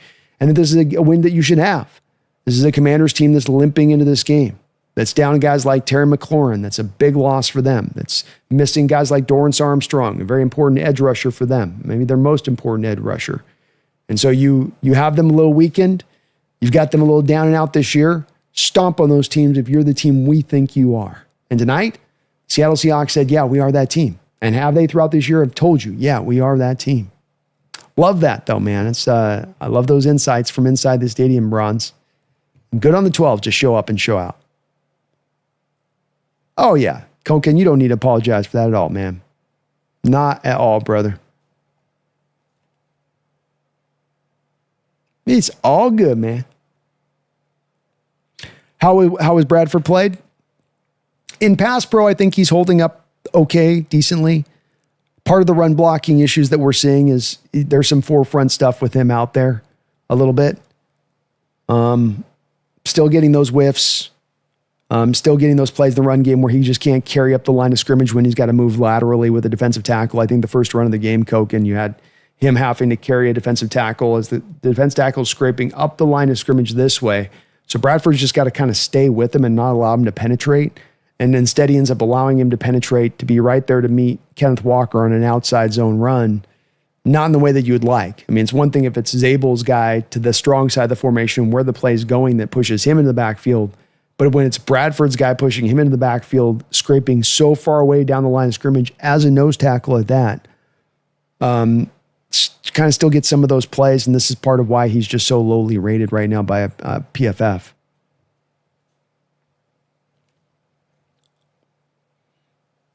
Sundell was a little bit better where he's been kind of with Bradford this year, and some of this I got to watch the All-22 to get a look at there, Koken, because it's always hard with the offensive line play to quite determine that. So much of what I'm watching sometimes just quarterback and what the receivers are doing and what the defense is doing to him. So it sometimes gets harder to lock in on that. But I felt like he was pretty well solid out there today. He's not in the same kind of territory where Bradford is. He's playing better than that a little bit. Paulie says, I think Maffe's getting dealt. Reek might have saved his spot for the rest of the year. Both very much possibilities. You could see the Seahawks both sellers and buyers of the day trade deadline. And in Mafe and Reek's case, two guys that are going to be free agents after this year that you're going to lose for nothing at this point. There's not going to be a compensatory system you're really going to be able to play out right now because you're sitting on so much cap space for 2026. So you're going to sign probably free agents that will counter whatever you lose walking out the door. Even with the extensions, you're probably going to give out to Witherspoon and to JSN and maybe Charles Cross in addition to that.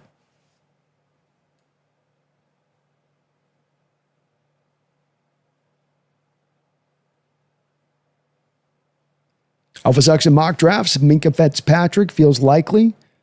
It is a possibility with Minkah. I think that, maybe there's something there. You do have to wait a little bit for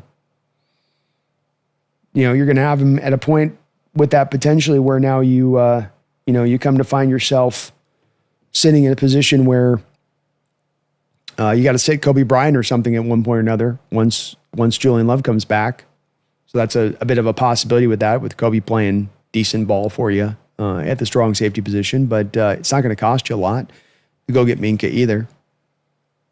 Jeffrey, Peter Skoronski's a dream pickup, but I don't know if the Titans would do it. I don't know either, man. Young quarterback, do you want to start dealing away offensive line, decent offensive lineman away with a young QB like that? You wouldn't think so. But if he's there, the key to this is if he is there, if there's a quality offensive lineman John can pick up, John cannot say in response to that, well, I just don't want to give up that draft capital. If we start from the point of you acknowledge John and all of us would acknowledge that this said A player, and I'm not going with a specific name, but just this said player will give you a significant upgrade on your guard or your center position, the answer cannot be, I don't want to give up the draft capital to get that guy. Go get that guy. Go improve this offensive line. Go suture up the weak links that might be there on this team, the few that do exist. Not Vexo. I just know Charles Cross is elite when he's been so quiet all year long. Charles done a great job. Great job, man. He's playing like a top, to me, playing like top, 9-ish, 8-ish tackle maybe in the sport right now. Sort of in that territory to me.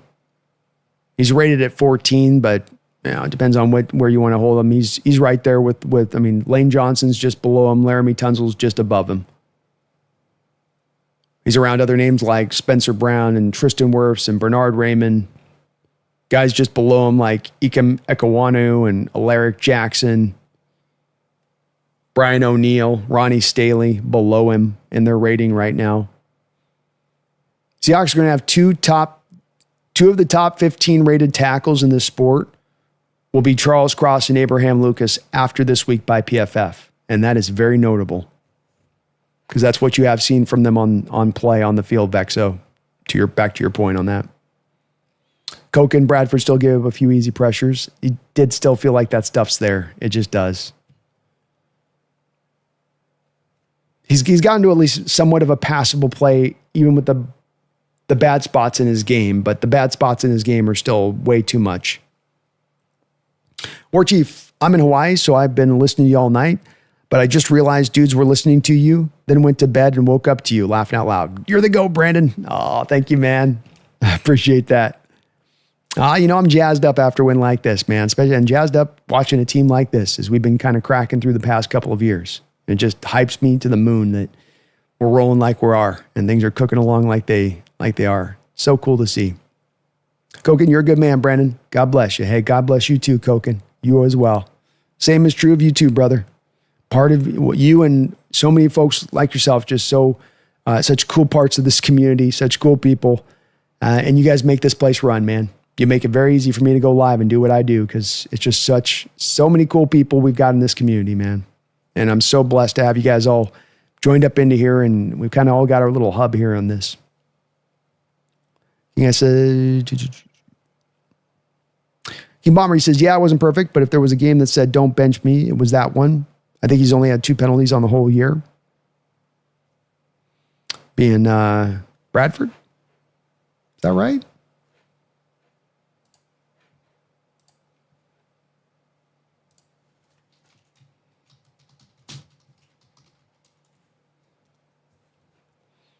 Make sure you weren't meaning somebody else. Let's see what he's at.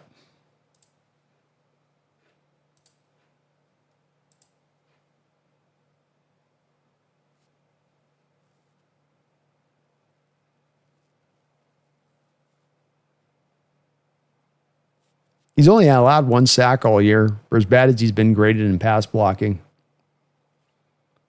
Some of that's Sam getting the ball out of his hands. And yep, only 2 penalties on the year. Both came during the Houston game. King Bomber. You are correct. Brandon says he's the GOAT. He almost outlasted me last time. I'm bouncing at 5 a.m. here on the East Coast, but this might be the one time he beats me, maybe. Oh, I got to wrap it up. I do, because I still got to do my wrap-up video tonight. So I'm still in it until about 5 in the morning here. Gotta do that wrap up video. I appreciate that though, Brandon. Thank you, man. Alpha Sex and Mock, Torrey Horton. Torrey Horton is a very, very capable. I think he's the number 2 next year, very solidly. JSN's gravity is going to get him open a lot, especially on crossers, which are really his bread and butter route-wise. Horton is growing into a wide receiver 2 for sure, says King Bomber. Seconding. I can't speak anymore here. Seconding what Alpha Sucks and Mock saying. And I think that certainly there is a lot of upside to Torrey Horton's game. And that I don't know if I'm going to put a cap necessarily onto his ceiling at this point. But I think he's got a very full skill set for the wide receiver position. He's an outside guy. I could see him being a guy that ascends to you long-term as becoming that starter. I really could. Yeah. And I feel very good about where we're at the receiver room in general, just with the full collection of what we have. I really don't think that there's a need out there to go make a move for a receiver. People have mentioned a little bit Chris Olave or Rashid Shaheed, who's going to cost you a 3rd-round pick if you make a move for him. A couple other guys have been kind of bandied about, but to me, I think you're plenty fine at the wide receiver position. You got enough there to get through for the rest of this year with what you got.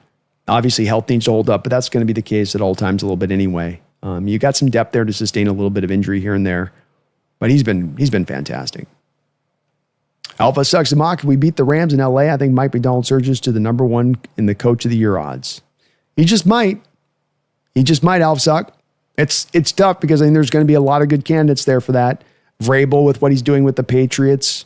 Shane Steichen with what he's doing with Daniel Jones in Indianapolis. Kyle Shanahan overcoming the litany of injuries that he's overcoming down with San Francisco. It's going to be a stiff competition this year for the Coach of the Year. Very stiff. Drew Brandley. I can't believe I caught up to the live, laughing out loud. I've been watching on 2x speed for hours and the thing just didn't end. Go Hawks, and thanks for the content, B. My pleasure, Drew. My pleasure. Thank you for watching that long. Glad you caught up. You got caught up right at the end here, just as we're kind of wrapping it on up. So appreciate that, man. Thank you for watching tonight, and it's been a hell of a show. Had a hell of a great time with you guys, and that was a very satisfying football game. That was a 5-course meal, and I've been picking for the last 2 hours just the tasty, tender meat from between my teeth. Brandon Jan, I think Ballard from the Colts might have something to say about the GM of the Year title. I could see him being in potential alignment for it. Boy, John's got to get some love this year a little bit, I think, though. But that's another one where there's a lot of good competition there for a lot of, a lot of guys that'll be maybe in alignment there for that. Phoebe says, I think teams listen to you and bracket JSN, which left Horton one-on-one, and he scored twice, then no more double coverage. This is so awesome. They're begrudgingly sliding the double teams to JSN's way, but it's slow coming. And it might come for a half, and then it peels away, or it might not be in the first half, but then it comes back in the second half a little bit. Teams are kind of all over the place and still not sure of how to double JSN, not sure how to deal with the condensed splits of the Seahawks. And you saw the Commanders trying to basically rip out the same page other defenses have utilized. Stack boxes, a lot of blitzing. Wasn't working. I mean, it works to slow down the run, I guess, but it doesn't work against the pass.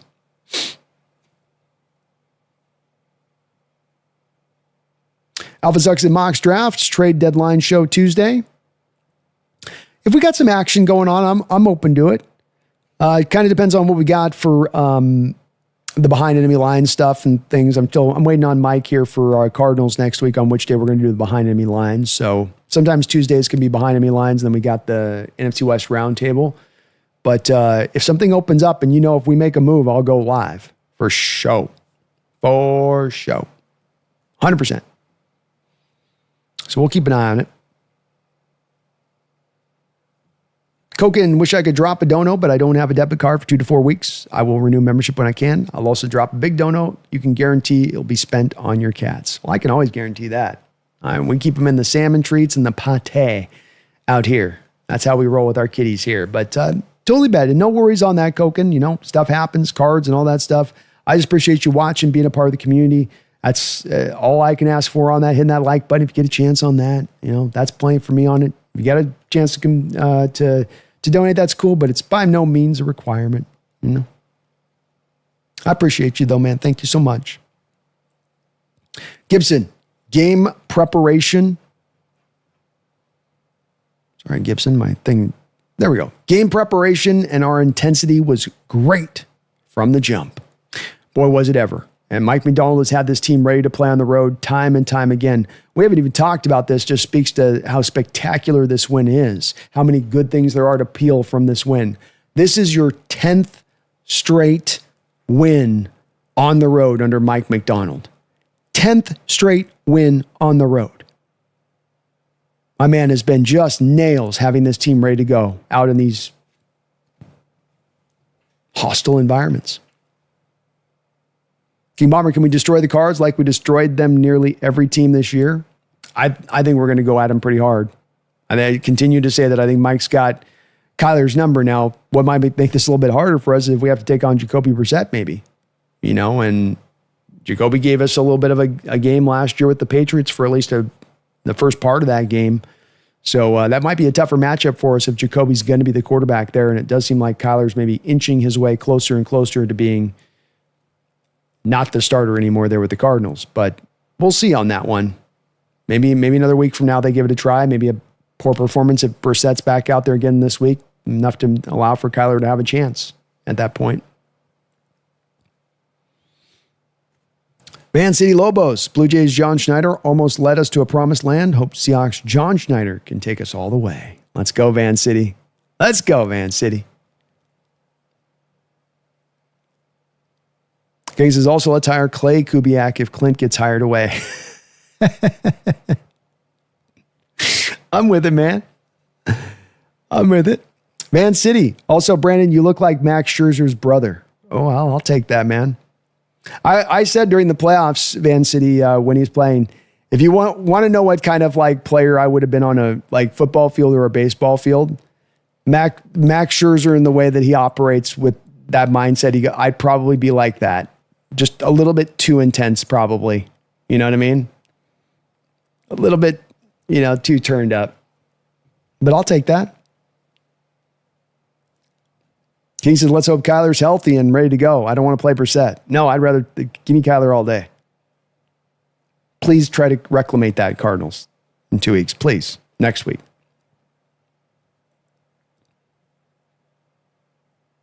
King Bomber says, fearing the backup quarterback over the starter is always a sign of franchise failure.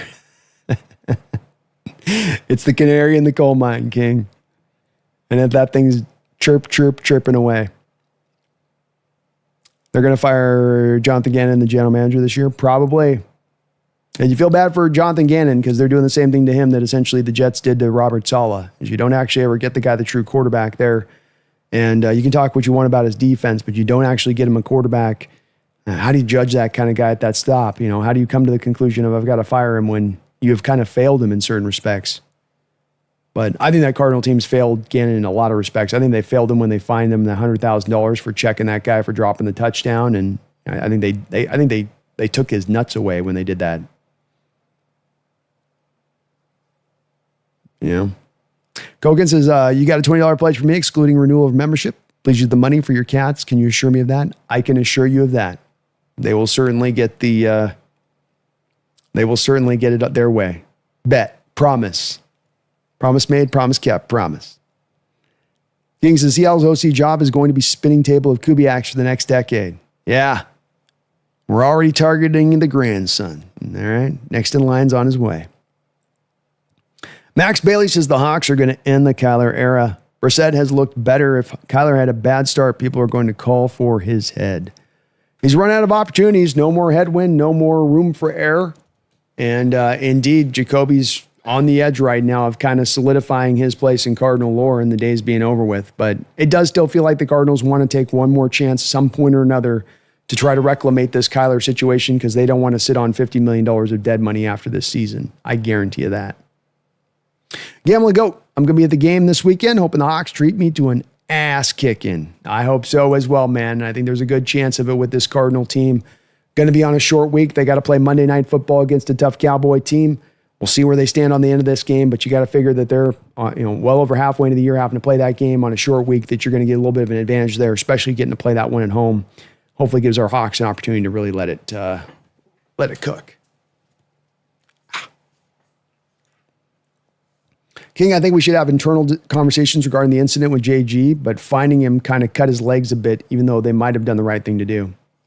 See, I just don't think finding him was the right thing to do. I don't think that there's any reason at that point to do, I don't think he hurt Demoncardo. I don't think there was some injury that was sustained to him. And look, when your coach is tapping a guy in the chest, I can kind of get that, but this is a man's sport. And if you do something that is stupid beyond the pale, you kind of deserve to be called out on it.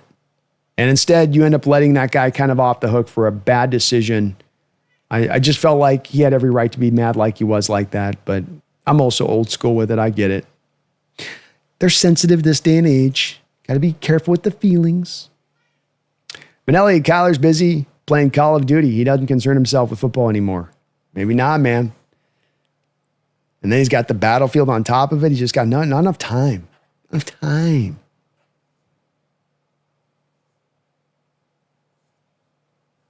I would have gone the other side. I ain't apologizing for Jack Diddley, King. Be like, how about you tell the player not to drop the ball when he's a half-foot yard line before he goes in the end zone? How about you tell the player not to drop the ball a half-yard foot before he's in the end zone, thus also costing us this win that we desperately need? Call me an a-hole. You know what I mean? I'd force down her hand. I'd be like, why don't you fire me right now if this is how much you feel? I'm not going to let you de-nut me and take away my power with this, is what this is going to do. Kings' Call of Duty drops on the 14th. I hope he's busy with the beta. I'm guessing he will be. And he's getting early access. Feast mode. How can we fix this run game, Brandon? Sorry if you already answered the question, but I just got here. I am a little bit on my own on this one a bit, Feast mode. I think it's been a lamentation of a lot of Hawk fans a little bit. And I can get it to a certain degree.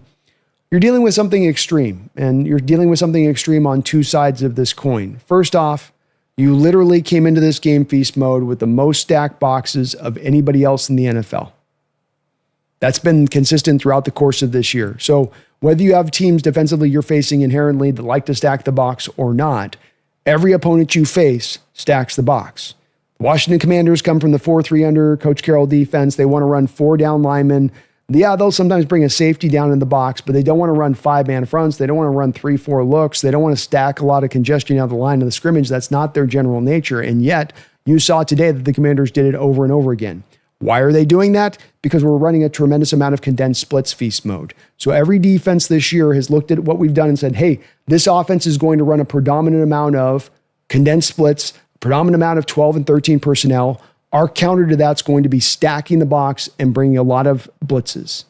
So if I'm as an NFL offense dealing with more stacked boxes than literally any team in the NFL, if I'm dealing with a top 5 blitz rate, I think I would just push back on this and saying that and I've mentioned this to any person I've mentioned to in this way has yet to push back on me or find an example of this. If there's any NFL team that is dealing with that high rate of stacked boxes and that high rate of a blitz, no one's running the ball well against that. That's not the answer to that. The answer to a brick wall in front of you is not to run through the brick wall. The answer is to go over the top of the wall. And what I mean by that is passing. And so why does a Sam Darnold average 10 yards attempt in a lot of these games? Why are you being so brilliant in your ability to hit plays down the field? Yeah, JSN's getting open, and yeah, Darnold's making some grade A throws down the field, but it's because of the stack boxes and the blitzes. That's the counter. The counter is not to run up against the brick wall. And I feel like on some of the Hawk fans, there's a little bit of a want here, a little bit inherently of pulling to do that. But I think it's happening because they're not as aware of the fact that, again, I'm not overstating this Feast mode. The highest stack box rate in all of the NFL is going to your Seattle Seahawks offense. Number 1. So if you got that many bodies down by the line of scrimmage, there's too many guys to block. There's too much congestion. There's not enough room to even create the holes, in my opinion. You might find runs here or there, but you're not consistently going to get much on the ground that way. Gambling Goat, I mean, that player could kick his ass, but then he'd get cut laughing out loud. It's true. I also think the player could just kind of take it and go, yeah, what I did was one of the dumbest things you can do on a football field, and maybe I just need to own that. and be like, I deserve to get slapped, much just barely tapped in my chest with my pads on. Yeah. King Bomber, yeah, I'm with you that he should have absolutely been pissed off with how he went down. But I think in this day and age, if he didn't apologize, I think there would have been some with his ability as a leader question. Maybe so. And again, I come from an old school on this. I'm getting to that age, King Bomber, with certain things where, the new ways of doing it, I just can't wrap my head around. This wasn't a win for Gannon. This wasn't a salvaging of the situation. Him apologizing is not going to probably hold on to his job one iota of a minute longer than it wouldn't have if he didn't apologize. So to me, apologizing is not really getting me anything. And I was, in my opinion, kind of right to do what my reaction was. Remembering with that King Bomber, and I am almost sure of this, we had an incident in the NFL just happened 2 weeks prior, which was the very same thing. We had it was Adonai Mitchell there with the Colts, who literally had the very same situation go down. So you know that came up on tape prior to a week or two to DeMarcado having that happen, where Gannon's like, do not let this occur. You guys cannot do this. If there's anything that's going to set you off as a coach, tell me that wouldn't set you off then as a coach. That is not just a dumbass decision, but the fact that I just showed this to you guys as the team a week ago and said, don't do this thing. I'd go freaking ape nuts too, man. I'd lose my stuff. Kokin says, yo, Brandon, can you shout out my cat, Mishka, aka the cutest thing in history and the future of the universe? Well, shout out to Mishka. I'm going to say the second cutest cat because I think I've got maybe the number one over here. Just going to say. King says, definitely a thin line to walk on how tough professional you have to be as a head coach in the NFL. Yeah. And there's something to what you're saying on your points that's valid on this with it being a new approach and this is a new era and it's a bit more sensitive on that. I get that stuff and maybe that's just a way you can't be anymore, but I just think about the 80s and 90s coaches and what they would have done in reaction to that. And if you notice, this wasn't a problem in the 80s and 90s. When there's guys like Bill Parcells walking the sidelines, you didn't see this kind of crap. But I get it. New age, new eras, can't always do old school things and stuff gets more sensitive a bit. But I stand with Gannon on this. I don't think he did a single thing wrong. And I think you as a player, you do some of that stupid stuff on a field, you deserve what's coming your way at that point. You deserve to get embarrassed. You deserve to have a coach tap you in the chest and be like, what the F are you thinking?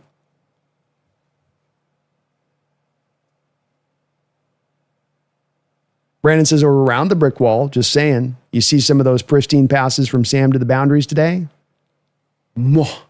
Very true, man. Over or around, Brandon. That's right. Feast mode. True about the condensed formations and stacked boxes, but even when we attack the edges, it just feels off like we don't have the right running back for this offense. Well, I think there's times where you're trying to run to the edges with Zach Charbonnet, for instance, as a counter, and he's just not fast enough to get to those edges. But when you're bringing down 6 guys on the line of scrimmage, one of the things that's going to do is it's going to allow you to be much more better about having the width there on the defensive line. Not that you just have the 4 bodies that could be impactful and penetrate in one gap, but you've got sometimes the 6 guys in the line of scrimmage that are all setting their gap integrity, which is just going to stretch everything out that much wider and make it that much harder even getting to the edges with finding any space. And I just think that if we look at recent NFL history and I show you over the last 5 years, if I went through the NFL.com site right now, Feast Mode, and I go, okay, here's 2024's team with the most stacked boxes, and then here's the teams with the top 5 blitz rate as well, and that the combination of those 2 teams that are sitting top 5 on both of those 2 accounts, I don't think you're finding any effectiveness as much of a run game from any team that sees themselves in that place. I just think it just kind of comes down to a numbers game a little bit. Or I guess if you were to really be able to maybe counter it, it'd be that you'd have this grade A amazing offensive line that's just got a bunch of just absolute, like the Eagles were kind of a couple of years ago when they had Kelsey and everything kind of rolling up. But it is extreme what they're facing right now, and it is those condensed formations that's really the driver of it. For me, it sucks for Joe Alt. He's kind of like Mirage. Every time he's on the field, the Chargers offense is unstoppable. When he leaves, the Chargers offense is so bad. He is a big part of that offense, like King Bomber says, heart and soul of that offense in many ways. Not Vexo. I'm surprised Clint hasn't dialed up a flea flicker yet. I don't know, Vexo. I think his trick plays are done for a bit this year, maybe. Just a little bit. Brandon says Mishka means little teddy bear. Cool. I love learning new things. A little teddy bear is cute. A little teddy bear is cute. Gokin says, sorry, Brandon, but Mishka is the most precious cat in the history of the universe. I wouldn't be here without Mishka. Well, I got a strong contention sitting on my lap right now. I'm telling you. Strong contender. Yeah, it's kind of crazy about Joel, but he's a good player. And boy, this Charger team would look a lot different if they had both Rashawn Slater and Alt out at their same time. Kind of a more dominant version of a Cross Lucas kind of thing. Coke and I went through 2 ACL reconstruction surgeries. I was depressed after and still am. The only reason I'm still here is because of my cat. Oh, man. That's so true about them. They know, and they're the greatest when you're in recoup, and they can sense it, and they're right by your side, and they're great companions. They really are. Jeffrey O'Kelly, can Peter Skoronski play right guard? I want to say that he goes back to college as a left tackle that eventually went into play left guard. I think he's been at left guard throughout his whole entire career at the pro level. So he hasn't up until this point, but I certainly think there's nothing preventing him in the skill set from moving over to right guard. Left guards can, I think, fairly easily, for the most part, become right guards. I think it's much more rare that a right guard can slide over and become a left guard. King says, I read something about how living in 12 personnel and playing like we're in 11 has essentially given us a huge personnel advantage because teams are playing more in base, especially with the condensed stuff. Yeah, it's the pickle you put in with these teams now, is that you go that 12 personnel and you got a guy like Arroyo that can be like a receiver type guy, but then we know teams are loading up to stop the run against us, King Bomber. And so, they're kind of like, they're kind of going, okay, we want to load up against the run. Let's go to base. But they're leaving open then the vulnerabilities to the passing attack. Gibson, I agree. I don't think Woolen's going to have much trade value either. You just kind of let this thing ride out. You let him ride out with depth. I think Seattle's kind of trying to kick the tires league-wide to see if there's somebody that they can drum up interest for him and get something a little bit back. But I think you're just going to run with him as the starter and call it a day. Would you add a speed back before the deadline, or is that a waste of resources? I think it's going to be in general terms a waste of resources. You could maybe look at a Devon A chain that's been talked about, but I don't think there's really much of a speed back out there that jumps out to me outside of him, number one. But number two, I do not believe that it's a running back issue that's the problem here, Feast Mode. The issue comes back down to, again, that same running back you bring in here is going to still be dealing with the same kind of condensed splits, stack box, heavy blitz rate. No team's running very well into that. And maybe it's a good exercise at some point this week, Feast Mode, to kind of elaborate on this, where I'll try to maybe go through this week and give you kind of more of a, let me show you 2024. Let me show you 2023. Let me show you 2022. And looking at those teams that face the highest stack box rate in the NFL and then go look at how they ran the ball, I think to a team, you're going to see every one of them struggled mightily in running the ball. And the path is not to go up against the greatest resistance. The path is to go up against the least resistance. In this case, the least resistance being the back end and attacking the passing attack and attacking with some chunk plays down the field. Kogan says, 2 days after my surgery, my sister brought a cat home. Oh, that was nice of her. Gavin the Goat, I'd be happy if we snagged someone like Bradley Chubb, depending on his contract. Bradley, I think, is in somewhat of a movable place. Yeah, I think he's a guy that you could maybe look at targeting. So he's got a little bit of dead money on his deal. So he's got 3 years left. Yeah, I don't think they're doing Chubb. He's got $22 million of dead money, so Dolphins would have to eat too much to make that run. Unfortunately.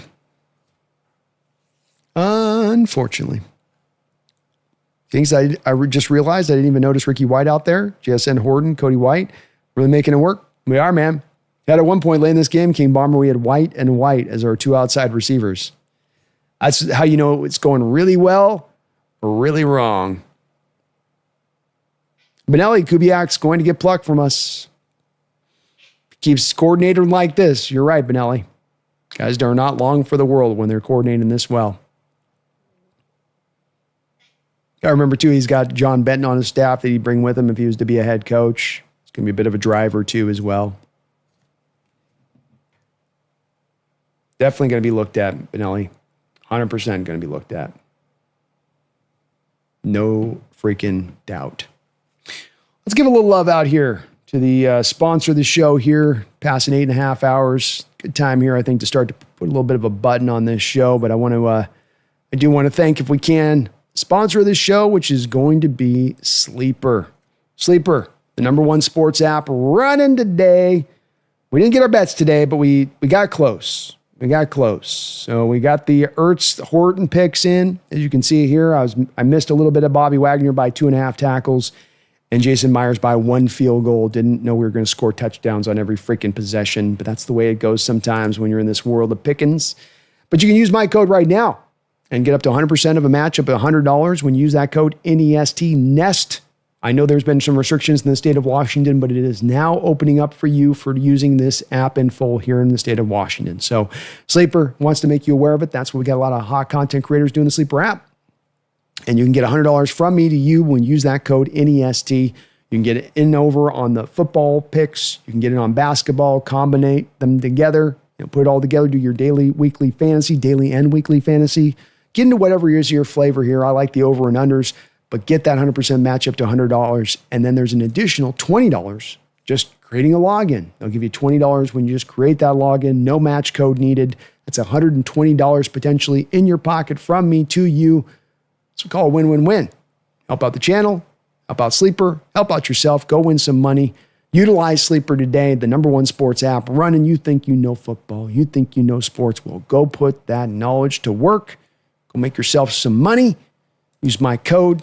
Thank you to Sleeper from sponsoring the show throughout this year. Terms and conditions do apply. Please see their site for details. All right, let's see. We got last couple of questions in here, and then we will put a button on this. Thank you guys again for watching today. Gambling Goat, I wish Sleeper was available in Washington. I've been told it's supposed to be opening up in Washington now. So I know there's been some restrictions before this point, but it is supposed to now be opening up wide up here. So see if you can be able to use it. You should be able to. Brand says, score on every possession. Boy, if we can keep this S going. I know, man. What a wonderful ride this has been. Wonderful, wonderful ride. This has been watching the Seahawks team kick some butt, take some names, get it going. And we can keep this rolling, man. Cardinals up this next week. Rams after that. Team's in relatively good health. We'll get an update on Ernest Jones here and see where he's at, but everything else feels pretty good, pretty strong. Trade deadline on deck here. We're going to learn about where this team's at in the next few days, about where they want to push with that and how hard they might want to push. John got the phone lines probably burning up right now in the middle of the night.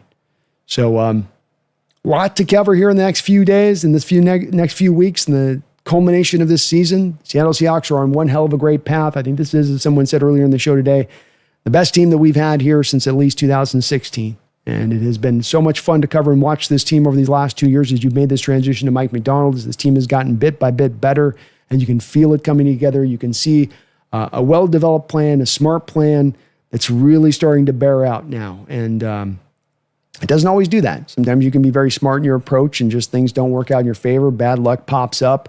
Injuries start to snake bite you every which way but loose. This hasn't been the case for your Seahawks yet so far this season. Everything's rolling through right, rolling through well. Let's hope we can just kind of keep these good times going. I thank you guys for watching today. If you can do me a favor here, we will hit that like button. Helps out the channel a lot. Helps me show up. Gets on the old algorithm, all that good stuff. I want to do one more ad here thing for Tick Pick. If you're looking for seats here for the Seahawks team as we go down the rest of the line of this season, Tick Pick is going to be the one you want to take a look at. So we'll run a little bit of this Tick Pick ad. Come back if you got any other follow-up last questions. Please do post them in the chat. We'll do the last couple of questions here on that side of it. But just want to give one more little bit of love here to Tick Pick. If you're looking for the right seat at the right price, they got the VR look to where you can actually see your seat in-house, but they've got the best deal to where you're going to get the best bang for buck using TickPick, where they get you locked in on a seat where you can get a good seat, but still also get at the right price, where it's not a matter of, well, I got to pay for the cheapest seat at the end, and that's all they've got available, but they've got a variety of different seats at a variety of different packages. Utilize TickPick today. I don't know about you guys, but one of my biggest pet peeves is hidden fees when it comes to buying sports tickets. A little bit extra here, a little bit extra there. Oh, sorry, sir, just one more surcharge. Why can't the price I pay be the price I saw listed? If only there was an app where these fees didn't exist.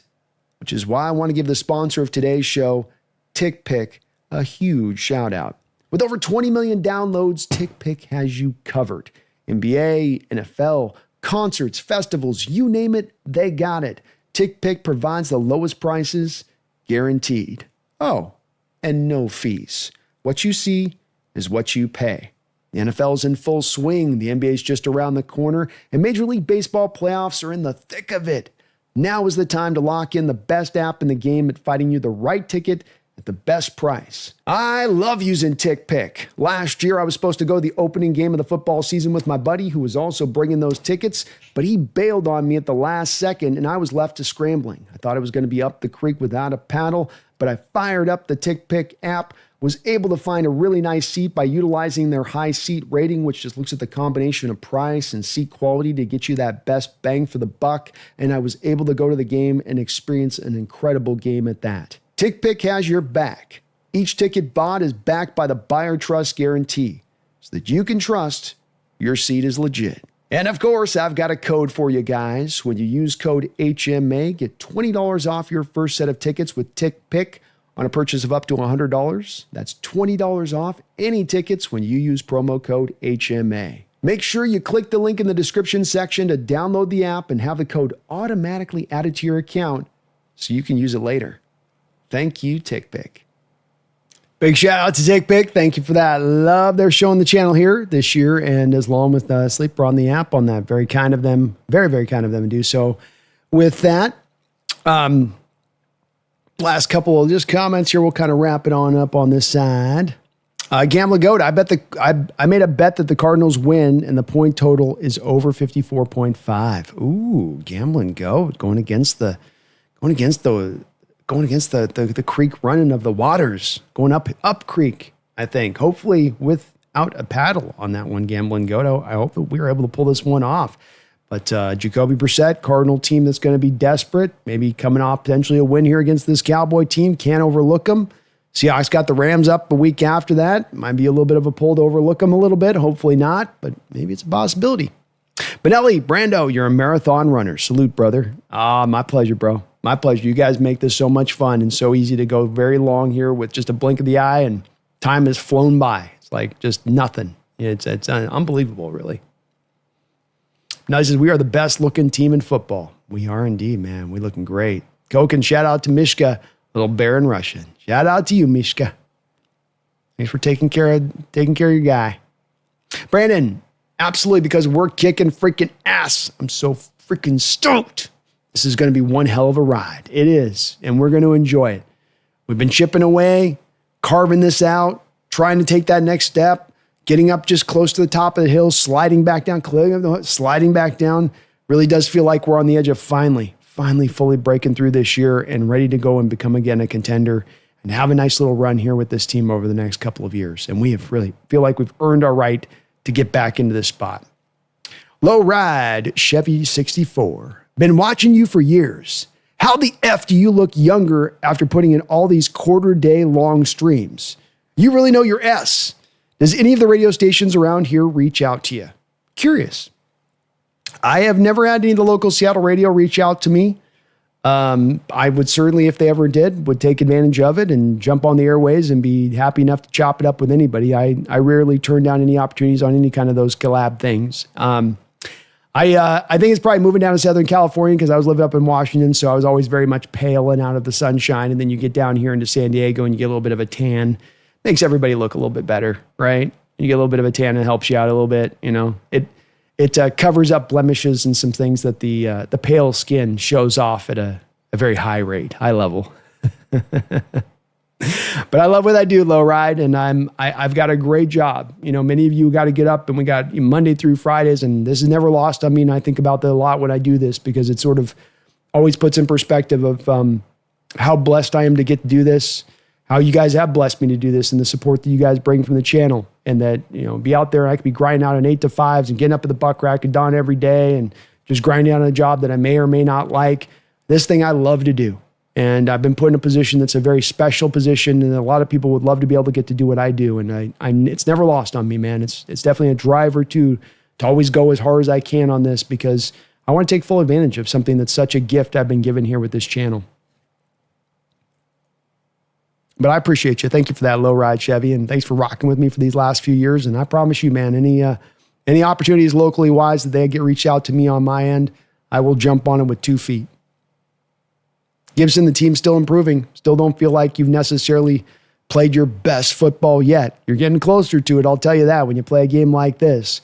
But you still feel like you're rounding into shape. You're reaching into your final form, and what a great final form that looks like. Gambling Goat, thank you for the late night content. My pleasure, Gambling Goat. Thank you for watching. Brandon Jana, it's been one hell of a ride to this point anyway. Much love, 12s. Our Hawks are rocking socks. Peace easy. And go Hawks. Let's have it go. Let's go. Go 12s. Peace easy. Love it, man. Thank you, Brandon, for the great discussion as always. Jamora, do you think we'll make a trade tomorrow? I do think one's coming, man. Yeah. I don't know that you're going to make a big major move, but I think that John is going to add to this team. I do not think that he is done. I think that he's sitting on cap space. I think he sees this team getting better and better as the year rolls along. I think he sees this 6-2 record as good as he's seen in years where he's been much more aggressive in other years where you had much of a lesser roster. So these things all are just indicators to me, signs that point in the direction that the Seahawks are going to do something to help this team out, something to give them a further injection, and then it will definitely help. Because when John's done this in the past, even if it's been a 7th rounder for Dunlap or a 5th rounder for Quandre Diggs, it has helped your team out, bringing those guys into the fold. And John just seems to have a good feel for this type of deal, these type of trades, the type of timing for this type of trade at this time of year. All in culmination. Feed me. Go Hawks. What a night. Crazy some of us have to work tomorrow, and it was worth it. Enjoy your sleep, Brando. Go Hawks. Well, you have a great day of work tomorrow. I know even in your tiredness, you folks will be doing it with a big old smile on your face because you know you got one hell of a team on your hands that's providing you some very entertaining football games, that's playing the game at a very high level on all sides. Special teams, offense, defense, they're all giving you something to applaud, to laud, to enjoy. And just get you that much more confident about this team as they head into their future. I know if contending status will be this year. You're showing signs of it potentially being this year, but it's coming. This team is showing you they're ready. They're ready to be one of those big dogs on the block and have a good couple of years of a window run at that as you ascend to that spot. Hope you all are ready. I hope you're all ready. The Seahawks team might just be getting ready to do some very special things. And they gave us a hell of a game tonight. Dominating effort, 4 touchdowns thrown by Sam Darnold, maybe the best half of football that we've ever seen from a Seattle Seahawks quarterback, be it either the first 2 quarters or the last 2 quarters, don't matter. The best maybe we've ever seen. You got JSN lighting the world on fire, looking like the best wide receiver in the sport. A defense that just keeps getting better and better and healthier. Sky's the limit right now as it looks like for this team. Sky is the limit. So get excited, folks. It ain't empty excitement at that. It's valid. It's true. It's real excitement. This team is that team. This team is heading in that direction. So get hyped, get ready, and let's see what they're going to do on this trade deadline to make a little bit of noise to top this thing out and get even a little bit better. I thank you guys for watching. Stoyan finishing it off with one more comment here. Says, hey, B, thanks for the great work you put in for us. This was a great win. I love Darnold. Can you give me a peace of mind about that interception he threw? I hate unforced interceptions. Yeah, I mean, he's feeling himself at that point, Stoyan. I mean, everything's kind of coming up golden here a little bit for him. And he is not a guy that plays scared when he's going to throw the ball around. I mean, he's going to let that thing rip, and he's going to trust himself. I think when you find Sam a little bit, there's a little bit of sometimes when he's going to get laid on a play in the pocket. And, is he always going to feel exactly the pressure around him right? Is he always going to make entirely, if he's kind of gets into a mode where he's not as sure of what he's seeing and it's a little bit muddied, is he going to maybe be a bit prone at times in that to where there can be a bad decision that happens in that moment in that way? Yes. But I think those are kind of few and far between moments. There's also those moments where he can do some really nice things, like where he's being drugged down for a sack in this game and he's able to just kind of flip it out to Zach Charbonnet, and Zach goes and gets him a 21-yarder. Some of the shot plays he hits down the field. We've seen him certainly stand tall in the pocket and get smacked in the chops like he did a couple weeks ago in that Texans game or the Steelers game when he hit Torrey Horton on the crossing route across the field. So he's shown the toughness. He's shown that it's not just that you get pressure and he's going to wilt, but there is occasionally some moments where the pressure goes and he might get caught in between. In that case, he got caught in between of, do I scramble or do I just try to throw a late pass out here? And he got, I think, caught splitting a little bit of the difference there. And he ended up kind of putting the ball a little bit behind the receiver rather than throwing it a little bit out front. But also you just usually don't want to throw late back to the middle of the field like that in the manner of how he was kind of trying to throw that as he's sort of rolling to his left, because you just can't put as much velocity on it. Say nothing of you can't always get on a throw like that as much accuracy to like you're trying to throw it out in front of the receiver on the crosser going the opposite direction. It's a very tough throw to make, even though it's kind of a shorter throw. But it was the outlier on the day, 21 of 24, 334 yards. If man's going to be like that on the front end, 21 of 24, 330 yards, 4 touchdown passes, you're not going to worry the least bit about that interception. It's kind of Stoyan, as somebody said earlier in the stream, you throw 4 touchdowns in a game, I'll let you throw a pick on the other side of it, and I'm not going to worry about it. Because ultimately, we're winning that football game. It's very rare that you're going to have a quarterback throwing 4 touchdowns, 1 interception, and you come off the loss. You play that kind of game 100 times, you're probably winning that like 96, 97 games of 100 if a quarterback's at 4 touchdowns. BC says, whoa, 2 a.m., respect the commitment. Thank you, BC. We keep it rolling here, man. We keep it rolling. Bellany says, I'd make that trade for A-Chain, a 4th rounder, and K9. I like A-Chain. I definitely think that he could help if you could bring him in, but I don't know why necessarily the Dolphins would do that deal, Benelli. There's another year of club control on A-Chain's rookie deal. K9 is going to be a free agent after this year. So from the Dolphins' perspective, you only get K9 for the half a year unless you're going to put like a franchise tag on him, which I don't know where the Cardinals are at organizationally. They're really looking to do that, is put a franchise tag on a running back. It's pretty rare that teams do that in the NFL, period, even with it being a kind of a lower cost. So with A-Chain, you have the cheap year of club control remaining with him. K9 going to be gone soon. 4th round pick may not be enough to get that done for A-Chain. It might need to be still a 3rd round that you got to throw to A-Chain at that point. And we just kind of get to the place of, well, are we just kind of doing something laterally? Especially since A-Chain is going to still be dealing with those stack boxes and heavy blitz rates and not a lot of holes to necessarily be found in the run blocking element of things. You do get a bit more of an ability with him out of the backfield as a pass catcher, though. I will say that. He's got a little bit more of a gear to that in his game. But appreciate you, Benelli. Thank you, man. Thank you. Brandon Jana, you have yourself a great night as well. Thank you so much, you guys, for checking out the stream. And we will be back very soon. So if not tomorrow, if we got a trade come down the line tomorrow, I will go live. We will discuss it. If it's on Tuesday, we will do the same on that one. But other than that, we've got Behind Enemy Lines this week, of course, with Mike, AZ Sports fan. We're doing the roundtable on Tuesday, Seahawks Weekly Roundup on Wednesday. We come back with Brendan here on B&B Show on Thursday. And, we'll mix a little bit in on top of that in addition. So we'll try to get a couple uploads to you guys as well. I thank you for watching, members of the channel. Keep an eye on your community post for those membership benefits to post out, including PFF scores this Monday. Back soon.